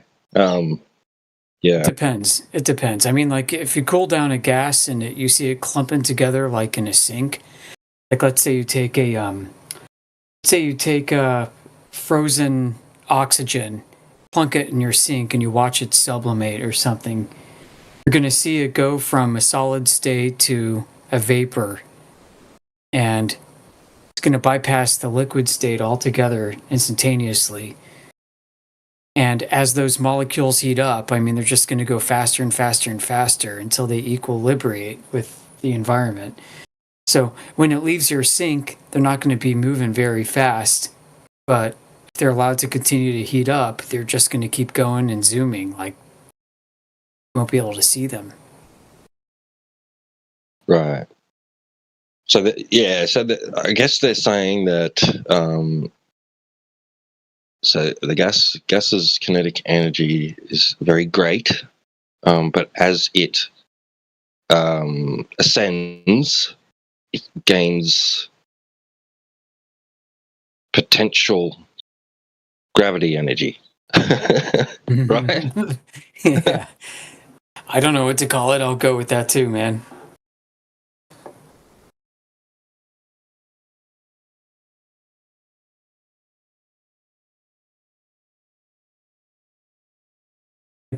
What do you call it when you pick up a rock from the ground?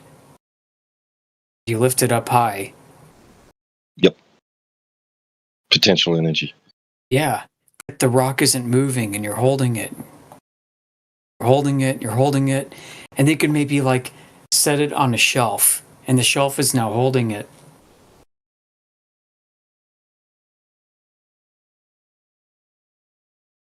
And let's say it was there for like 1,000,000 years. Somebody comes by and looks at it. And then they knock the shelf down and the rock falls.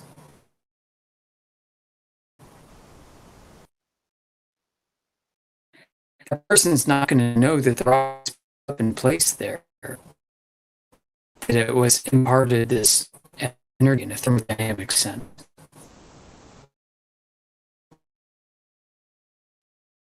So people ask, like, well, what about apples falling from trees? Well, how'd the tree get there, right? Started with a seed, the seed to a sprout, grew into a sprig, and the sprig turned into weed, and a weed turned into a tree. It started to bear fruit. Apple, before it existed, was lifted up out of the ground. And then it fell to return to equilibrium.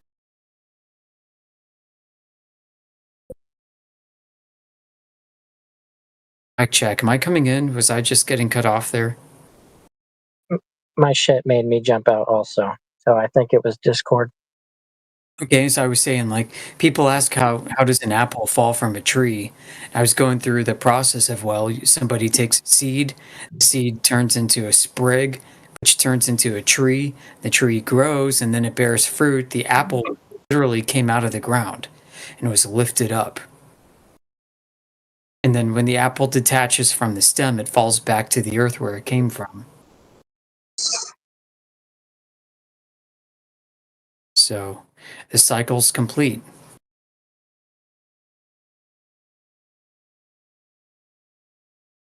But people don't think of energy like this. They don't think of the transfer of energy in these terms at all. So like if you were to pick up a rock and you were to place it on a shelf, maybe on a ledge, and a guy 1,000,000 years later came and saw the rock on there, knocked it off the ledge, and it fell to the ground, he would have no idea that rock had all the potential energy built up from what was required from somebody 1,000,000 years prior, expending heat and calories to pick up that rock off the ground and lift it up, increase its energy state, and stick it onto a shelf.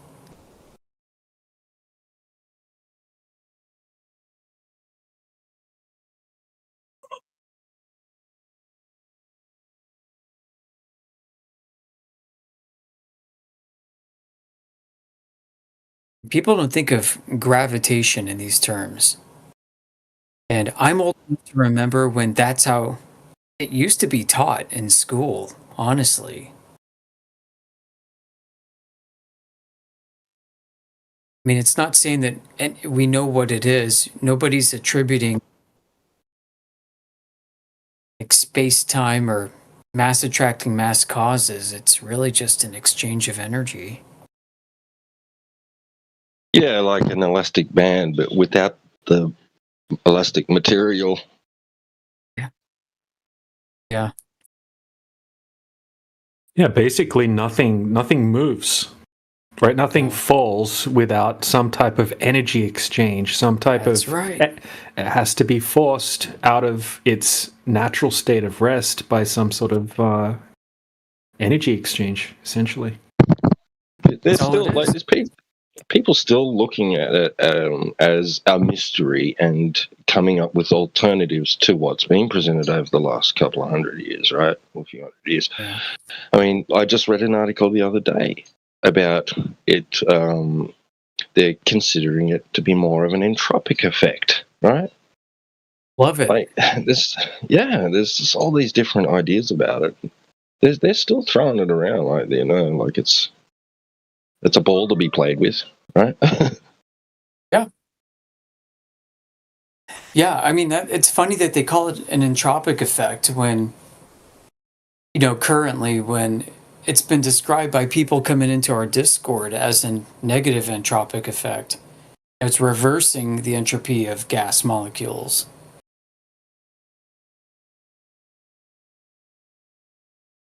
Which is funny because gas molecules It is expand ironic. without work, right? It's like saying that picking up the rock and putting it on the shelf was done without work. Gas molecules expand from the source without exchanging energy with the environment. This fucking gosh. Think about that for a minute.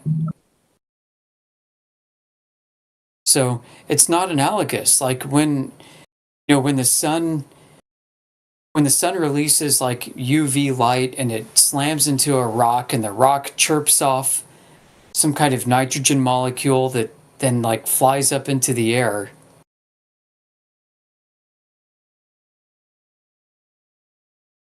Is that the same thing as picking up a rock and putting it on a shelf? Well, the funny thing is gravity doesn't pull down on that nitrogen molecule. But it does pull down on the rock.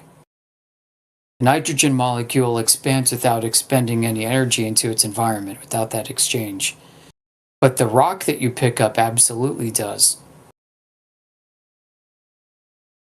So it's weird, man. Like gas molecules are weird. Unbonded matter seems to obey a different set of principles than solid matter or bonded matter.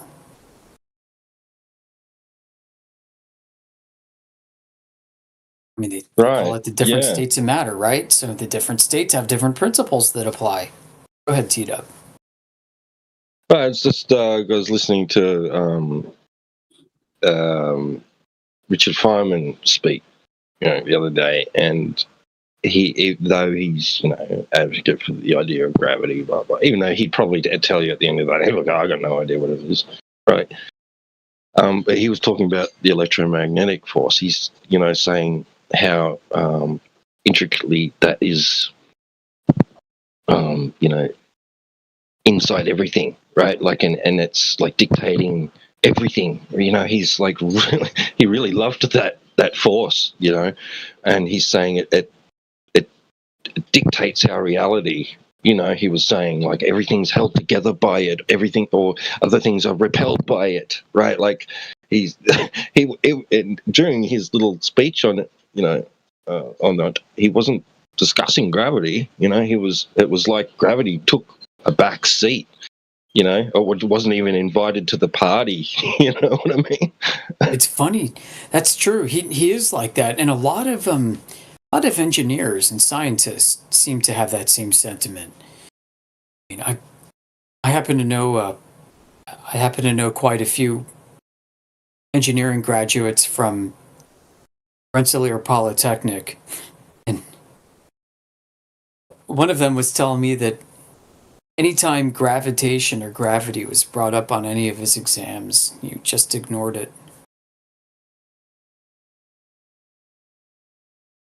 Ever really thought about it like that? He was an aerospace engineer, and imagine that. Imagine being an aerospace engineer. Imagine taking graduate level engineering exams and not considering gravity to the extent that people do here when they come in and talk to us.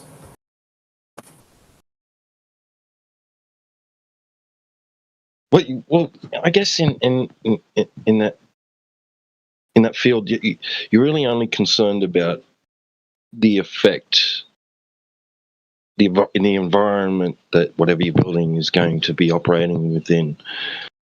I guess you're not really concerned about overarching, cause, right? You just want your device to operate correctly and safely as possible. Right. And you really only need to be concerned about the effects. As long as you understand what's going to happen to your device within a specific environment, that's all you need to really account for, right?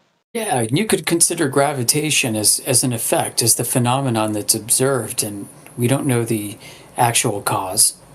But what it does describe is a statistical distribution of density, which is not necessarily related to the atmosphere.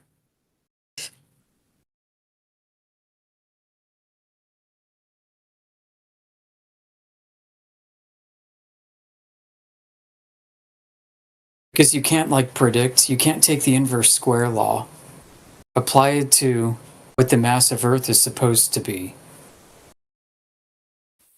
and then predict how much the atmosphere thins out from the center of the Earth to the surface and the surface out to space. Because what we observe in this gradation, this thinning out of the air, does not comport to the inverse square law at all based off of the mass of the gases as it's currently understood.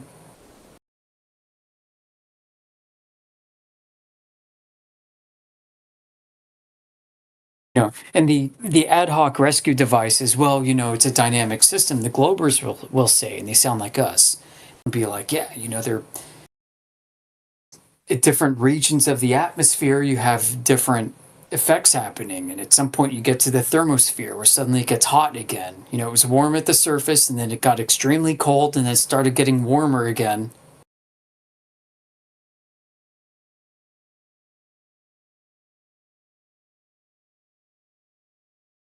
So you have a real mess. You have this non-uniformity of everything stretching from the surface all the way up into whatever. Does not comport to the inverse square law at all.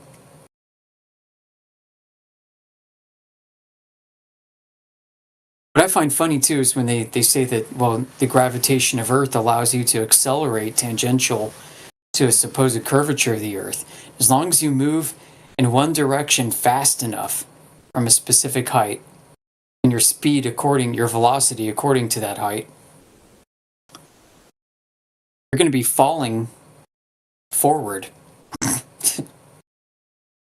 Your gravitational vector is no longer inward towards the center of the Earth. It's going to be tangential to the curvature of the Earth. Yeah, where's the satellites that are, that are orbiting against the rotation of the Earth? Yeah. So what about all the gas molecules? They expand in all directions. They go this way and that way and all over. Let's say you have a source of gas production from the surface, as it's currently known. It's where gases are produced on the surface of Earth.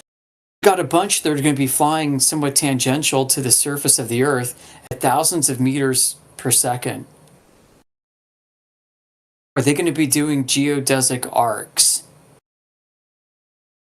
Well, then, the Glober would say, well, yeah, they will until they collide with other gas molecules. And here's what's really funny. I'm also old enough to remember being taught that gas molecules are so small that the chances of them bumping into another gas molecule is basically infinitesimal.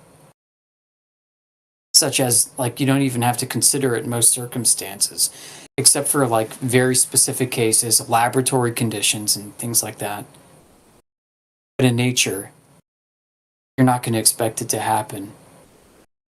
But nowadays, you read about gas molecules and it suddenly feels like it's a bumper car full of 10-year-olds just slamming their cars into each other on a track, every which way in that.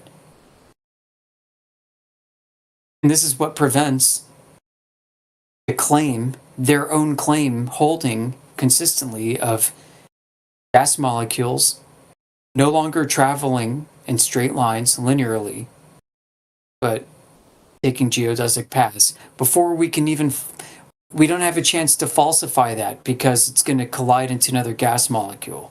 So they make their own claim unfalsifiable by now saying the gas molecules are bumping into each other like 10-year-olds in a bumper car track. That, 30 years ago, they weren't saying that in school when I was young.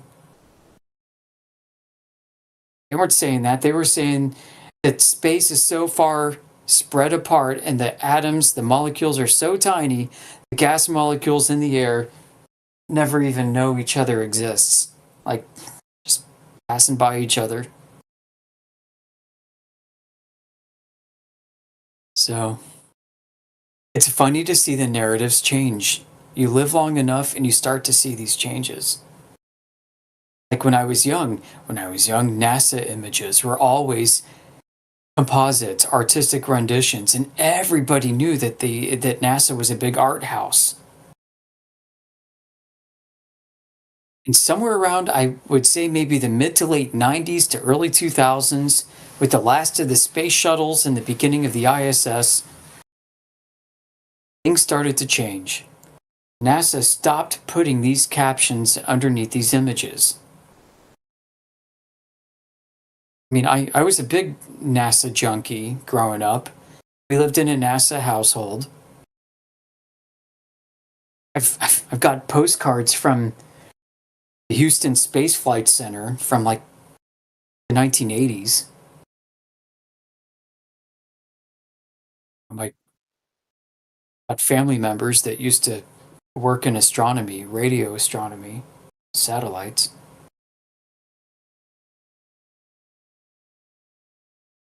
So it's just really interesting, man. Like, I was locked into this. I remember being young, dude. I remember, like, when they said that the first image of Pluto was coming in. Maybe it had already come in by this point. I hadn't seen it yet, but regardless, it was brand new when I remember this happening. And I remember thinking to myself, I was already skeptical, like, NASA being a big, gigantic art house. Like, my mom and dad would talk about this and we'd bicker back and forth. My dad used to think like I do, if you know what I mean. My mom was the one who was connected to NASA and in working capacity at one point. But I remember thinking, wow, wouldn't it be funny if, like, somehow Pluto, the dog, like, found its way on the planet's surface of Pluto when they show us the image?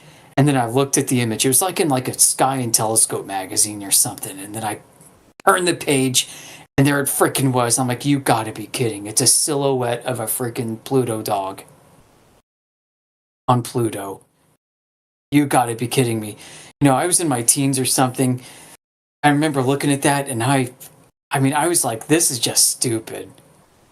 I still believed in outer space. I still believed in the Big Bang. I still believed in satellites and astronauts and space shuttles and all that stuff, the moon landing. It was all near and dear to my heart, but I was like, what the heck is wrong with these NASA people, these artists?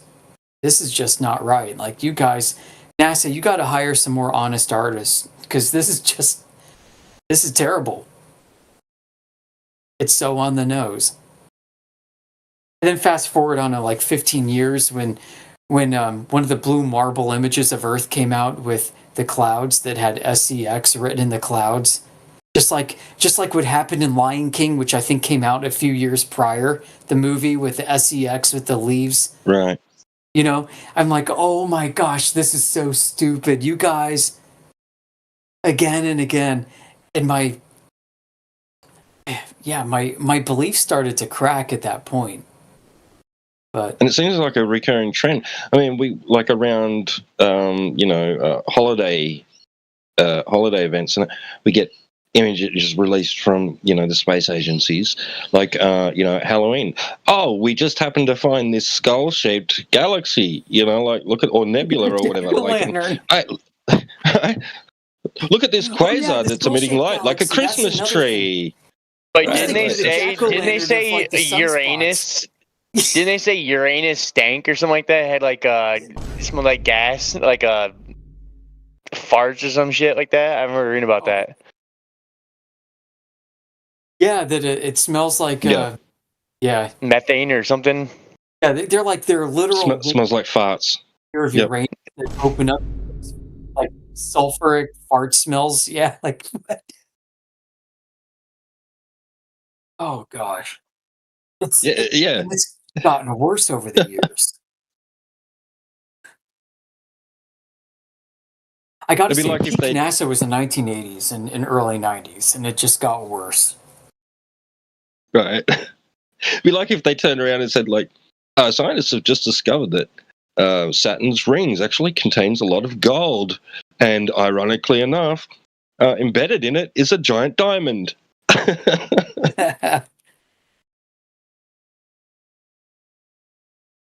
Oh man.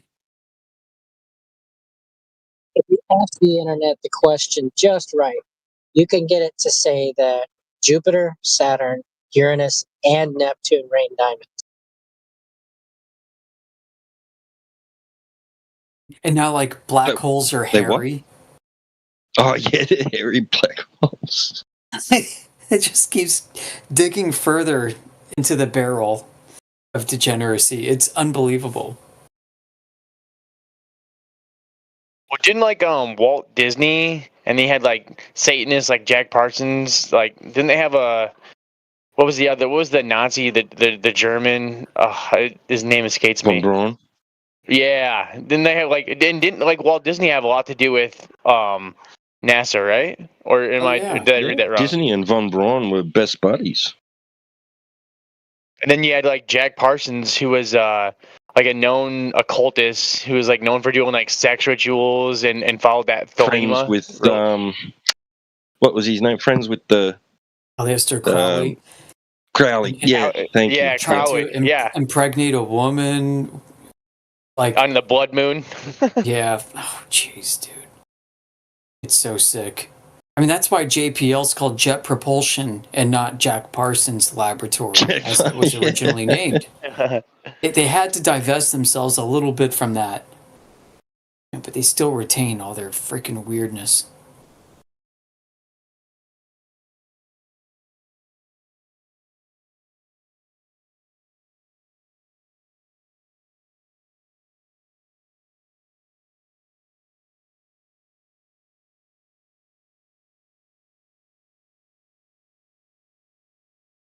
I'll be right back.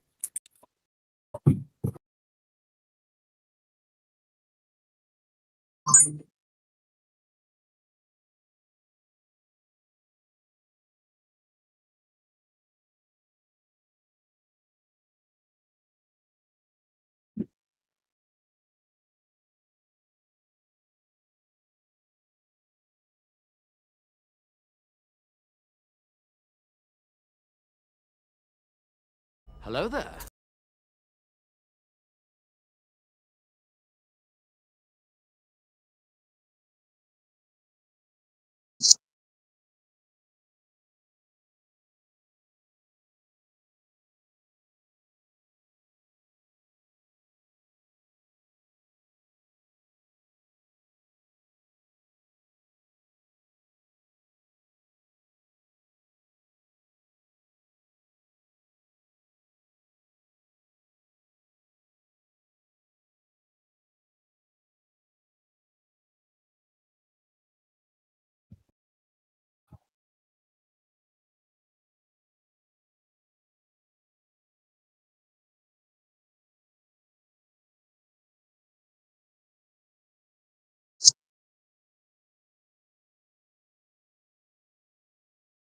Another thing I always found interesting was the fact that NASA, like, so when they do their countdown, they would do like the T minus, they do like T minus 10, 9, and then like if you add T to NASA, it would spell Satan. I always thought that was kind of weird. Maybe it's just coincidence.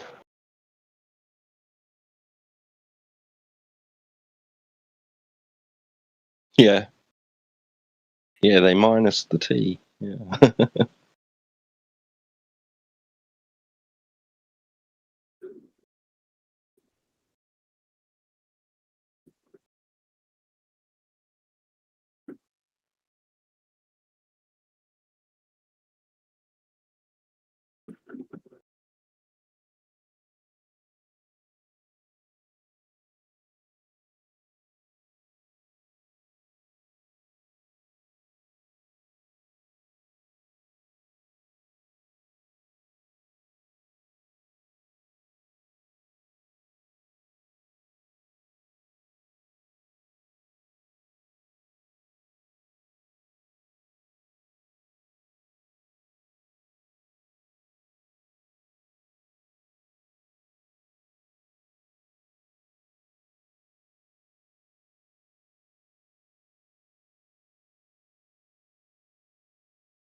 Tsukuyomi in the chat seems to be interested.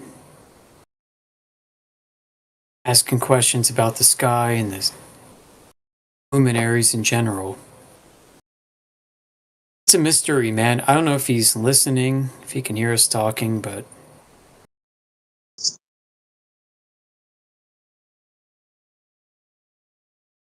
if not on here on YouTube. He was in the VC. He just didn't open his microphone. Okay. I mean, for everybody else, I mean, my personal take is the sky is so beyond our comprehension. You really have to scale it back. Like, you have to scale it back. No, the moon landings didn't happen, so we didn't go there.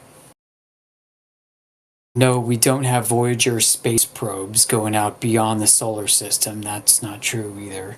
Scale it back. Scale it back about 100 years.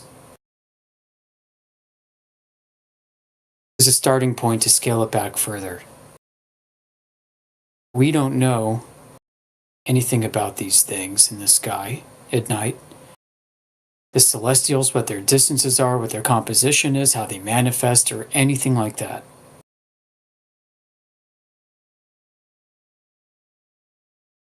We don't know if the way they manifest is completely observer dependent or not. If there's a medium, an exotic medium up there that is responsible for its apparent observer dependent behavior, or if it's medium independent and has more to do with our perception, the interplay between the biology of our eyes and our brains.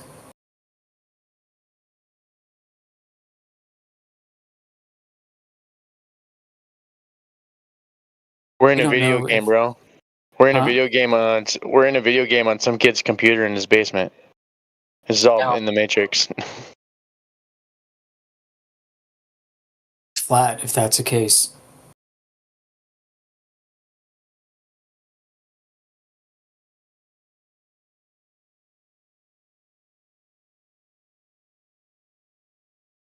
You know, people say that they can use the stars to navigate by, but to what degree of accuracy and how do you validate it?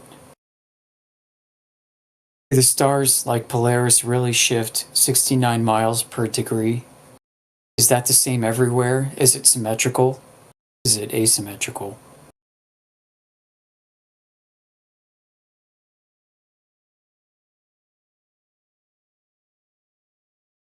How do you account for the distance when you're in the middle of the Pacific? 2,000 miles from land in all directions. 4,000 miles from land in all directions. How do you even begin? Oh, you're going to use GPS? Well, that's circular logic. Go ahead. Someone open their mic.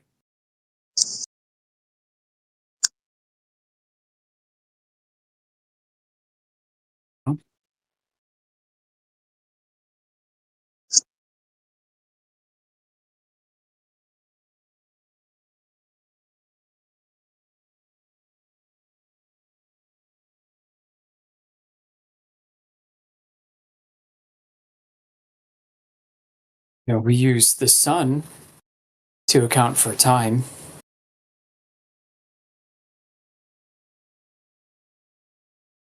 Universal time, UT. You have what the sun does when it goes from one point in the sky and returns to that same exact point in the sky after about 365 days and some change. You've got clocks. You've got really precise atomic clocks, like your microwave. Your microwave clock keeps time to like the 10,000th decimal of a second or something ridiculous. And the sun seems to be less reliable, is more variable than your microwave clock. Every now and then you'll catch a glimpse of this. You'll see it in the news, like, oh my gosh, is Earth speeding up in its rotation? Is Earth speeding up in its revolution around the sun? What is going on? I'll make a big deal out of microseconds or nanoseconds, whatever. Maybe more variable than that. It's okay. When their clock starts getting off, they start saying things like, well, the tsunami caused the Earth's rotation to go backwards a fraction of a second. Even though nobody felt. They'll say that, but here's the thing. I think, and I may be wrong, somebody please correct me. I think they actually take their atomic clocks, which are, I would want to believe are super accurate, but there's some reasons to believe that they may not be. You know, due to like electron orbital decay or whatever. Assuming that they are extremely accurate, I think they actually correct them for the sun. That when there's a discrepancy between the atomic clock and the sun, they refer to nature as the true reference, and they adjust their atomic clock back to match the sun.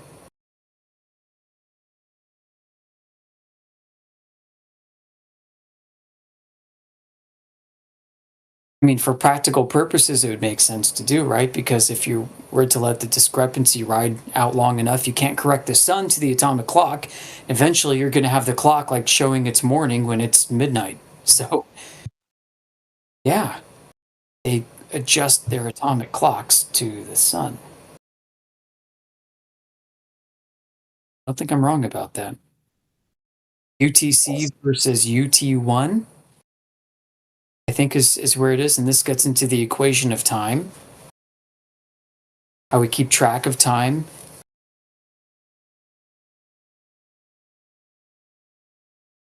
Yeah.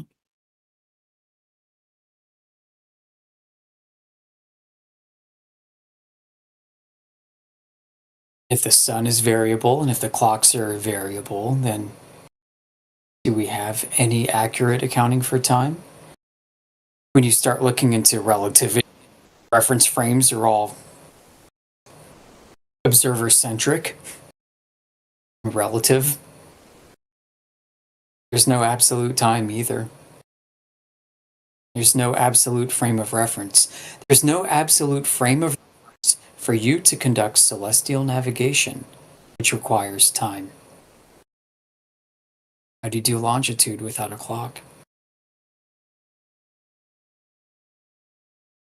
There's no absolute frame of reference, therefore, when looking at the stars without a clock and just recording their angles. Everybody sees a star in a consistent but unique position relative to them. Just like looking at the sun's reflection off the water at your feet. Bro, The this sunset. server, what? Hey, look, it's a dude with a freaking like GTA 2.0. Yeah, bro, I'm Avatar. CJ, bro, Carl Jensen.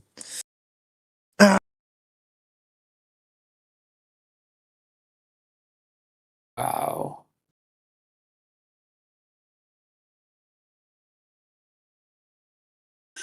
Do these guys listen in and like to butt in right at the most opportune time? I don't know. Sure seems to be, though.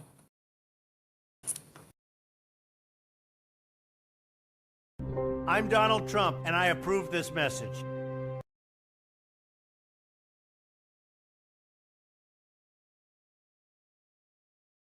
This guy basically joined the server last week.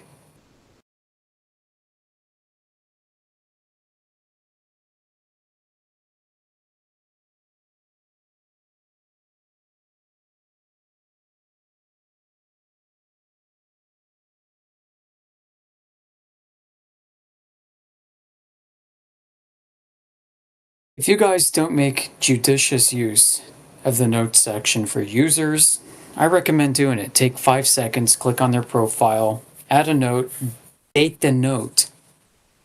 Date it. You'll never know when you see it again. And you'll be glad that you did when you do. Well, I haven't been dating it, but I've been just putting in a really basic profile, like visitor, speaker, noise bomber, whatever, just little. But I don't always do it, but I've been trying to do it more regularly. Yeah. I started doing it a couple years ago, and it took a long time, but it's starting to pay off. Okay, we got somebody in the chat, Surreal791. UTC is based on 0 degrees longitude, Greenwich, not the North Pole. Yeah, I'd imagine so, that it's based off of Greenwich, not the North Pole. I don't know why you would think I would think it'd be off the North Pole. Longitude is more or less a function of time. And it's not based off Greenwich, so Surreal791, it's based off of the time that the sun is at its zenith over Greenwich. How do they decide what's the eastern and western hemispheres? I would assume it's east and west of Greenwich. Yeah. And then plus the way they have made the 2 lines in the sky to identify the 4 quarters of the sky, where the line the stars pretty much make a straight line, and then wherever that is associated with Greenwich, that would be the east and west.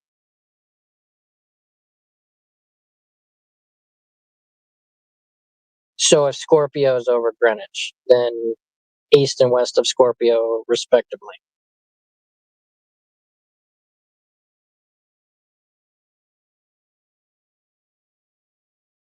I remember watching something about, I didn't fully understand it, but apparently our tropics are misnamed,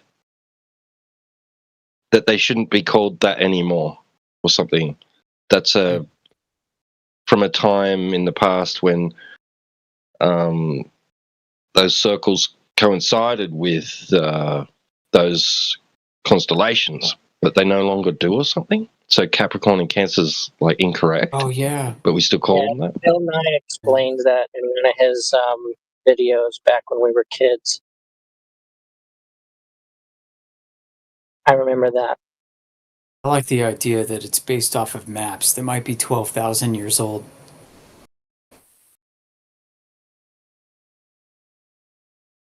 Because it's going to be when the sun rises in the east on the equinox, in whatever constellation it was at that particular.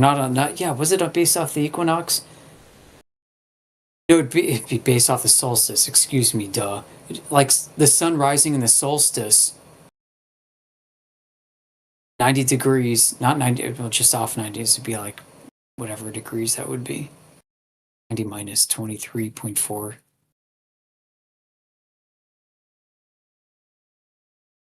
So you're If I looking remember east. it being described, it would be And the sun is in that summer in Alema Cancer. and the constellation that sits in that spot. That's the identifier. And so it's shifted over, I think it's a 2,000 year span. Is it 2000? Okay, so maybe thousands of years ago, the sun used to rise on the solstice and be where the Tropic of Cancer would be at that particular point.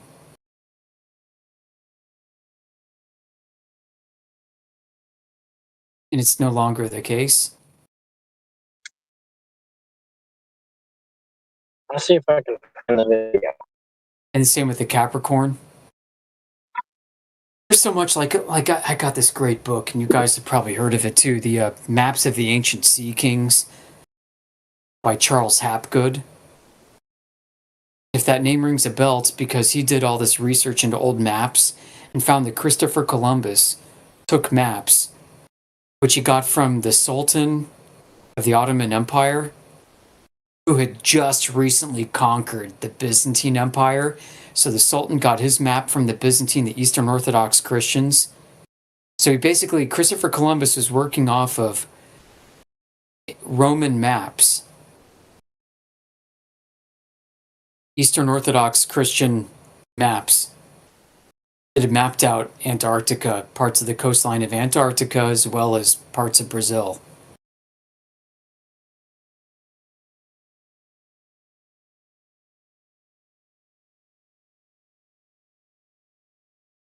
And it was validated by the U.S. Air Force, mapping agency. Some colonel, he wrote to Air Force or something, and Air Force wrote back. And they got all these letters in the back of the book, their correspondence, saying, yeah, it looks like it could be true. It has to be true. Some of these maps from deep ancient history are pretty mysterious. Maybe somebody went there at one point and surveyed it.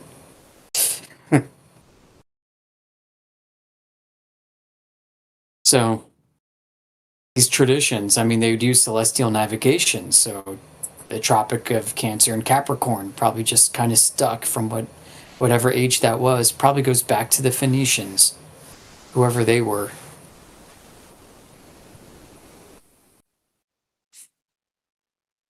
Somewhere in New Hampshire, there's a serpent mound. There's they call it the Stonehenge of North America in the state of New Hampshire. They believe that it was a Phoenician settlement from 3,000 years ago.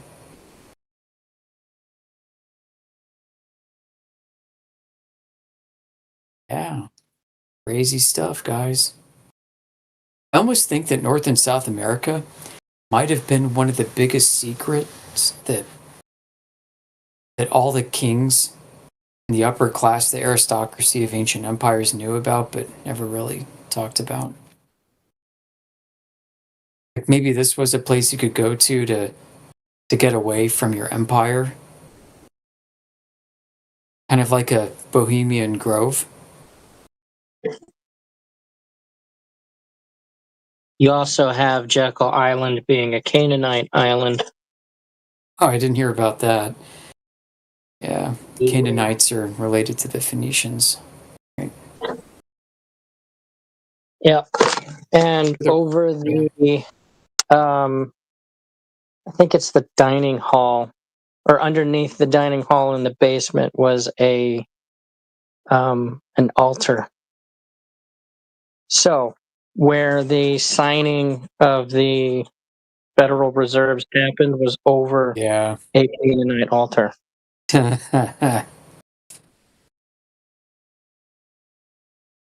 Now, all these Epstein files have come out, which I would love to talk about as much as it's off topic, though. The ancient demons of old never left. They're here. The mask just dropped. The 13 bloodlines? The like the Illuminati bloodlines? We're talking deeper history than that.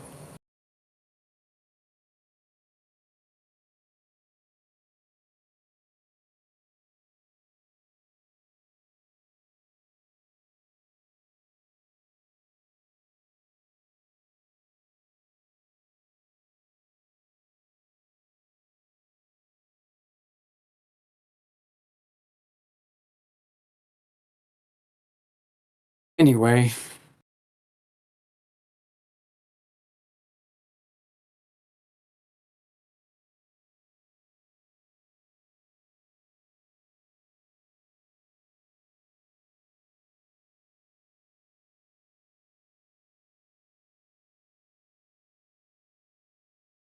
What's your opinion on the Admiral Byrd and the Antarctica thing? Do you think he actually like found something, or was that just a false story to send people down rabbit holes or something?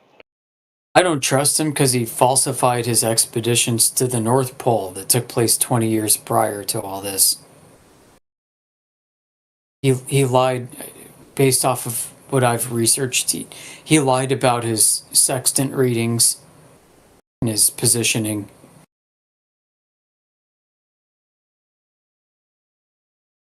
And the royal societies that backed him also backed his lies. And this has been completely destroyed, for his claims destroyed forensically. I've got a write-up about this and some sources in our home server. Presentation too. So yeah, I don't trust Admiral Byrd. I don't believe a single thing he says.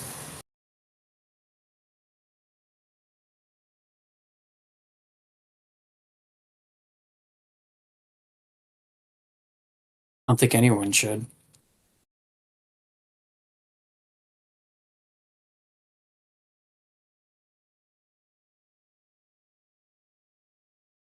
No, in his fake expedition to the North Pole could have been used as leverage against him to be a propaganda tool for post-World War II accomplishments, advancing the notion that America's hegemonic power should not be challenged. Those Antarctic expeditions directly preceded the space program. We're part of the same psychological operations program headed by the president to cement American hegemony and power, this projection of prestige around the world. So, yeah.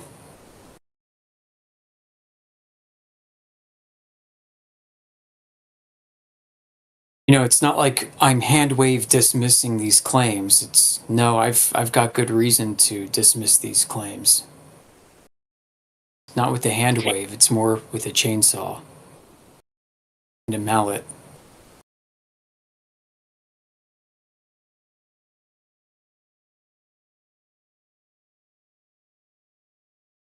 See, I've got a minute here if I can pull up something about all this that I posted elsewhere.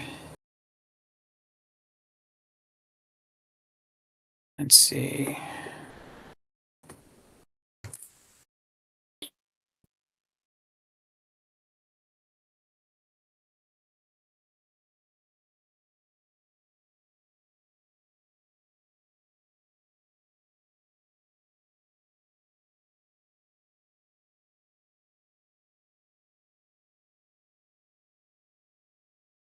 I pull it up. Never mind.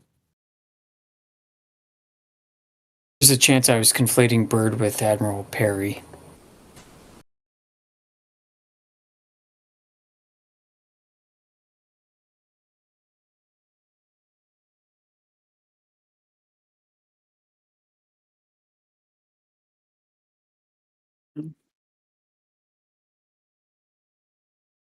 Yeah, I mean, Byrd was the one that supposedly went to Antarctica during Operation High Jump, and there was like rumors. I don't know if he had stuff in his diary. Said that there's like another world in like basically like a concave Earth, basically that like another civilization. Do you know the that lived history of that under there. diary, dude? That diary's a fabrication, like by his I brother. believe that. Yeah, I can believe that for sure.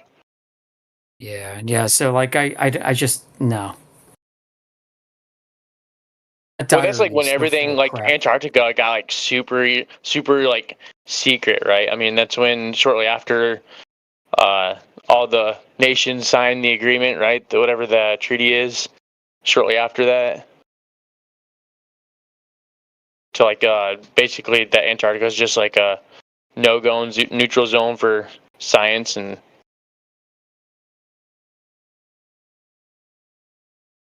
Yep. Oh, okay. So yeah, I was right. It wasn't Perry. It was Bird. Yeah, his North Pole. Most people don't know that he's credited with flying to the North Pole. yeah, no, I didn't know that. Yeah, let me pull this up.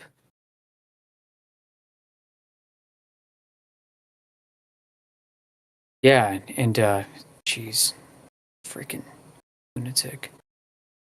All right, do I have it?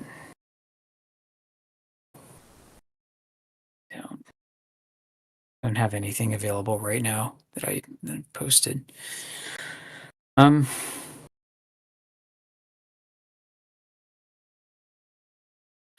Yeah, so as I was saying before, so he claims to have like flown his airplane over the North Pole, and then he's got this diary, but some really smart chronologers, astronomers, Dennis Rollins from DIOI, for example, dug into his numbers and discovered forensically that Admiral Byrd and his helpers backed into the sextant readings that Admiral Byrd used to claim that he flew over the North Pole. He didn't actually take them, because if he did, he would have gotten different numbers, different angles, and different times. He messed up.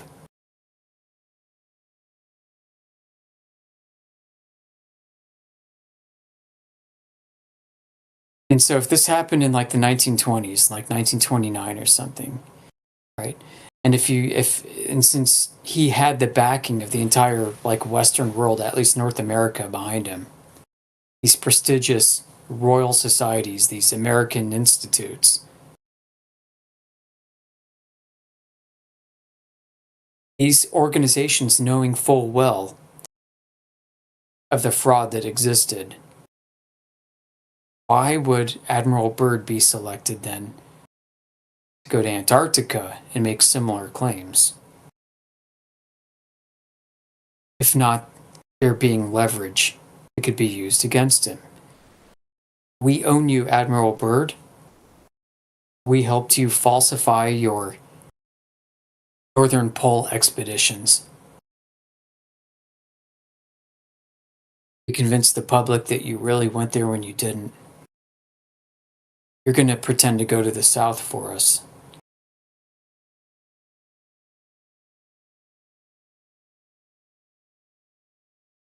We'll make you one of the most famous men in history, and all your relatives and your friends, everybody's going to worship you as a hero. So we not only control you, we're not only going to beat you with a stick, but we'll feed you a carrot. What do you think the motive was? Like why they would want him to do that? Just to be a propaganda machine? Just yeah, it's a perfect guy to do it. He was already a hero. I'm going to post some links to substantiate what I'm talking about here. Then I have to get going. Yeah, I'm doing that. I'm going to drop some links and I'm going to run. Actually, I have to help cook some dinner. So hang tight. Save these. Go look at them later. It's a damn chat. Here we go. Here they are. All right. Gotta get going. Wish I could stay.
all people here think the Earth is flat.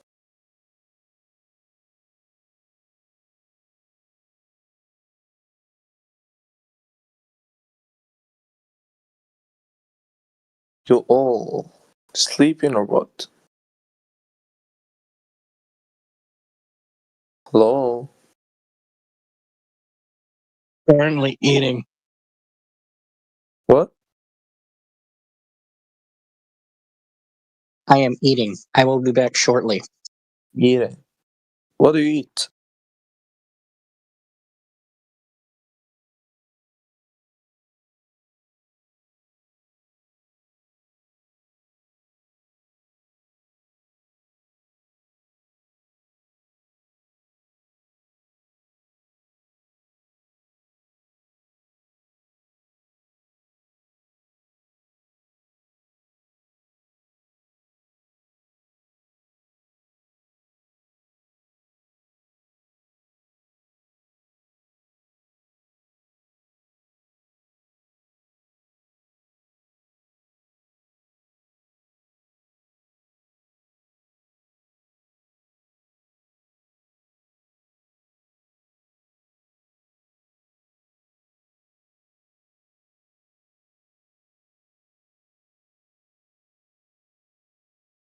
Hello?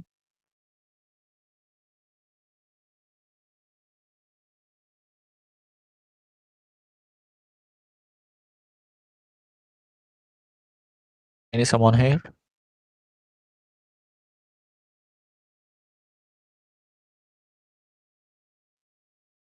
Give me 5 minutes. Okay.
I'm available for questions.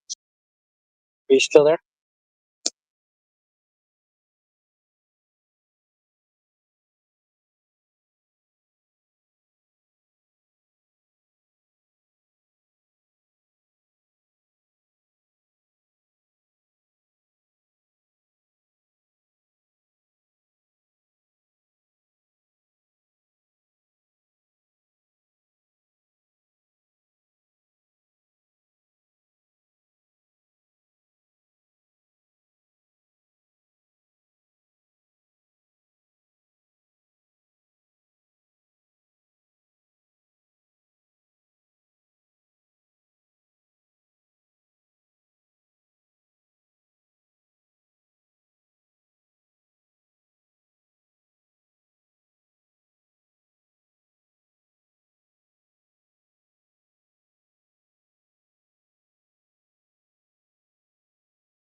Hello?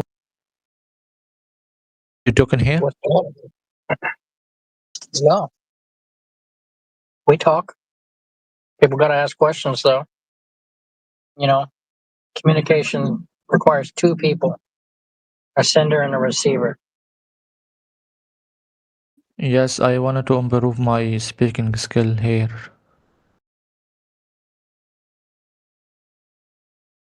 All right. What's your name?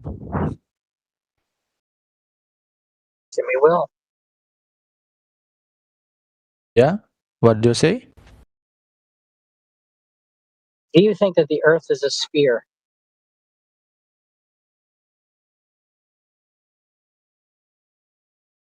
Uh, my listening skill is not very good. Can you slow your speaking? Do you think that the Earth is a sphere?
What's up, Bree? Are you talking to me? Is Bree part of your name?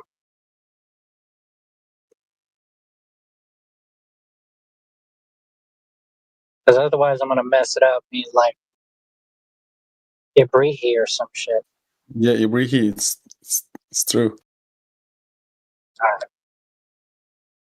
It's not Ibrahim. No. What's it mean? It's not important. Sure it is. You chose to name yourself Ibrihi. What's it mean? It's just a random. Oh. Well, mine, Jimmy, stands for supplanter, and will is like motivation, purpose. I mean, that's cool. Why everybody is muted? Well, we're waiting on people to communicate with, and then we typically keep mutes up so that two people can have a conversation and it can be understood.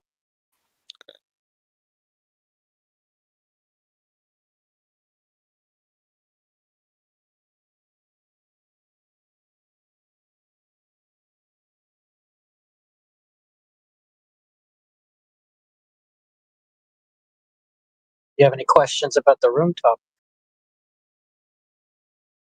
I mean, how do you explain, like, when you go infinite to the one direction? How do you go infinitely to any direction? Sorry? You cannot go infinitely into any direction. I mean, I'm talking hypothetically. Like And I'm in the I mean, what I believe or what we see in the earth, when you keep going in the same direction, you're gonna like end up in the same place, right? But how do you explain this? No, you do not go straight and end up in the same place. That doesn't make sense. But it happens. And if we're going to speak hypothetically, No, it's real. I mean, it's real. If you do that, you are gonna see the same results. No. In the, I challenge you to go straight in any direction and return to where you came from. Yeah, I mean, I'm talking about the planes, like planes. I know. Doing a circle in the world. Yes, you do make circles in order to fly around. But how do you do that in the flat Earth? Well, in a plane, you would increase altitude to get away from the ground, and then you would level the plane, right? You would dip the nose back down so that you're flying flat and level across the earth, and then you'd fly horizontally for however long, taking azimuth corrections so that you could fly a prescribed route and then end up back where you came from, not in a straight line.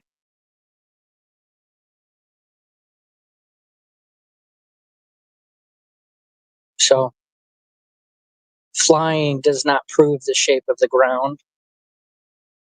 Measuring the ground would prove the shape of the ground. It is measured flat. That is why it is flat. Oh. What is like after the limits, right? In the circle limits, in the flat Earth, what's there? I don't know what's at the perimeter of the Earth. I don't know the shape of the perimeter of the Earth. I know that we are in a contained environment because we are breathing gas pressure. So there's no falling off into the vacuum of outer space because the vacuum of outer space does not exist. So the idea that you get from the internet where there's some disk in the vacuum of outer space with water spilling off of it into outer space, that's nonsense. That's not real.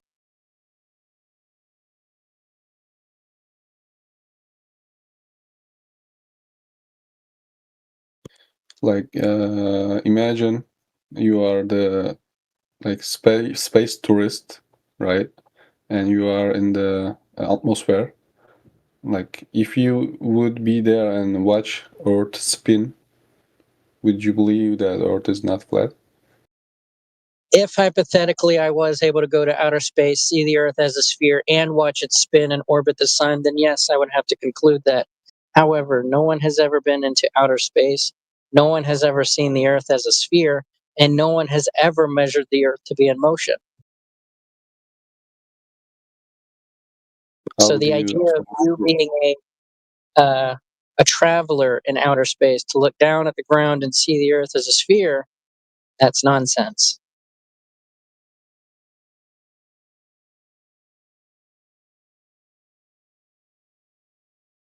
Hello, can I ask a question? What's your question? I'm not very good in speaking or listen, so I want to improve my speaking in English and listening in English. Can I improve it? If you're learning Can you how to hear me? speak, your microphone is broken, meaning you're coming in and out. You sound like a robot. And I was already in conversation with somebody who had relatively good English speaking skills, probably better than mine. So I'm going to respectfully say I'm going to the previous questioner.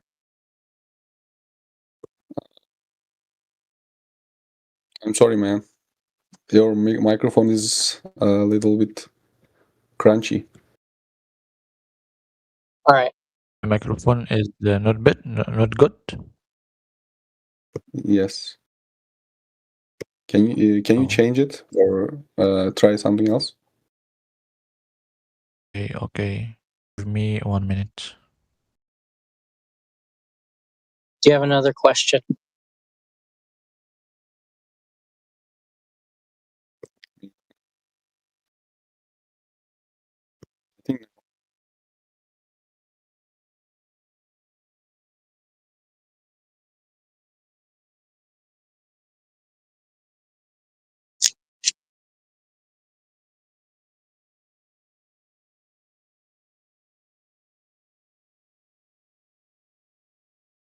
Do you have another question, Abrihi? I think no. Okay.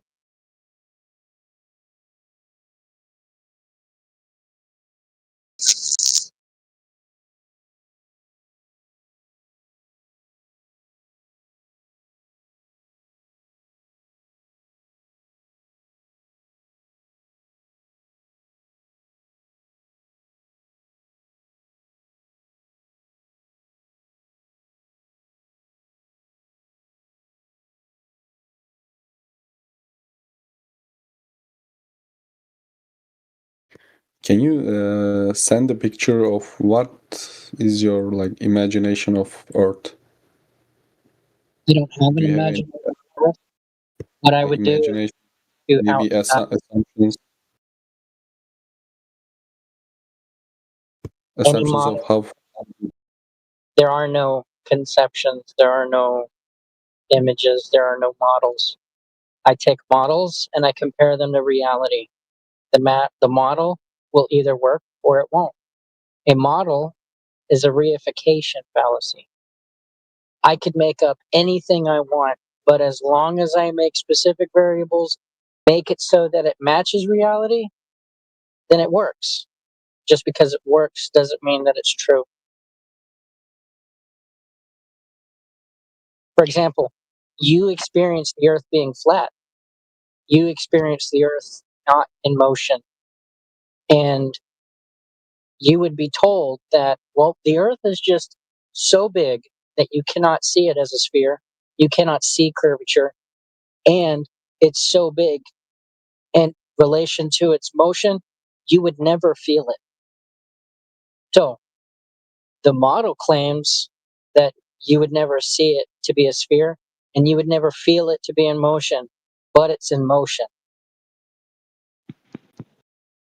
They made a model and they made it work with reality. You just believe it.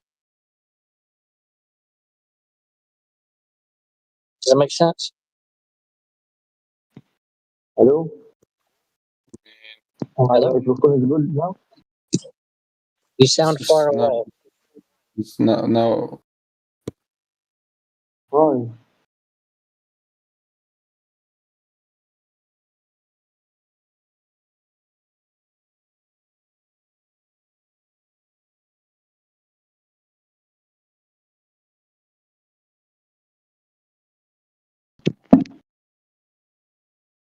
Okay, is good now?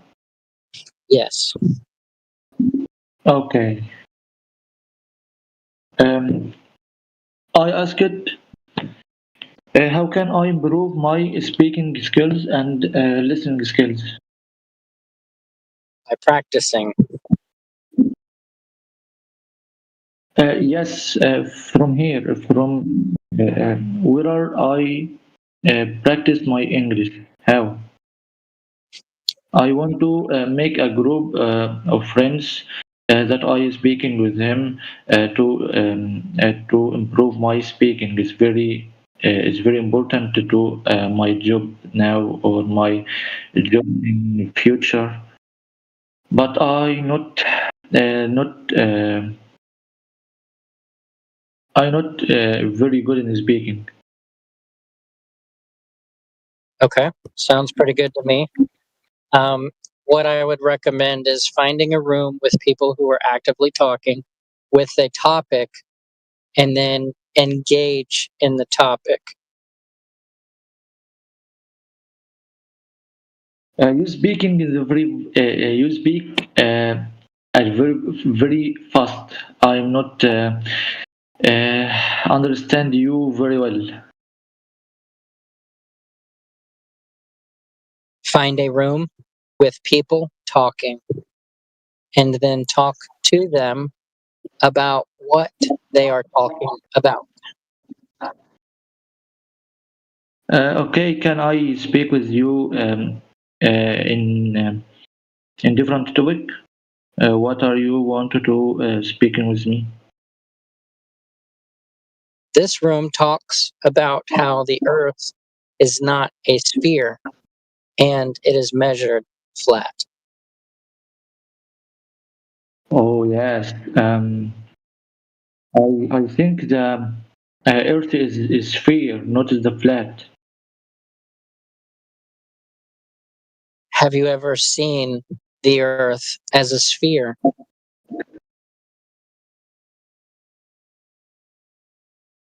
Because yes, I take you hypothesis because the Earth is very big.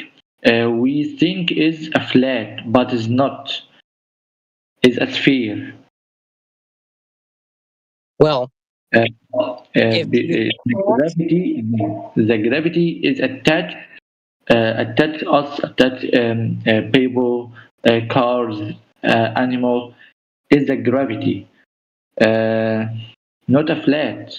Because um, when it's a flat, I don't, I can't walk from the north to south easily. But when it a sphere, can I easily because it's a sphere, okay? And when the Earth is a sphere, it infinity. It is an infinity. When I walk, is infinity walking. But when the flat is not infinity, are you understand me? I understand you. It is true that the earth is finite because you cannot walk in an infinite direction. And it is not possible for the earth to be a sphere since you cannot measure the earth to be a sphere.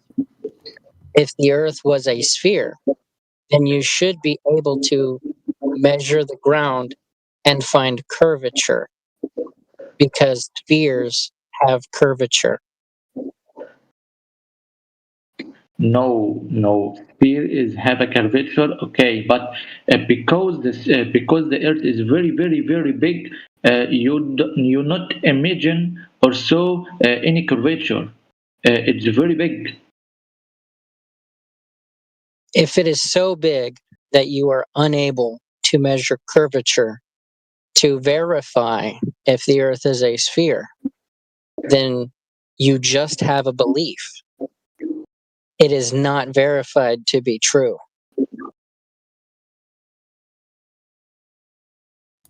Please again. Sorry, I'm sorry. Please again. If the Earth is too big to measure curvature, then you just believe the Earth is a sphere. It is not verified. It is not proven to be true. Beautifully said. I can't take your very proof to understand the Earth is a sphere, but I believe it the sphere, not the flat. Right. Who measured the Earth to be a sphere?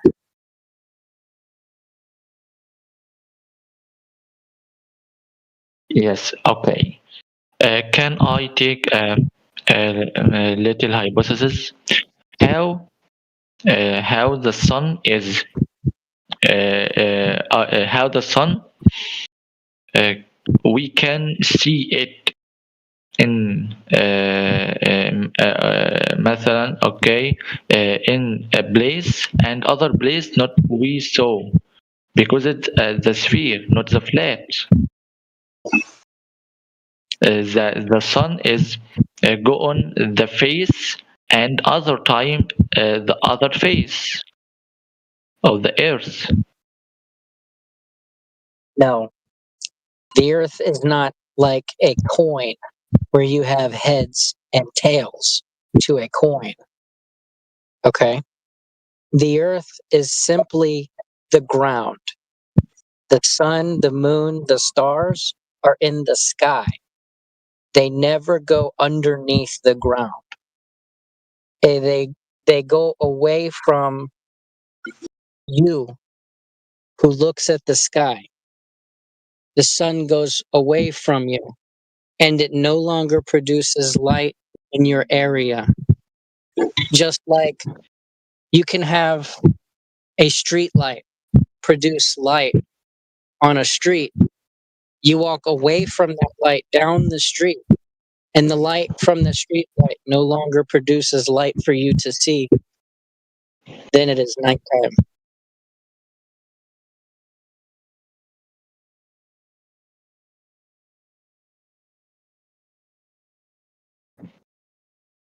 Okay, can I ask you a question? When I walking in the flat earth, okay, when I walking in the flat earth, when I reach to approx of this flat, when can I go? Where can you go to prove the Earth is flat? No, I prove the earth is a sphere. So I ask you in the flat hypothesis when it a flat, I when I reach approx of this flat, when can I go? What is a Brooks? The end of the flat, the end. You will not go anywhere. You will find the container. Yes. It would be like being in a room where the floor is flat and the lights in the ceiling, like your ceiling fan, those are in the sky. They're in the ceiling. When you go to the edge of the room, you just find the wall. You cannot fall off of the floor because there is nothing to fall into. Yes, we're the wall of the earth. No, you are not found the wall.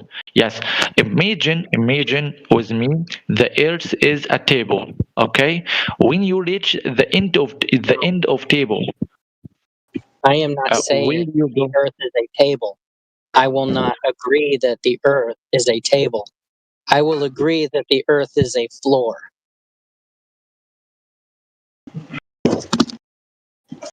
Okay, the floor of my room. Okay, let's imagine the earth is a floor of my room. When my room haven't a wall, okay, haven't a wall, and the earth is only the edges of my room. When I reach to this edge, when I can go, I go out the room because it's not wall, haven't a wall. So when I reach to edges, I go out the home, go out the room. Okay, but but in the our earth, any someone can go out on the earth. No, no one can leave the earth. There is no place Okay, to go. There are Yeah. walls to the house. You cannot leave the house.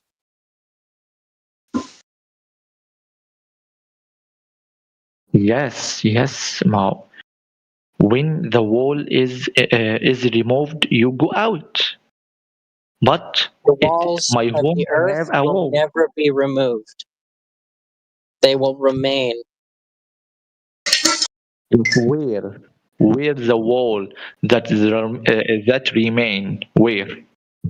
I They are saw it. not where you live. Because if they were where you live, no one can tell you they don't exist. The ancestors, they believed and accepted that we lived in a contained environment.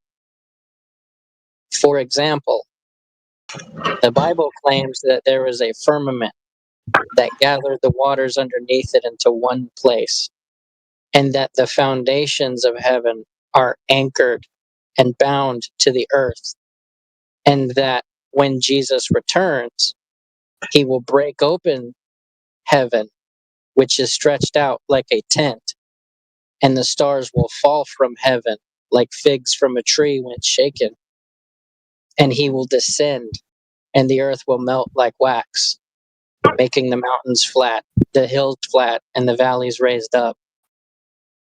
They believed we were in a contained environment that did not move. The Vikings, they believed that the gods killed their father and then took his skull and made our environment.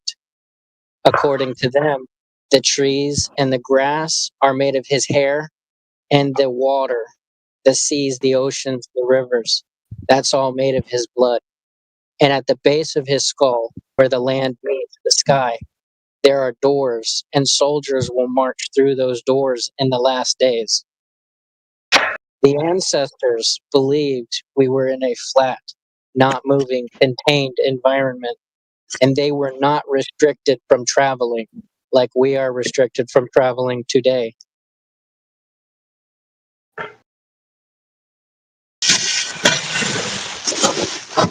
Oh yes, I understand you, but I'm not convinced you. I'm not believe that the Earth is flat. I'm believe that is a sphere. But uh, can we change our topic? Yeah, can we speak on food, sports, any other topic? This room typically sticks to the earth and discussions about the earth. And I'm not trying to convince you of anything. I am giving you information that was not given to you previously, giving you something to think about. Because If there is nobody move else, you if there is can no, go ahead. can't give you any evidence that the Earth is a sphere. I understand the Earth is a sphere in my brain, but I can't give you any information that evidence you that Earth is a sphere.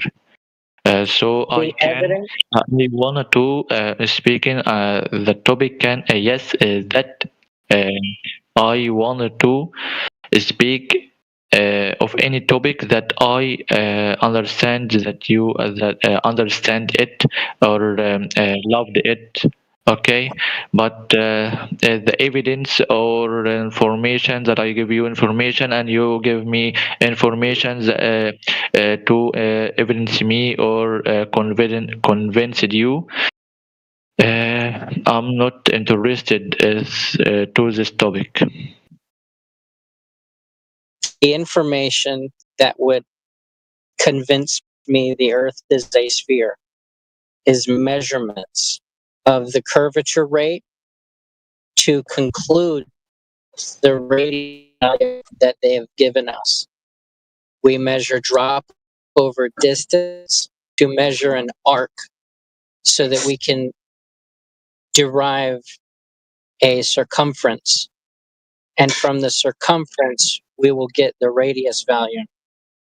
Since they have given us the value of Earth's radius, 3,959 miles, then the curvature rate of the surface should conform to the curvature rate of a circumference with a radius of that number. That would be what would convince me, is an observation of that curvature. Yes. Okay. So when you give me an ant and put it on a big bowl, okay. Can it imagine the ball is have a curvature or walking on the ball and not imagine the ball is have a curvature? If the Understand ant me? was 6 foot tall and the radius of the ball that you put the ant on, if that radius was 3,959 miles, the ant would observe the horizon at 3 miles away with 6 foot observation height. If the ant was 1 foot tall on that sphere, he would see the horizon at 1.2 miles. If the ant was at an altitude of 32,000 feet, he would see the horizon at 219 miles. However, we in reality can lay down 1 foot above the ocean and see the horizon 10 miles away. This observation makes the value of the Earth 264,000 miles, not 3,959.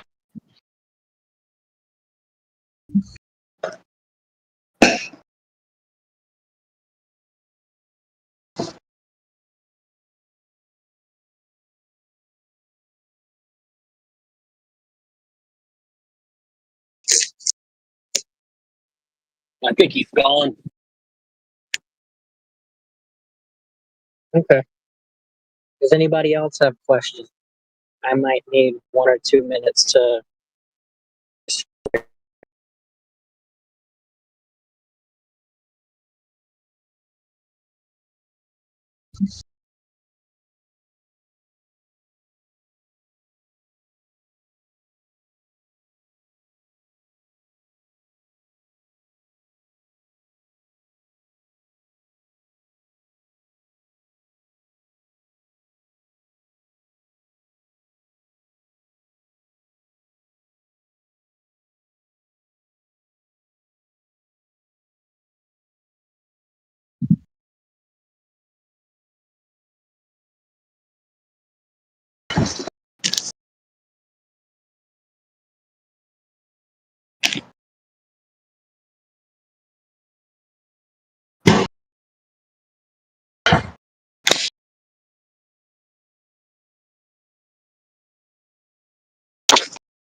Anyone with questions, comments, concerns?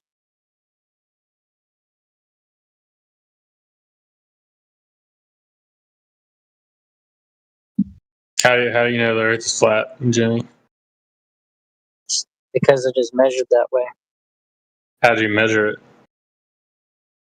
I looked at the horizon and assumed that the horizon would be the cutoff point for a sphere, since objects would go away from me being at the top of a sphere. The object going away from me would disappear bottom up, and that would be the horizon. The horizon changes distance, so it cannot be on a sphere unless you want me to assume that the Earth is expanding and contracting in size. Well, you just explained the observation. You didn't explain a measurement. Okay. You just explained the observation. You didn't explain a measurement. I asked you how you measured it. All right.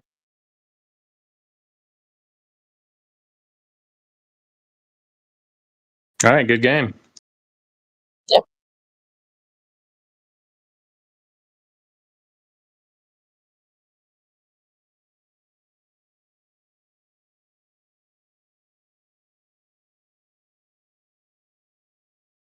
Mic check. How's my signal? I hear you fine. How am I? You sound good. I fiddled with my settings because I realized that sometimes it's a little too loud and abrasive. I think that scares people. So I tried to knock the output volume out a little bit. You sound soft. Good. Don't want to scare people. Yeah. Well, if I'm going to make an observation of the horizon and I'm going to make a measurement out of it, then I would obviously return to my same location. I would find an object in the distance. I would note its distance from me at my observation point, right? Say the object that I find is 5 miles away. And from my position that I never change from will always be 5 miles. So now when I look at the horizon will be either between me and the object, less than 5 miles away, or farther than the object, beyond 5 miles. If I find another object, say 10 miles away, if the horizon is beyond that object, then the horizon is greater than 10 miles away. Now, if I see the horizon change distance, meaning comes before the 5 mile marker and then goes beyond the 10-mile marker, okay? If I lay down and I see the horizon beyond the 10-mile marker and I make a measurement of the sphere underneath me, I'd have to use trigonometry. I would come up with 264,000 miles in radius. They claim that the sphere is actually 3,959 miles. I am measuring beyond the radius value that they claim because the arc of that circumference is larger than what's required for a sphere with a radius of 3,959 miles. There's my measurement.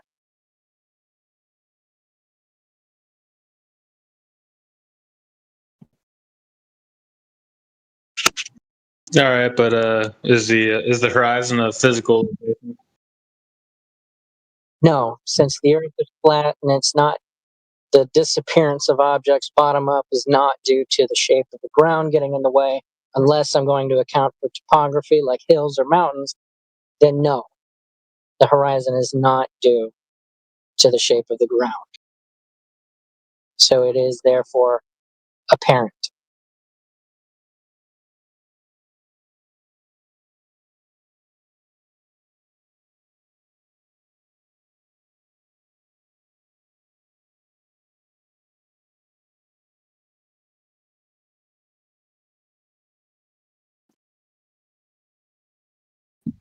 So you're making a measurement to an apparent location that changes based on temperature. I am using the horizon, which I explained is the disappearance due to objects going down and around the ball. That is what I'm assuming in order for it to be a sphere. And then I measure the distance to that horizon. And then from that, I use trigonometry to find the radius value.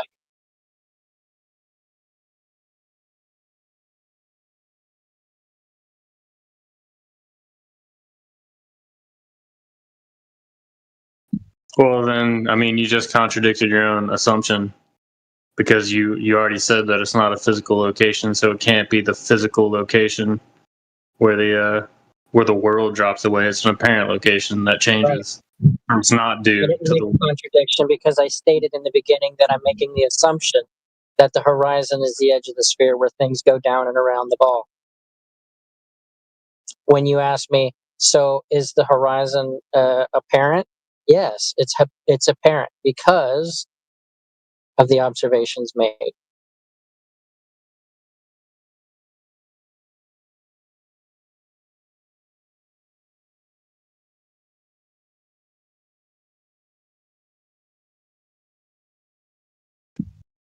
I don't think you really answered the question. I mean, you did contradict yourself because you said you assume that location is where the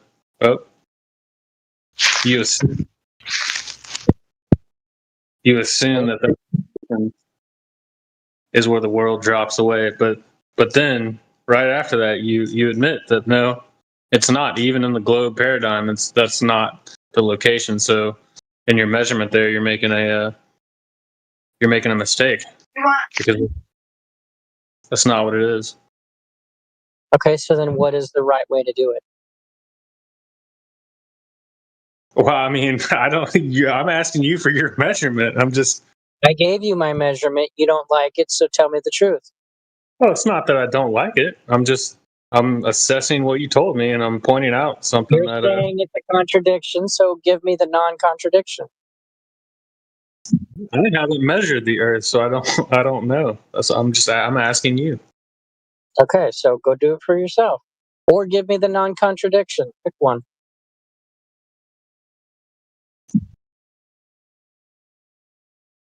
I'm just pointing out that your own measurement you claim to have made there's a contradiction in it. So I mean that doesn't hold up.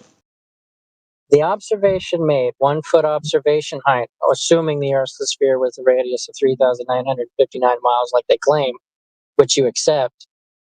Then the observation of 1 foot observation height and the horizon 10 miles away is orders of magnitude larger than the radius value that they give.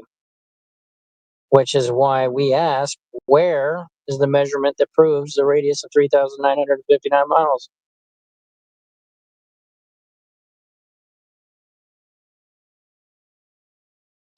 All right, that was a coherent statement, but I mean that's what I asked you is how you measured the Earth to be flat, and then you went on. The measurement.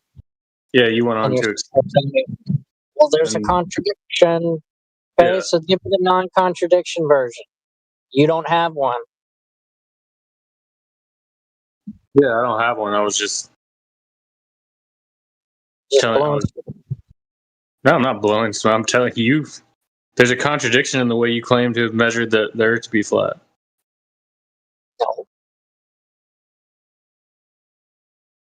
No, we made an observation based on the same calculations that an Earth curve calculator would make. You know, like target hidden height behind the horizon.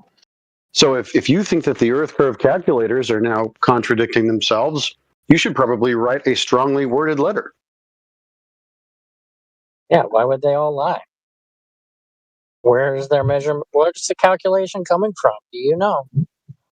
Yeah, I think that's a good idea, says here. I will write a strongly worded letter, but that Earth curve calculator isn't calculating the apparent horizon.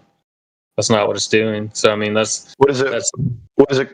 It's just the horizon. The apparent horizon is redundant. What is the definition of horizon, Mushkane?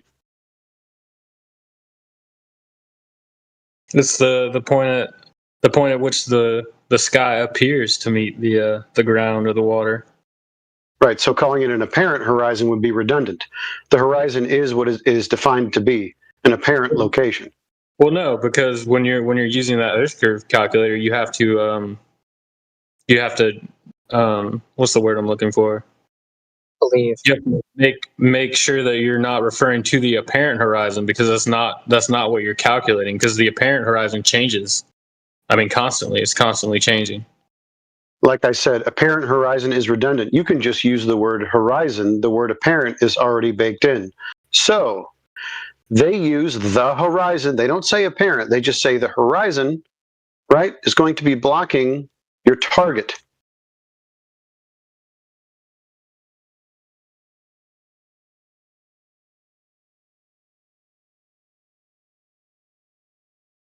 Well, yeah, they wouldn't use the word apparent, because that's not what the calculation is. Because the calculation, it doesn't take into account like the what temperature it is, what's the humidity. I mean, if it were to say all that, then I guess they could make an attempt to calculate the apparent horizon, but that would be way more difficult. Calculate the apparent horizon or the physical Earth curve? You're going to have to use very specific terms here, Mushkane.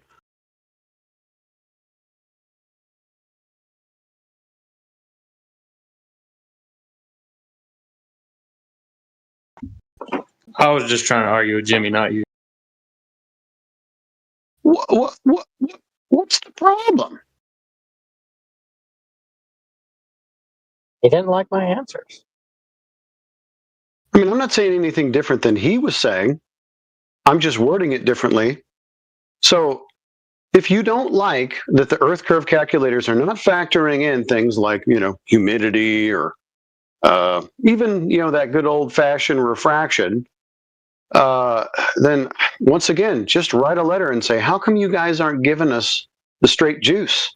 Give us all these variables: angular size, height with distance, diffraction, refraction, the Rayleigh criterion, foreshortening, all that stuff. I mean, I think they should include all of it, and I think they should include how they got the numbers, the data, for all those values. I think that would be the best thing, because if someone's going to tell me that refraction is the reason that I'm seeing so far, then I want to see what tests were actually performed to get a really predictable value for how refraction is supposed to work. And I don't get any of that. I think they just gave you guys some kind of arbitrary figure to make the Earth bigger, because nothing works once you start to look out into the distance. Amen. It's flat. 100%.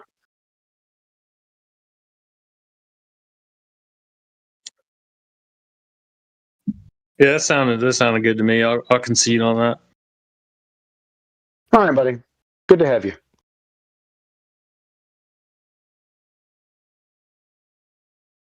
And I appreciate that. I actually really like you, Mushkane. I like that you come by. I like that you still poke the bear, but you also are reasonable. I appreciate you being here.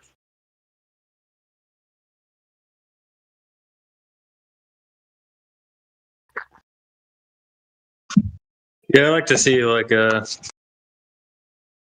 latest arguments and stuff. I haven't heard any real good ones lately, but I guess I haven't been listening as much. Well, after a while, it just kind of is what it is. I don't know what else there is for us to do. We've kind of scoured all the different industries that are supposed to account for this Earth curve or would be able to measure it. And what we're finding is that everyone, and I know this is getting old for most people to hear, especially for me, but everyone is actually measuring the Earth to be flat. And that's pretty damning, if everyone's doing this and there's actually no Earth curve measurements, what else do we need to say? It's kind of over. Has the guy that claims to be from was it Amazon satellites been in? Because that was pretty fun to listen to, because he actually really I believe him that he works there. He at least sounded like he actually worked there. Oh yeah, what's his name? Doggone it. Josh. Yeah. That's right, Josh. Right, so he's gonna go back to the same appeal that most people do, right? So what he's saying is, how come satellites? Okay, let's pretend for a moment that there's satellites. the base argument or the base claim of the argument for the satellites being, in the sky or in the space hurling around a sphere Earth is predicated on the Earth being a sphere. If you kind of appeal to satellites, then what you're saying is, no, we have technology that's tethered by some magical force, non-force, hurling around a sphere. Okay, great. Where's the sphere bit? Let's measure the Earth and see if it's a sphere. And it's not. So is there sky technology? Yeah, I think there actually is. Is it hurling around a ball? No. So satellites, no problem. Whatever they are, fine. Ball Earth? Nope. Fair enough.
Just imagine, what does it take to become the person who pushes a button that is responsible for ejecting a chemical out of a satellite thruster to push it a little bit higher in the globe Earth's orbit?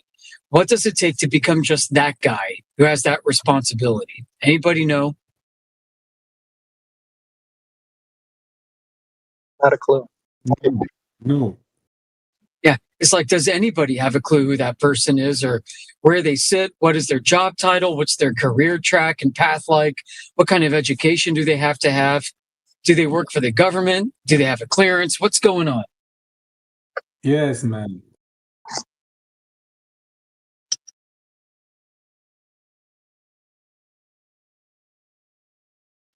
We're just talking about the guy that presses a button that makes the satellite go. Psst.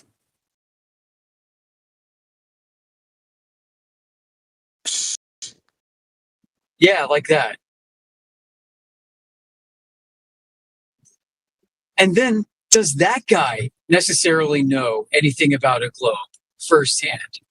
Or is he just supposed to push a button whenever a tracker on his screen starts flashing red and he has to be like, oh shit, let me go press that button. And then he imagines the satellite going higher in orbit. He doesn't have direct access or knowledge of anything himself. So whatever it takes for you to become that guy that none of us have any knowledge about, the direct knowledge of what satellites are is even further beyond removed from what that is.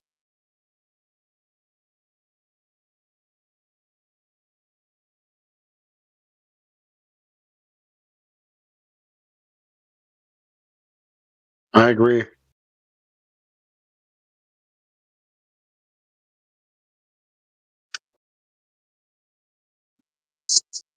How do you qualify to do that? Or even work for NASA? Dumb question. Yeah, is it even NASA, or is that something that like the military handles for NASA?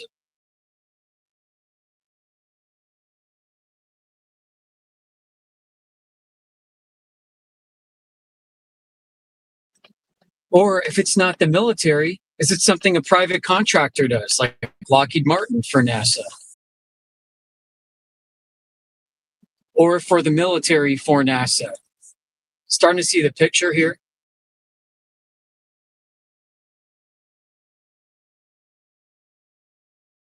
So we get satellite engineers coming in from time to time who they themselves are so far removed from that guy that when we start talking to them about this, they don't even realize it.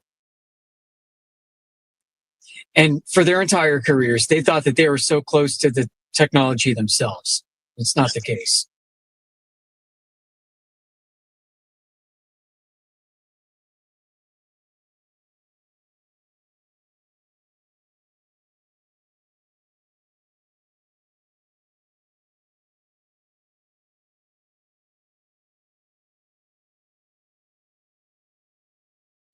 The word for that is called station keeping. So the person who's responsible for maintaining the orbits of satellites is performing station keeping.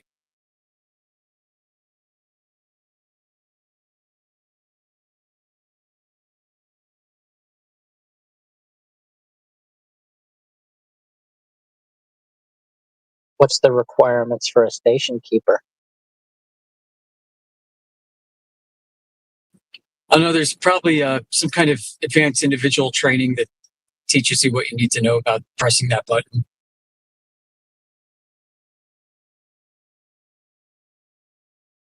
I bet it's something like, if it's within this range, push this button. If it goes outside of this range, push this button.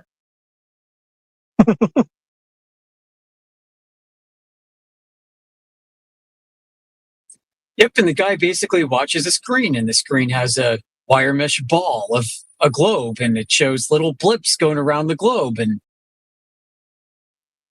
it's no different than you opening your app, and you open your satellite tracker on your iPhone. You see a globe. Oh my God, Earth must be a globe.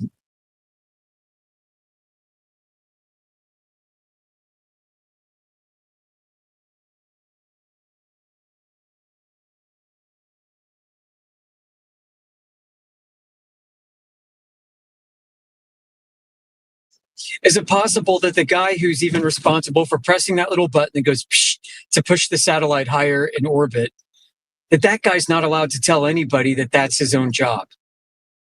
Is it possible, due to OPSEC reasons, that he himself is prevented, due to classification reasons, is prevented from telling anybody that he's the button presser? And so now he thinks his job is so uber important, and the Earth must have to be a globe, because why would they classify it?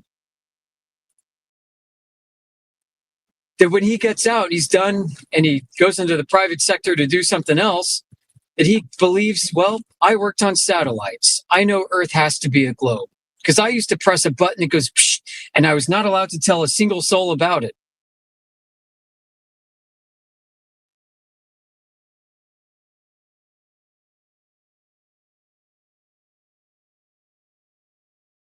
Is he then qualified to be a factory worker?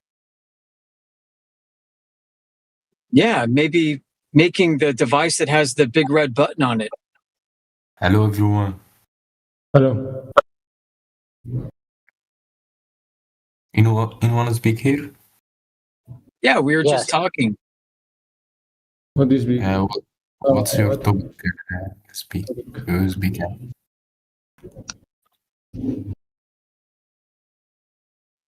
Topic is flat Earth. Did you know that the Earth is flat? It's not a globe. That's just not true, man. How'd you prove that? Yeah, what makes you think so? Because if the Earth is flat, the pressure in the middle of Earth will destroy everything in middle, because the atmosphere, the air and atmosphere is like a half of bubble. Half of bubble, in the center of bubble, we have very high pressure. Okay, you should research in this and not make sense. The Earth is flat. Because we have a planets around the Earth, and we see is like a sphere, not flat.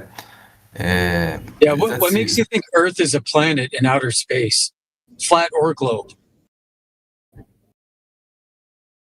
Repeat what you say. Yeah, what makes you think that Earth is inside of an outer space? بقول لك ليه فاكر ان الارض كوكب A gigantic vacuum with an atmosphere. What makes you think that's possible? فهمت يا خالد؟ استنى قال لك ايه؟ wait one second قال لك ايه عشان بقول لك افكر. ليه يعني تعتقد ان كرة الارض فيها غلاف جوي وكده ليه فيها غلاف جوي؟ because we breathe oxygen and we are already know that exist oxygen and CO2 because the planets breathe CO2 and humans breathe O2. That gases exist in atmosphere, not Yeah, exist. no kidding. So let me ask you a question. How many times does the Earth spin in one day? Repeat what you say slowly because I don't. Okay. Yeah, no problem. How many times does the Earth spin in one day? Damn, I don't know, bro. The Earth spent what? Yeah. How many times does the globe Earth spin in one day?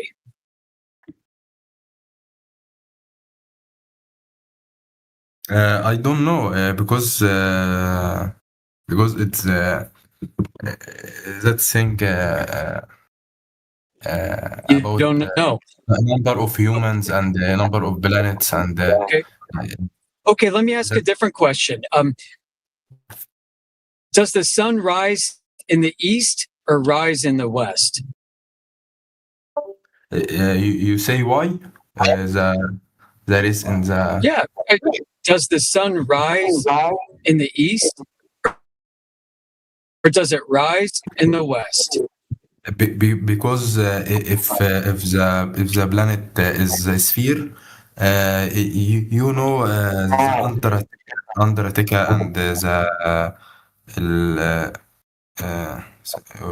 wait 1 second.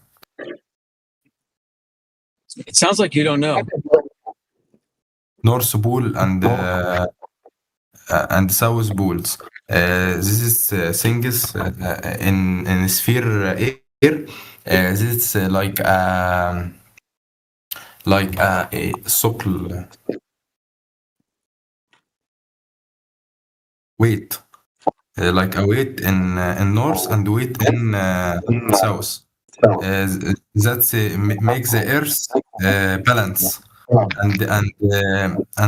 Yeah, I understand. I understand the situation that you believe in. I'm asking you if you do. Do you know which way the sun rises in the morning? Does it rise in the west in the morning, or does it rise in the east in the morning? I do not know what the exact question, but I know if you say why the sun rays from east and set from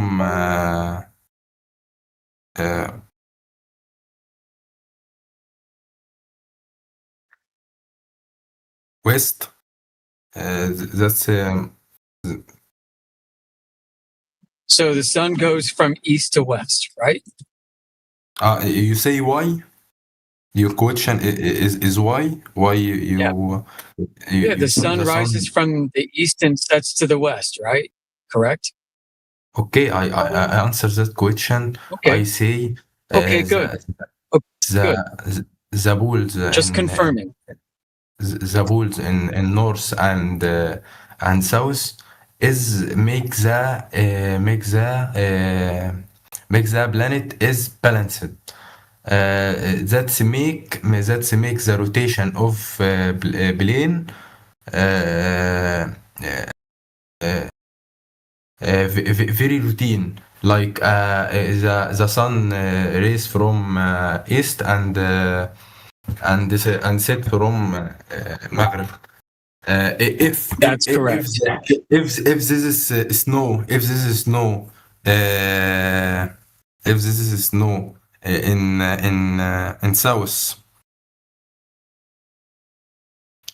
ساح أو ذاب. Okay, 1 minute.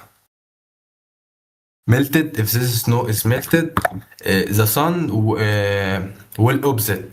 The sun will opposite. It will raise from west and set from east.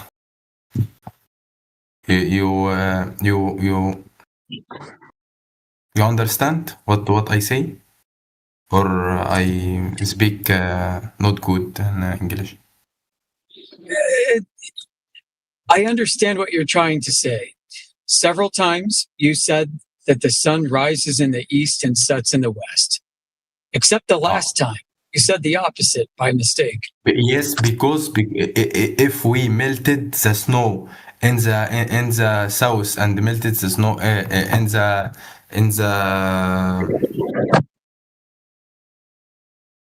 the south and in the north, if you melted the snow in the north and the south, the sun and set sun will opposite. So in the south, are you saying the sun rises in the west in the morning?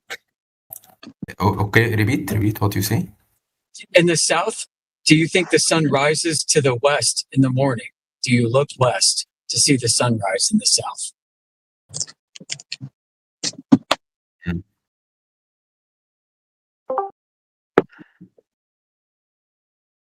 You just repeat what you say because I don't hear you very well. If I understood you correctly, it sounded like you were saying that the sun rises in the west in the morning. Yep. Okay. لا no يعني no it's will rise from west if the snow in the north and in the north and south melted. So the sun rises in the west. They will do that. They will do that. They rise from west. But only when there's snow in the winter. Right now, not right now. Right now, is the sun raised from raised from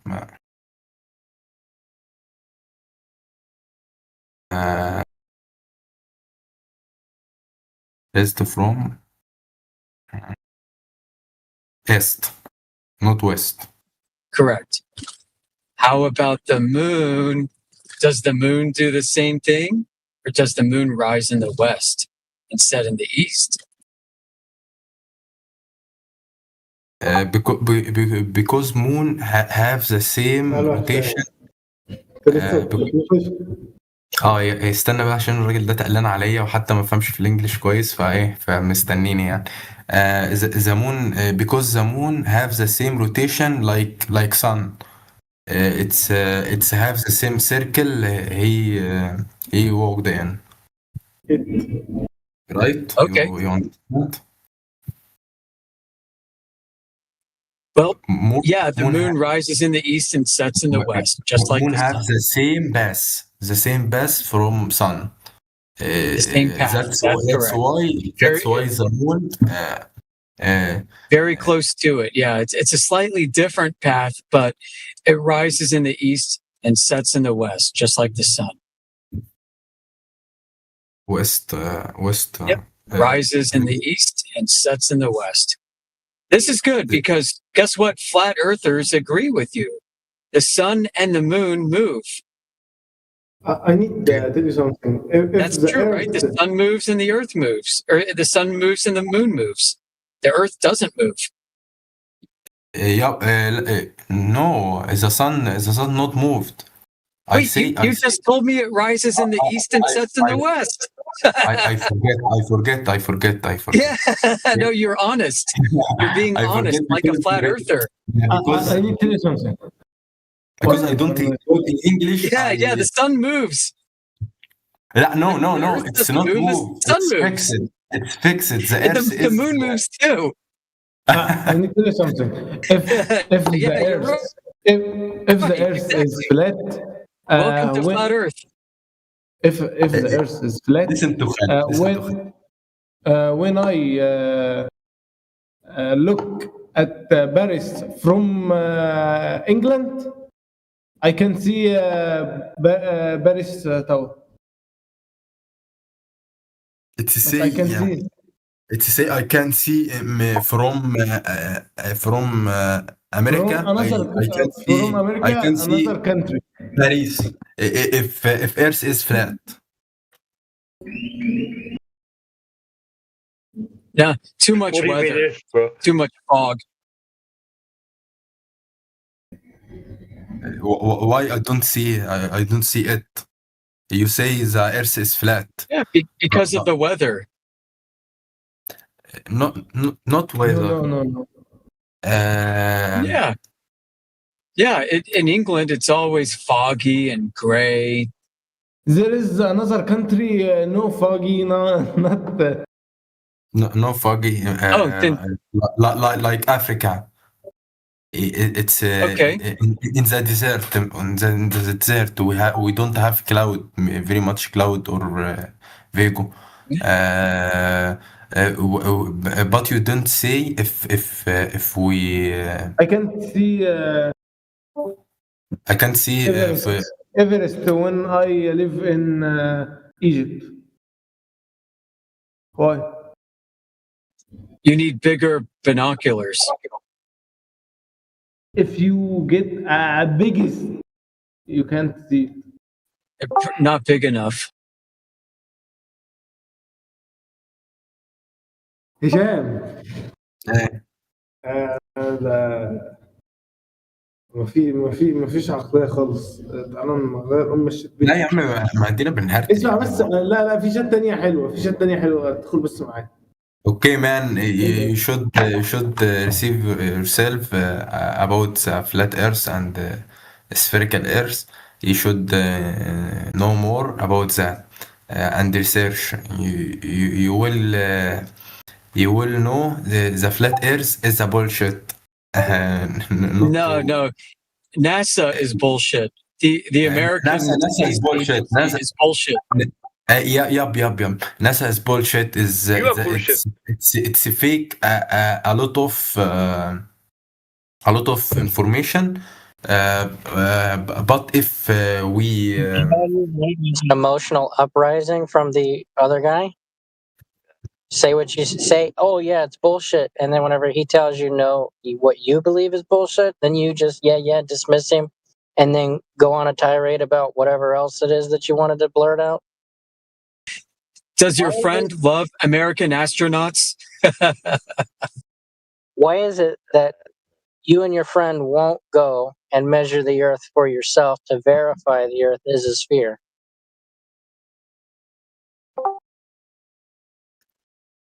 تلاقي بقى هشام بقى.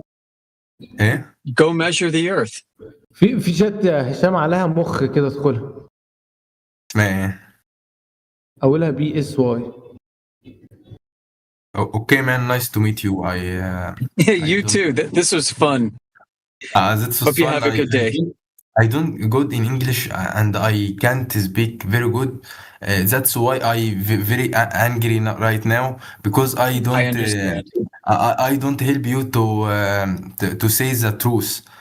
That's make me angry because I don't have the fluent in English to produce you. You understand me? You're not alone in feeling upset That's about fine. the topic. You are not alone. Everybody that is new to the topic, at least, Motivation to learn English. Yeah, yeah, but Hope you have fun. I hope to fluent in English to talk with you and persuade you to know the earth is انجز يا عم no, الله المخ not flat, okay? You know why I don't go to Arabic servers? Because I can't speak fucking Arabic. I can speak Arabic very good. If you can speak Arabic, I could help you to know the earth is spherical, not flat. Okay? Sure, buddy, sure. measure the ground. That's what would determine if it is or is not. Not a belief. Not looking at the sky, not riding in an airplane, not flying around on a boat. It's measuring the ground. Yeah, and the oceans. Oceans are flat. Yes. The ocean would be the perfect place to measure Earth curvature because there's no topography in the way. If you on boat in ocean, okay, and see around, you don't see very long distance because the sphere is not flat. It's around. You see around you only. You don't say long term of distance. Okay, why? If the earth is flat, we can see from you can see long distance from where I am. If the Earth is a sphere with a radius of 3,959 miles, then I should be at 1 foot above the water, able to see 1.2 miles and no farther, because the sphere would be getting in the way. However, at 1 foot observation,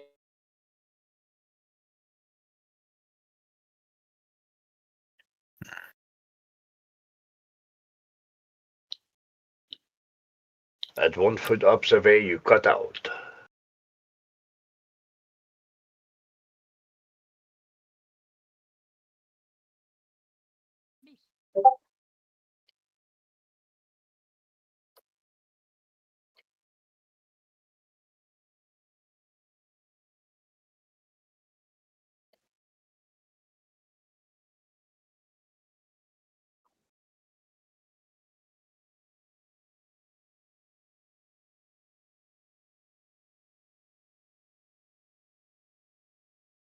We've got observations from 1 foot showing we can see beyond 9.4 mile horizon, which would put the globe radius at 250,000 miles. Would you like to see that?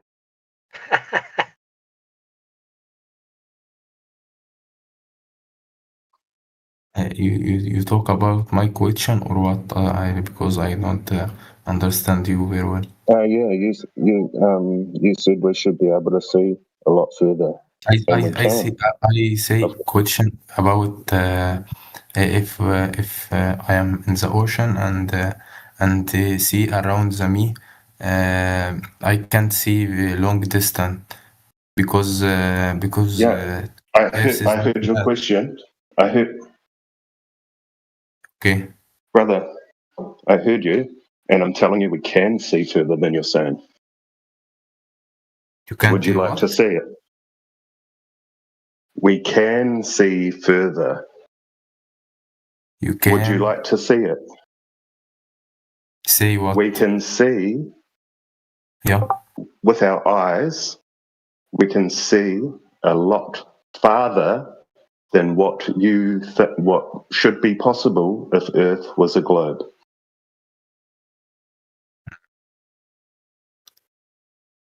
Would you like to see it? You say I see from my eyes or what?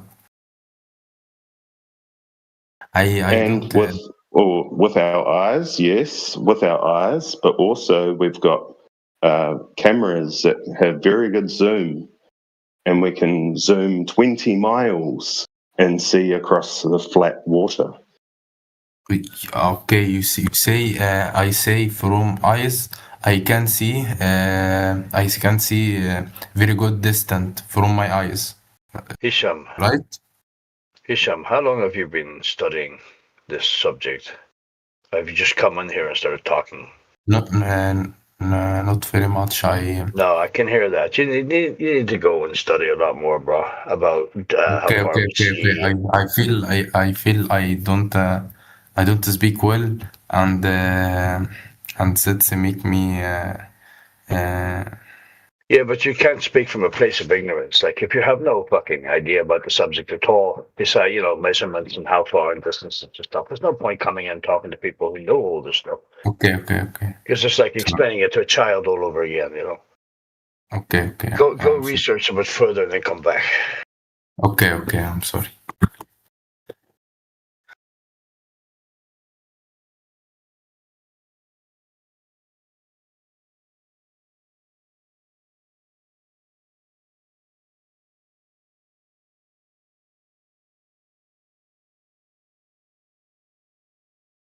This is the perfect place to study the topic because we know exactly what we think. You could never go to the internet and find out what I think. You would have to ask me directly. If you wanted to study what the Earth was, then sure, go to the internet and learn what the Earth is. However, you're not going to learn what we think by talking to somebody else.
Bubbles, why don't you want to bring the conversation to the VC? I see you chatting up a storm in the text.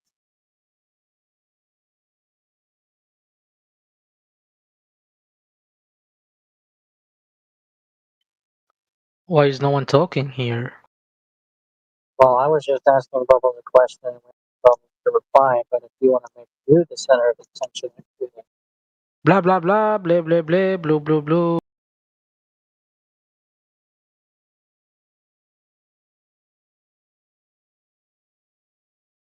Is that it? That's your big mic drop?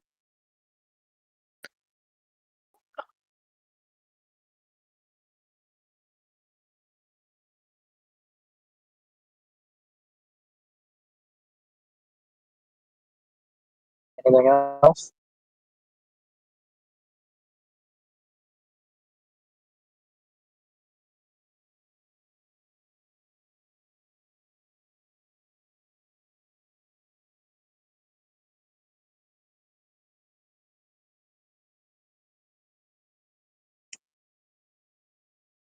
Why is no one talking here, Jim?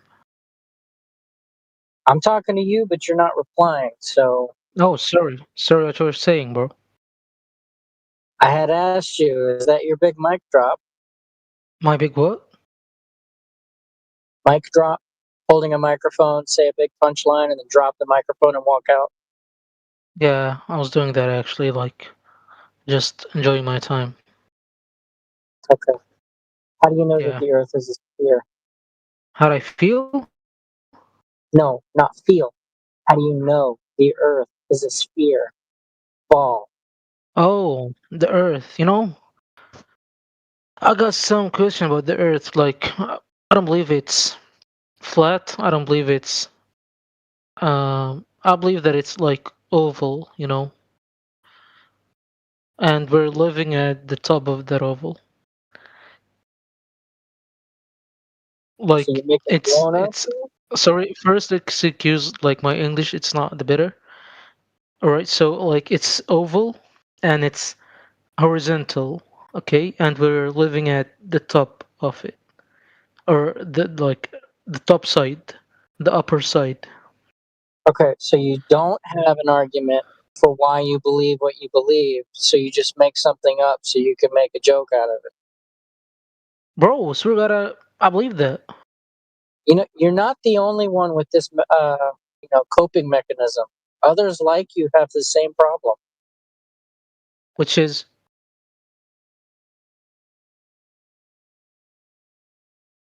They think the Earth is something other than what they're being told, right? Like, instead of actually defending the globe that they gave you, right? Because you don't know, because you didn't pay attention in school, right? bro, You what just the fuck? make up You something freaking else. serious, bro? You say Earth Like is an you have egg in you have the oval. you have profile It's picture sitting of on its Jimmy, side and and you're you're standing talking. on top of You're it horizontal. freaking serious. You're taking that way too personal. Fuck you. Earth I'm is a sorry. Not donut. fuck you. I'm sorry. I'm sorry for cursing you, but fuck this channel, bro. You're taking it so personal. You're enjoying your time. It's Discord. It's not Harvard, bro. Oh no.